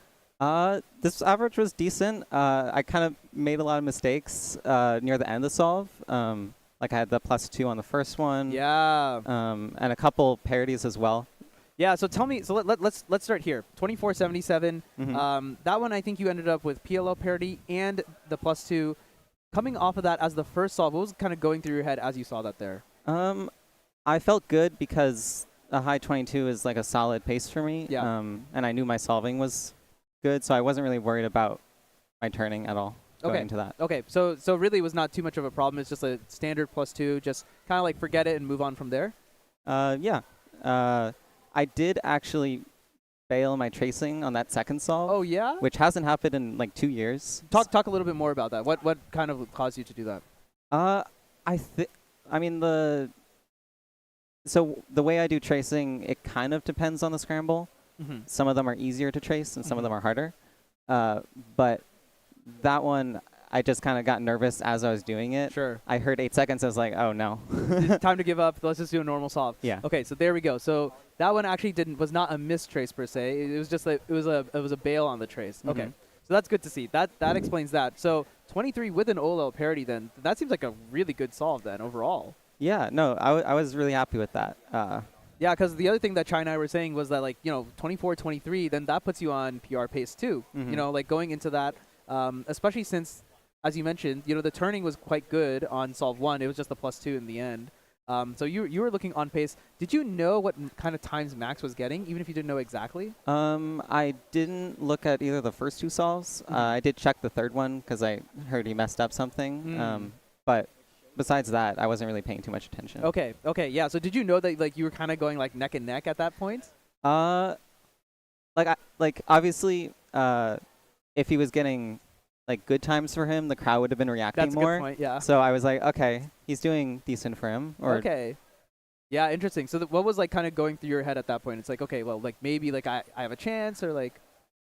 Oh, I mean, so I've never beat Max in a round before. So whenever I'm like going up against him, I'm just like second place. I'm happy with that. I mean, that's almost everybody who has ever competed with Max. So don't worry, I'm with Very you right true. there too. Okay, let's talk about this 30. So this 30 was really unfortunate. Was that one a mistrace? I actually bailed on that one too. Okay, I see. Okay. So that kind of I don't remember exactly what happened. I think it was just kind of a. So you had started the OLL parody on that one, but I think some sort of execution error had to had to go back to it. The case after the parody was a soon. So I kind of turned an extra outer layer, and that ended up messing up, and I had to like go back to make sure I wasn't gonna mess up my centers or something like that, because that would have made the solve way worse than 30 seconds. Well, exactly. That's what I think I had mentioned. Like, it's good that he was able to reverse so that it was just pure OLL parody, go from there, and then finish the rest of the solve. What was, I guess, going through your head after getting that 30? So, you know, the 24 counting, okay, fine, that is what it is. But more so, it's like the 30 is a little bit of a trap. Now, if like something messes up, now it's very likely to count. So, talk me through what you were thinking of. I think I was mainly just trying to not think about it. Okay, there you go. Going into a fourth solve like that with one bad, I usually just try to do a solid time. Obviously, way in the back of your mind, I'm thinking like, okay, if I get 2 good times, this will be really good. But that kind of just happens if it happens, and otherwise I'm just like, okay, 24. I think that had a Locky PL parody as well. That sounds right, yeah. I think you got PL parody on both of those. So, I mean, so overall on parody, you ended up, well, at PL parody, you ended up like, what, 4 out of 5? Something like that? Yeah, 4 out of 5. Kind of unlucky. I did get 1 out of 5 in the first round, though, so it kind of balances out. You PR'd in the first round, right? I got close. I got 0.2 off. Okay, yeah, so just barely off. I did get a single. Okay, there we go. That's I'm forgetting the single solve. That's what I was remembering. Okay, Yeah. okay.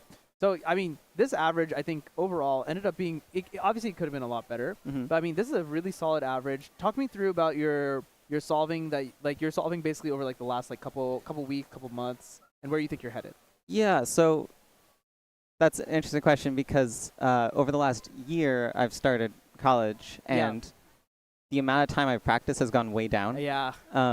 But starting in the last, like, about 2 or 3 months, I've put in some more time on that, and I think I'm starting to see the results I want to. Yeah. Especially like consistently getting 23, 24 averages. Still waiting for that faster one, but sure. I'm very happy with how I did here and also at like North American Championships 2 weeks ago. No, yeah, I think that's pretty spectacular. The thing I was going to say, what was I going to say? Oh, I was going to say something really insightful. It was going to be so good, and now I've completely lost it. Okay, right. Let's talk about heading into like worlds and stuff, right? Yeah. Where it's not just like Max you're competing with, not just Timon. It's like kind of everyone from all around the world. There's going to be Kieran. There's going to be Nam as well. So tell me what your kind of goals are and what kind of things you think you need to work on going up to worlds. So after going to my first worlds last summer, I kind of my main goal there was to make finals and kind of experience that. My goal is kind of the same, honestly. Like, continue to improve and be consistent, make finals.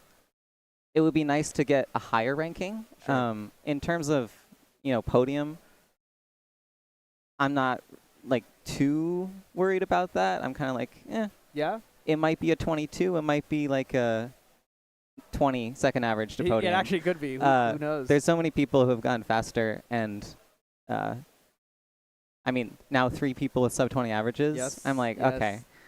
Yeah, the field is absolutely getting faster and faster. I mean, Seb recently getting his 1990, and then Timon is just absolutely on fire from everything from 3x3 all the way up to 7x7.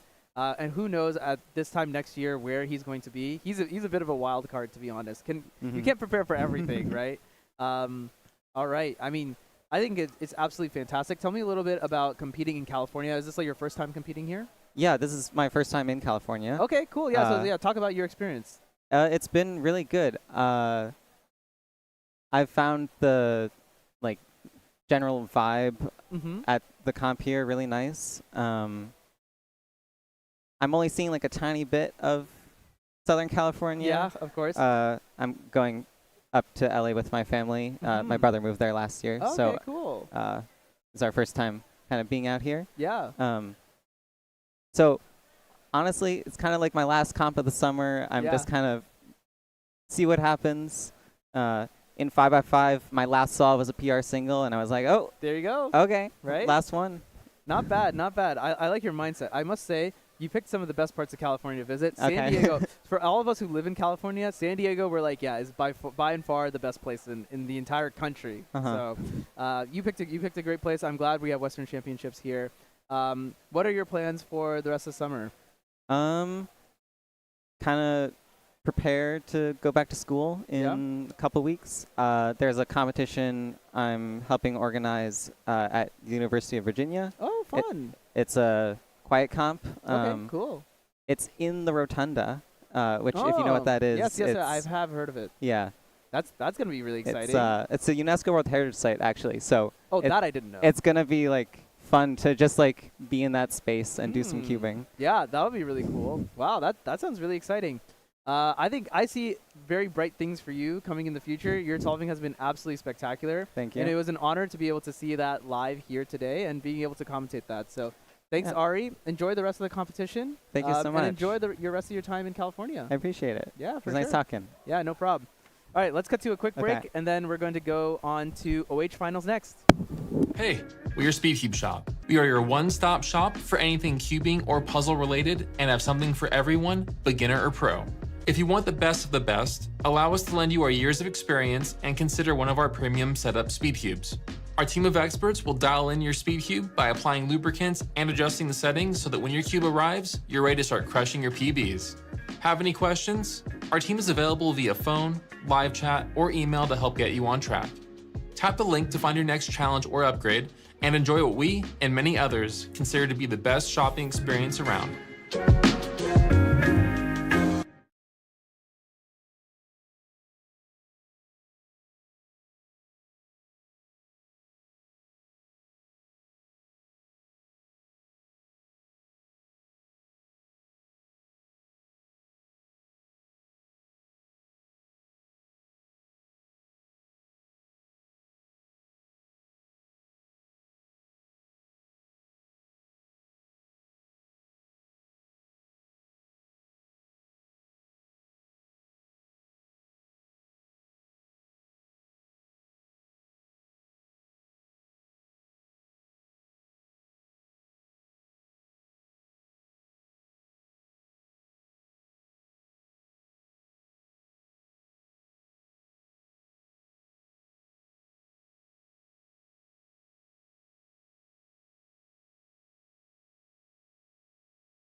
Welcome back, everyone. After that great interview with Ari, man, he's such a fun guy to talk to.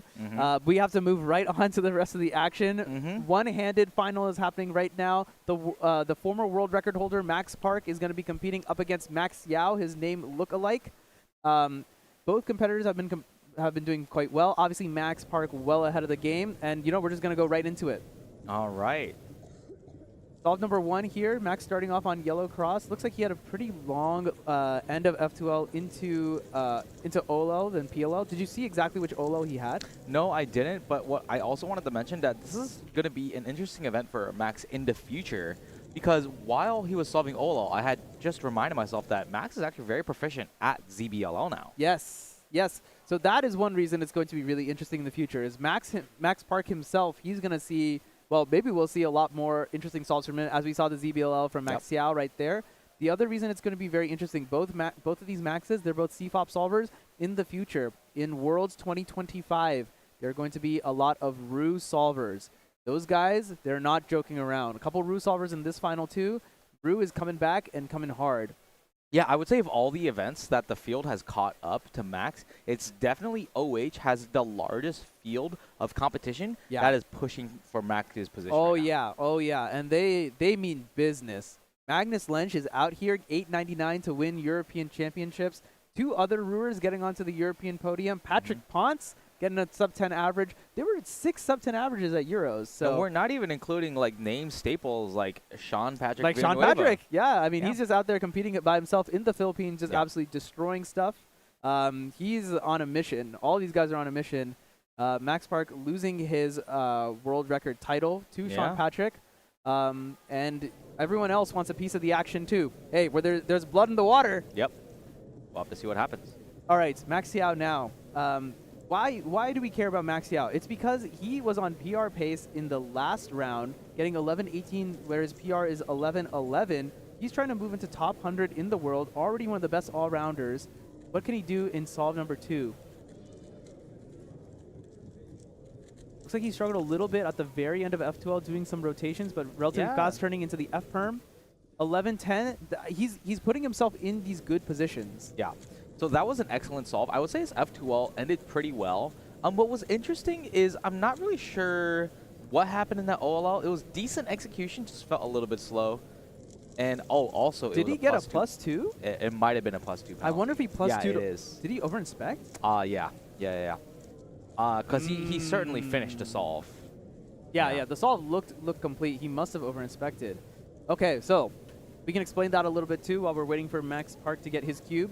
Over inspection, what is this? You get 15 seconds to look at the puzzle without doing any moves.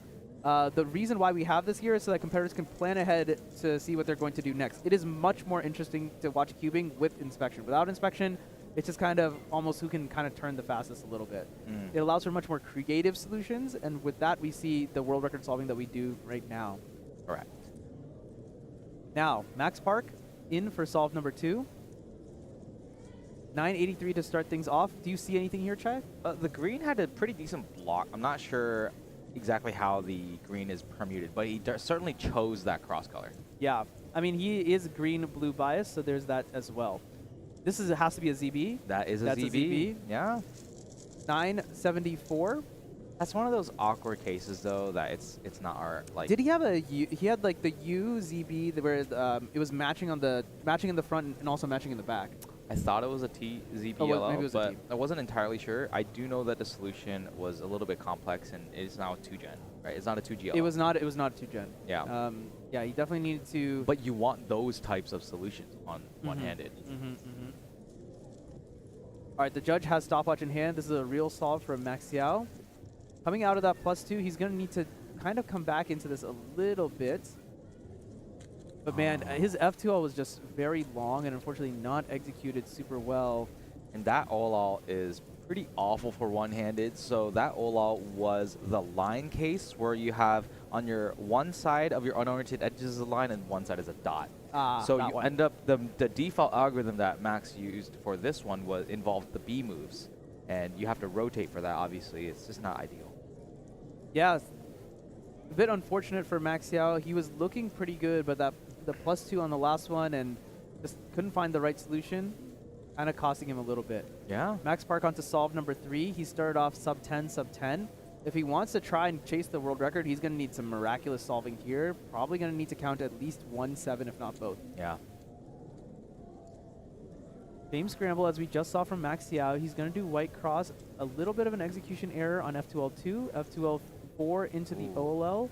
That didn't look like a good OLL, but straight continuation into PLL, 1096. Interesting. Very consistent solutions. It seemed like this was one of the less efficient solutions out of them, and this is a classic Max Park spam TPS as fast as possible. As we see the other results coming in, Nipun Das currently projected in our second place. He's done 3 solves in. He's actually done solve number 4 now. He could get an 11-second EA. And also looking out for Dylan Govik, who is actually a resolver himself. Staying on pace currently, kind of creeping into the podium placement, especially with Max Xiao not performing up his stuff. Yeah. Oh, wow. And already a pretty big execution error to start things off.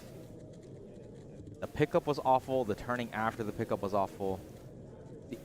When he composed himself, it was quite good.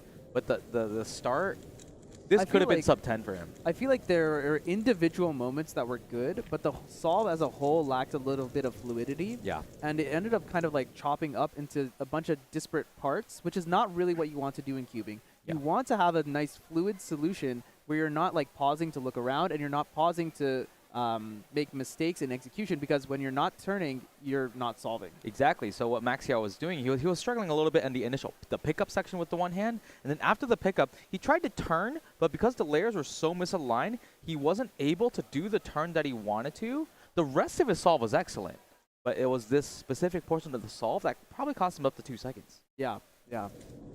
Unfortunate to see from him, he's going to end up with a 12-second average. That is going to be behind the pace of a lot of the other solvers. As Max Park goes into solve number 4, he will lock in his best and worst possible average from here. And Nipun Das, keep in mind, this guy's doing excellent right now. Yeah. All right, number 4. Oh, wow, what was that? Weird execution error on F2L number 1 on the blue cross. Now, it's a bit hard to see as he has the top layer on the kind of on the side there, so it's a bit tough from the top angle. 12-17. That's a rare 12 from Max. So that was an interesting finger trick. I'm not sure if that's something people teach, but what was interesting about that pickup from Max Park was that he actually tried to turn a wide R using his thumb like this against the table. And that's how he tried to get the cube to rotate the way he wanted to. Essentially, you know, executing L, like the L move. Right, right. I just don't know if using your thumb is probably the thing that you should be teaching in that sense. But of course, that's how he does it. But that is where he got that huge lockup. Yeah, I mean, Max is definitely a competitor who does things that is kind of against the grain of the of common knowledge. He does whatever is good for him, and he just executes. He's just built to execute. Yeah. All right, well, maybe if Max Xiao can get a sub 10 here, he might be able to salvage his BPA 12-13, get back into the conversation a little bit. Max Xiao does have an excellent worst possible average, though. And he's we're going to get worse. Yeah, and he's certainly going to get it here. I think he may have corner twisted there at the very end. Yeah. Max Xiao finishing with a 12-21. Nipun Das done with officially what seems to be a 12-25 average. Yeah. So Max Xiao is only 3rd right now. Right, right. 3rd, considering the fact that Max Park is certainly going to beat him. 10-18 and 10-99. Yes, that is the assumption here. So Max Park is guaranteed to, he's guaranteed to win Western Championships with a 10 average. A 10 average is not particularly good for Max. Maybe you can put the icing on the cake. And you see number 4 right now, Dylan Govik actually has the best possible average that could theoretically happen with a solid 1256 BPA. Max Park now. Excellent solve. Yeah, not too bad. Could be worse. 1050. I feel like the only thing is that maybe it was a tad long. Yeah, and that's just the classic thing with Max Park one-handed solves, right? I mean, you want to eventually like reduce the move count, but Max Park can always is one of those things where you can definitely push through it if you're Max Park. 10:43 to wrap that up. He is going to take the Western champion crown once again, successfully defending it. There are a couple people who are still vying for the podium. Dylan Govik in particular. I believe Cavan does not have a chance anymore. Dylan is the only one who has a chance. He could still get onto the podium. He would be the only Ruer to do so. He and Cavan are the 2 Ru solvers in this final. We are just awaiting his final results here. And it looks like Dylan Govik was not able to capture his BPA. Finishing, he's currently seated 6th with only 2 people left to go to input. And yeah. And the last one is Max now. So there you go. This is, after a quick update, this is exactly where things are going to sit. Max Park is going to take the gold. 1041, Nipun Das, 1225, gonna get Western Champion number 2 title. Max Xiao, 1271. So even though like he had like not a very good average compared to his previous ones, kind of disastrous at points, he still ended up getting 3rd place. He's gonna get some of that prize money. And then rounding out the Western Champion podium, Kevin Tang Tartharical, the Ru user, 1282. Wait, Manu, say that 5 times fast. No shot. All right. Congratulations to our podium. Congratulations to Nippon Das for honestly shocking us. Yeah, I mean, he was not in the top 10 on our little sheet starting the day. 1258 was his best average that he's... Wait. 1258 was his best average? So he just PR'd. Yeah. He PR'd by a good margin, too. Theoretically speaking, but there's also a chance that this information is out of date. So no, that's it. That's it. Yeah. No, that is interesting. He PR'd. I wonder why WCA Live doesn't show it as a PR. I wonder... Yeah, that's weird. In any case, Nippon Das clutching up. Yeah, well done to him. Hey, he's 2nd place next to Max. That's a pretty big honor in and of itself. That was a fast round. Yeah. I feel like we were just talking the whole time, and solves were just happening all around us. 16 great solvers, 16 of the best solvers in this competition from around the region and otherwise. So congratulations to all. Yeah, and then we're also going to be, so obviously we're reaching the afternoon of the final day of Cubing USA Western Championship. So there's going to be a few things to look out for. So we still have some advancing rounds that we need to deal with. We're going to need to deal with 2x2 round 2. Yes. We will have to deal with Pyramid's 2nd round. But beyond that, we're actually going to start dealing with the rest of our finals. And that is going to be really exciting, ladies and gentlemen, and those who identify otherwise. Because there's a lot at stake here. There is cold, hard cash to be won here. Of course, the title of the Western Champion. Yep. And of course, you know, winning a WCA competition, that's kind of an honor, right? Especially in events. A lot of these people main a lot of these events. The only one I can think of who knows how many events he mains is Max Xiao. He's just an incredible competitor all around. Yep. But there's a lot of good, fun solving to be seen coming up next. The rest of the afternoon is only going to be the following events. We're going to finish up 2x2, then we're going to go on to Pyraminx round 2. 3x3 semifinals. That'll be exciting to see who is going to make it into the head-to-head finals.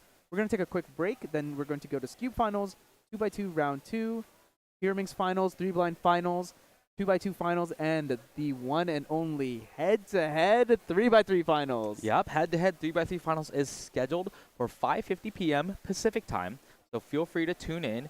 We'll be able to watch all of our fastest competitors compete. Yeah, you'll get to see them go head-to-head, so they're going to go 1 by 1, and the best average wins. They're going to be kept in a separate green room so that no one knows what kind of scrambles and what times everyone is receiving. It'll be exciting. There'll be walk-ins. There'll be drama. There'll be storylines to be made. Yep. I'm looking forward to every minute of it, and we can't wait to share it with you all when it comes to time. And share it with your friends as well. I'm sure this is some of the best solving you're going to see this weekend. Yeah. All right, and we're going to pan to a quick break. We will be bringing to you the last groups of 2x2 as we finish up after a couple minutes. Stay tuned. Hey, we're your SpeedCube shop. We are your one-stop shop for anything cubing or puzzle related and have something for everyone, beginner or pro. If you want the best of the best, allow us to lend you our years of experience and consider one of our premium setup SpeedCubes. Our team of experts will dial in your SpeedCube by applying lubricants and adjusting the settings so that when your cube arrives, you're ready to start crushing your PBs. Have any questions? Our team is available via phone, live chat, or email to help get you on track. Tap the link to find your next challenge or upgrade and enjoy what we and many others consider to be the best shopping experience around.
All right, everyone, welcome back. We're doing some 2x2 now. We're going to bring a little bit of 2x2 onto the broadcast for, how long is this? About 15 to 20 minutes. It'll be a little bit, it'll be pretty fast-paced still, but it's going to be slightly relaxed now. A little bit less of some storylines to be passed around. As we watch Kyungmin Choi, the current Western champion at 2x2. He's going to be defending his title. You heard from him earlier. 162 to start things off here. He has a 140 official average. That is good for 65th in the world. He says that's something that he can definitely improve on. Not necessarily his best result, but he also says it's kind of a matter of time. Now that .53, that is 13th best in the world, so very, very good single. And .53, that's seconds. It's less than a second, about half of a second to solve this puzzle. Max Xiao also getting 1.62 here. I wasn't looking too closely at either of the solutions, but you have to wonder if it was the same solution. Joaquin Yurenes Hernandez, 182. And it's just gonna go. It's gonna go like this, just back and forth. As I'm joined by Preetham in the booth. Yeah, one thing about 2x2 is it's very scramble dependent, and it comes down to whether these cubers can find the same solution or find a similar-ish solution. Yeah. And so, if that's possible, like, don't really compare the entire average, but rather compare this scramble across all of the cubers. Yeah, it's definitely pretty interesting to see. There is a lot of scramble dependence as we watch our fellow delegate Tim Xie compete. There's a ton of scramble dependence. As you know, some sets of scrambles are just straight up better than others. As we have a pretty close one here from my angle. I kind of want to say it's a +2. I would say it's not a +2. No, the judge ruled it not a +2. Yeah, it's a tiny look. Here's what I'm thinking. It looked okay from that angle. Yeah, because it's leaning towards the side which it should be on. Yeah, I think it's probably yeah.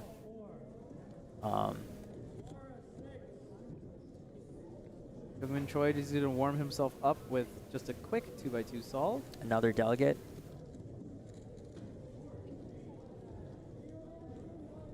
One of the top competitors in 2x2 in the field. Certainly looking to make it into the next round. Remember, this is just round 1. There are 3 rounds of 2x2, all of which are happening in the afternoon. I think Max Xiao is going to start first. Ooh, sloppy execution, and the cube is not solved. That's almost certainly going to be his slowest time. Yeah, I mean that's literally double of like any typical solve. So that's like a beginner. Yeah, learning to solve. Yeah, just unfortunate. Yeah, execution is really important. I mean, 2x2 is less so about so there's a lot of things that go into it. There most certainly is a mental aspect where you have to come up with a solution. And you have to analyze the things that are the colors and the stickers, and you have to be able to do that in less than 15 seconds if you want to be able to one look, or be able to trace if you want to do like a CLL and just smoothly go into it. No pauses. Tim kind of living on the edge a little bit here. That's the thing about 2x2. It's so execution heavy to the point that they're optimizing even these half turns. It's like, hey, if I can call this solved by leaving it half okay, well that definitely is not solved. It's definitely at least a +2 if not a DNF. I think it's probably just a +2. Yeah. My expert opinion. All right, yeah, Tim is a delegate. Another delegate in. A little bit of a conflict of interest there. Your competitor in the same group checking whether you got it right or wrong. I mean, that's kind of the name of the game with the delegating. You have to kind of balance when you're competing versus when you're being a delegate. Yeah. Trying to enforce the rules of the competition. Yeah. I mean, just based on how long it took them to write that timeout, I'm gonna guess that it was just given a +2, not a DNF. Which is good to see. I mean, a +2 is almost tantamount to a DNF when it comes to 2x2. That is fair.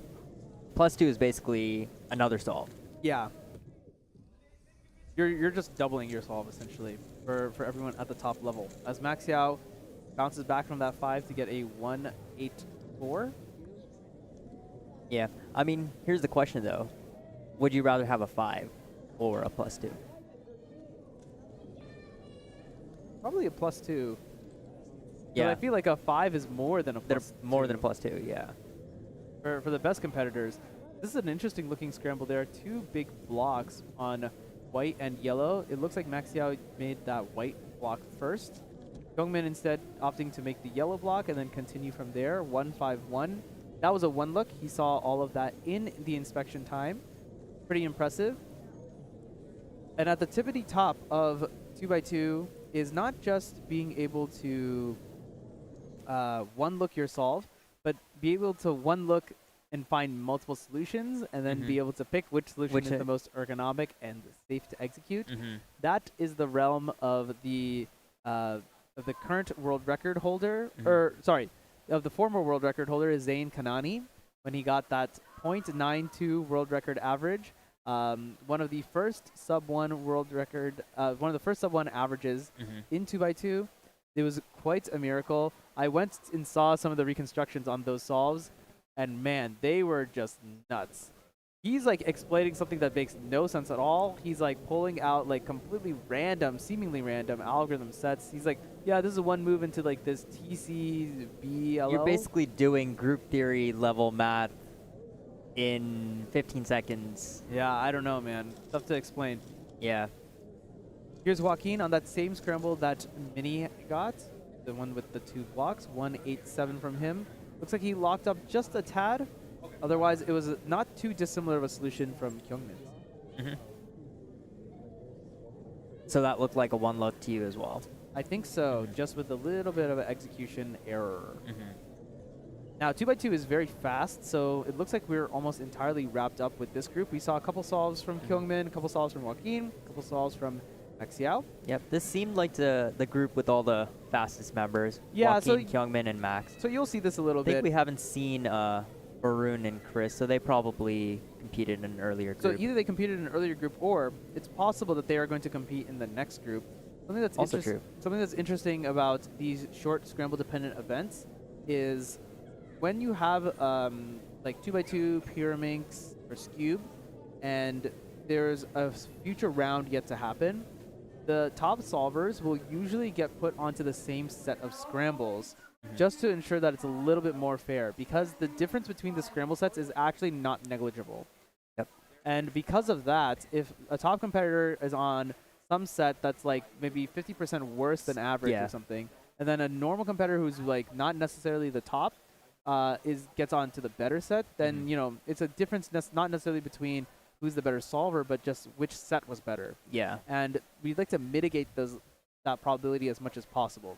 We end up giving all the best competitors some of the better, not necessarily the better sets, but the same but sets. the same sets. So the best competitors will all get within a certain range. Right. We're trying to eliminate the randomness of the goodness of the scrambles from the entire thing. Now, of course, this does mean that some competitors are not going to get the same scrambles, and you can argue whether or not how fair that is.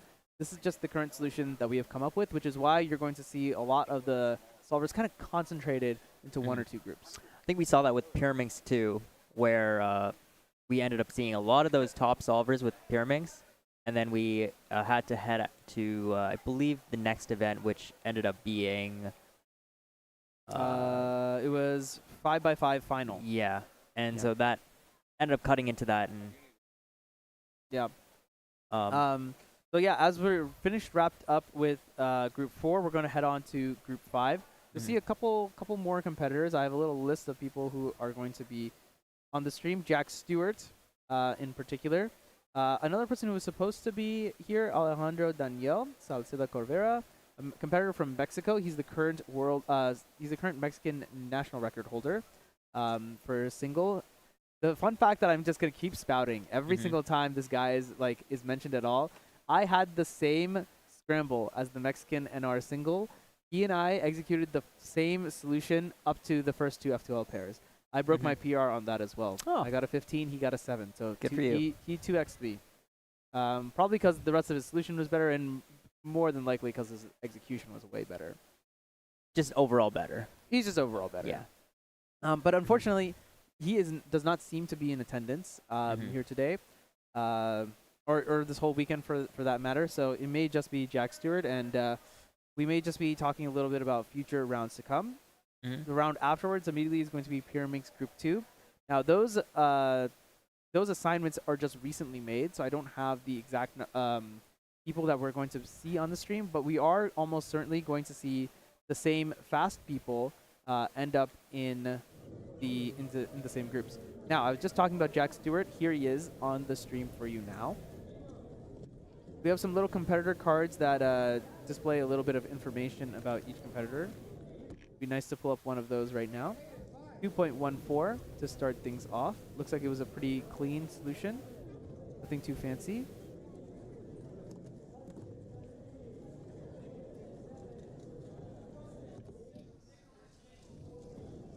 Yeah, we're just gonna go into the last group. This is another one of this is another delegate, a friend of ours, originally from Southern California, but now goes to graduate school in Chicago. His name is Draco Tong. He's a very interesting competitor from a statistics perspective. He has never competed, I think, in 4x4 sided or 5x5 sided, only in 4 blind and 5 blind. And has officially. times. Oh, and that looks like This is going to be a definite DNF. Like he did not, he was off by a 2-piece swap. Yeah. Maybe mis-executed an algorithm there. Actually, that looks more like a twist. Oh, no, that's a twist. That's Yeah. a twist. So that is a DNF. That's a Would have been a DNF. +2. That's a DNF. There is no way to fix a corner twist on puzzles like these without without physically manipulating the mechanism itself. You can't just do like what we call legal moves, outer block moves, in order to do that. So that means that it is in an illegal state. You are not allowed to end the cube in an illegal state. It must be just completely solved. So that means that it is a. Let's watch Taj now. She's one of the best.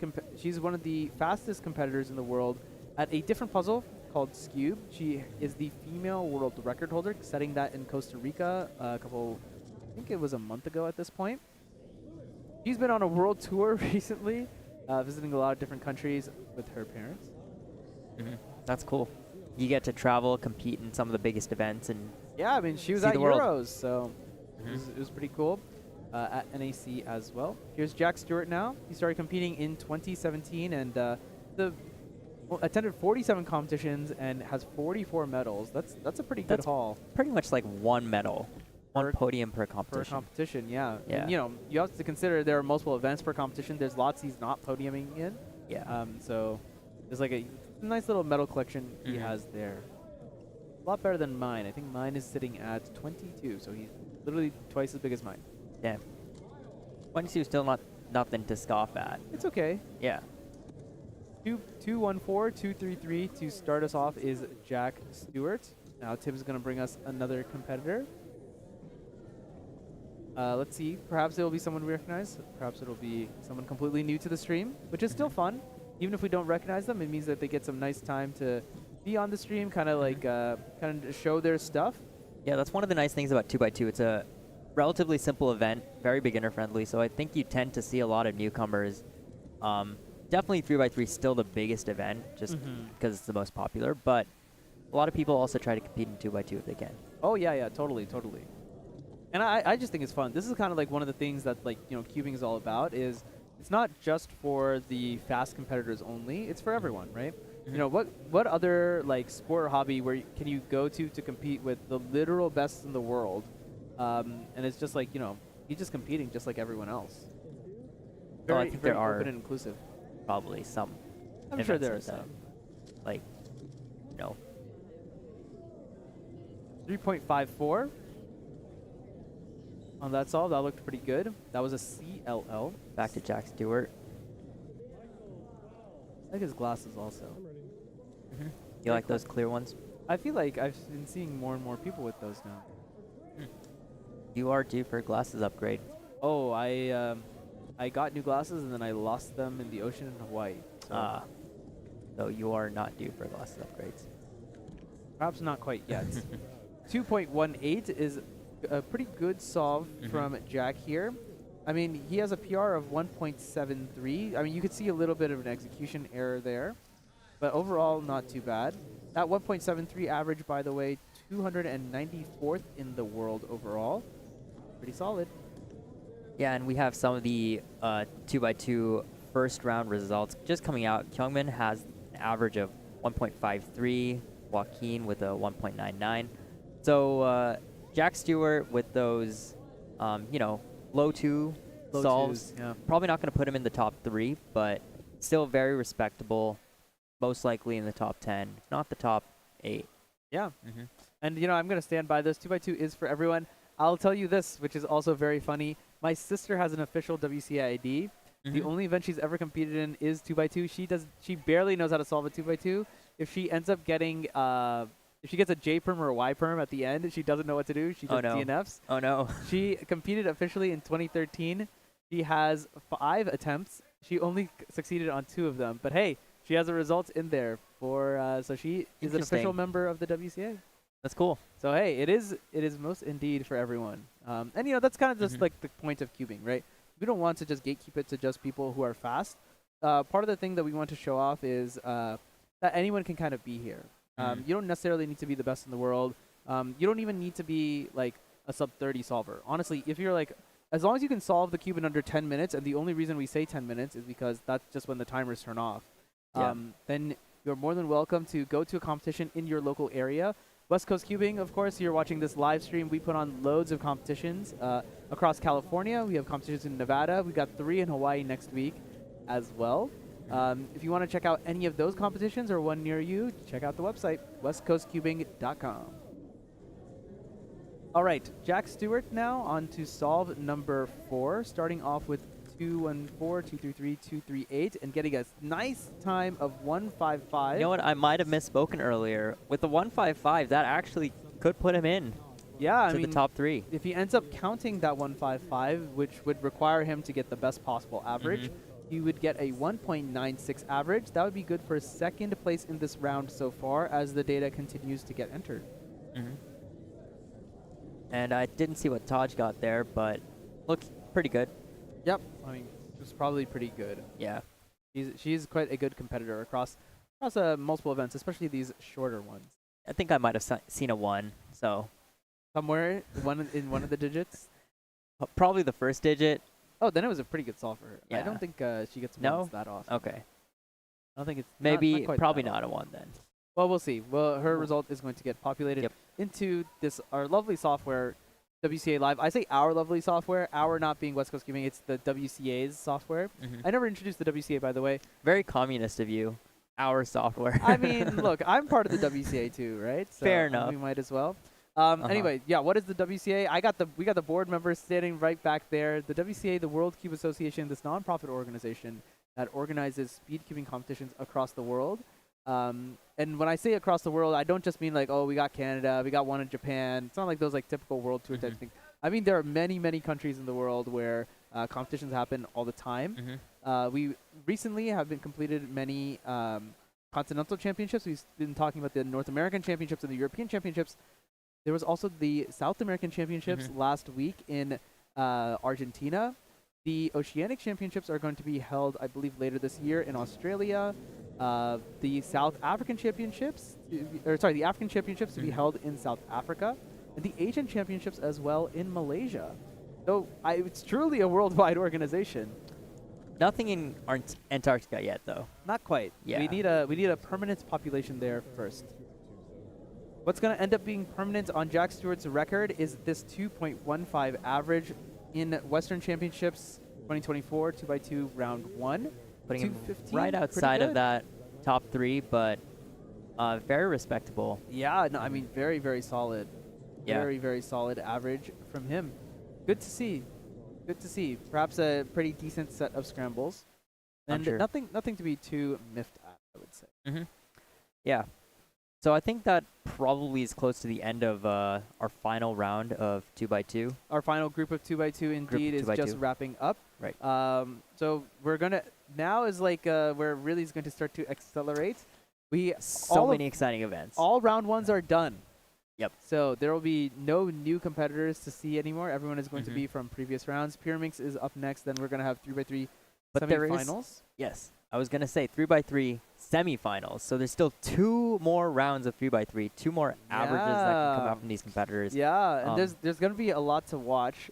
Obviously, we're going to have all eyes on Max Park to see if he can get a miraculous average going into 3x3 finals. But there's definitely going to be a lot of jockeying for position as competitors are going to try and make it into this elusive finals. 12-man final is what it's going to be. It's going to be head-to-head. So they're going to go 2 at a time.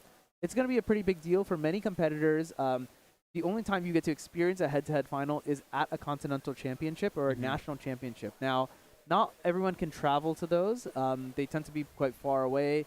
The last national championship was in Pittsburgh. The continental championships this year was in Minnesota. We're out here in San Diego, California. It's quite far. It's like, well, Pittsburgh is almost the exact opposite corner of the country. So it's nice to be able to have a head-to-head finals in a little bit more of a local setting. That gives local cubers a bit more exposure to what the pressure is kind of like, so that when they hone their skills, get up to the national level, they are ready to be able to compete at that stage. Yeah, it's interesting. You're just sitting there watching your fellow competitors solving. You see them put down a time, and you're like, dude, that's what I have to do now. Yeah, it's gonna be pretty cool. The competitors are not going to know what the previous competitors have gotten, so that's also gonna be interesting. Everyone is gonna go in kind of blank. There's gonna be a crowd area that's directly in front of us here. They're gonna be loud. There's a separate room rowdy. for the competitors. That's while right. They're not solving. That's right. We're gonna keep them in a green room. We will also make sure that this live stream is running, but we're gonna make sure to monitor phone activity, make sure that no one is trying to cheat by seeing a little peek at the scrambles beforehand. Yeah. But all the competitors they're class acts. Then no one's gonna try and do anything like that. So that is the marquee event that will begin it is scheduled to begin at 5:50 p.m. It is currently 3:11 Pacific Daylight Time. That means we have 2.5 hours. So you got an errand to do, need to go get groceries for the week. I understand. Now is a good time to go and do this. Come back. And you'll be just in time to make it for 3x3 head-to-head finals. Set an alarm, everyone. Yep. When did you say that was? 5:50. 5:50. So just about 2.5 hours. Yes, indeed. All right. I'm going to talk a little bit about Cubers Live while we fill this little bit of dead space, because I think we are running a little bit ahead of schedule. Now, what is Cubers Live? You see it down on the screen. Oh, there it is. My finger is following it now.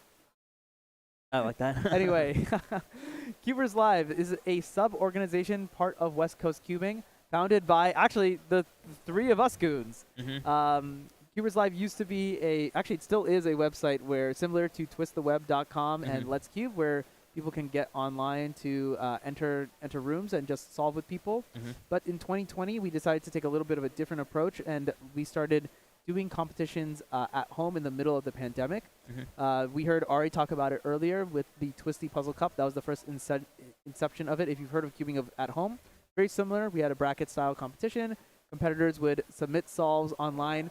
We had our own version of like the disciplinary committee. I mean, it was just the 3 of us, so we were just every committee at that time. We would investigate people. We could see when they opened the scrambles, make sure no one was cheating. We actually caught a couple incidents too. Yeah. It was very CSI, I would say.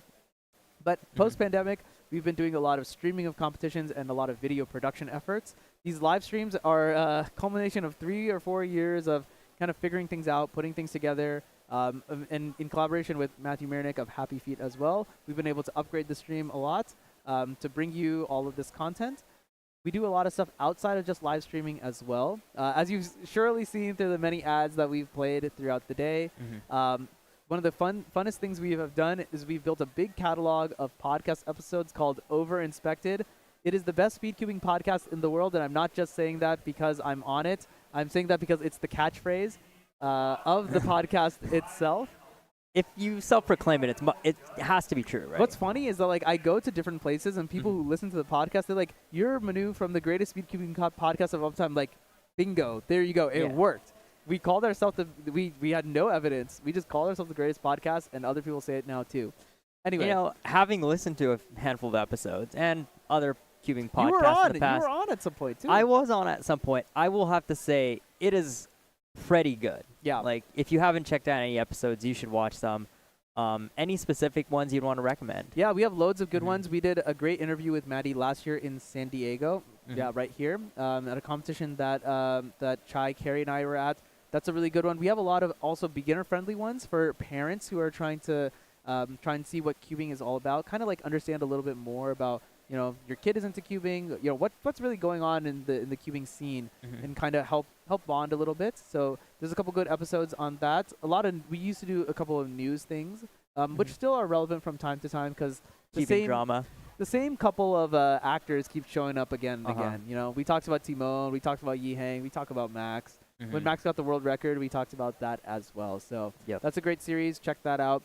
Cubers Live is now also doing a lot of content for WCC, a lot of video projects and such. This is one such project and a lot of other stuff. So stay tuned. We got a lot of stuff going on.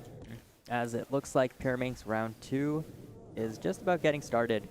All right, and we're kicking things off with Elijah Brown, a delegate from Southern California and the former world record holder. He got the world record single of 0.75 seconds in Berkeley, California. I was there when it happened. I was on the other side of the room. I could just hear a loud noise, and very cool to see that he got that world record. So Elijah, definitely a top competitor. Youngmin Choi, again, 303 single here. Now, the fact that we saw Elijah just now means that we are very likely to see the rest of the top competitors just kind of filter through. You're going to see from the first round, Marcus Kamen, Krish Shah Natwani were at the top, so they're almost certainly going to be cycling through here just to make sure that everyone has the same scramble.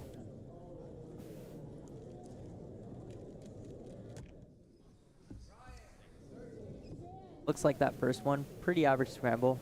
Nothing too great. Did you see anything that intrigued you?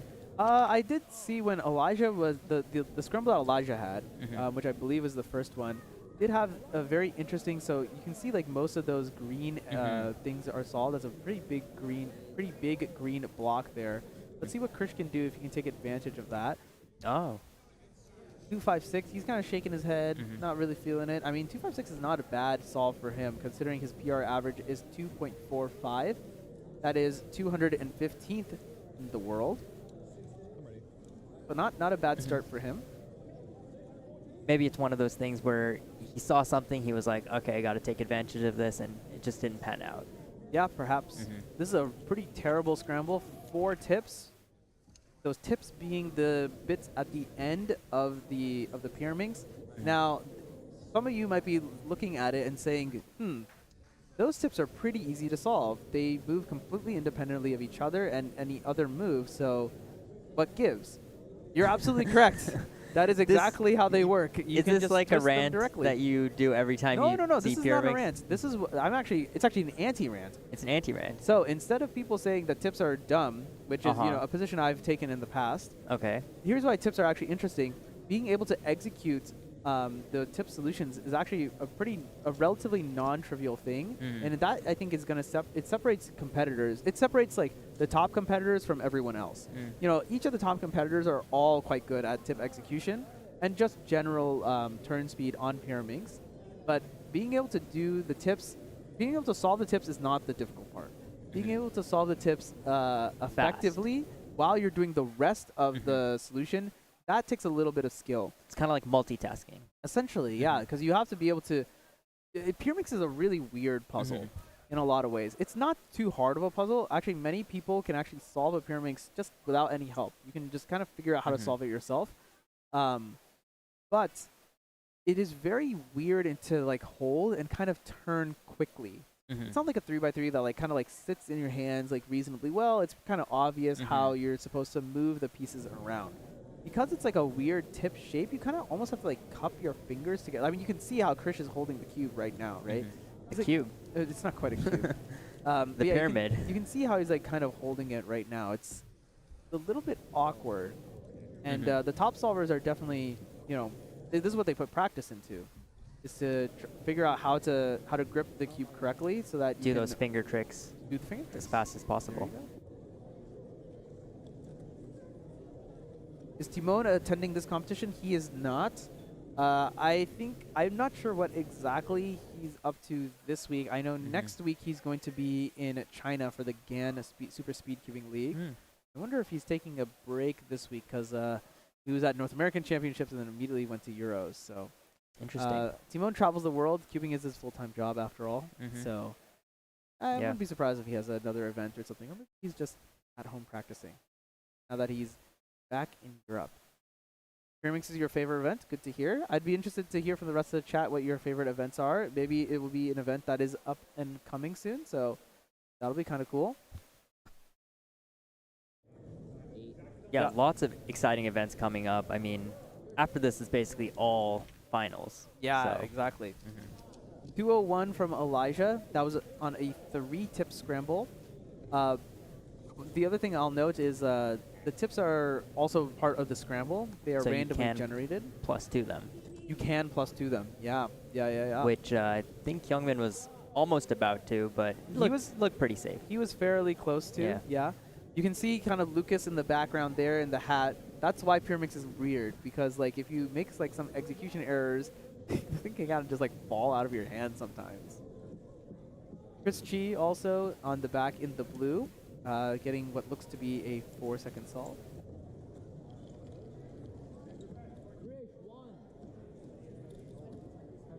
Interesting strategy, wetting your hands with some of the condensation. The condensation. It's very maybe curious. get some better grip. The 4-tip scramble yet again. 2.21. A 2.2 solve. 2.2 second solve. Yeah.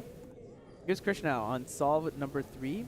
This is another 4-tip scramble. Looks like there's a big block. At least there's actually that's a pretty big block on green and red. I think he did end up taking advantage of it to some degree. 2.66 with the classic Cuber head shake. You can never be happy with yourself. No. Yeah. Unless you get a PR or a world record. Well, even some people, when they get a PR, it's like, oh, well, the PR could have been better. Yeah, I've seen some of those. All right, I mean, I do wonder if you get a, is it ever possible to get a world record and then be like, not good enough? I actually don't know of an instance where that's the case.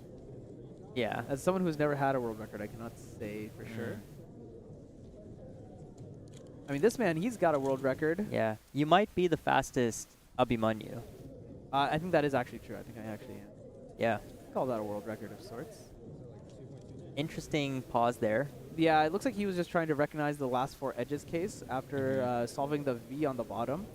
Those of you who may have been doing Pyraminx for many years may recall a class of method called top first solving. Those are essentially not used anymore. All competitors are basically doing V first solving, where they're going to build, at the minimum, they're going to build a V on the bottom layer. So that's going to be the 3 pieces that are kind of like the centerpieces, the triangle centerpieces of the Pyraminx, and then 2 other edges at least. Those are all going to be solved in their correct spots as well, not just oriented correctly. And that's why some of these blocks are quite useful. You can see that like there's that blue block that has the blue-yellow. That one is built correctly. And so having that is just less work that you have to do from the get-go. Krish also getting a 4 on scramble number 4.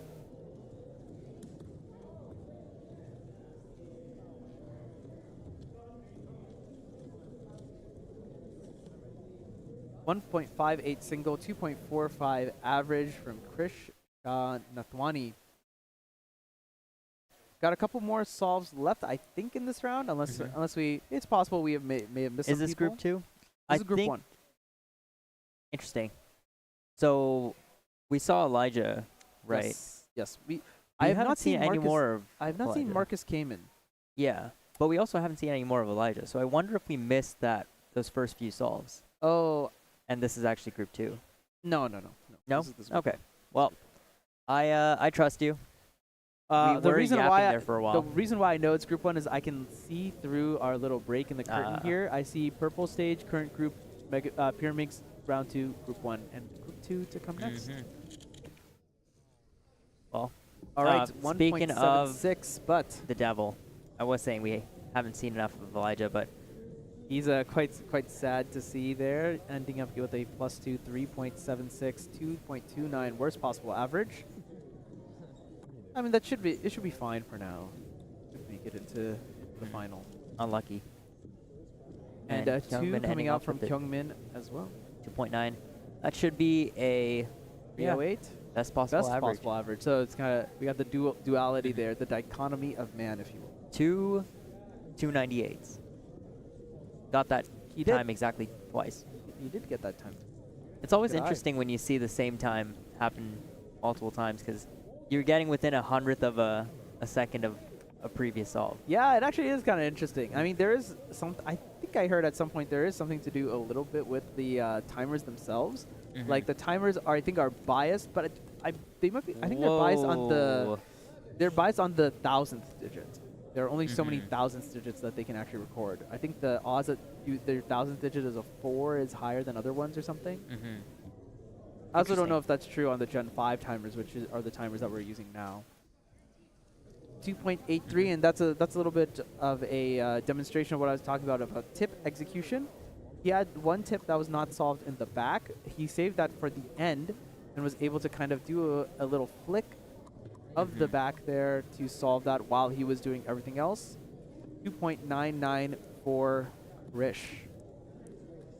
A sub 3 average. Yeah, sub 3 average, not too bad. Mhm. We are about to wrap up Pyraminx round 2, group 1. Yeah, group 2 to come up next. As I mentioned, the fast solvers should all have been in this group, although we did not see Marcus came in at all, and we only saw like one solve of Joaquin Guenes Hernandez, the Mexican national record holder. It's possible that you know what? Marcus is probably on the purple side, and we don't have any cameras on the purple side. So Yeah. that just explains that. We're gonna have round 2, group 2 come up next. We are going to do some commentary of that, but the primary thing that we will be doing is looking ahead to 3x3 semifinals. That's 3x3 round 3. It's gonna all be done in one group. There's gonna be some interesting things that are going on as everyone is competing. I don't think we're going to be doing live data entry because there are just simply too many competitors, unfortunately. So we'll just have to keep you up to date as we go through the round itself. Yeah, it looks like there's going to be about 55 people making it into the third round. Yeah, into round 3. The 55th competitor, Leia Zhang, with 11.07 average. Actually the same as 2 other competitors. 11.08 was the first person out. Graham Siggins, the blindfolded aficionado, just barely not making it into the third round. That is a shame, but you will be seeing some of him in 3 blind finals, I believe. Yes. You'll see him during 3 blind finals. That's another really exciting event. That one's happening at 5:20. Yeah, I think that'll be fun. Pretty much everything after 5 you don't want to miss. Yeah. 5:05 is the finals for Pyraminx. Pura, 3 blind, 2 blind, and 3 finals, all back to back to back to back. 3 finals, as Manu mentioned, is going to be head to head, which is also a super exciting format. And there's going to be a bit of a break, so some time for us to build up the hype, and I hope you guys want to watch that as well, because we'll talk about all the storylines and all the things you should be watching out for. Totally. We'll catch you completely up to speed from day 3 of Western Champion. I know the title says day 2 of the stream, day 3 overall of Western Championships 2024. Now, let's start our little look ahead into. Actually, I like that, the look ahead. The look ahead. The look ahead. That should be a segment. That should be I like that. That should be a segment on this stream. Let's begin the look ahead into 3x3 semifinals. All right, so 12 competitors are going to advance out of 55 into the semifinal. Right now, in number 12 position is Pavan Tang Tartarko, 843. He's the Rue aficionado. That is the current average to make it into finals. Now, of it course, would be cool to see some Rue. Yeah, in the finals. That'd be really fun. I'd love that. Now, of course, those are from the second round results. We're going to essentially wipe those and give everyone 5 more solves, but that gives you a little bit of an idea of what kind of pace we're looking at here. We're probably not going to have a 10-second solver make it into the finals. And it will probably be a little bit fast. It probably won't be like a pure sub-7 final either. You're going to get this range, and so that's kind of what the competitors are going to shoot for here. Is you can kind of have an idea if someone is going to get an 8 average, then they have a chance. If they have a 9 average, they're on the outside looking in. If they have a 7 average, they almost certainly have advanced into the coveted 3x3 final.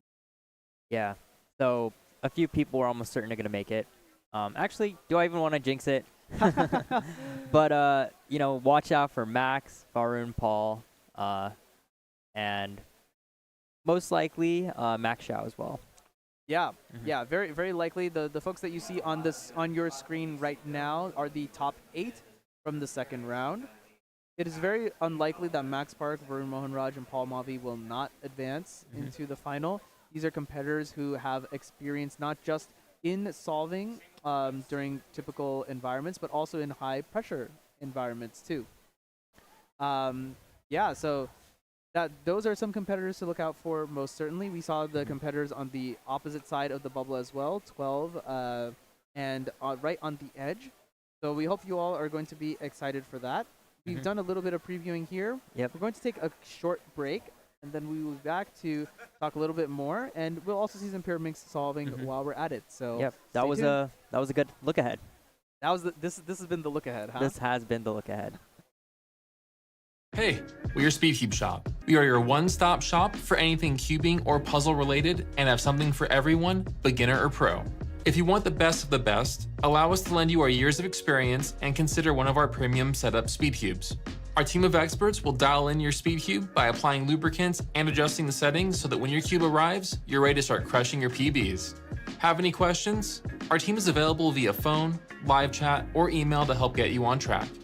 Tap the link to find your next challenge or upgrade and enjoy what we and many others consider to be the best shopping experience around.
Hello, hello, everyone. Welcome back.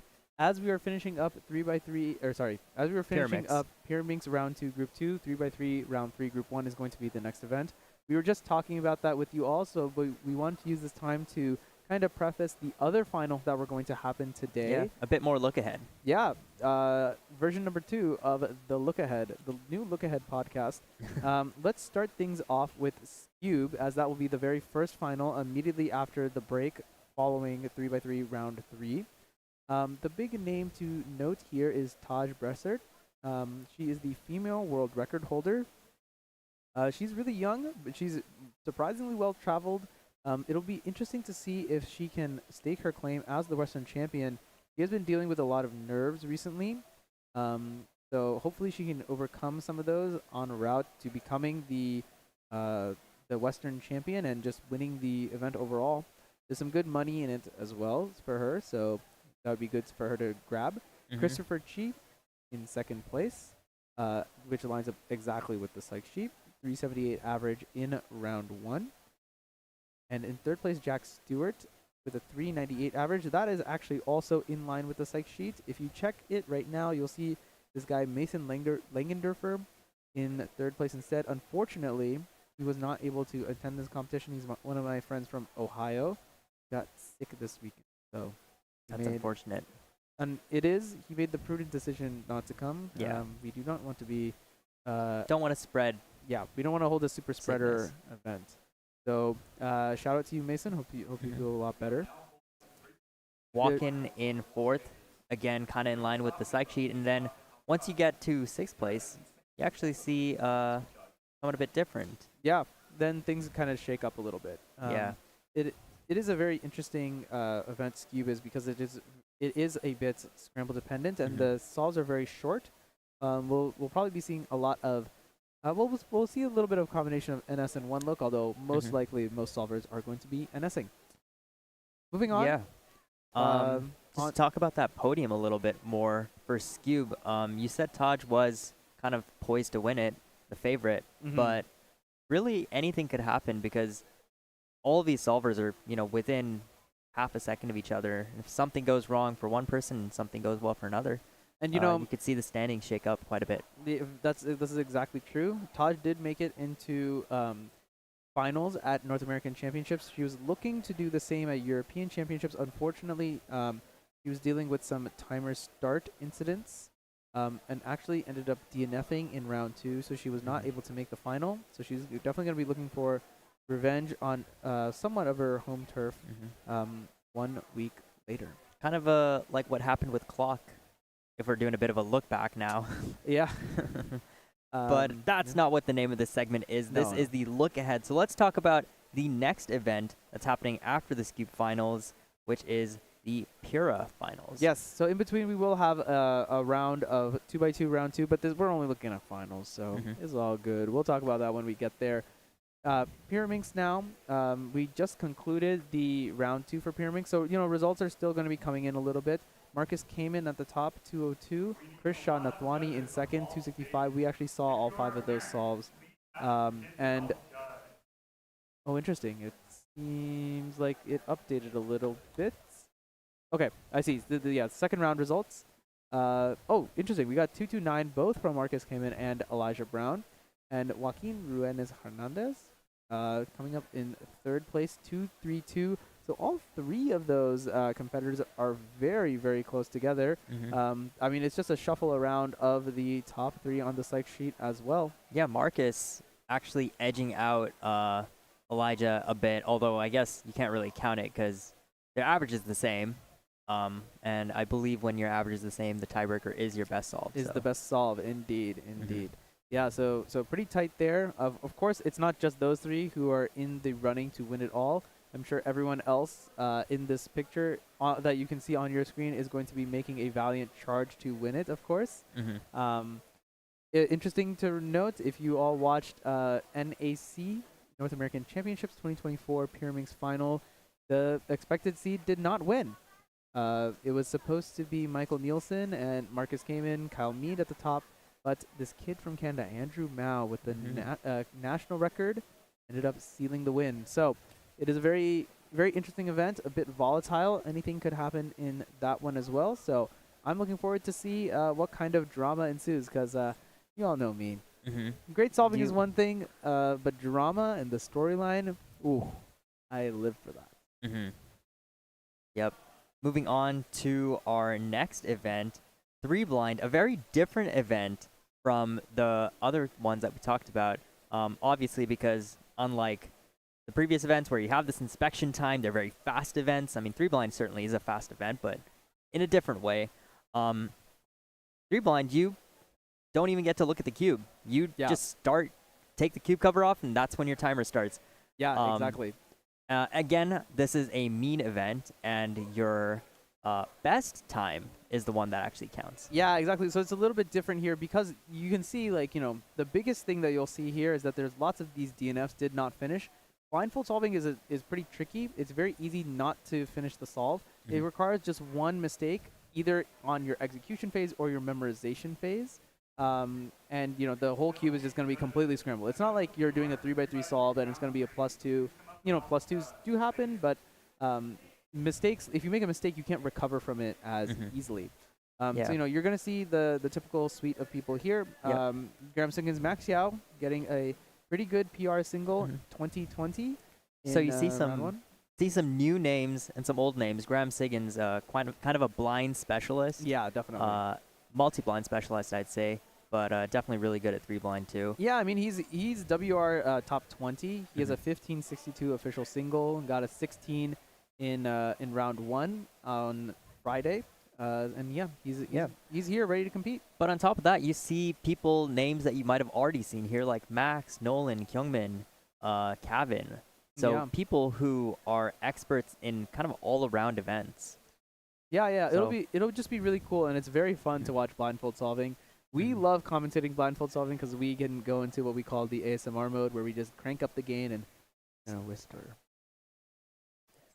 Exactly. So, it's definitely very interesting to watch. If you've never seen blindfold solving before, I highly recommend it. Now, it looks like we are going to start with 3x3 round 3, the semifinal. So I will spare you the drama of 2x2 top players until we get closer to 2x2 finals. Yeah, because 3x3 finals is kind of the look ahead to the actual, or 3x3 round 3 is the look ahead to 3x3 finals. So yes, exactly. Can't wait to watch 3x3 round 3. Yeah, exactly. Which we got right here with Max starting Park. us off. Max Park, the one and only. Now, every 5 solves for Max is a chance to 5 more chances to break the world record. That is, of course, perfectly in play should the scramble present itself. So it looks like he's doing white cross here. Good F2L, and finishes with almost a sub 5, a 504. 504. It is tough to find anything to comment on there. I mean, it just looked like a great solve from front to back. You can see he's got a little bit of smile as well. A-perm executed perfectly. 504 is a great start. He's feeling good about that one. Yeah, just because his first solve was a 5 doesn't mean that the other solves doesn't mean he can't get a sub 5 average still. Just needs to count 2 4s. Okay, I'm saying maybe just. Yeah, it might be a tad harder than that. But if there's anyone who can do it, it is going to be Max Park himself, the world record holder with a 3.13 second goal. Yeah, and that average he's looking to beat is 4.86. That's his PR average. The world record average actually quite a bit faster than that. Half a second faster than that, 4.36. He actually moved down in the rankings after Xuan Ying from China. Recently also got a sub 4 average. Becoming one of the few people to do it. Lots of really impressive solvers from China. Not many that we're going to see at Western Champs particularly, but definitely at Worlds and other Asian championships. Yeah, indeed. Cubing is very interesting. It's in a very interesting spot right now. As Varun there with a little bit of a slower solve, a 7.53. Yeah, you'll have seen something interesting there. His basically start up to F2L4 I thought was like not particularly good, a bit pausy, not looking like the best solution. F2L4 was interesting. He actually had a very, very simple case that actually beginners algorithms people use. He just had one edge out. He just inserted that edge in. He knew the OLO case that he was going to get from there. From there, he was able to look ahead into PLL. So good finish from him. Yep. Looks like Max might be seeing something on the blue side here. Yeah, he looks pretty locked in on one orientation. He has blue on bottom right now. Actually, Nope, it's going to be still white. gonna be white.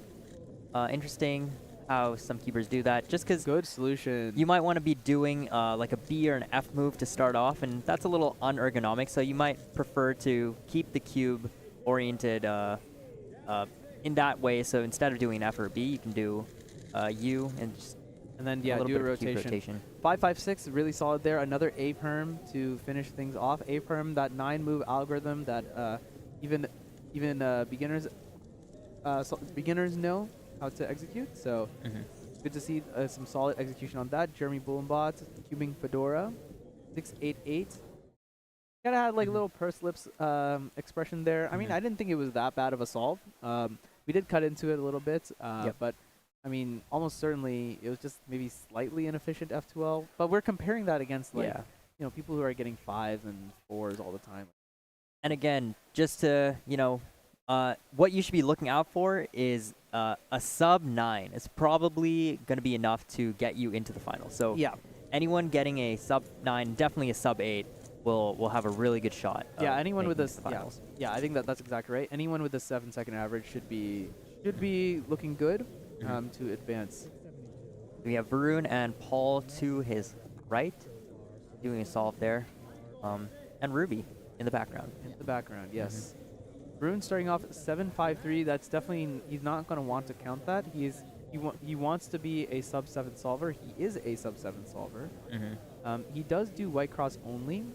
There are some advantages, disadvantages to that, but let's see what he can pull out here. I don't see anything particular on white. But it looks like he might have, because that was a very smooth solve, getting a sub 7, 6.7 there. Yeah, nothing too much to say there. The only thing I can really comment on was in the last layer he had a pie case. He had the pie case that is that's kind of like crisscross. That's the way that I identify it, at least. If you line up the matching colors, it ends up looking like an X. He did the stock on that one, which is perfectly fine. Doing the stock there actually gives you an adjacent corner case, which is perfectly fine. You don't necessarily need to do a COL, or if you don't recognize the ZBL, you don't need to go and do anything like that. All you need to be able to do is know that you're going to avoid getting a diag case. If you can avoid getting Y, V, or E perm, and of course the worst ones, the N perms. As long as you can avoid that, you're in good shape. So good solving from Varun. Off to Max's third solve here. Started off the average pretty well with 2 sub 6s. A little bit of a good solution. 4.99. Yeah. Bingo. There you go. That's the sub 5, the first sub 5 that we've seen so far at this competition.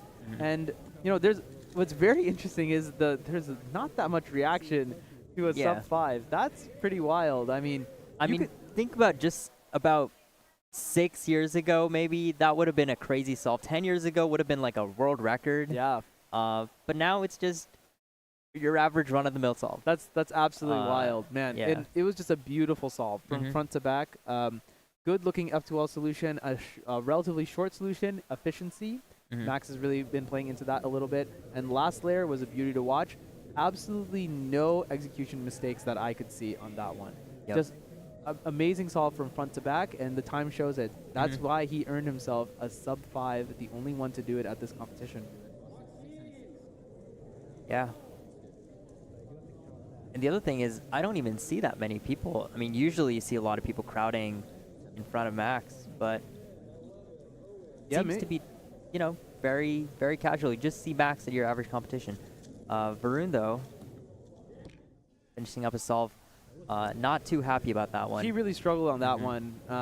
It looked like just F2L just didn't quite come together for him. One thing that I find really interesting is like Varun, when he solves, he kind of like sways back and forth rather than like being like really steady. It's really interesting. I'm sure it's a bit of a physical solver. Yeah, I think that's a good way to put it, actually. I think it's really interesting. I don't think it's necessarily like a bad thing, but just something interesting to notice with some of his solves as well. Yeah. He also has a different angle on the cube itself, like just being higher up on it. I wonder how much that kind of affects it. Yeah, I mean, on one hand, you get a better vantage point. On the other hand, your field of view is kind of more focused. You're not seeing as much of the cube. Yeah. So definitely, probably one of the reasons why he maybe moves around a little more so he can get. That's actually more probably a review good of the point. cube. Yeah, yeah. Because one thing that you can do is that like you can either rotate the cube or you can rotate your body, right? Some people will choose to rotate their body, but rotating your hands I find is a lot easier, a lot more natural. So there you Yeah. go. He's just doing that a little bit more. And honestly, even I might be rocking like this during my solves. I don't really pay attention to them too much. Yeah.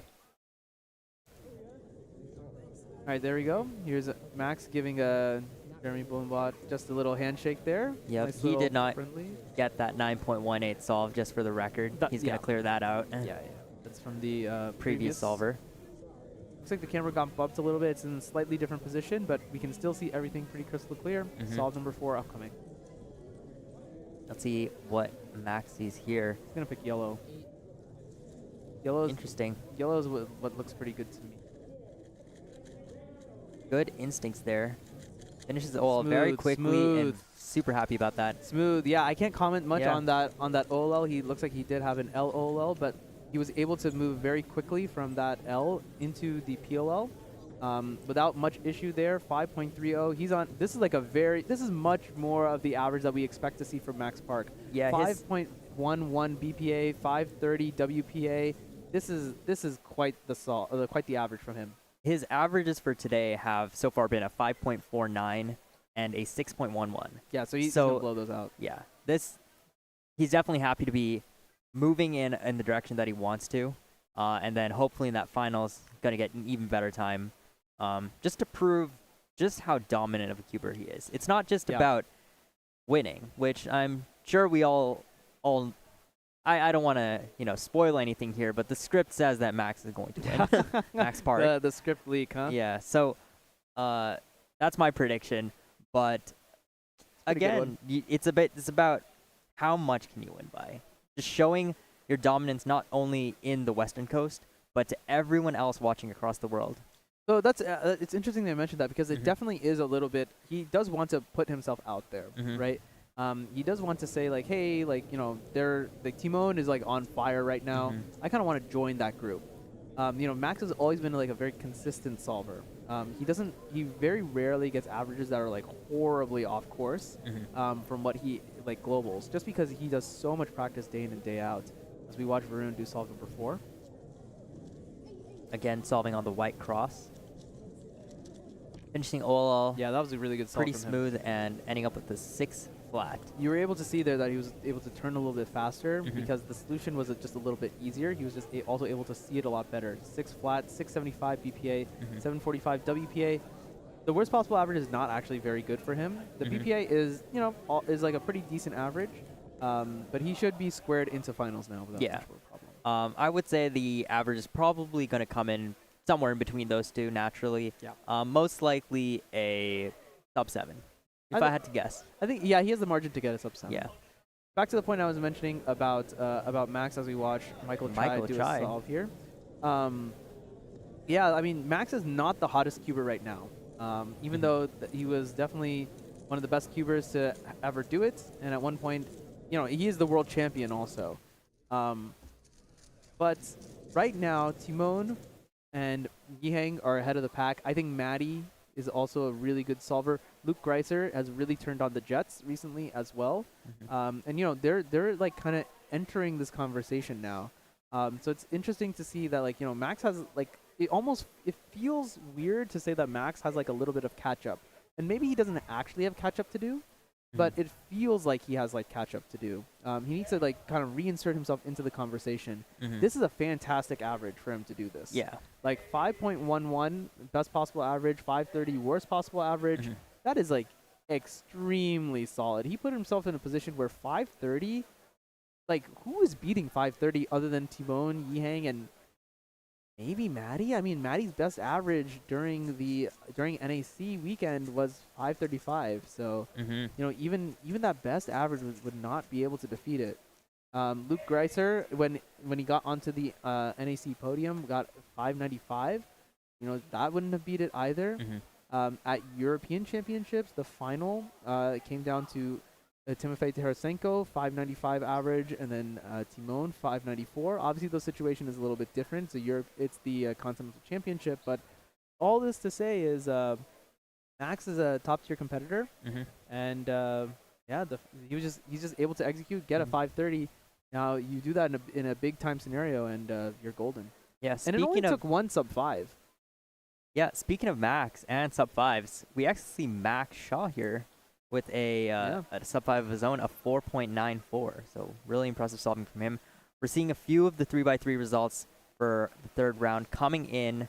Max with a 6.31 average, Kevin with 7.69. So we should be seeing some Rue solving like we wished for. Yeah, we in the think so. finals. We think so. Yeah, Kevin should be good. What's Mhm. interesting is that it seems like 3x3 round 3 is done now. But we missed one solve from Max, so not quite sure what he ended up getting. Now that doesn't mean that the BPA WPA is broken. It actually doesn't matter what order you do them in for the calculation to work. So he definitely got some 5 in that pretty narrow range. So he's definitely going to advance. Let's not worry about that. The matter is just like, what exactly he got. And that's just something that we'll just have to wait and see. And I'm as it gets sure updated. as the result comes in, we will let you know. So I mean, here's the other thing. Even if for some disastrous reason it was a DNF, for whatever reason, right? He still got a 530 average. Yeah. So he's good to go. which puts him, at least from the results we're seeing coming in right It's now, a whole second a ahead. whole second A ahead whole of everyone second ahead else. of everyone else. So so that's impressive. yeah, I mean he's looking good. Let's not worry too much about him. Yeah, right now we're in a little bit of a break for the overall competition as we are entering into our final stage. As we mentioned earlier, Cube Finals is upcoming. We're going to just call the competitors up, kind of let them know, like, hey, look, this is the finals.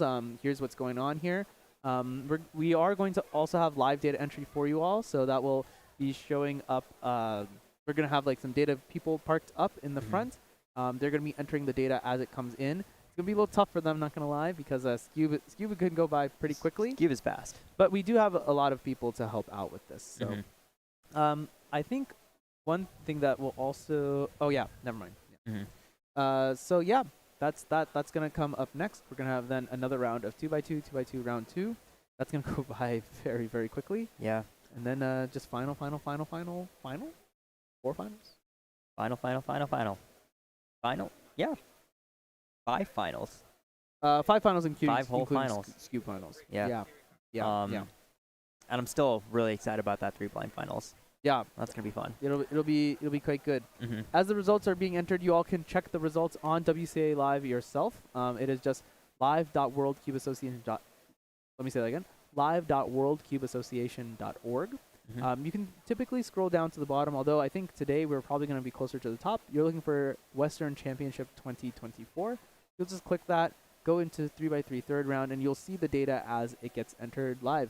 Very fun, very nice piece of software for anyone in the world can kind of track what's going on. All right, all. Hope you all enjoyed 3x3 round 3. Let's read a little bit of the chats. Cube is going to be close.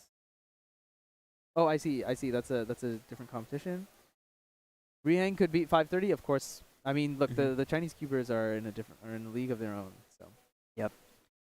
So I think as we're waiting for the Cube finals to get along, we're probably going to take a short break, do some setup, and then we'll be right back. So let's kick it over to Cam with the SES ad.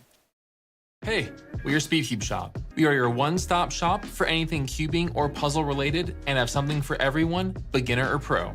If you want the best of the best, allow us to lend you our years of experience and consider one of our premium setup Speedcubes. Our team of experts will dial in your Speedcube by applying lubricants and adjusting the settings so that when your cube arrives, you're ready to start crushing your PBs. Have any questions? Our team is available via phone, live chat, or email to help get you on track. Tap the link to find your next challenge or upgrade and enjoy what we and many others consider to be the best shopping experience around.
All right, welcome back, everybody. We are reaching the tail end of Cubing USA Western Championships. Let's I am go. Chai. This is Manu. We'll be casting Scube Finals. Yes, just about to get started shortly. All the competitors are in the seats. Cubes are being delivered out to everyone.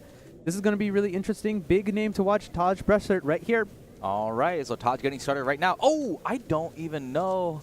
That was not great. That's a big DNF coming out from Taj. I was a little bit worried. I think she's nervous because she started that timer really fast. I thought she didn't start the timer. This was the problem at Euros. She triple DNF'd at Euros round 2 because she started the timer. She started the timer too soon. Did she? Yeah, that was a big story. Chris Chi in the second seed with a 378 average from the first round, getting to 281 to start. Very much so on pace. Yeah, very good. I mean, and the thing that I was going to mention is the big story is Taj Bressert, the female world record holder. Preethan and I were covering it a little bit earlier. She does have a bit of nerves. She does deal with that a little bit. The big thing to see is how it will affect her mindset and whether or not she can pull out the win at Western Championships and become the Western champion. I mean, she's definitely ahead, and she has the skill to do it. Yeah, and the Western champion, like, she's not going to compete with Chris Chi for Western champion, but Jack Stewart for Western champion. Exactly. And, you know, he's no pushover either. You know, 269 official average, 104. That's pretty good. Yeah. That's pretty good. It's the only difference is she's the female world record holder. Yeah. She has 225 official average, and you know, she's able to sub 3 without too much difficulty there either. So, but she really needs to just dial in and really focus. It's going to be really interesting for her because this is like the third competition back to back where she's put in a relatively high pressure situation, and she's gonna at some point she's gonna need to learn how to perform if she wants to live up to the solves that she's able to get at other competitions. Yeah, so we were talking about it with Ariarnes Pearson earlier, and how you need to have solve amnesia. You need to forget the first solve, if anything. And Taj, she's still learning. She's gonna have to learn that the next solve is gonna be her first solve. Yeah, no, that's exactly it. If there were any time to forget about a DNF, it is right now. This is Western's finals. Of course, it is not the national championship. It's not a Euros. It's not Worlds. But it still means a lot. You know, there's money on the line. There's a title on the line here, one that she could very easily get. Yep. And Taj is actually about to start as well as Chris Chi. We're going to notice that Taj does usually have a GoPro, but she's opting to not record. It might be nerves related. Honestly, that might be a good play for her here. She took a bit longer to start the timer. Kind of struggling a little bit the solution. 3, 4, 6. Obviously, she's understandably upset. I mean, just the execution errors. Yeah, that is not a great time for her, considering that it's counting. Yeah, I mean that's the big problem. Let's see what Chris can do.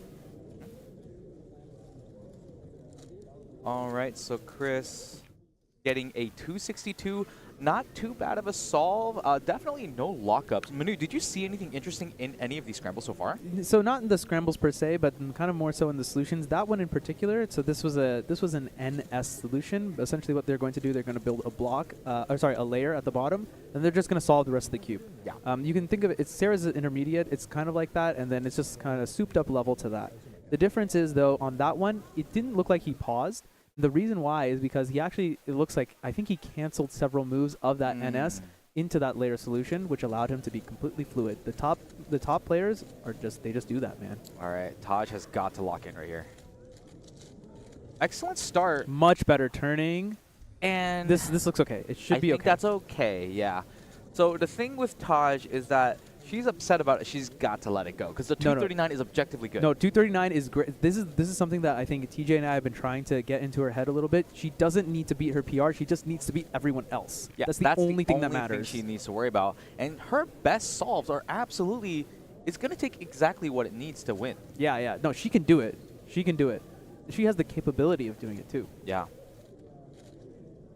Right now in the live standings, she is currently sitting at number 5, having that 3, 4, 6 count.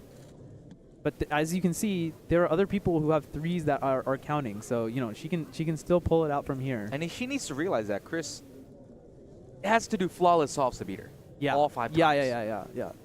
She's in pole position. She's the one to beat. The recognition for that one was a little bit tough.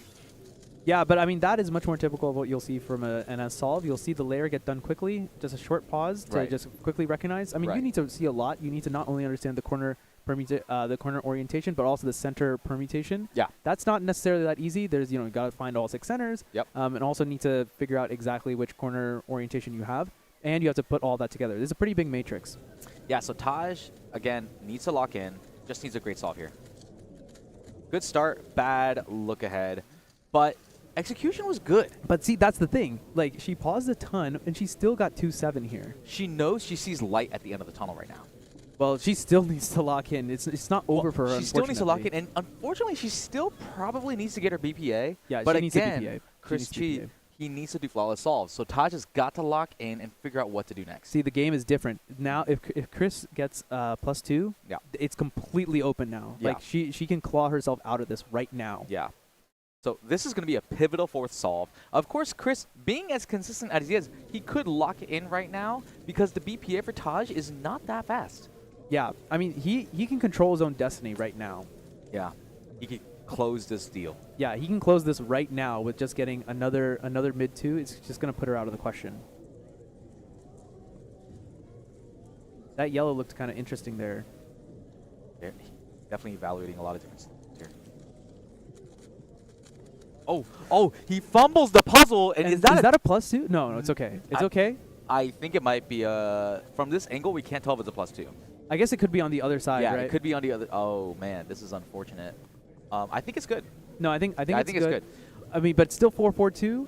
But so this is it. This is what everything is opened up now. You see the BPA, you see the WPA, and you see Taj's BPA. And Taj not doing too bad. Great execution. Great. This is what she needed. Exactly what she needed. Exactly she what she clutched needed to up do. with a 222. This is exactly what she needed to do right here, and she got the job done. Now, she did everything in her power that she could have controlled. 287. This is an excellent start right now. Yep. She's ahead of everyone else in terms of number of solves done. Now all she can only wait. So all Chris Chi needs to do is secure somewhere in between that BPA and worst possible average. Yeah, so he needs something in between. I don't know the exact number. I'm gonna say he needs I guess he needs like a sub 3. He will probably need a sub 3 He to needs guarantee sub 3. this. Yeah. I think anything over 3 is gonna put it into danger. That was absolutely clutch. And that was awesome. She needs to look back on this footage. As she progressed through her average, you could see her mental capacity change a lot more. It's amazing. That is some of the best solving I've seen from her. Yeah. That was clutch. Like, it wasn't necessarily her average or what you would expect, but again, it's about coming in the right moments, and that was a moment. I think she's pretty close to locking up the Western champion title. There's a couple more solves that other people need to do, but right now, everyone who has done 4 solves cannot catch her right now. We're just going to have to see what happens. The cube is coming in, and again, we're looking for something around sub 3 seconds. Yeah, he needs... if he subs 3s, I think he should be good in claiming the overall win. I think a low 3 would also work. A low 3 may also work. Yeah.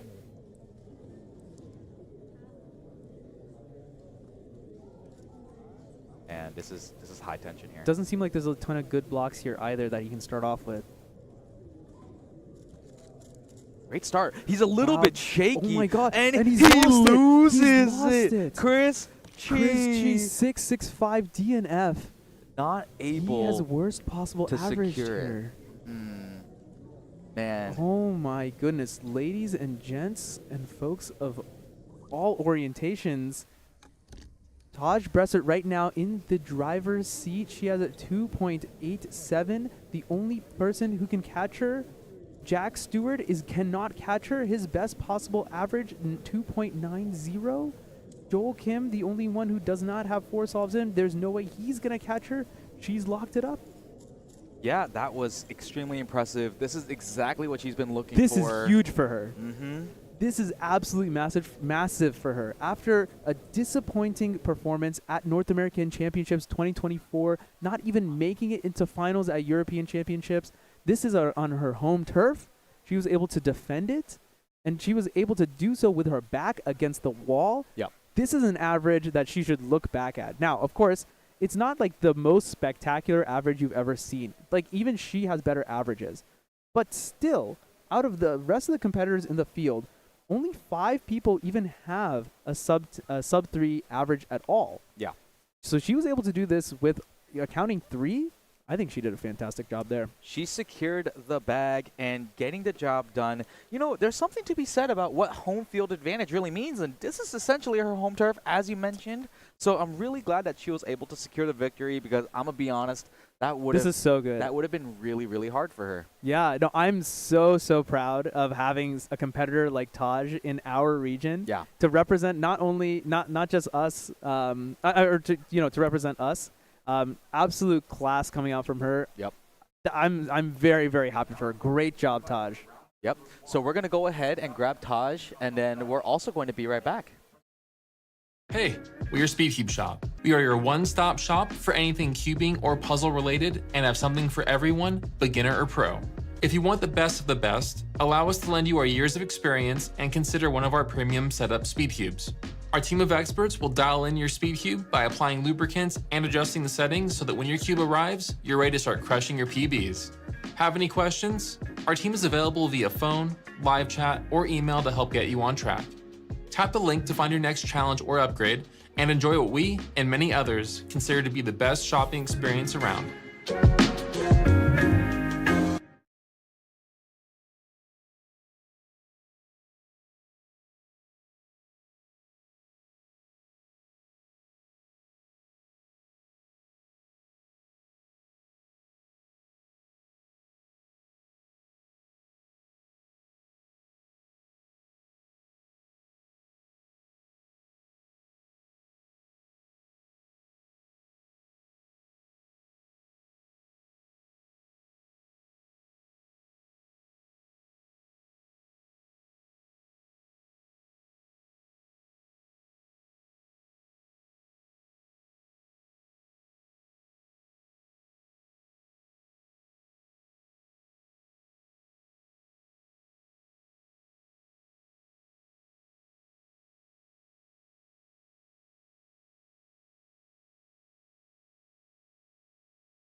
You're already prepared.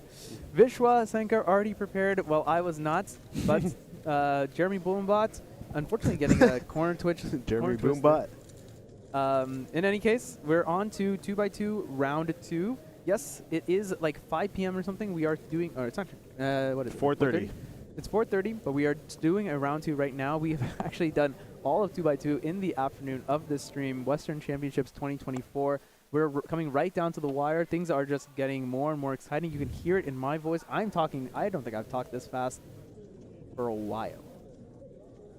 But hey, the events are short. Yeah, you know, the events are very short. Nothing is from going to now take more on. than a minute. So. Yep. And you know, the top 3 blind solvers, they're also only going to take like 30 seconds. That's right. Anyway. All right, 2x2. I'm currently seeing Kyungmin Choi. You all are currently seeing Kyungmin Choi. He has 140 official average. Let's see what he can do here. He also got first in round 1. That doesn't surprise me. He's a top-class competitor. He's the defending Western champion. And boom, 1-2-4. 127. Yeah, what did I say? I said 1-2-4? Yeah, you said 1-2-4. Okay, I have no idea what I'm talking about at this point. I need to calm down a little bit. Vishwa, tell us about what you saw on that solve. It was so fast that I couldn't see anything. But hopefully I can pay attention to So the next 4 solves. he very clearly one-looked it. Yeah, that was definitely a one-look. I'm assuming either CLL or EG. Yeah, I mean, and it looked like a very solid solution too. It didn't look like it was like a very long solution that he just executed really quickly. He went very smooth with it and just got the job done. Yes, very good turning. And now we have Alex with an in-and-out hat. Yeah, nice. I guess he went to In-N-Out for lunch. What do you see here on this scramble? I don't see anything absolutely fantastic, nothing. right? There's just, what is he gonna do? But he still gets a sub 2. I guess the orange. Okay, so he did orange. So I'm gonna. Did he make the face at all? I don't know. I want to see how other people do that scramble because I really didn't see much on that. Yeah, I saw nothing. The only thing that was there was that on that white side there were those 2 connected. I'm like, okay, Yeah, like, you know, like and a they were diag connected in a there. way that it was like an EG1 type thing. Yeah. So I was like, okay, yeah, you know, like this is doable. But orange was not one I was looking at all. The 2x2 is really interesting, I think, because like it is like a very easy event for a beginner to get used to. You know, it's like the smallest one, and you know, it's a lot of kids do it. And as you get more and more advanced, the difficulty of the event increases, not because you have to turn faster. The number of algorithms these guys know is just kind of absurd.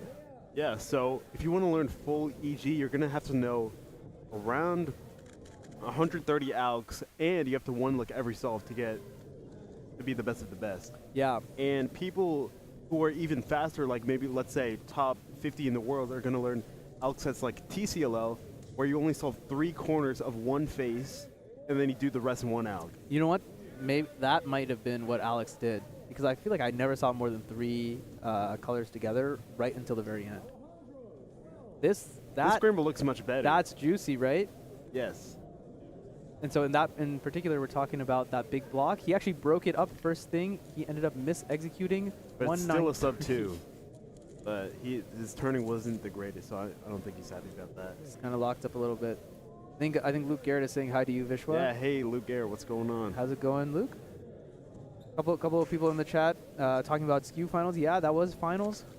Now we have Jeremy, another low 1. So he's got 3 like really low ones, right? Yeah, and he's been doing good this comp.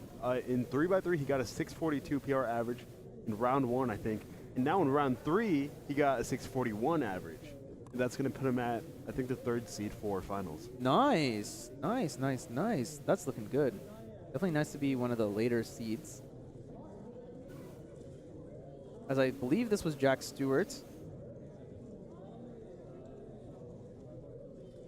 173 official 2x2 average. Wow, 123.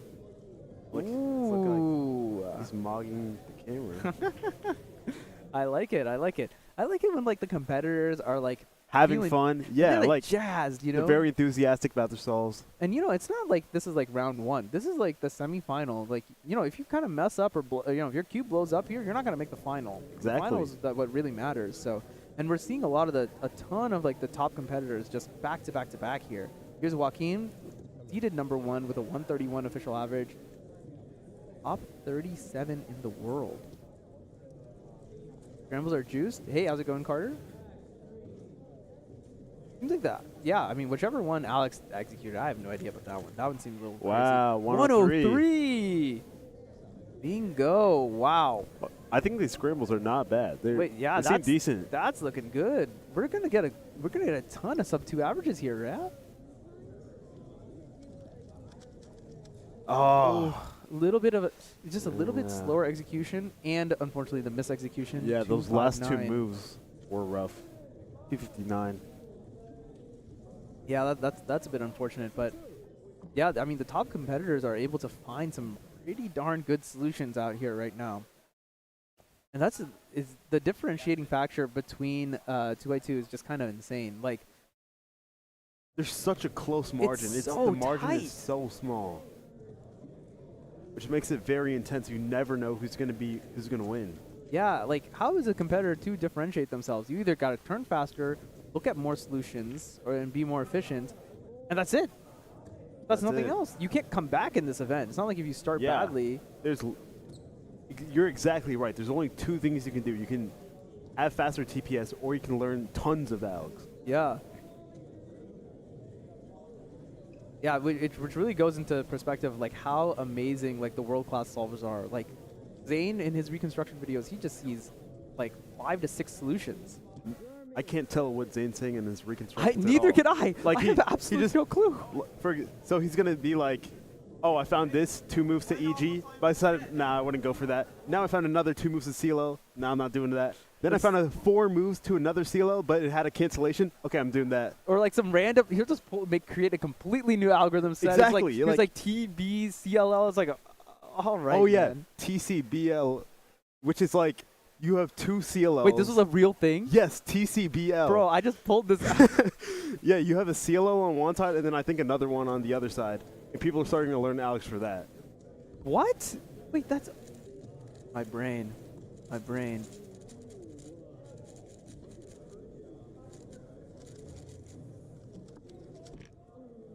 That's probably a +2, right? Yeah, okay, that's what I thought. It looked like there was something that was not quite fully aligned. 4.57. So that's unfortunate. He's going to end up counting that that a high 2 from earlier too then. Not great. Actually, wait, TCBL. I think you have 2 TCLLs on both sides. So you have like 3 corners oriented on both sides. Yeah, so CBL is where you have 2 CLLs on both sides. But anyways. It's alphabet soup. I can't tell what's going on with 2x2 anymore. No, it's insane. The folks at the highest level are just the skill level is truly impressive. 1.67 from Joaquin. Getting that fastest single that we've seen so far with a 103. Yeah, 103. The finals is going to be really intense because everyone is going to go like at the same time. The data people are going to need to keep up if we're trying to do live data entry. I think this is going to be really hard. It's going to be really hard, but it's going to be kind of hype. Like, what's going to be crazy is if someone gets, like, the first person to get a good single, you're gonna hear that. Yeah. So I don't think anyone's gotten sub 1 at this competition yet, right? Correct. Okay. So we might see that soon. 403. That was actually a pretty good looking 403. 2 moves to an Ortega layer. So Jeremy has 2 low ones. Based on how this group has gone, I feel like he's probably not on his 3rd solve. He might be on his 4th or 5th. Yeah, so let's see I if he agree. can get another. Okay, 168. So he's gonna get 111. Yeah, his PR. This seems much better than his PR. So yeah, based on these 3 solves. Let's take a look. I thought I had his PR written. Oh, he's not even on the top 10 list, so I didn't even put it onto this sheet. Yeah, so this could be a big PR for him. All right. Yeah, there you go. Good work from Jeremy. Yeah, because he's got the 2 low ones. He's got that now. And I think he's one solve left to go.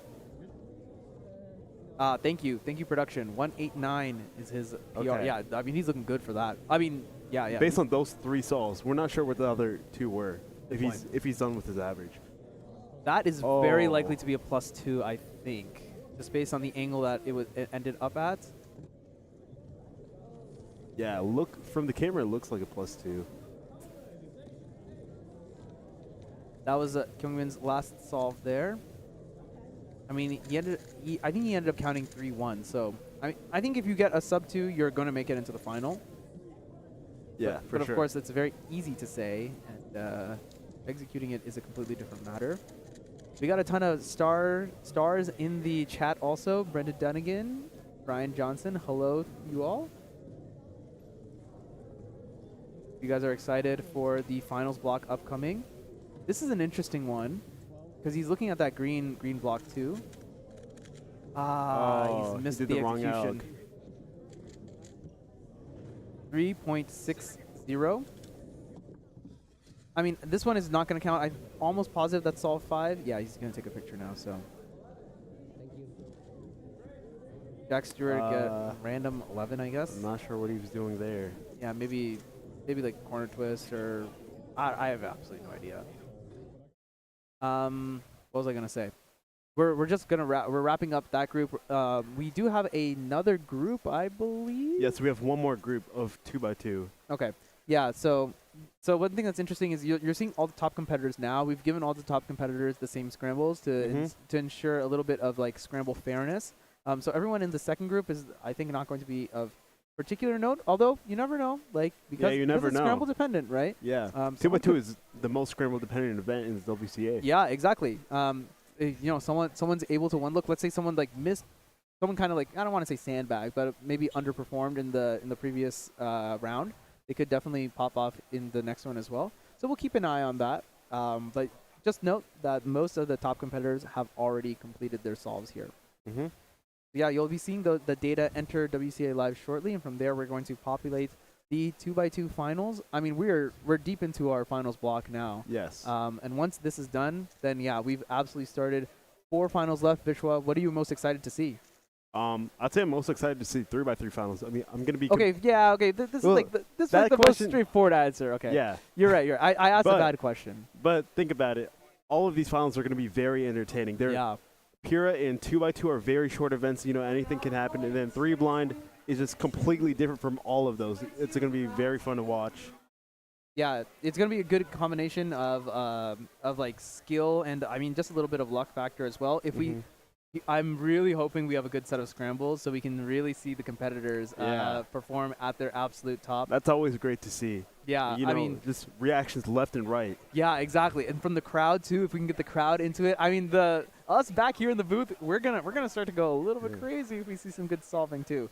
One thing I was gonna say is it would be a real bummer if we ended up with some bad scrambles like NACOH. Those scrambles were not good, and everyone did not perform particularly well. Yeah, there were no sub 10 averages. Yeah, that was really disappointing to see. And one thing that I'll say is it definitely lit a fire for the Europeans. They're like, oh, look at Euros. We got 6 sub-teners. So, I mean, look, the Europeans are good, but you know, definitely a little bit to do with the scrambles. Yeah, if we do get some good scrambles, I hope that us commentators don't break the mic like what happened in 6x6 yesterday with the world record.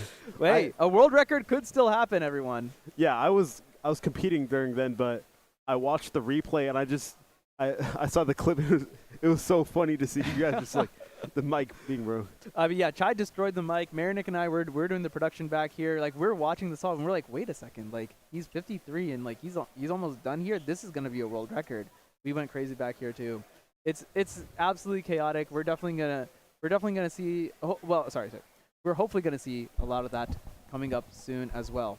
2x2 Group 2 is going up now. What we're going to do is we're going to use this time to talk to our Scube winner, our Western champion, Taj Bressert. So we're going to take a very, very, very short break. I mean, she's literally right here. You can see her hair in the camera already.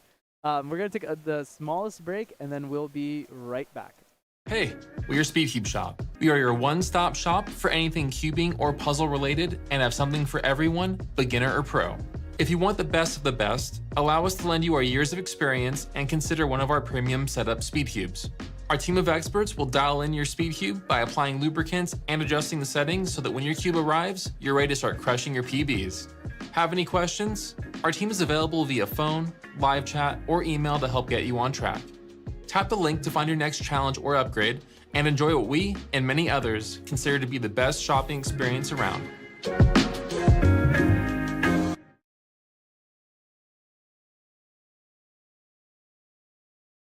All right, welcome back from our very short ad. Thanks, Cam, for that little announcement.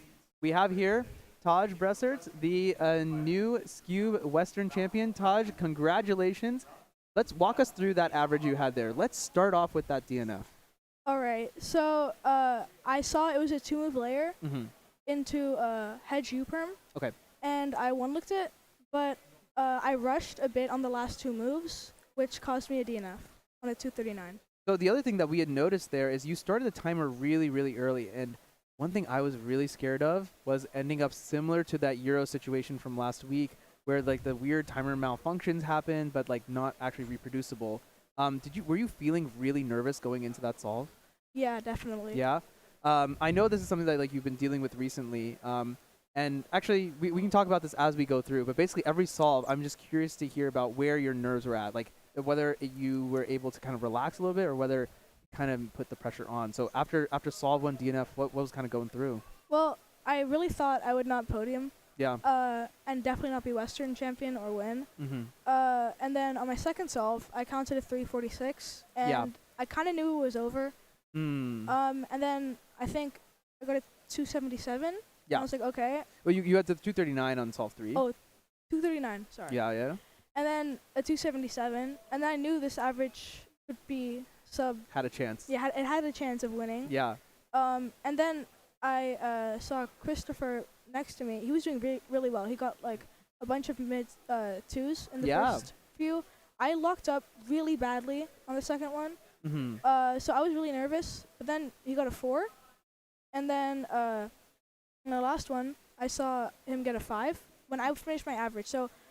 Yeah. You already done it. You actually finished your average before everyone else. Yeah. So, yeah. So exactly, that's exactly what happened. He started off pretty hot, 281, 262, then 261, and we're like, okay, well, this is gonna go really back and forth. But knowing the type of solver you are, and the type of solving that you can do, I was like, okay, there is a possibility here, but just need to lock in a little bit. Is that also what was kind of going through your head? You're like, after the 239, like, okay, maybe. Yeah, that's exactly what I was thinking. And after my 277, I knew that it was possible. And then the third scramble, I saw that it was, I like half one looked it kind of, and I saw that it was like a weird layer. It wasn't very great into a bad NS case. And it's one of the NS cases that are really bad, but I can do it very fast. Okay. So, yeah, I think I got a 224 on that. On the very last one? Yeah. Yeah. So you got 222 on that one. Oh, that one. Yeah, so yeah. what's also really impressive to me is like watching through this average, right? The DNF, it was not very good turning. I think you may agree as well. And on the 3, also not fantastic turning. I think my layer was good, and I got one of my favorite algs. I think this sounds right. Because you said hedge into U-perm, right? That was the first one. That was, you're talking about the second one? Yeah, the second one, it's like you do 2 very satisfying moves and finish it off. Okay. And I just locked up really bad. I do that very often in comp. At home, I could probably get like a 1.9, 1.8 on that scram. Okay. Yeah, so those 2, I would say like the turning was not very good. Yeah. Solve 3 and 4, I was really impressed by your solving, because I mean this I would say was pretty back against the wall type of situation, right? Yeah. Yeah, so then what did you kind of do to kind of like convince yourself, okay, like you actually have a chance here on solves 3 and 4? I didn't convince myself that much. I knew, well, it didn't happen, but I thought that I knew that I would not win at all. So kind of like pressure off even. Yeah, pressure off. I didn't really have too many nerves. It was like the Euro situation in round 1 for me. I had no nerves going into it. I got the exact same average, actually. So, yeah, I'm very happy, especially the last solve, because that was, like, very awkward, but I executed it very well. Yeah, so I think you probably didn't know this at the time, at least, but you needed to BPA to have any chance, actually, of winning. I think you probably would have been on the podium. With anything sub 3 would have been onto the podium, but you needed to BPA in order to beat Chris at the time, because you were on solve 5 and he'd only done 3 solves in. Yeah. So it was looking like even if he had gotten like a mid 2, it was pretty likely that he was going to end up winning, just based on like the BPA calculations.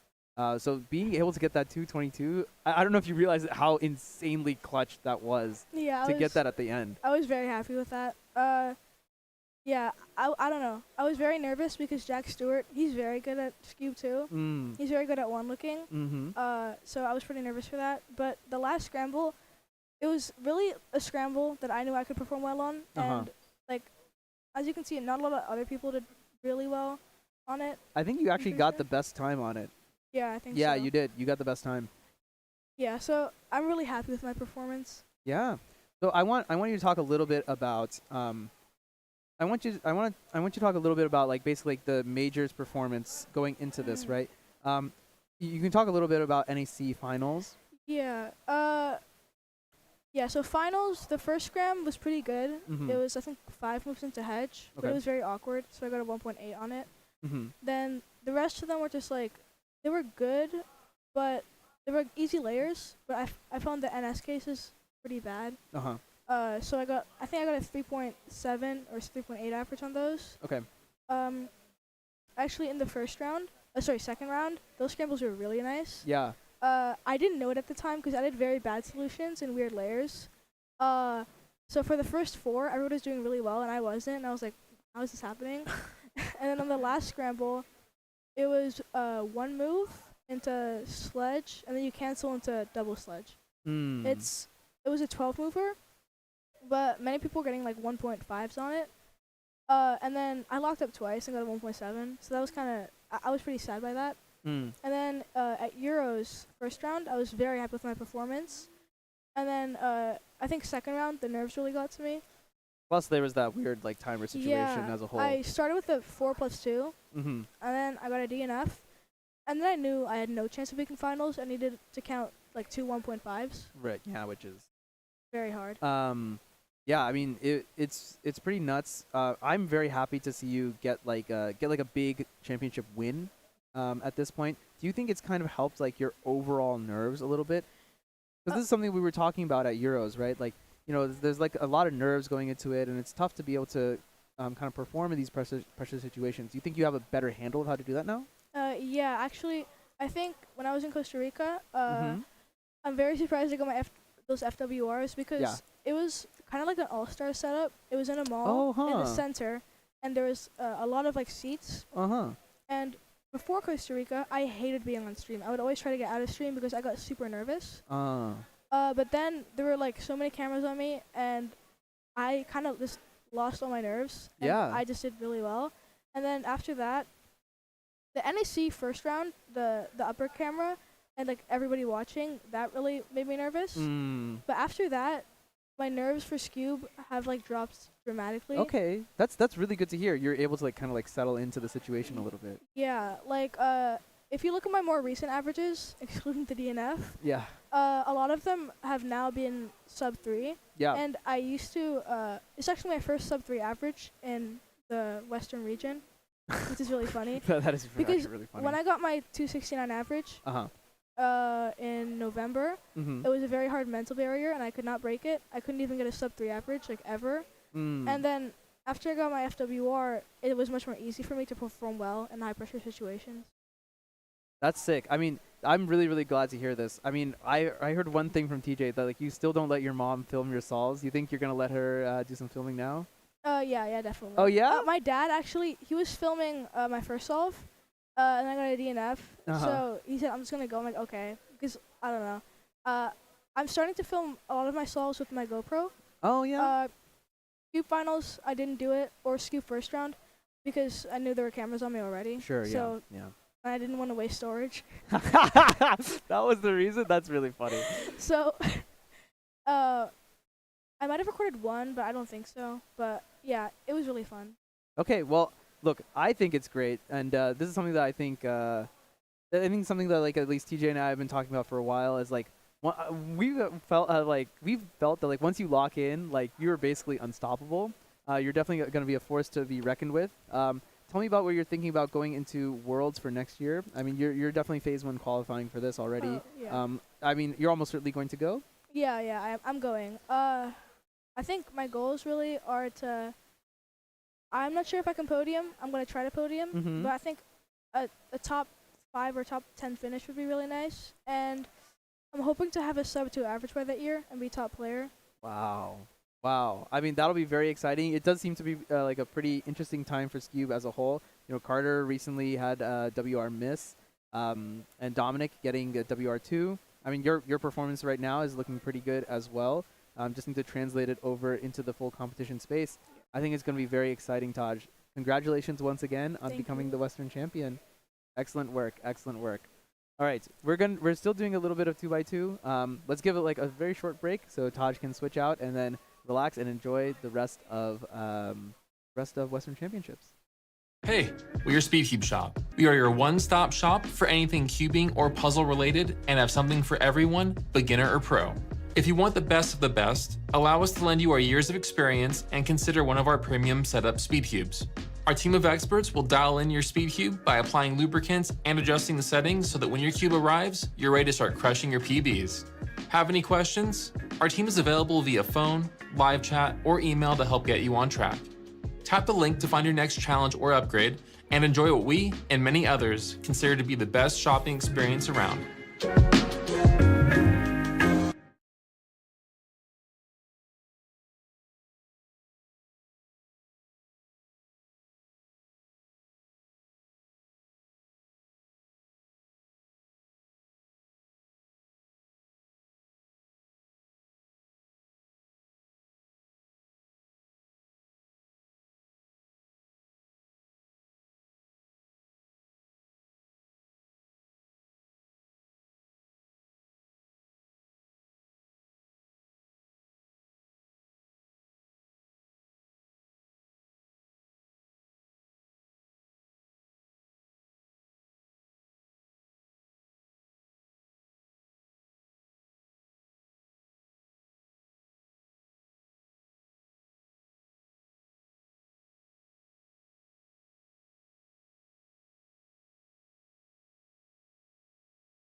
Okay, we are back in time Alright, for alright. Pure Minx Finals, and I'm Vishwa, and I'm joined by I'm Varun. Varun. So we just saw 2x2 round 2 groups 1 and 2. So far we have seen, let's see, in first seed we have, There were a lot of sub 2s that round. yeah, there were a lot of sub 2s. Joaquin took the first spot, the 150 average. 9 sub 2s. Yeah. Impressive. But now we have Pure Minx Finals, so Marcus came in starting off with 178. Elijah started off with a 217. Pretty good. I think there's 3 people with this in this comp that have sub 2 official averages. Yes. So, Yeah, should so be we a can see it pretty right interesting here. final. Oh, right, there we go. Yeah, Elijah Brown has a 178 PR average. Marcus came in 186, and Joaquin 199.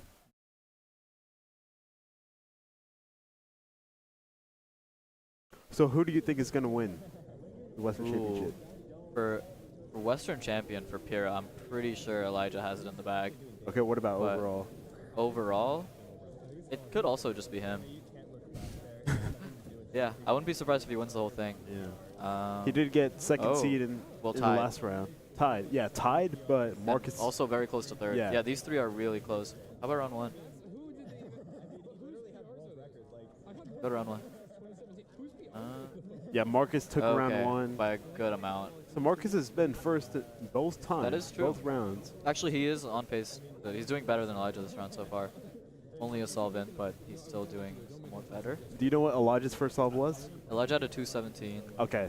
And Marcus had 178, I think. Yeah, something cool about this final is that we're going to be having live data entered in as the competition goes.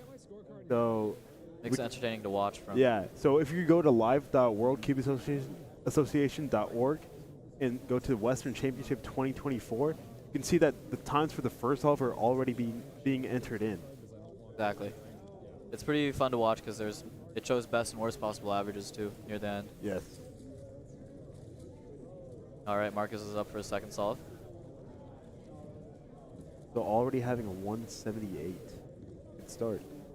Oh, that yellow is a 2-move Yeah. B. Oh, That yellow is looks really great. Good. You gonna do it? Oh, green. He doesn't, but it still gets Still 185.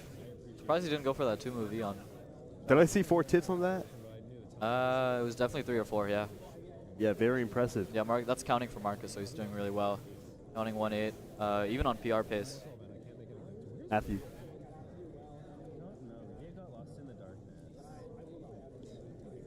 Oh, right.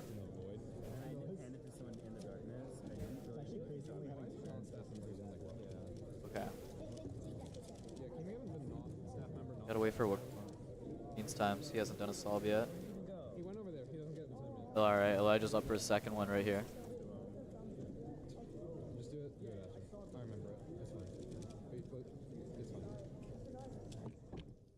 Curious to see if he's going to take advantage of that 2-move V on yellow, or also go for green.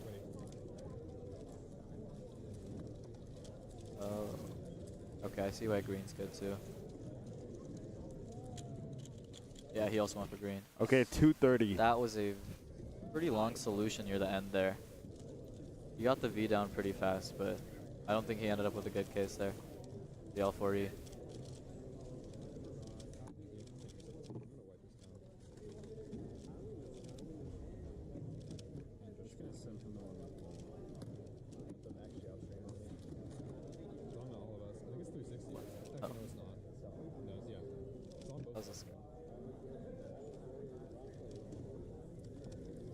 Yeah, it seems like Joaquin, we haven't seen any of Joaquin's time so far. He's another front runner to take the first place. I'm predicting those 3 are definitely going to be the podium. Yeah, I think it's almost well, guaranteed. On I wouldn't count out Alex yeah. Bohack, but it looks like he has true. a 2.9 and a DNF. Yeah, so it's that's not a good start for him. Yeah, at all. 292 is going to be counting. So he needs to get some low 2s or sub 2s on his next 3 solves. All right, Marcus is up for his third solve. He's on really good pace. So, yeah. Oh, okay. The scrimmer looks He's going for decent. either green or red. I'm gonna. I do see a block of green-red. Thank you. Yeah. Oh. That's gonna be tough. Still a 2-5, which isn't bad at all. Yeah, Y For how, rotation. yeah, for how lucky that solve was, 255 is still pretty good. That was Can I reset this? Yeah. When I send it. Reset? Probably, yeah. I mean, they've got it on the stream, so I don't think. I don't even know where the hell. Oh, okay. Okay, well, so King Subs are Joaquin in. has a 4.6, 1.9, and 1.7. So That could go either way. yeah, so that 4.6 is definitely going to put the pressure on him. Yeah, makes a very But wide if he's able to get his similar solves to his second and third, he could take the win here. Yeah, so far he has the best solve on the third one. We'll see what Elijah can do here. About to get his puzzle. I'm indifferent. I think it's because I'm more used to cameras on me now. Is that right? Yeah. You're a single from 07.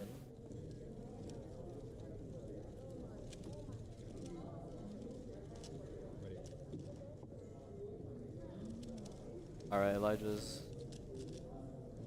he's looking for green too. 8 seconds. Oh.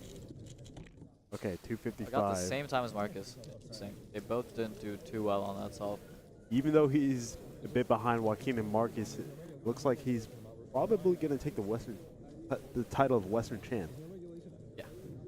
Okay, so do you want to hear a funny story that happened in Sure. round 2? Let's hear it. Okay, so Elijah was scrambling pyramix in round 2, and it seems like the pyramix popped, and he had to fix it. He had to fix a I heard tip, about this. and he accidentally put the tip back together in an orientation that solve right can't here. be solved.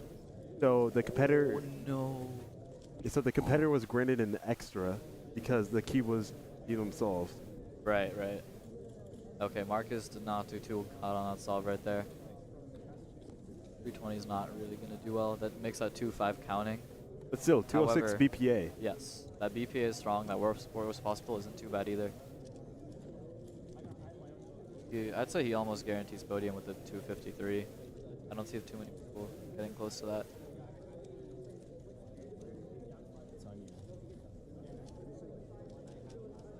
Oh, he's looking at us in the camera very intense. Okay, so it seems like Vinicius Oh. Shaw has a 235 BPA. Yeah, that could be really good. He's from this region as well, right? I think he's. Okay, so wrong. if he gets We'll see. BPA, he could Get beat Western Elijah champion. and That take the would title be of Western quite champ. the upset. Well, I mean, we'll see how Elijah does here. Marcus didn't do too well on the solve, so see if he could change that right here.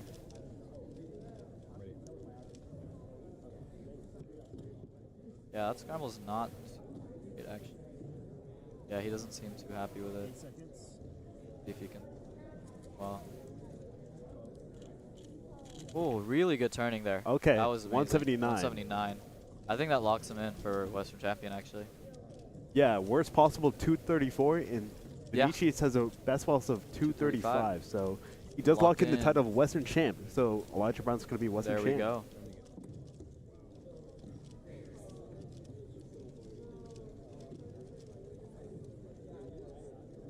Looks like we're starting to see people wrap up their solves. Chris All right. Shaw with a 323 average, and Preston It's Schwartz gonna be with close between these 394. two. If Marcus gets BPA, he locks on the win here. But if he doesn't, then Anything could happen. Yeah, anything could happen. Oh, that does not look too good. Yeah, this looks. I can't say that scrambles too. Come down to the turning here. Oh wow, that was Okay, really good. 219. That was really good. 219. Yeah. So That's gonna Elijah make it- could still beat that. His average. Yeah, he's gonna need something really good though. 220 average for 220. Marcus. That puts him at first for now. Yeah, Elijah's gonna need a rounded 2 flat. 203. Yeah. No, 213.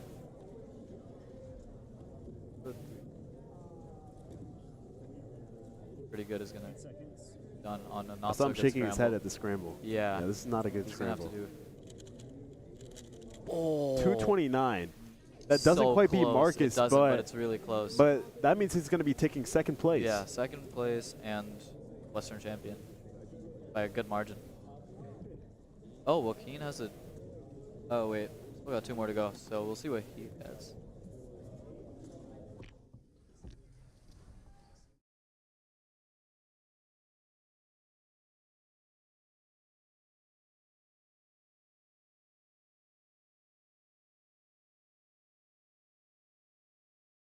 So are you excited for the upcoming finals? Oh yeah, we got blind 2 and 3. Yeah. I'll be What do you think taking we're part gonna in 2 see and in those 3, but- finals? Ooh, blind. I know Max Shaw's been practicing a lot of blind recently, Yeah. so I Yeah. hope to see him do well. He did get a PR of 20.2 in the last Yes. round. I saw him upload a 19 average on YouTube too. Oh, Average of really? 5 even. So Wow. that's impressive. Yeah. Hope to see even a sub 20 from him. That would be cool to see. I think most likely we're gonna be seeing Graham take first place though. Yes, that's either Graham or yes. Max. Right. I'd say Graham has the better chance there. But after that, we have 2x2, and yeah. you know, who knows? 2x2 2x2 could is go very so close. many ways. Yeah, they're with 9 people within 0.5 of each other in the ranks. Yeah.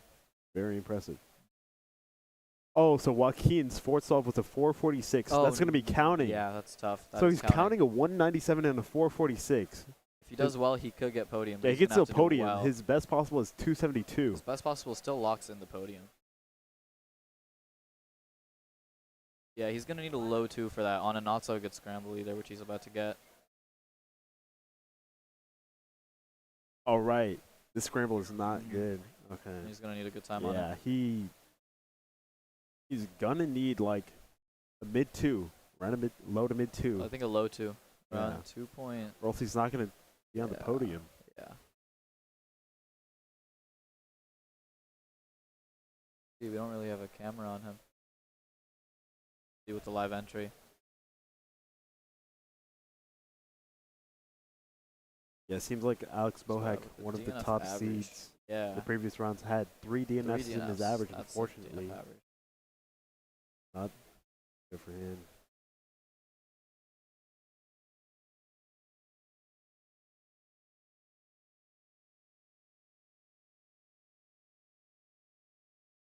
Take a look at the blind.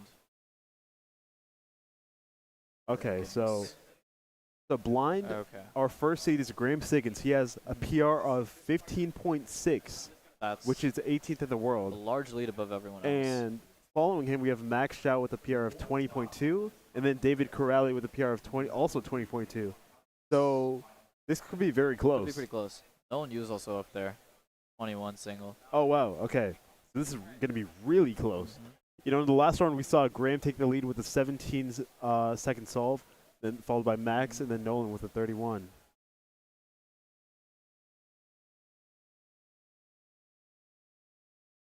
All right. Yeah, so now we're going to be taking a We're small gonna take break. a quick break. And then we're before going to we be do back blind. with 3 blind. Yes. Hey, we're your SpeedCube shop. We are your one-stop shop for anything cubing or puzzle related and have something for everyone, beginner or pro.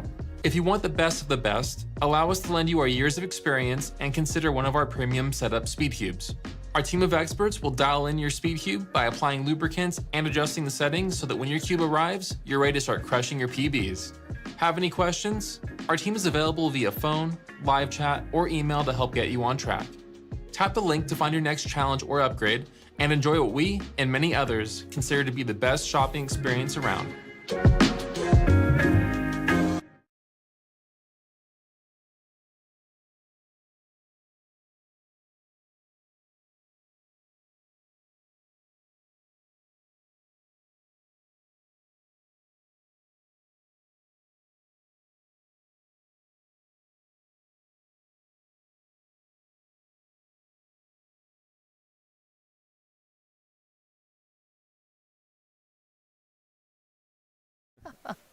Hey guys, welcome back to the broadcast. We are here with our Western champion for 2024, Elijah Brown for Pyraminx. How are you feeling? Feeling pretty good. Glad to have held my title. Yeah. Glad to have kept it for another year at least. So. How many years back to back have you done it so far? This is just 2. I think. 2022. I know I think 2022 was Owen. 2021 was also Owen. It was, yeah. 2019. It might have been Tyler. I think it might have. 2019. I think the only times I've had it would be 2018 and 2023. Yeah, tell me a little bit about your last solve and what you were seeing in there, because it seemed like a difficult scramble. Yeah, it wasn't particularly great. I'm trying to recall. There were some blocks, but no really good way to build off of them. If I'm remembering right, I basically just kind of had to do 3 moves to like a line, so it was like a V missing a piece, and from there I sort of I inserted a piece in a way that would give me a good case. And then I just turned well, I was actually kind of surprised to get 2.2 on that. I thought I would do worse, really, so. All right, awesome. I wanted to ask if, like, for that last solve, did you feel like you could do any better? Because I don't know if you noticed this, but it was an extremely, like, tight solve for how it was going to end. Yeah, could I have done better? Maybe a little bit, but I'm pretty happy with how I performed on that. Okay, awesome. So, yeah, actually, you got a lot of competing left, including 3 blind finals. Yeah, which is crazy right now. But definitely wanted to bring you on and kind of, if no one knew who you were, now you know, former world record holder for Pyraminx. Indeed. But yeah, that's awesome. So good luck in 3 blind, and congratulations again on being Western champion for Pyraminx. All right, thank you so much. Thank you.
The instructions were to enter ASMR mode, everyone. Hello and welcome. This is 3x3 blindfolded. Oh my goodness, I'm actually tingling. I have not entered ASMR mode in a hot minute. In a hot minute. Alright everyone, 3x3 blindfolded.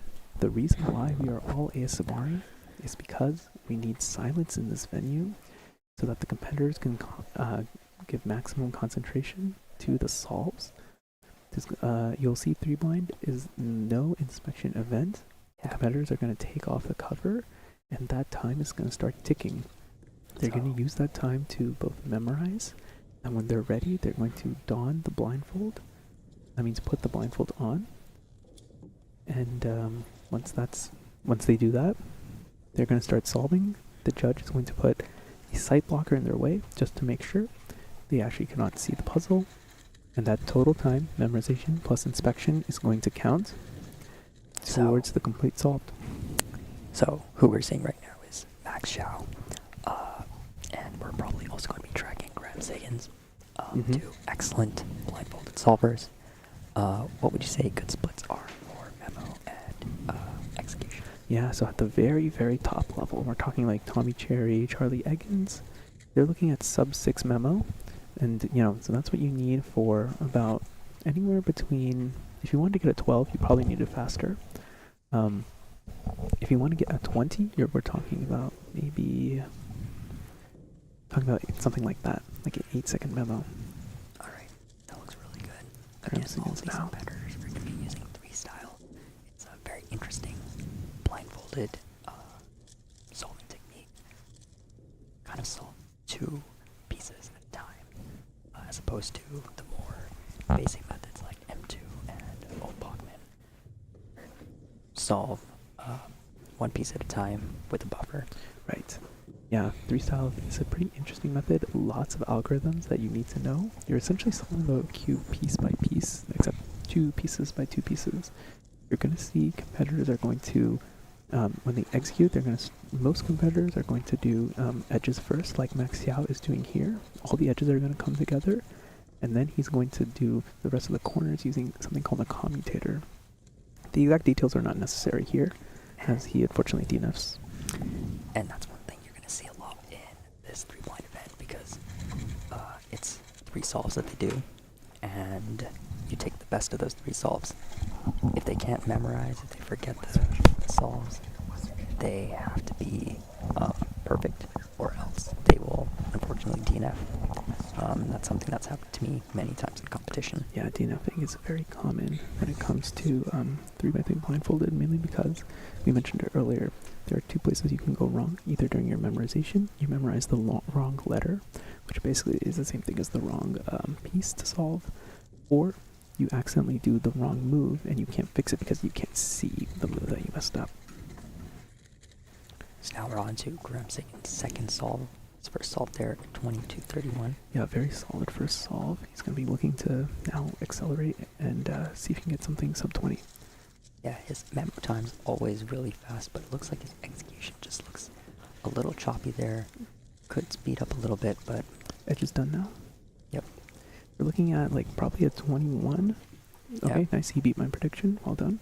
Yep. 2085, really solid. Graham is a very consistent solver. Of course, being the multi-blind specialist he is, kind of have to be pretty consistent. It translates at least somewhat over to the regular 3x3 blindfolded. Yeah, but looks like he already has a time here, so maybe he's looking to pick up the pace. Yeah. Especially with Max having that DNF. Yeah, he has a margin now. I mean, I fully expect Graham to be the Western champion here. Alright, Max now. Alright, that finished in about 9 seconds. Yeah, that tilt of the head, that's him nodding the blindfold. You can do it without using your hands. It's called the nod-don method. Max now really needs to get a solve. He does get one at That's looking good. 55. Fortunately, not as fast as he'd want to. It's not going to beat Graham's solves, but having that time down there secures you at least a chance of getting on the podium, which is all you need. Yeah. Yeah, I mean, 25 is quite solid. 22 is quite solid. I mean, his PR was 22:16 until that previous round where he got a 20. So, I mean, that's really solid. It's going to be tough to see if any of the competitors can really beat that here. Now Graham's last solve of this mean. Now remember, it doesn't really matter if Graham solves the cube here. He still has a single. We're going to rank based on single. And this one's already looking a little bit faster than his last one. This is a +2? That is a +2, unfortunately, but... 1908, it's still going to be his fastest, and he's put himself in front. I don't really think any other competitors can really chase that, honestly. I mean, Max Xiao is going to need a really, really good scramble for him in order to catch that, and he needs a PR.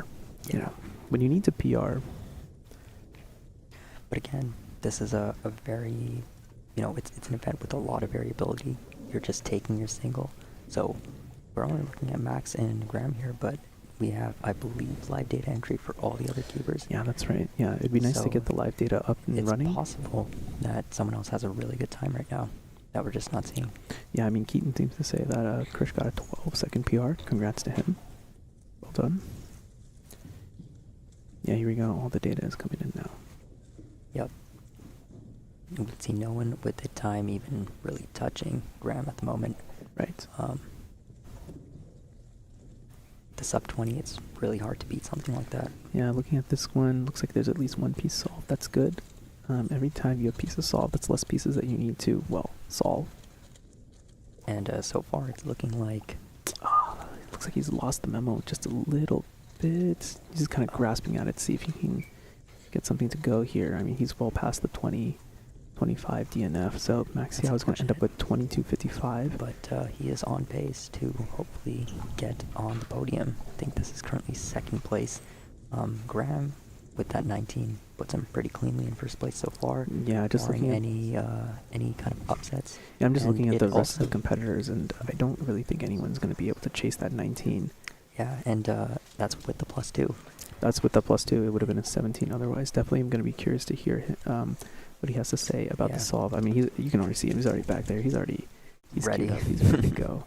We're just going to wait for everyone to finish. That way, we can start talking a little bit louder. It's a more interesting interview if you can actually talk a little bit. It's also interesting. Again, you're talking about the consistency. Graham, the only one in this event so far, actually guaranteed to be the only one with the mean. Yeah. Everyone else has at least DNF'd a single solve. So yeah, I find that very impressive considering I've been competing in this event for a long time, done a lot of rounds, and I only have one mean still. It is a tough thing to get a mean on. Yeah, it's impressive. I mean, the top competitors are the top competitors for a reason. Yep. Well, with that said, I think we will probably be slowly transitioning it to Graham with the interview. So I think Manu, you want to hop off? Hand it off to you. Okay, sounds good.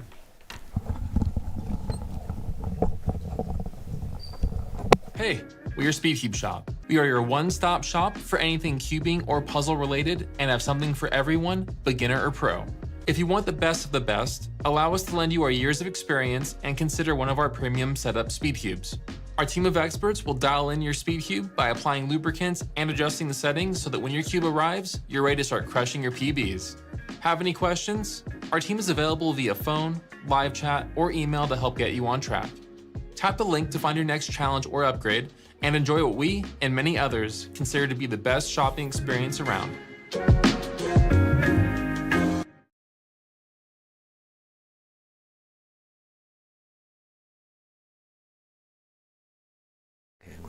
Okay, talking like this. Hello, Graham. Congratulations on becoming the Western champion. Yeah, tell me a little bit about some of those scrambles. Thank you. The scrambles were pretty average. I think it was 10 elks on the first, 10 elks on the second. I had horrible turning on both of those, just nerves, I guess. The last one I actually performed pretty well on. It was 10 elks made into 9 with an LTCT, and then I +2'd the LTCT because I'm bad. I mean, it was still a 19-second single. I mean, once you got to that sub 20, I think it was pretty clear that no one else was going to be able to catch you. Max Xiao ended up getting a 22, if you saw that as well. And he had a 20 in the previous round. So, you know, the first two, there was maybe a chance, but the last one, I think he just put it away for good, definitively. Yeah, maybe. I was practicing with Max before this, and it seems like 18s are not uncommon for him. So I was like, he could still beat it, but he didn't. So Okay. Well, I think either way, it seems like you were going to be the Western champion. Yeah, well done there. Tell me a little bit about your just overall weekend of competing. I mean, this is the first time we have you in the booth, so. Yeah, it was pretty fun. I did a lot of non-blind events and did blind events on Friday. That was interesting. I on 5 blind got a couple good times and like 326 and then 345, and then I DNF'd the last one by a move, which would have been a pure mean, so that was sad. Damn. And then so I went 2 out of 3 on 5 blind, and then I triple DNF'd 4 blind. So I gave the win to Kyungmin, which is cool. He's happy about that. Yeah, it's kind of funny. It's very it is pretty funny to see. Not who I would have expected, and he was also just like, yeah, not the title I thought I was gonna get. Yeah, he was really this time around. He was really confused, and I told him that. And yeah, we're gonna have a podium of like 326 5 blind and 530 4 blind. Yeah, exactly. That's what he mentioned too, which I thought was quite amusing. Talk a little bit about your M blind results. You attempted 64 cubes in both attempts. Yeah, the first attempt was kind of bad. I made so in my winning NAC attempt, I did this. I made a room order mistake, and I recovered really well on the NAC attempt and got 61 out of 64. I don't know how that happened, but on the first attempt on Friday, I did the same thing, and I did not recover well, and I ended up forgetting like half of that pack. So 55 out of 64 was kind of bad. And then the second attempt, memo felt amazing. Like I didn't feel unsure about anything when I was doing execution, and I had fast memo, so I could go really careful on execution, and then I had 5 DNFs, so it's like bittersweet. Like it's not a bad result, but I thought it would be a world record. So yeah, I mean that's what I was looking at, because I was back here setting some stuff up and momentarily just peeking in, making sure everything was going well, and yeah, going through execution, because you were at like 2 cubes DNF'd, and I'm like, okay, like this is looking really good. And then I saw on that second attempt, the third cube that was the DNF was DNF by like 2 moves. Oh yeah. And I was like, dude, if he misses WR by literally 2 moves, I'm going to be so sad. Yeah. So I guess I DNF'd like 3 cubes really like in the last couple packs or something. Oh, we don't have to whisper anymore. Okay. Maybe we still do it anyways. Yeah, well, no. as long as the gain stuff is all right and we don't blow everyone's ears out. Well, yeah. Yeah, that one I did like I think I had like an RUR prime ending corners, and for some reason like I didn't know if I had done an R2 or an R, and so I did an R2 UR prime, I think. So it was like 2 or 3 moves from solved. I think 3 moves from solved. Yeah, so annoying. Yeah, that would have been really sad. I mean, it ended up being 59 anyway. That's weird. Why does it say 2485 best? I think those 2 are swapped, it looks like. So okay. Little bit of a mishap there, but I mean, yeah, there you go.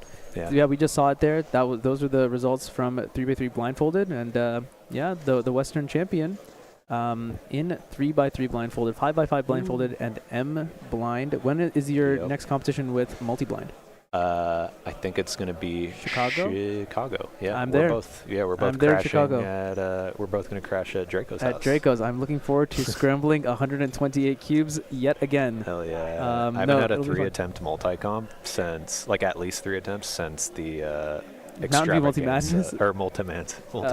Yeah, that one. That was indeed a competition filled with madness. Do you think you'll do part 2 of that comp? Calvin is interested in doing it, so. Hell yeah. Yeah, we'll have to see where exactly that goes, but yeah. For now, maybe not 9 attempts this time. No, we're definitely not doing 9 attempts. Could do. That's could what do a lot still. I told 6 him. That's what I told him. I'm like, I think maybe 6 is a good number. Yeah.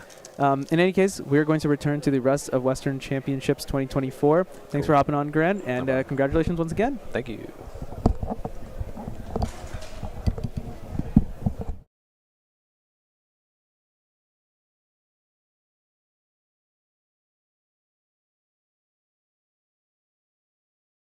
Hey, we're your Speed Cube shop. We are your one-stop shop for anything cubing or puzzle related and have something for everyone, beginner or pro. If you want the best of the best, allow us to lend you our years of experience and consider one of our premium setup Speed Cubes. Our team of experts will dial in your Speed Cube by applying lubricants and adjusting the settings so that when your cube arrives, you're ready to start crushing your PBs. Have any questions? Our team is available via phone, live chat, or email to help get you on track. Tap the link to find your next challenge or upgrade and enjoy what we and many others consider to be the best shopping experience around.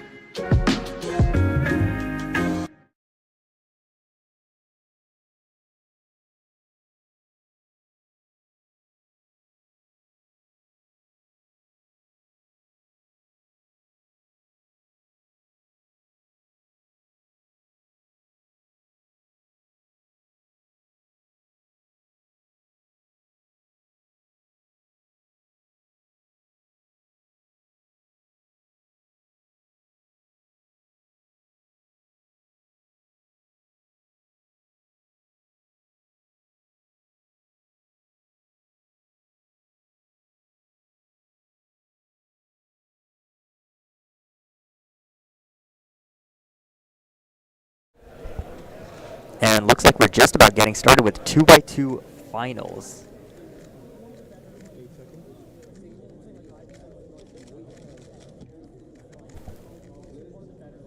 A 157.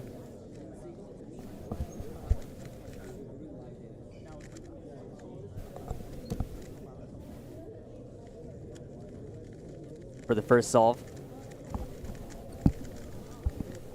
All right, everyone. Hello. Welcome to 2x2 finals. Looks like we're going to get started here. Yeah. So as the live data entry people are readied up, It seems like we're just gonna get ready to go. I think the ASMR, but we need a brush. It's not that bad of an idea. We could do that. I think that could be interesting. I'm sure cubing ASMR is like definitely a thing, right? I'm sure people would enjoy doing that. All right. So in our first two positions, we have Joaquin Ruenes Hernandez from Mexico, or at least he represents Mexico as his nationality, and Chris Chi sitting on the red side of the stage. Joaquin with a 131 official average, good for 37th in the world. Chris Chi with a 143 average at 78th in the world. Let's take a look at some of the results from round 2. Yeah, Joaquin with 150, Christopher 159. A couple of other competitors in the mix here. Max Xiao 160, Chris Shah Nathwani 167. Like loads of sub twos, which is basically as we called it. A lot of good scrambles it looked like were out there. Correct. The averages for the second round were all really close. You could make an argument that anyone within the top 5 or 6 could realistically win this competition for sure. Oh yeah, and I think it could extend. It could because extend. People make mistakes. Correct. Right? And even someone who's sitting at 8th seed currently with Varun Mohan Raj with a 193 average. Yeah, he has a chance too. All right, I think we're on to our official solves now. Chris Chi to start us off here. CLL with a +2, unfortunately, 404 to start. This is a classic situation, especially when you're looking to stop the timer as fast as possible. The +2s really ring large with skew, 2x2, etc. Yeah, I mean, it's a very, very low margin of error event, unfortunately. And as we got our little live tracker up there for you all to see, Joaquin indeed did begin with that 1.57. And now he's on to number 2. Anything in particular? I don't see any big blocks. The only thing is that maybe there's an EG or EG2 off that green. Nope. Not what he's going to do. Yeah, nothing in particular. But he did get a 168 out of it. Now, keep in mind that the way you solve a 2x2 in an advanced level, you don't need to build an entire layer. Sometimes you just need to build just 3/4 of the corners. That's exactly right. Vishwa and I were talking about this earlier. There's loads of algorithm sets at this point.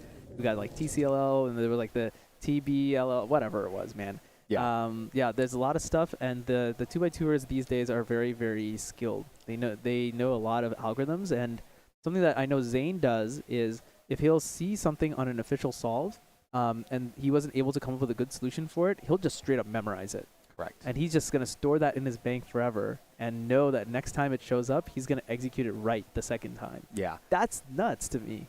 That's so wild. Yeah, and at the very, very top level, when you watch Yihang do 2x2 solves, really not having some outstandingly difficult solutions, but where he stands out a lot more is that he's able to cancel so many moves in his solution. Yeah. Like he has a specific alg that solves a certain portion, and he's able to cancel 3-4 moves into his last algorithm. Yeah, it really is really impressive. You know, a lot of people clown on 2x2. It's like, oh, a silly event. Who really cares? But at the top level, it's serious, and there's a lot of skill that goes into it. Even so as far as like starting and stopping the timer. That's a skill that these guys are all gonna practice. Yep. All right, Joaquin now, number 3. All right, let's see what he's able to take care of here. Of course, there's that big blue side that you might be able to take it. And yeah, I mean, it did look like he did do that to some extent. 173. He's clearly ahead of everyone else right now. The only other person to get a sub-2 single is Kyungmin Choi, sitting off of the stream station. Christopher Chi now. And that is unfortunate. Man, that's really tough to see. So Chris Chi starting off his first solve with a +2, and then the second solve with a corner twist. And not only was it a corner twist, it just wasn't a great solution in a sense that it was really locky, and that's probably what caused the corner twist. Man, that really feels bad. And once again, it's just like these very small margins that cause like these lockups and the corners to twist. I mean, almost certainly for 2x2, when we say that there's no margin for error, as the events get shorter and shorter, the margin for error becomes smaller and smaller. Or another way to think about it is, any sort of error that you do make, the badness of it increases quite dramatically. I would You say know, almost exponential. if Joaquin right now, if he plus twos, he doubled his solve. Exactly. Like that's rough. All right, so Joaquin, there's also a realistic chance that he's so far ahead right now he could clinch just in solve 4. Someone to keep in mind though is Kyungmin Choi with a 193 and a 182. Yeah, he has not received Scramble 3 yet. But Scramble 3 was the good scramble. Yeah. All right, another one here. He's looking around. Wow, that was a long solution, and that was pretty decent execution. Only looks like a couple of small execution errors that may have been made, I but would like relatively to, clean. I would like to argue that it was more than decent execution. It was almost flawless execution. Yeah. It's just a long solution. Yeah. Here's Chris Chi now. On the same CLL again, building that layer. Jesus, Chris. Yeah, that is very unfortunate. The third solve being another +2 that they need to type into data entry. Yeah. So 3 solves in a row has been difficult, and that CLL is what I believe he was doing at that time, right? Yes, that was CLL. Yeah. That is unfortunate, and Chris Chi at this point, he's out of contention. Unfortunately, yeah. Joaquin right now, now that he's 4 solves through, we do see his BPA, WPA. He's guaranteed to get a sub 2 average. 1.66 is his best possible. Yep. The only person right now that looks like could even have a chance to get sub 2 is Mini. It'll probably have to be Kyungmin Choi. Jack Stewart also has an outside chance, but he's going to need to count some, probably like a 1.5. Yeah, but we think about it with Joaquin with a 181 worst possible average. This is pretty much set in stone. I think he's almost entirely locked it up because Mini doesn't have a single solve underneath that. Yeah, correct. And I believe Joaquin is actually about to go. Oh, all right. Here we go. Solve number 5. Let's see what he's going to get. Will it be 166, 181, or something in between? In any case, he's almost certainly locked up the win here at Western Championship 2024 in 2x2.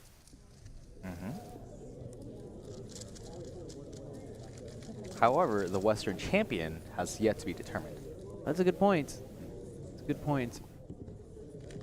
In the front running for that, yeah, Jack Stewart or Kyungmin Choi. He could return to defend his title. All right, here we go. Wow, there are no major blocks here. The only thing I can see is maybe that red. That red might be a good start. Oh, that was a short solution too. What is that? Is that what we call a +2 here? I mean, this is going to either be BPA or WPA, so he's either going to get 166 or 181. It looks like Elijah the delegate looked at it relatively quickly and made the decision. I think they made the call that it was good. Let's see. I guess we'll see what happens when data entry puts it in, or perhaps from the scorecard here. Tough to tell. No, that's a +2. Yeah, it's a +2. Yeah, unfortunately. it can't be anything other than a +2. Yeah. Oh, looks like Not Heaven is also taking a second look at it. Yeah, it's a 2. Yeah, there we go. So yeah, for worst possible average 181, but like we said, yeah, no. Oh, actually, Mini does have a chance. He could actually beat 181 if he best possible averages. He has 193, 182. Then everything is moved around now. 226 and 160. Yeah. If he counts 160, so he needs 1.6 or better, and he will lock in not only the Western Champion title but also the overall win.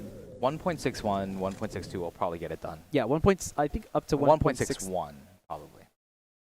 Yeah, something like that. If it's 1.62 at that point, he probably doesn't have a fast enough single he might tie. to beat out Joaquin. Yeah, he might tie. And at that point, yeah, he doesn't have a fast enough single. All right, so Chris Chi's final solve, just not having a great average thus far. Of course, just losing out on the Paraminx event. And Chris Chi is 1.77 on that final. He's having a really rough time at this competition, I'm not going to lie. It's tough to see. Yeah, very, very frustrating for him. But you know what? We win some, and of course we lose many. Oh, yeah. Yeah. Unfortunate.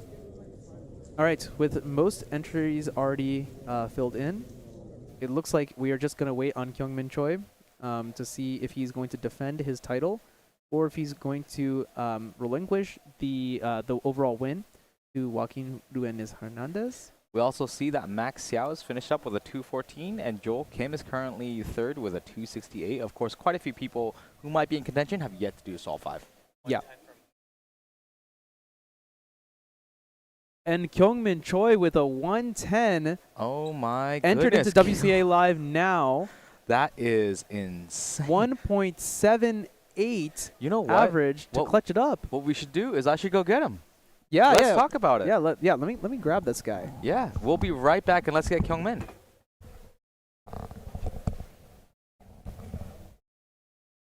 Hey, we're your SpeedCube shop. We are your one-stop shop for anything cubing or puzzle related and have something for everyone, beginner or pro. If you want the best of the best, allow us to lend you our years of experience and consider one of our premium setup SpeedCubes. Our team of experts will dial in your SpeedCube by applying lubricants and adjusting the settings so that when your cube arrives, you're ready to start crushing your PBs. Have any questions?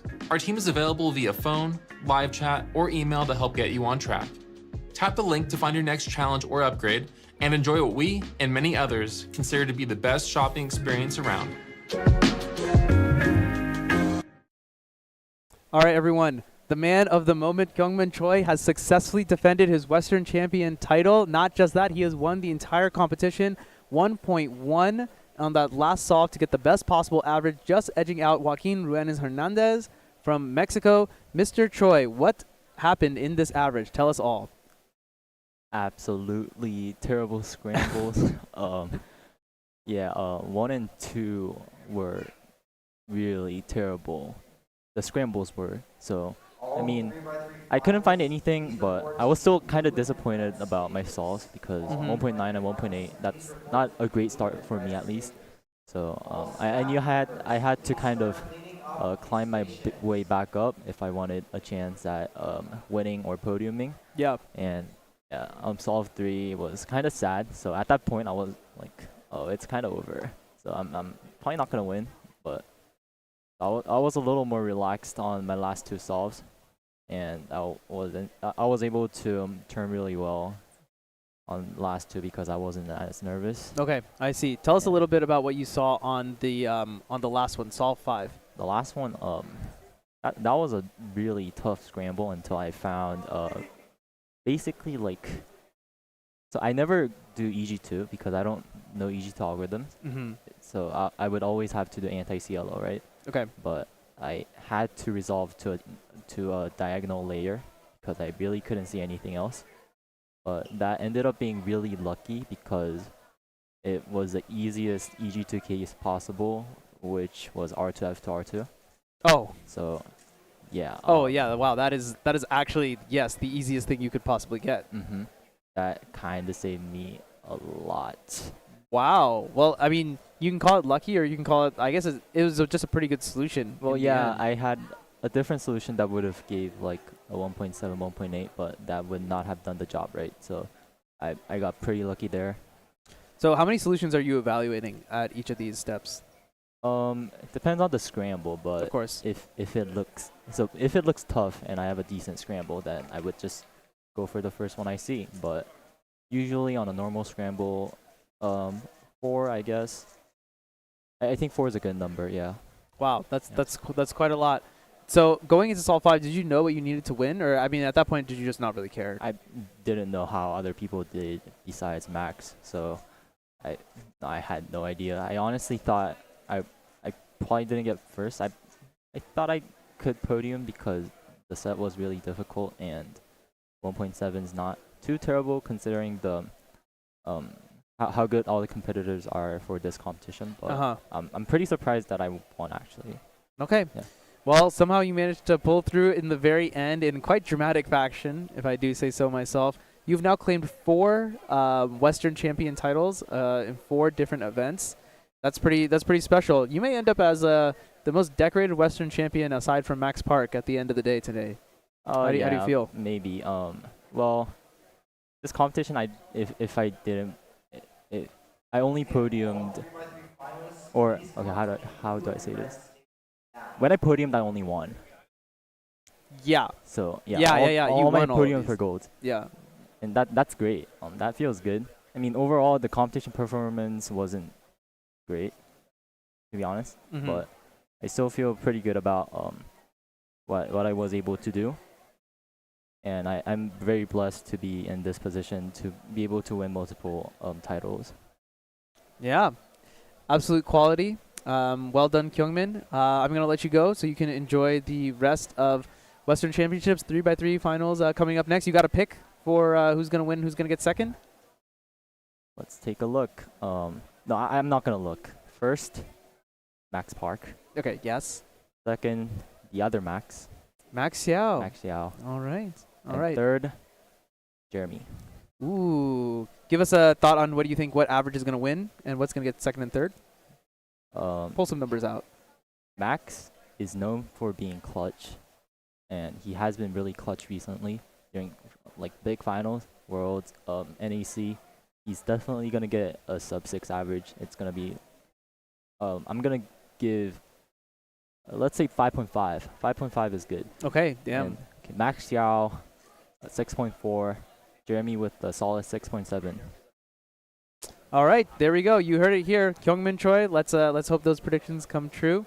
Well done, sir. And yeah, enjoy head-to-head finals. Everyone, we're gonna go to a quick break before we come back and kind of preview what we have left for you here.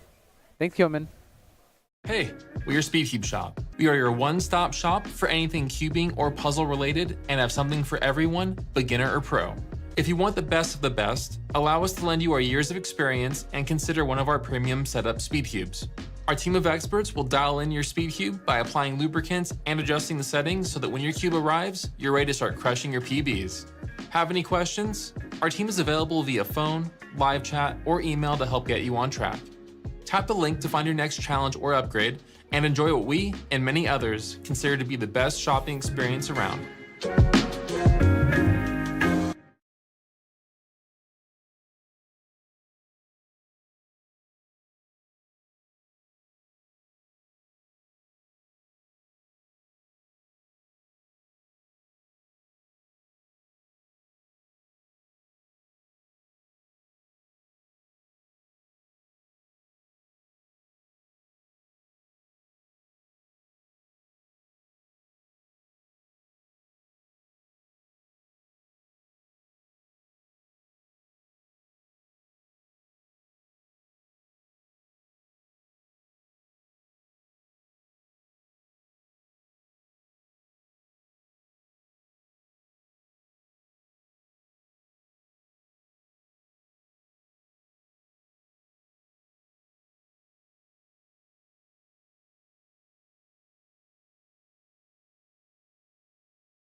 Welcome back, everyone. It is now time for 3x3 head-to-head finals at Western Championship 2024. Me, Manu Singhal, and Michael Chai will be leading you through this. We got 12 awesome competitors from the West and everywhere else. They're going to duke it out for the championship title. A for the Western Championship, and B for the overall winner. There's a big cash prize waiting for our competitors here. Mr. Michael Chai, what are you most excited for looking into this? Yeah, so really, I'm excited for a lot of different areas. I'm most excited, obviously, to watch Max Park solve. Yeah. And every single time he does a solve, it's a world record watch. Yeah. That's what we like to say. And in fact, I mean, obviously, he has the 3-1-3 world record currently. Exactly. It takes just one good scramble. We could see the world record broken right here.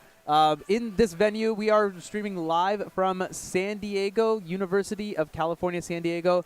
Thanks for having us. This is Cubers Live as a production of West Coast Cubing in collaboration with Speedcube Shop, the sponsor of not only this live stream, this competition, but also West Coast Cubing as a whole. You've seen the ads throughout the stream today. Do check them out. They got a great line, and they got a great new player in Max Park as well. So you'll get to see him shortly. Correct. That was actually one of the secret announcements of our stream that basically was surprising everybody, is that Max Park is officially now sponsored by Speedcube Shop. Yeah. So congratulations to Max and SCS. There are other people that we're interested in watching too. So most specifically, we're thinking about what it really means to be a Western champion. And even though Western champ is a little bit out of reach, like someone like Varun Mohanraj looking for his first sub-6 average. Yeah, definitely. And he definitely has the capability to get there. He has been in the head-to-head situations before. He was in Nationals finals as well. So he has the experience. He has the solving caliber, the capability. He's definitely leveled up his game since then as well. Another big name to look out for, Max Yao, not from the West Coast. He is from the Pacific Northwest, a completely different region in the United States. An absolute top competitor in every single event that he does. And he's looking to claim number 2 and get his hands on some moolah so he can fly back home. Correct. And then also, we have people that are root solvers. So Kevin Tangtar Tharakul. You got it. You got it. Say that 5 times fast. Not quite. Yeah. Excellent root solver and also placing 9th in semis. So we will see him in the second match of head-to-head. Yeah, that's going to be really cool. Here's a name who's sitting right now at number 12, was the last one to make it in with an 8.28 average in the semifinals. Visway Murthy, a kid from the Bay Area in Northern California. He's a guy that I've seen kind of come up as when he first started competing, just like, I want to say like last year or earlier this year. And he's come with, he's probably not going to win, but this is going to be a big finals moment for him. I'm excited to see how he does in all this pressure. Yeah, I mean, for a lot of people, this is going to be a first-time experience. Yeah. And we also have just so many qualified top-tier competitors. We have people like Vishal Shankar. We have Paul Mavi, Krisha Nathwani. Yep. Name staples. Jeremy Balemba from Arizona. Yep. Name staples. Yeah, it's going to be really fun. Legends are going to be forged in the fire that is head-to-head finals. Our MC, Chris Martin, is going to bring in the competitors now. We briefly mentioned this. Head-to-head means they are going to be brought 2 at a time. We're going to start off with our 11 and 12 seeds. They're going to be brought in. We got some little music playing for them in the background. They're going to be up there on, there's only using 2 stations, the red and the blue stages. They are right next to each other. We have instructed the competitors not to be looking at the other competitors' solves. Correct. As they happen. And we're just going to go 2 by 2 by 2 all the way up. The winner is going to be decided based on average of 5. We're going to have live tracking for you available as once all the competitors have gone in. It's going to be an absolute whirlwind. I'm so excited. So we should deep dive a little bit more as you're getting the introductions for our head-to-head finals about our 12th seed and our 11th seed. So as you mentioned, our 12th seed is going to be Vismay Murthy. Yeah. Right, from Northern California, but also our 11th seed, hailing from Mexico, Joaquin Hernandez. Yeah, one of the best Mexican competitors there is. He's very well-rounded. You saw him earlier in the 2x2 round, just narrowly getting second place. Also in Pyramids, getting the 1.99 Mexican national record at Nationals. So he's a quality competitor, good at many different events. And here we go. We're doing the introductions now. Yeah. This is going to be really exciting. So Vismay Murthy being introduced, he did get an 828 average to secure his bid as the 12th seed, narrowly beating out Nipun Das, who also got an 828 average. Yeah, he also got and 828. lost by single by only 0.06 seconds. Yeah, wow. That's incredible. That's extremely tight. That is amazing. This must be an amazing experience for Miss May. Yeah, I mean, it must be so cool. I mean, he's an awesome competitor to see. Yep. And for Joaquin, he's definitely a little bit more seasoned, but also a newer cuber in a sense that he was really competitive in 2022, but also starting in 2017 officially. Yeah. So he's got some competitions under his belt. Yeah, he's got 50 competitions done officially. He has a 6.78 average officially. Yes. So a very good competitor in his own right. The venue has gotten a bit quiet, so we will keep quiet as. I mean, you could just feel the Oh electricity. yeah. Oh yeah. Buckle up, ladies and gentlemen. The first of our head-to-head finals, broadcasting live from San Diego, California. This is Western Championships 2024. All right, so Vismay, who is the lower seed, go ahead and. Love to see the smile on his face. He's looking ready for it.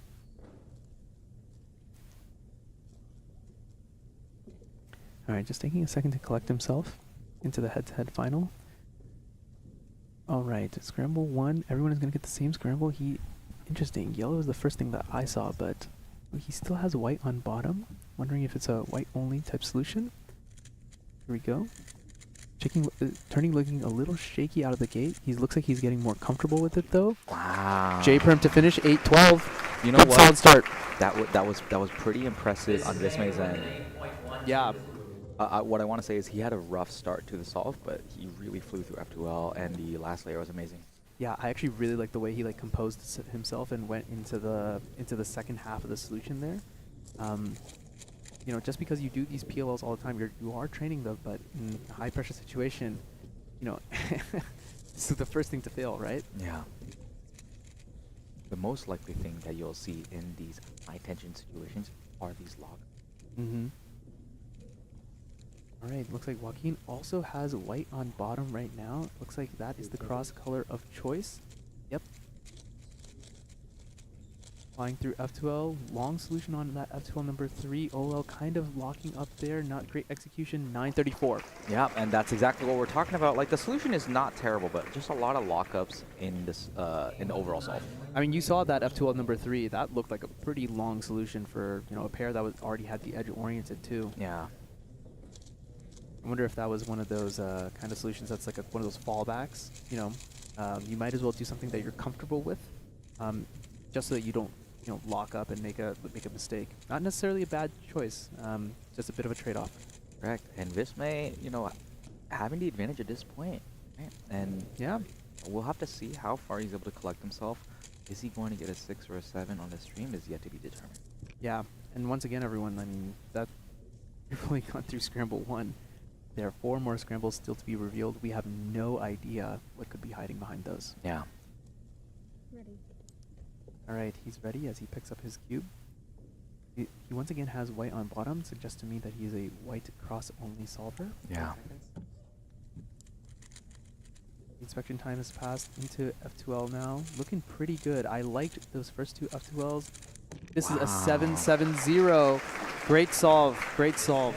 So something interesting that we saw in that solve was as soon as he finished across, there was actually a pretty big pause. Yeah. Again, his execution is excellent, but that's a sign that in inspection, he's probably not able to inspect that cross +1, which at this level is almost an expectation. Yeah, definitely. But it does mean that he had good look ahead to continue. Correct. It probably, you know, at that level. That's promising. He's probably just got some nerves to deal with and is figuring out how to inspect it efficiently. That's pretty reasonable. Yeah. Team scramble here. Like he's also going to go ahead on that white cross. Again, this is a bit pausey. He's got a nice soon case. What was that? Back soon into an RA perm? RA looks what sound right to me. Yeah. I always forget if that's back soon or anti soon. I get the two mixed up. I actually get them mixed up too. They do look very similar at this full speed. Left soon. That's what I like to call it. All right, fair enough. All right, so Vishmay into solve number 3, and he has commanding position. Yeah, I expect to see Vismay kind of settle in here, unless there's like a absurd scramble.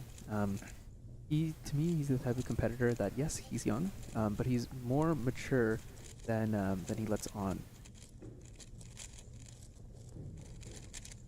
Yeah, he's taking his time to just warm up, make sure he drills his algs down. I feel like he's warming up significantly longer here. I hope he doesn't psych himself out. We'll have to see. Yeah. Ready. There we go. He's readied up. I mean, he could be looking at PR potential too. He's on pace for it right now. Yeah. 8 seconds. White cross yet again. This kid turns fast. It's a bit locky though, unfortunately. Yeah, long F2L solution. 896.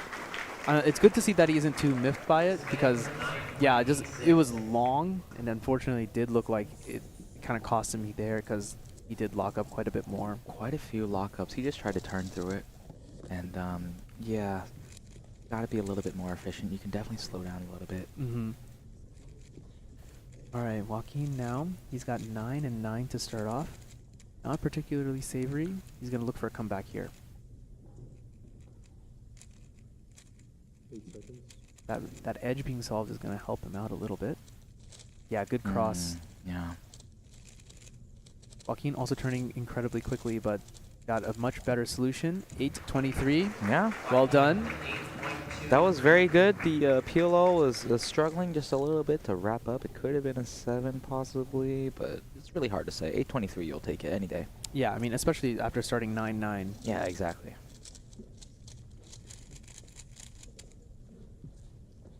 All right, scrambling and running on top as Vismay has already received his cube into solve number 4. I mentioned that he was on PR pace before.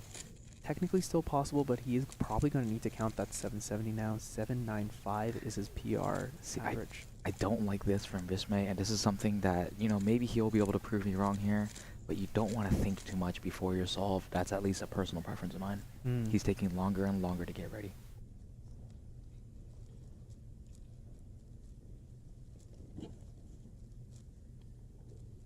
Ready. There we go. He's ready now. You can hear it kind of echoed in the venue. It's that quiet in here. I mean, maybe he's stone cold. We'll have to see what happens. Whoa, that was a good solution. What Really good is F2L from this? Vismay. 702. Vismay with the 702. Doing the wide F2L solution. Yeah, that was nifty to see from a competitor of his age. He must be watching some Felix Zemdex. Now that was a good solution. There you go. And, he's counted that 770, so now his BPA, that would be a new PR for him. That would actually beat out a couple other folks in this field too. And also mentioning, I've seen this OLO so many times. I love that OLO. Because you're able to kind of really see where that PLO goes. All right, Joaquin now, solve number 4. Can he find the same solution that Vismay did and execute to the same level? I like his turning so far, pretty smooth. Going into well in PLO now, G perm to finish. 791, that's not too bad. That's good. That's good. He's trending in the right direction here. Yeah, Joaquin is doing better and really seeing that his solutions are getting smoother and smoother and smoother.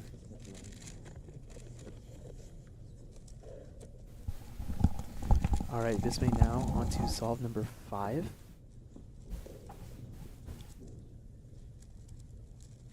Now, even though it isn't in the... Okay, yeah, there we go.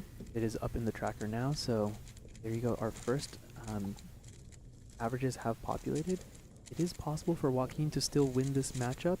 He can get 842 best possible average. Vismay could get worst possible average, 8.56. In that case, Joaquin will be ranked ahead of Vismay. But in order for that to happen, Vismay would need to count 9.86 or something. Yeah, he would need to count 9.86, so he needs something worse than that. Ready. All right, here we go. There's quite a lot here on white. Actually see some stuff here as well. I think that was a similar solution to what I would have done. To F2L, quick into OLL, bit locky, but then E perm to finish, unfortunately, 8.40.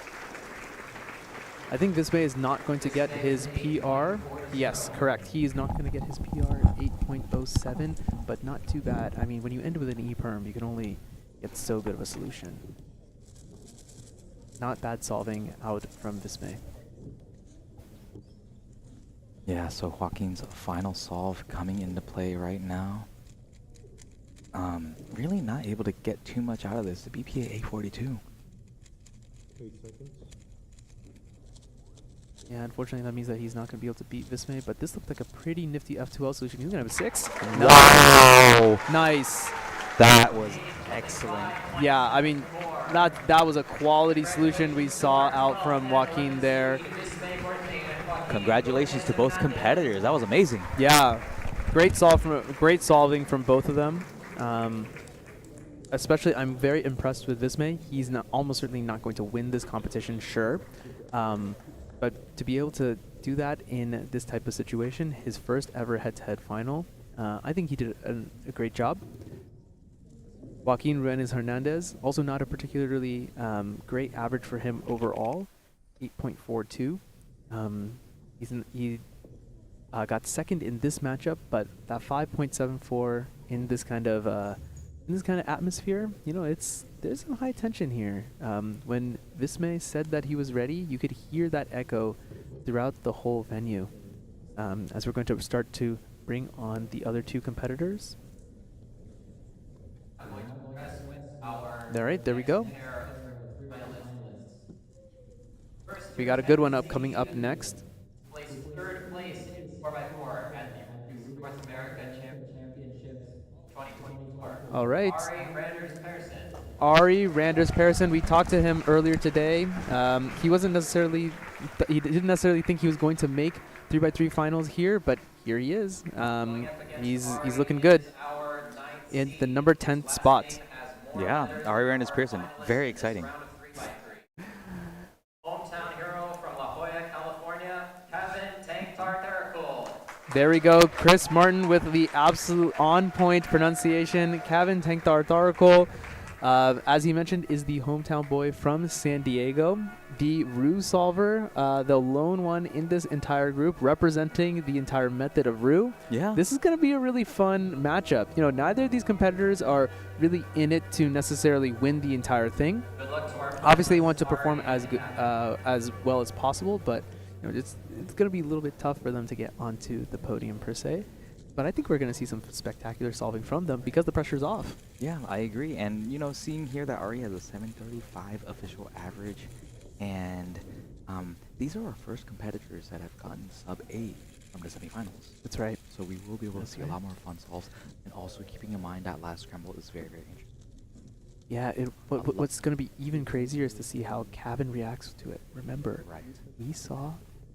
All right, I'm going to keep my voice a little bit low for this one. Yeah. Just so that I don't spoil too much. On that last one, we did see a 1x1x2 block. That's going to be huge for Kevin. I don't know what orientation he uses because it was blue bottom, but if he can make use of that, he's in business. Yeah. All right, to start things off here, our 10th seed. Onto this first scramble. Just adjusting himself a little bit as he looks around the cube, trying to plan out his cross and any additional solution.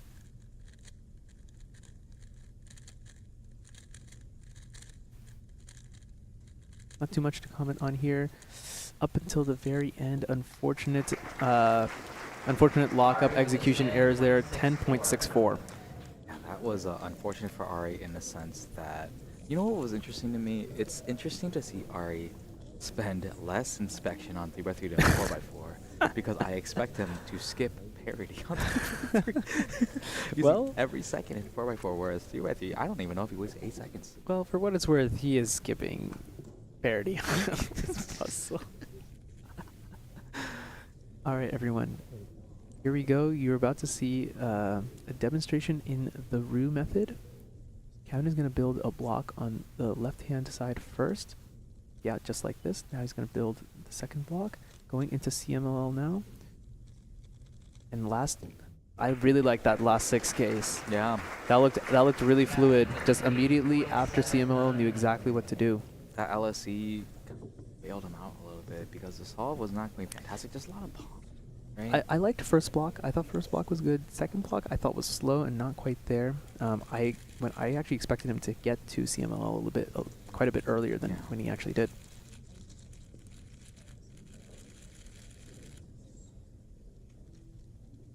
All right, Ari now, a little bit back against the wall. Got the 4x4 in his hand. That's his comfort puzzle, the one he's the best at.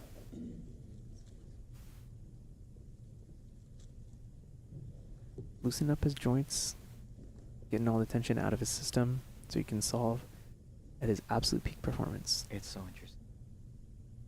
I'm ready. I know, right? Expecting the puzzle really deep into his lap here.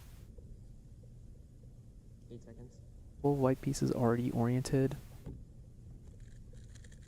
Click on that timer release. That was a pretty good looking F12 solution. Was able to skip OLL as well. 714. Yeah, Looking pretty. That was extremely efficient from Mario and Dispearson. Yes. I loved it. Barely rotating at all, if any. Yep, that's what I'm thinking too. Because it didn't look like he was turning that fast up until like the very end there. No, not at all. And did good awareness to transition into Olo. All right, Kevin now.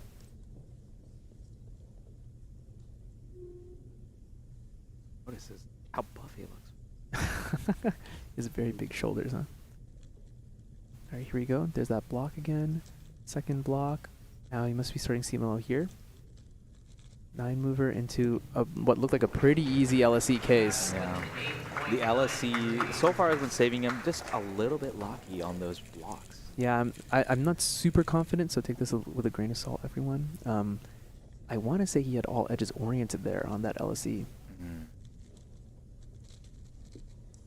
Which is, of course, quite a good case to do. Then at that point, you're just permuting stuff around. But Ari having a lot more variant, while Kevin staying within range right now. However, Kevin does not have a fast enough couple thus far to really compete with the group. Right, yeah, this is where it's really interesting to see, because yes, Ari does have a higher variance, but because he has a 7, he can actually kind of go into it a little bit more. He has a better chance to get a better average if he can pull something out here. Yeah.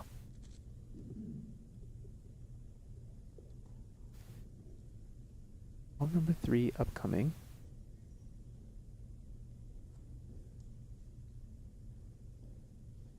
I'm ready. All right, he's fully collected himself now. Once again, eyeing that white cross. All competitors so far who use CFOP at least have been doing white cross. Yeah. 12 seconds of inspection gone. Here we go. Unfortunate little bit of execution error at F12-2. 892 overall. A bit subpar, I want to say. In this solution, he had a little bit more trouble with the look ahead. Not confidence-inspiring turning for that specific situation. He looked hesitant. That I feel like hesitant is a really good word. Mm-hmm. Because I feel like he just wasn't able to commit to anything particularly well, so he had to slow turn the whole way through. All right, Kevin now. That looks like a... Oh no, that's not a 2x2. That was a really efficient first block. Mm-hmm. Oh, wow, that was a... Wow, this is a lot better.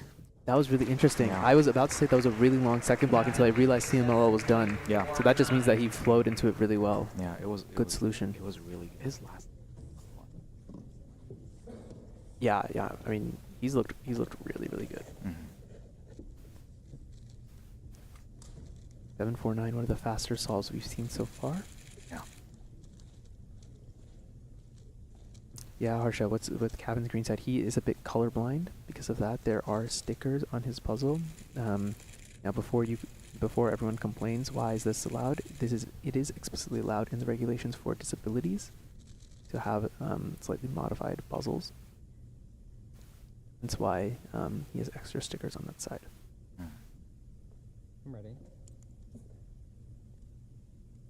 Number 4 upcoming. Ray unfortunately has given a little bit back here. He lost a tad bit of his momentum. Maybe he can get to swing back. This is a very, This has been fluid thus far. Wow.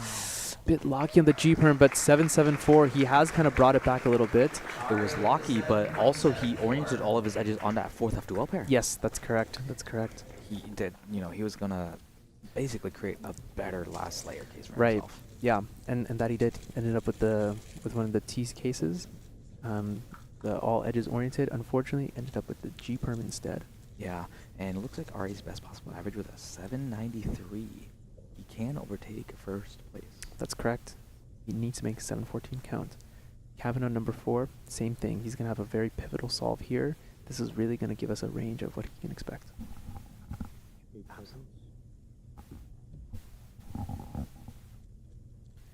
Wow, that did not look like a very good first block, unfortunately, and kind of not great execution either on the second one. Oh, that's unfortunate. Yes. Getting the the LSC that you don't want. Yeah, that it took a bit longer, and that was also more of the normal regressing to the mean with your probabilities. Yeah, unfortunate from him.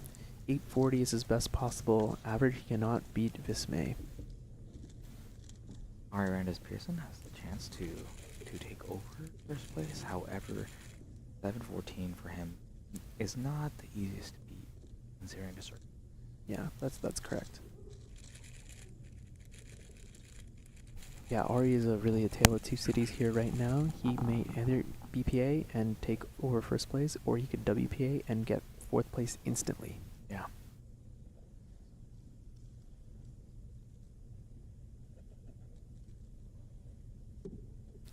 Last bit of collecting himself, taking a deep breath. Sorry, delegate. Sorry. Oh, looks like Interesting. Yeah, looks like that there was a miscommunication on whether or not Ari was right.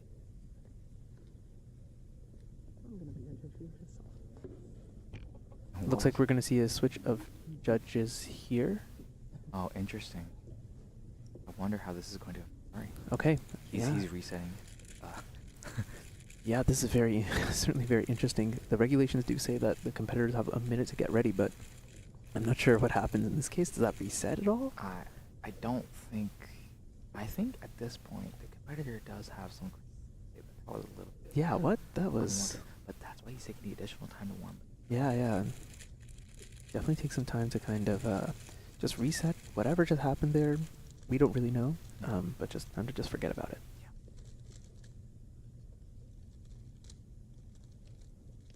Yeah. The head tilt off to the side. I wonder. Can we get? What if that judge just really needed to potty? Not gonna lie, that was my best theory. Okay, let's.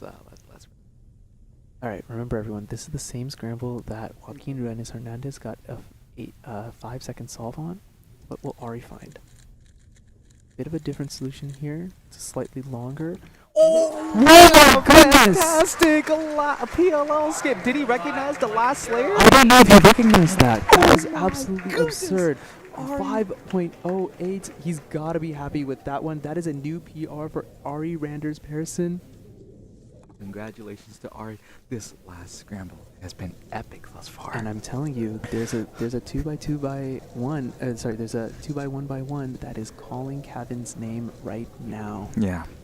And by the way, to sort of highlight to people who are watching this for the first time, we're treating scramble secrecy in a way to where Ari does not know what that fifth scramble is, and that's why we have to make sure that in the green room there's no technology for these broadcasts. Exactly. You need to know that other competitors are not getting good results on specific times, so you can come in with a clean mindset. Mm-hmm. All right, Kevin. Now.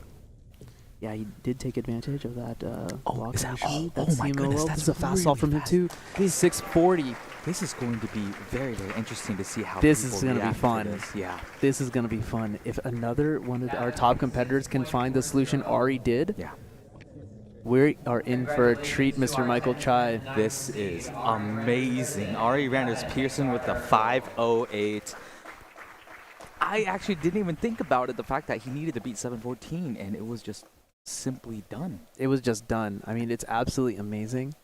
Mm-hmm. The mic levels are killer. Apologies, everyone. We are getting a little bit excited here. I mean, if you saw that solution, what did we just see? That was absurd. I'm thinking what it was is some kind of either a winter variation or a VLS. I couldn't completely tell.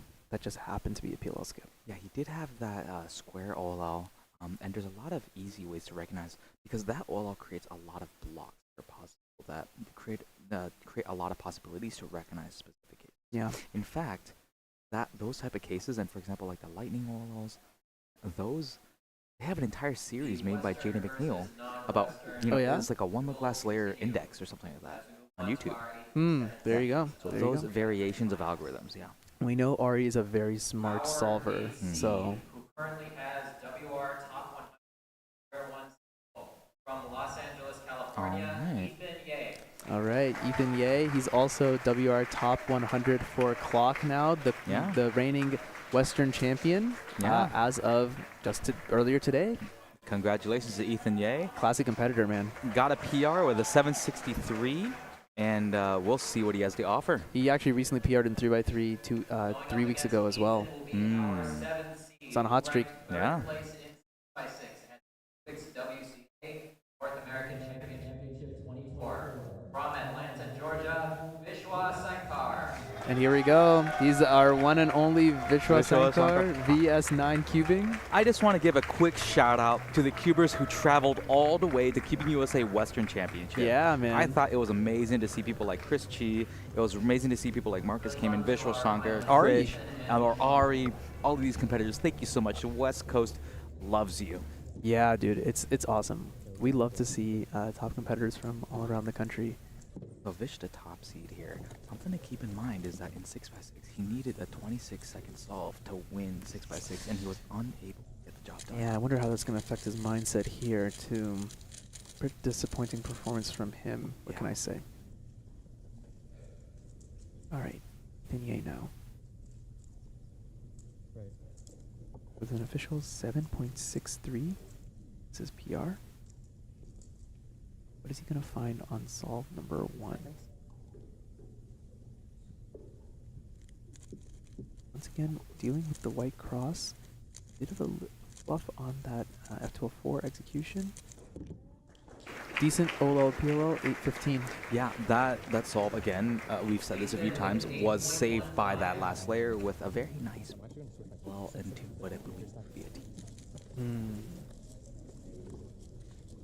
Yeah, good overall solution from a competitor who, averages like high 7s. That's not too bad. Yeah. It's a good solve to kind of just settle into the environment. All right, so Vishwa getting started. Looks like he's going to approach it from a different angle, although still doing white. Yeah. Interesting. Oh. Soon into, what was that, F perm? G perm. Into a GB perm, yeah. Because the GB perm, you start with the F prime U. I see. Okay. Yeah, 880. I mean, the only thing I'm going to say there is that was lucky. Yeah. But you know what, Vishwa, seasoned competitor. And Ethan Ye probably doesn't have as much under his belt in terms of big competition nerves, and Vishwa has been there. That's right. And he's done that. I mean, this is his opportunity to kind of test the waters a little bit, test his nerves. Yeah.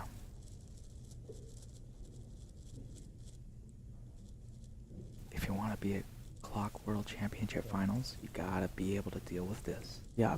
This is the least you gotta deal with. Yeah. So he was looking at yellow momentarily. It looks like he's regressed back to white once again. Yeah. And yeah, he's gonna stick to white. Good looking first 2 pairs. Nice. Last pair a little bit pausey, but then another G perm 772. I really like that last F2L pair. Always like to see, I believe, to be some keyhole. Always nice to insert that corner into the D layer using some trickery. Yeah, I mean the trickery is always good to see, provided the competitors can pull it off. And by the way, keyhole is great because on the 4th pair, because you can predict your all very, very. Yep. Minimal number of pieces move around. All right, Vishwa now needs to bounce back a little bit. Yeah. And once again, kind of locking on F12-4, carrying that through to the rest of the solve. 902. I feel like that's really the difference maker. I'm gonna have to remember how Vish made it, but Vishwa has been probably the most aggressive turning. He has the most aggressive turning speed that we've seen thus far. I think you're right. I think you're right. It's not helping him right now because he's got a lot of lockup issues. Yeah. And unfortunately, his solutions aren't short enough to the point where he can mitigate it just by being more efficient. Yeah. He's going to have to be more controlled.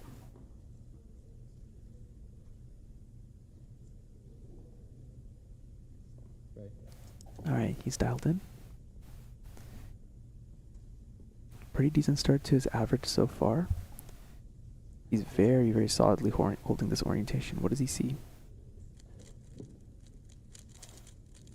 Couple quick rotations in F2L, going into his last pair. What was that? Skipped OLL, 740. I was not able to follow that solution at all, especially on that transition to OLL. Yeah, 780. My bad. Sorry, I misspoke.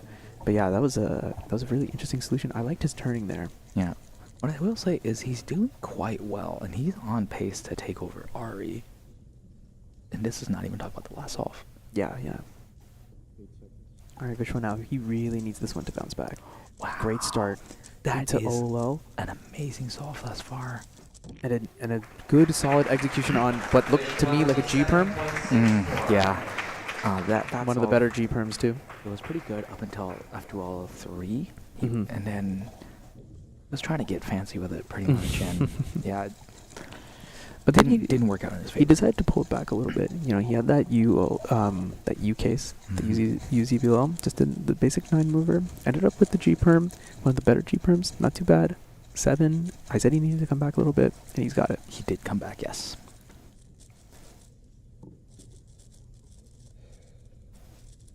Deep breath for Ethan. If I'm Ethan, I need this for a solve. He's going to be looking for a low 7 here to give himself a chance. Once again, he's holding this orientation very solidly. See something special here. Oh, he Slow start. He did a U2 and a U2. I'm not a fan of that. And yeah, that was the JA at the end. It was a good solution, don't get me wrong. And then it was just a JA perm getting a little bit back. It backed him up a little bit. I'm not going to lie. That was a very good solution. Yeah. I think just unfortunately for him, just kind of ended up locking up a little bit. Mm-hmm. And that's the tricky part. Why JA is... gotta finish Visual Solve first, and it looks like he made a little mistake. A perm. That's not bad. That's not bad. We'll take it. What I was referencing with the JA perm, sometimes it is really difficult to execute the RUL. Yes, yes. Yeah, that RUL at the very end is tricky. Yeah. All right, so now best possible, worst possible have been populated. Ethan Ye has a very good chance to beat Ari Randersperson. Yeah. Ari with 793. Ethan Ye's worst possible 794. He just needs to beat 815. If he gets a sub 8, he is in first place in this first half of head-to-head finals. If he gets a low 8, he probably wins as well. But he needs to get as fast as possible. Vishwa out of contention, but you know, we'll see how he does on this scramble as well. Yeah, I mean, this is the one that 3 out of 4 competitors have BPA'd on. So we also see that there's an interesting blue-red. Exactly. Yep. And instantly going for that. Interesting. He did do FF Prime though. This is not one of his better solves. 847. He did worst possible average, unfortunately. If I were in his shoes, I would have spent a little bit more time and see how I would implement that X cross with the blue-red solution. Yep, because it looks like he had an idea, but just was not able to execute on it. Correct. And I am now realizing that this is a world record scramble. 8 seconds. Vishwa now looking pretty good. F2L4 done. OLL into another A perm. 7.52. Manu, so I am now realizing that this is actually potentially a world record scramble. All right, tell me all about it. So first off, there is you're gonna have to follow me, but this is a green-blue line. Right, and I want to caveat this, by the way. The competitors obviously do not know what's happening. Yeah. Right, but there is a green line with the red and the orange that is completely solved, and also that orange has edges on the orange side that is completely complete. Interesting. All edges oriented. Yeah. The orange has a great start. The green has a great start. You're more likely than not going to at least be able to do a double X cross. And this is huge because Max Park is his default colors are green and blue. Yeah, that's going to be the kicker. Remains to be seen. We're going to see that at the very end of head-to-head finals, perhaps. You guys have to stay tuned for this. We're halfway through. We got the fastest 6 solvers left.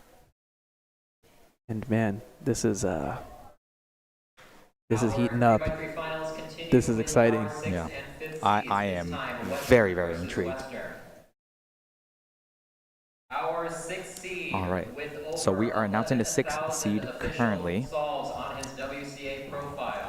From El Dorado Hills, California, Paul Mavi. Paul Mavi, competitor from Northern California, as you said, a very accomplished competitor, especially in terms of big cubes. One of the best competitors we have in California. Yeah. Paul Mavi is amazing. He's a great cuber, great person, by the way. And by the way, we have Varun Mohan Raj in the 5th seed.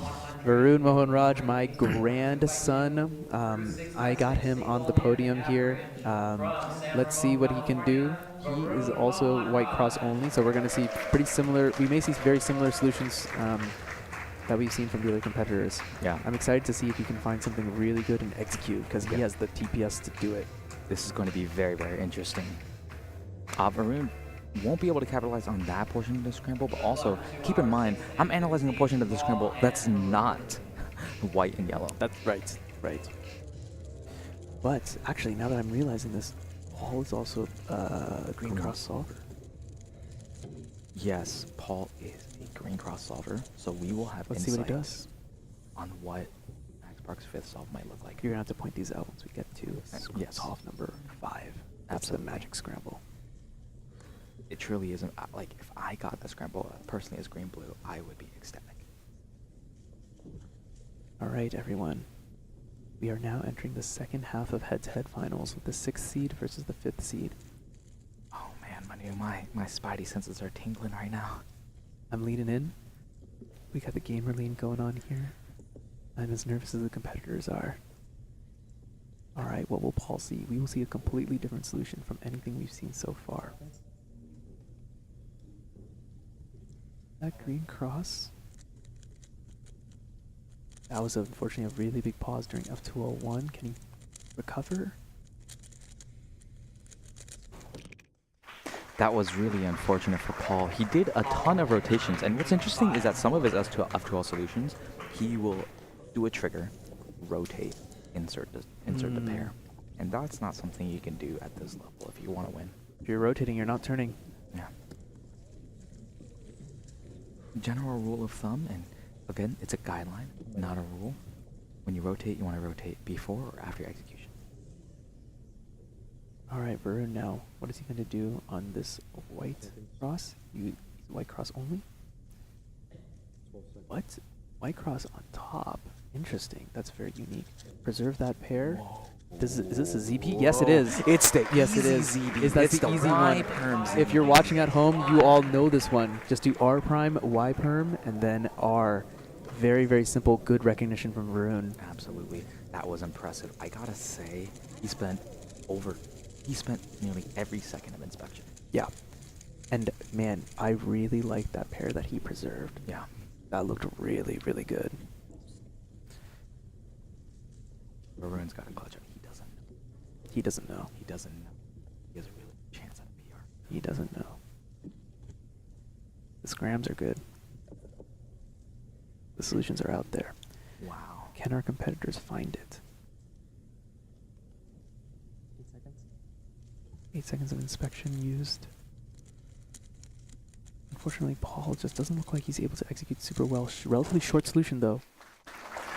He did pretty well with his last layer. He's spending about 2 seconds on last layer. He didn't finish F2 until like 5 seconds. And, you know, at the end of the day, the last layer saved him a lot, and it wasn't that easy. Yeah. All right, everyone. Tension up a little bit as Varun is going into solve number 2 now. We see some good solving out from all the previous solvers. everyone else has used white cross or has done Rube. What can you figure out here? Not the easiest solution from the two pieces that I saw there. He's gonna have to be a little bit creative, right? Sounds right to me. Oh, wow. Good turn speed coming out here.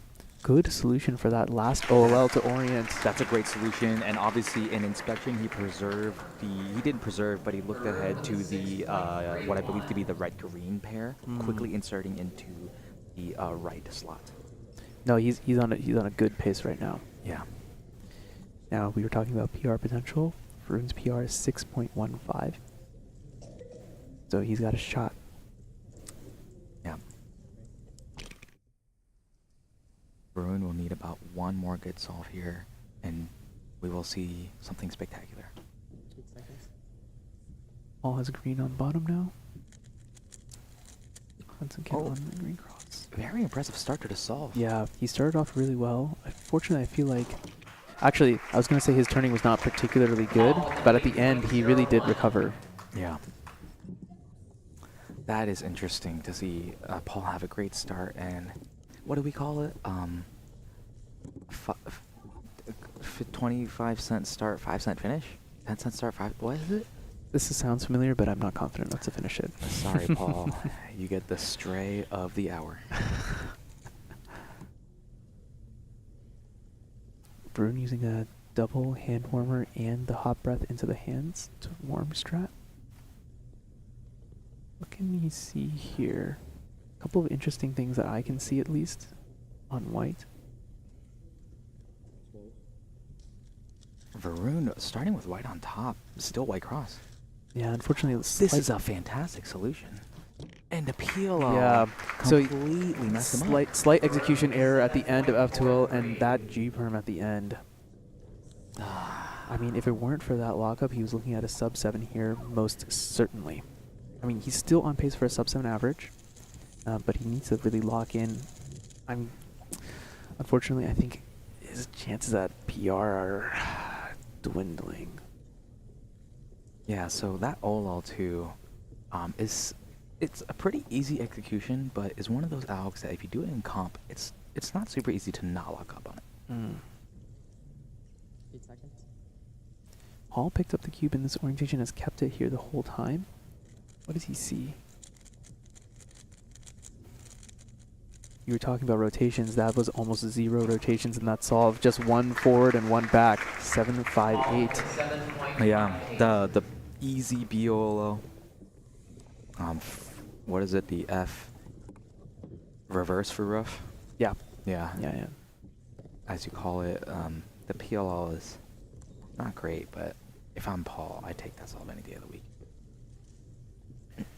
BPA, WPA populated for him. He has a chance to take, or not take over the top spot, but he can put himself into the contention. This is pivotal. That 7-4-3 cannot be relevant in this average. 8 seconds. 8 seconds of inspection, taking a bit more. Starting off strong here from Varun. Looking good. Going into OLL, another ZB. Oh no, that is the tricky UZB, and he took the risk. He took the risk. That ZB is not the easiest to solve. You have to start with an F, U, and then what I believe is a standard algorithm and an undo. Yeah, unfortunately, didn't really seem like you gotta wonder. Maybe he should have just taken the OLL, the 9 mover. I mean, the thing is that OLL was not great either. Yeah, it's not a good OLL. You know, at the end of the day, you have to take these risks. When he's on a bigger stage, he will need to execute that alg. Okay, here we go. Here's the magical solve number 5. The one that we think is going to be particularly good on green cross.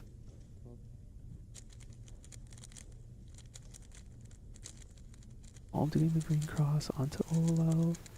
A-perm here. 764. Unfortunately, felt like his solution was... I mean, relatively decent solution, maybe slightly subpar solution, but the lockups just did not help him. I think, you know, Paul wasn't able to take advantage of that scramble, but he hasn't been solving great this entire finals. Alright, and this is the money shot. And we see the big. Yeah, I see it. The big red, blue, amongst many other things on this scram.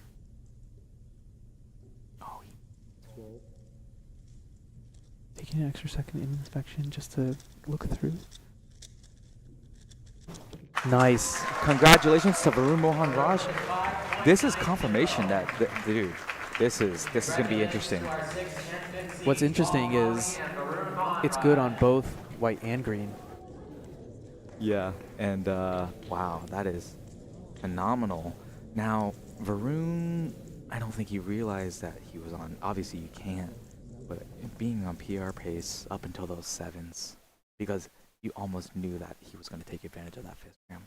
Yeah, I guess that's a good point. I think that's the interesting thing about this situation right now is we know. We know. They don't know. Yeah, they don't know. And we're calling it every single time. And I mean, it makes sense now. You look back at it, right? Yeah. No wonder, like, out of how many competitors have gone, half of them have BPA'd. 8 competitors have gone, 4 of them have BPA'd. Yeah. Just off that last solve. And we only have 4 left.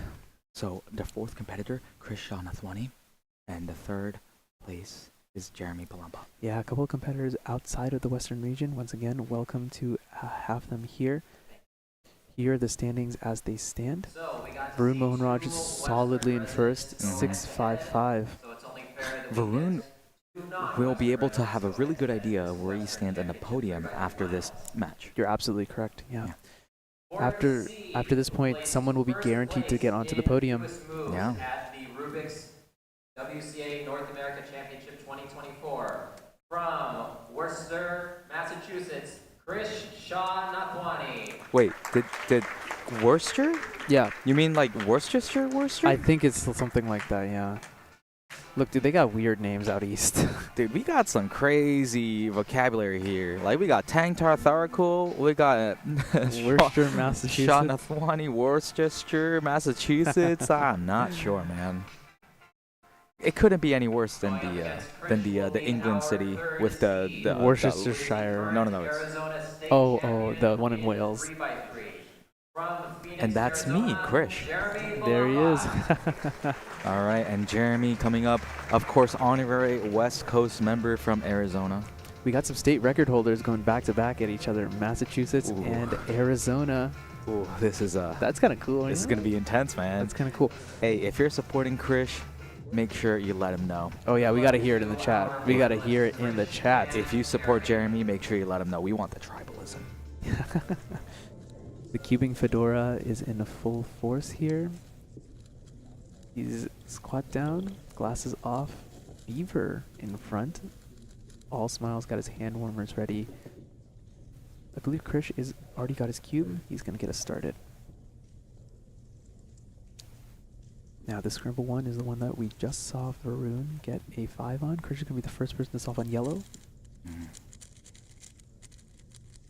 Bit locky there on F203, but a solid finish. Yeah. Solid finish. He was a little bit locky overall through the solve. Not a lot of moves in the solution.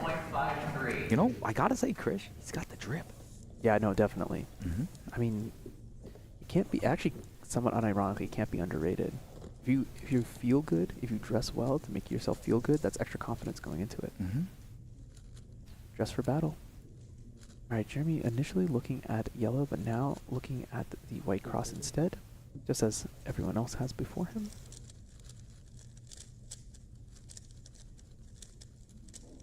Unfortunately, looks like he kind of locked up a little bit as well, but I mean, pretty solid solution in the end, 6-7-1. The OLL PLL was a pretty good combination. Well, not so much the PLL. The OLL was great. You know, you never can complain about reverse free ref.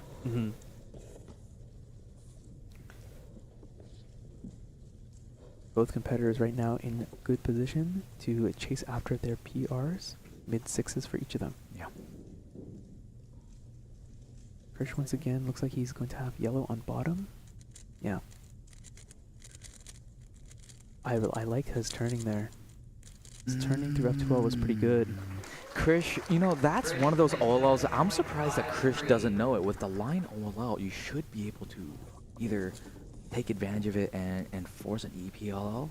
He didn't get diag, but that's one of those where I'd imagine he would be able to do it. Very easy to learn whether or not you see that the matching is on the oriented corners or the unoriented corners.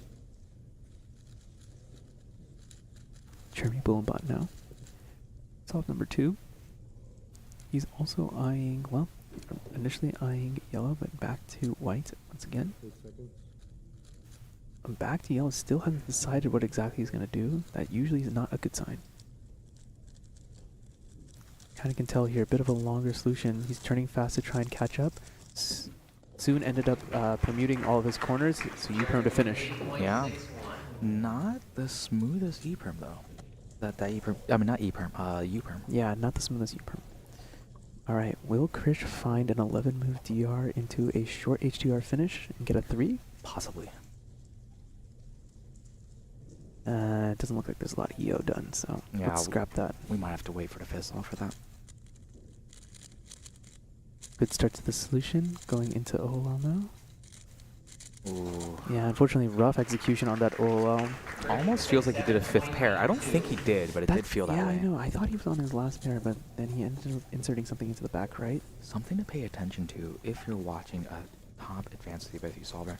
You want to be able to see if the F2L pair that they're going to eventually work on, if that corner is oriented facing up. So if you're doing the white cross, is the white sticker facing up? Because usually top competitors will avoid that, right, or manipulate it to get an easier solution. Yep. This one is looking like, once again, Jeremy kind of flipping in between his crosses. Looks like he's decided on a white cross though. Yep. Good start to the solution so far. Smooth into Fantastic soon. Fantastic solution. He's doing pretty well. Like, you can't really complain at this point. It's just I feel like there's just a little bit of execution that needs to be cleaned up a little bit, and these are, and that one was definitely a 6. Yeah, it was definitely a 6. But Jeremy, honestly, like, he's everywhere. He's got a 6, a 7, and an 8. And Krish, a little bit more consistent. Remember, we're looking out for that scramble. And this 4th solve will indicate very clearly how this average is going to go. Yeah. Krish needs to come back a little bit, I think. Yellow again. Big pause there, but looks like he solved quite a bit of F2L. This is going to be a ZPL? He Not does quite. not know it. Any plus 2. Plus 2. Krish within 10.48. Unfortunate for Krish. You can see right there, yeah, he just held up the L. Unfortunate. Yeah. This is not going to be a good average for him. Now, this 729 BPA. Nice. I joke about this, but if you're struggling through 4 solves and this particular scramble set, that 5th solve is worth it. Mhm. You can really go for your single. Yeah. I really don't know how else to say. You have to stay and watch what Max Park does on it. Jeremy's also looking on yellow here. Gonna go for it. Yeah, he had a lot of corners that were oriented up. Fixing all of that now. And G-perm, GA, I want to say. Not so bad. Both of these competitors are probably out of contention to beat Varun at the very least. Oh yeah, they're out to. Yeah, there's no way they can beat Varun. And Varun has like 655, so. That also means that Varun is guaranteed a podium. He's guaranteed the podium now.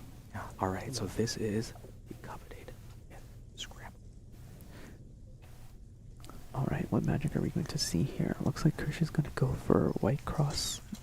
Wow, that was a good X cross. Man, every time I see this, there's just so many blocks. And E perma plus 2, 9.49. The start looked so good, I but think he unfortunately, knows it. I think he knows that he missed out on a great opportunity here. I mean, he executed that X cross to perfection. Yeah. F2 was looking really good. Unfortunately, got stuck with a pretty sub-average algorithm. Jeremy Balemba, his current single is 476. Let's see what he can do. Wow, I just cannot unsee the green line. I mean, it is right in front of us, to be fair. Once again, also doing that X cross into the back. A perm, also plus 2ing. We got a twin of plus 2s, unfortunately, kind of spoiling this matchup. So something that's interesting watching Jeremy do that solve is he opted to do lefty A-perm. Yeah. Now, I know lefty A-perm is quite common, but you have to make that argument that at some point, if you're going to prioritize using your left hand, you're going to have issues running into regripping and eventually lockups, just as Jeremy saw right there. Yeah, it's just very unfortunate. I feel like his average is kind of just all caught up in a lot of locks. Yeah. And you just can't help but think, but if they were a bit cleaner execution and slightly less nerves in it, he could have had a pretty magical. I think he could have gotten a sub 7 average. Yeah, so generally speaking, if you're getting guidance on how to improve on 3x3, the what has been working for a lot of people is that you have a dominant hand, in this case right hand, and a non-dominant hand, and you don't want to avoid learning specific alg sets. A lot of people will try to learn lefty and righty to save on their need to learn certain alg sets because they can sort of recall it and like reverse it on the left hand. Right. But it creates a lot of issues for how smooth your solve can ultimately be. No, yeah, that's absolutely definitely true. That's why there are different versions of algs that are developed in the end. Correct. Now, at the end of the day, it's whatever is your solve preference. Our second seed, current square one average world record holder from Seattle, Washington, Max Xiao. All right, Max Xiao onto the stream into head-to-head finals now. Onto our second seed. All right. Podium at the World Championships in Square One. Been in many finals in his career. He is a top-class competitor. Used to the nerves. Let's see if he can pull out an average to beat Varun. I did make a hot take, not necessarily in this competition, that he would get a sub 4. I think it's not a hot take looking at that screen. We'll see. By the way, this is a rematch of 2023. Yes, this is. We love you, Max. Yeah. We love you, Max. And Max Park it is. And playing proprietary DG the Artist music. What's funny to say is actually, Chris Martin mentioned he had 83 world records. That is an incorrect statistic. He has 85 world records now. 2 world records broken yesterday that we saw live on the stream. 6x6 single and mean. This guy is one of the greatest cubers to ever do it. All right, we got DG Artist kicking right now. I don't know if you can hear it on the stream, but I'm vibing. Yeah, there we go. Yeah, show DG this. Yeah, totally. Oh man, that's amazing. Shout out to DG the Artist. All right, now we have to get serious. So this is the Battle of Max, a rematch of Western Champs 2023. Now here's the deal. The scrams are scrams, right? But the 5th and final solve that we need to see has a gigantic set of blocks that only Max Park can take advantage of currently. Ladies and gentlemen, this is the final matchup of Western Championships 2024. Max Xiao to get us started here. And solve number 1. There are some good solutions already done on this solve.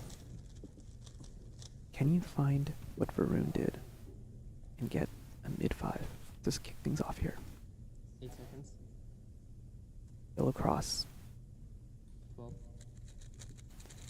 Bit unfortunate to start. Excellent solution, and he This definitely is knows definitely that ZB. ZB. A 540 to start. 540. That is incredibly good from There we Max go. Xiao. There we go. This is exactly what he needed to start things off here. And here's the deal. Max Xiao has spent a lot of time learning ZBs. Max Xiao is one of the few people, I believe, will not choke recognizing a ZB, especially a TZB alone. Yeah. I mean, that's absolute top-class recognition and top-class execution from Max Xiao. Now, on to the other Max. As the color-neutral solver, he has a choice of 6 different crosses. Which one is he going to pick here? Is he going to pick the yellow cross, the white cross, something completely different? 8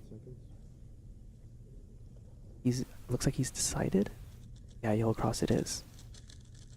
Very smooth solution. Yeah, excellent turning from him. Looks like he ended up kind of canceling that. 7-11 though. That is quite off the pace of what we expect from Max Park. I feel like that's Caster's curse here. I said it was smooth, and then Olo hit. Yeah.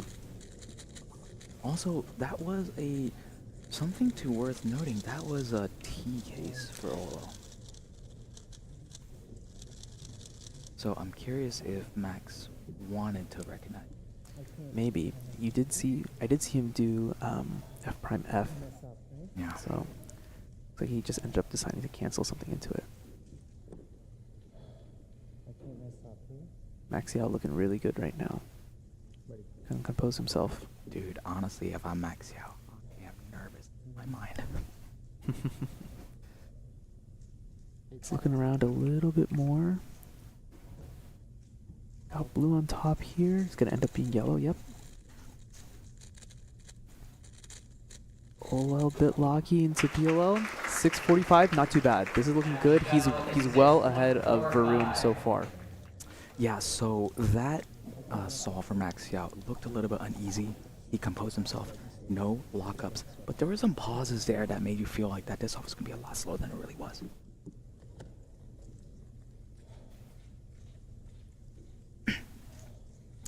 All eyes on the current world record holder, the current world champion, the North American champion. So many accolades to his name.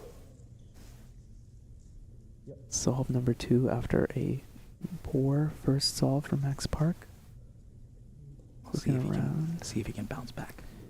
Got a couple of options here. There is that F2L pair that's already done on yellow. Will he preserve that? Yep, he did. Great OLL, great PLL. Wow, what was that? Wait, what was that?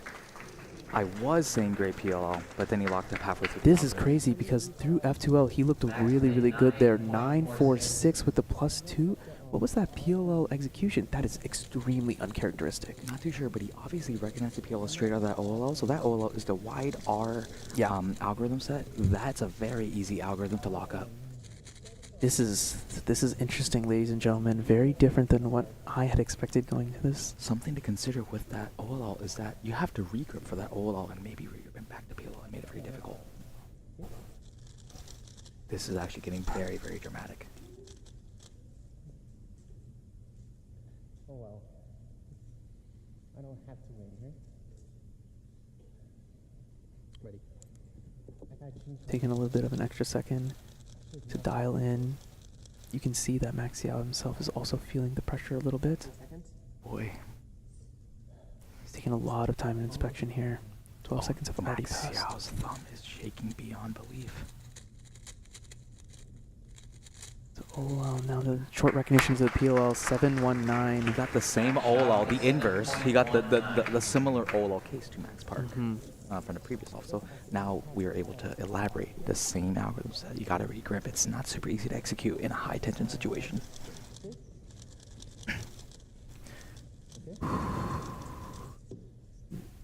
What are we going to see from Max Park here? He has his back against the wall. I'm very confident in saying he has the back against the wall. If anyone can dig it out from here, it is Max Park. He is clutch incarnate.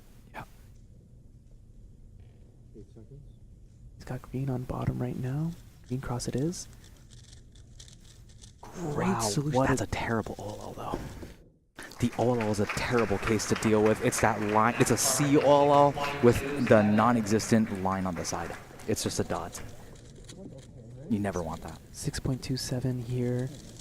I mean, a really good looking solution for Max, but like once again, that last layer execution just a little bit off. So not only is Max Xiao currently beating Max Park, Varun Mohanraj is in first place. He's ahead of Max Park with a 655 average. He's ahead of Max Park with scramble number 5 on deck, yet to be seen. This room is silent, everyone. My heart is palpitating. I wonder what Max is feeling because he knows. He can lock it now. Yeah, he's in a really, really good spot. Projected to be number 1 right now. Wow. He's taking a lot of his time in inspection. Decided to go for the white cross as expected. Left fat soon. Left fat soon. 589. This is going to turn into a fantastic average here. He's going to end up with a really good BPA here. Now Max has a very hard time with nerves. That fifth scram, even though it's great, I'm not sure if Max Xiao will be able to execute considering the circumstances. We have it remains to be seen. His WPA is going to be Varun Mohanraj. Okay, so Max Park. This is high tension. He needs something fantastic here. He needs to claw himself back into this. Starting on green cross again. Good OLL. Continues turning all the way through. This was it. This was what he needed. 5.98. Everyone, we have a final solve for you upcoming. An absolute Max Park Wow. with the best possible average of 645. Anyone can win right now. Hold on. Anyone can Give win. me a Varun second. Mohanraj can win. Max Xiao can win. Max Park can also win. And on Max- a scramble that's coming up that we've seen amazing solutions on so far, and with the potential for Max Park to build something truly magical. This is the scramble. Capital T, capital S, the scramble.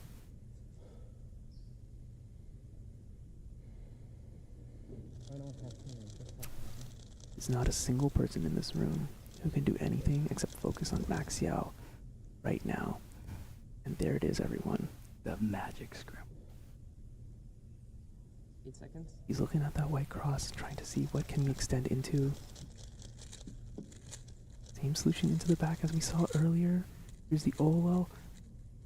Botched execution a little bit into CPOL. 8.21. He has worst possible averaged. Max Shao with an 8.21. This 6.51. He is in first place right now, ahead of Varun Mohanraj, but Max Park with the best possible average can win it all right here. Manu, I don't want to be that guy that writes the script right now.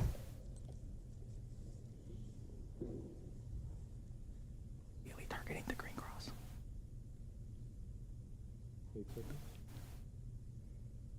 Yeah, it's facing him. He's going to do a rotation first. Ooh, he did blue cross. 5.21 to best possible average. Interesting. He went blue. He went for blue. He went for blue. What He an pulled off one of the best interesting solves we've solution. seen in this finals. Max Park, everyone, has won it here with the best possible average. When we talk about clutch, wow, Max Park is the name. Congratulations to Max Park, our Western champion. That was incredible. Oh my God, you see me standing. we were actually like this close to the screen when as that last solve was going. This has been an incredible Western Championships 2024, a fantastic head-to-head finals. Definitely there was a script writer in the business here. It was not one of us, but man, what an absolute fantastic finish. Man, that was crazy. We can see the live rankings there. They need to be updated a little bit because from third place, just shot up into first place to take that. I mean, he was this close to missing out, and with the +2 on that second solve as well. 7-7 to start things off. He is back against the wall. This is extremely uncharacteristic of Max Park. And then it just got better and better and better, and that's what Max can do sometimes. This He is what can be experience so is. clutch. Because Max has so much experience in these high-tension moments, in these head-to-head finals. He needed to do this as well on the last solve at the World Championship to win it by .01. He has finished at the top here by .06 over Max Yao sitting right next to him. .1 over Varun Mohanraj, who competed just prior. And now .06. .06 separated the two Maxes in this one. What a solve. What a story. Man, we were talking about it from the first two solves that we had. First two solvers. Yeah. That fifth scramble, we called it from the start. We said Max with his blue-green specialty and that, he really had a great chance to do it. scramble. But it is interesting. I wonder what he must have seen because, I'm not a green cross specialist, but even I can see there were those two green pieces that were solved. The other green pieces were easily oriented. The other competitors on white cross were able to find the X cross. Out of the last four competitors we saw, 3 of them did do that white X cross in some kind of in some way, shape, or form. Max just throwing that all to the side, deciding to do blue cross instead, pulling out 521, getting the best possible average. I think half of the competitors best possible average on that solve number 5. Yeah, just absolutely electric finals here, and it's very reminiscent to me of Timon last week. The tried and true champion has his back against the wall against a couple of Varun is a little bit of an upstart. Max Yao has been in situations like this before, but someone who was not necessarily expected to be in this position We thought that the front runner was just going to take it like pretty handily, and then on the last solve to just go complete beast mode, clutch it up. Max Park has claimed it here by a very, very thin margin in the end. This small, this tiny. Absolute masterclass of solving to round out this year's edition of Western Championships 2024, put on for the greater speed cubing community by West Coast Cubing, Cubers Live, and Speed Cube Shop. Yep, shout out to them. And this has been a fantastic year. Couldn't have written a better script. Could not have written a better script for this head-to-head finals. Thank you to all of the people who participated. 240 registrants across 3 days in San Diego at the University of California, San Diego's main campus here. Of course, thanks to everyone watching, and you gotta love it when it comes down to that last solve. Yeah, just absolutely spectacular. You'll definitely see the finals get cut up in some way, shape, or form across the various channels. You've seen the ad all day. It's time for me to plug it directly. If you aren't following the various channels that this live stream is on, you're going to miss out on moments like this. The West Coast Cubing channel, the Cubers Live channel, and Speed Cube Shop channel. A lot of competitions to be streamed out here from the West Coast onto each of those channels. So you'll definitely want to tune in, subscribe, follow there for more. Huge shout out also to Matthew Marinick of Happy Feet Productions. He's been running the production all weekend. Sitting back there, got on to the stream for a little bit. It's a war room back here. Our booth is getting taken apart as we are going to get kicked out of this venue in 40 minutes. This is why I love grassroots communities, because we got our backs against the wall too. We got to pack everything up. Yeah, we got to pack everything up. We got to do an award ceremony. I don't think we'll have any time to stream We're that. not going to be able to stream that, unfortunately. I can't move the cameras. If I'm going to move the cameras, I'm moving them into my bag, and then moving them into my trunk, and then moving them back to LA. That's where I'm going. Yeah, and but those cameras will be moving around all over California, all over the country, really. Yeah. Because we'll be sure to try to stream as much as we can. A lot more to be seen. I want to give a shout out to all of the viewers who came in at the last moment. Awesome to see you all there. Great to interact with you all in the chat. But with that, we are going to just pan out to our final cut of Western Championships 2024. Thank you all for being here. I've been Preetham. And this is Manu Singhal. It's been an honor to commentate this, and we'll see you all next time. Hey, we're Speed Cube Shop. We are your one-stop shop for anything cubing or puzzle related and have something for everyone, beginner or pro. If you want the best of the best, allow us to lend you our years of experience and consider one of our premium setup speed cubes. Our team of experts will dial in your speed cube by applying lubricants and adjusting the settings so that when your cube arrives, you're ready to start crushing your PBs.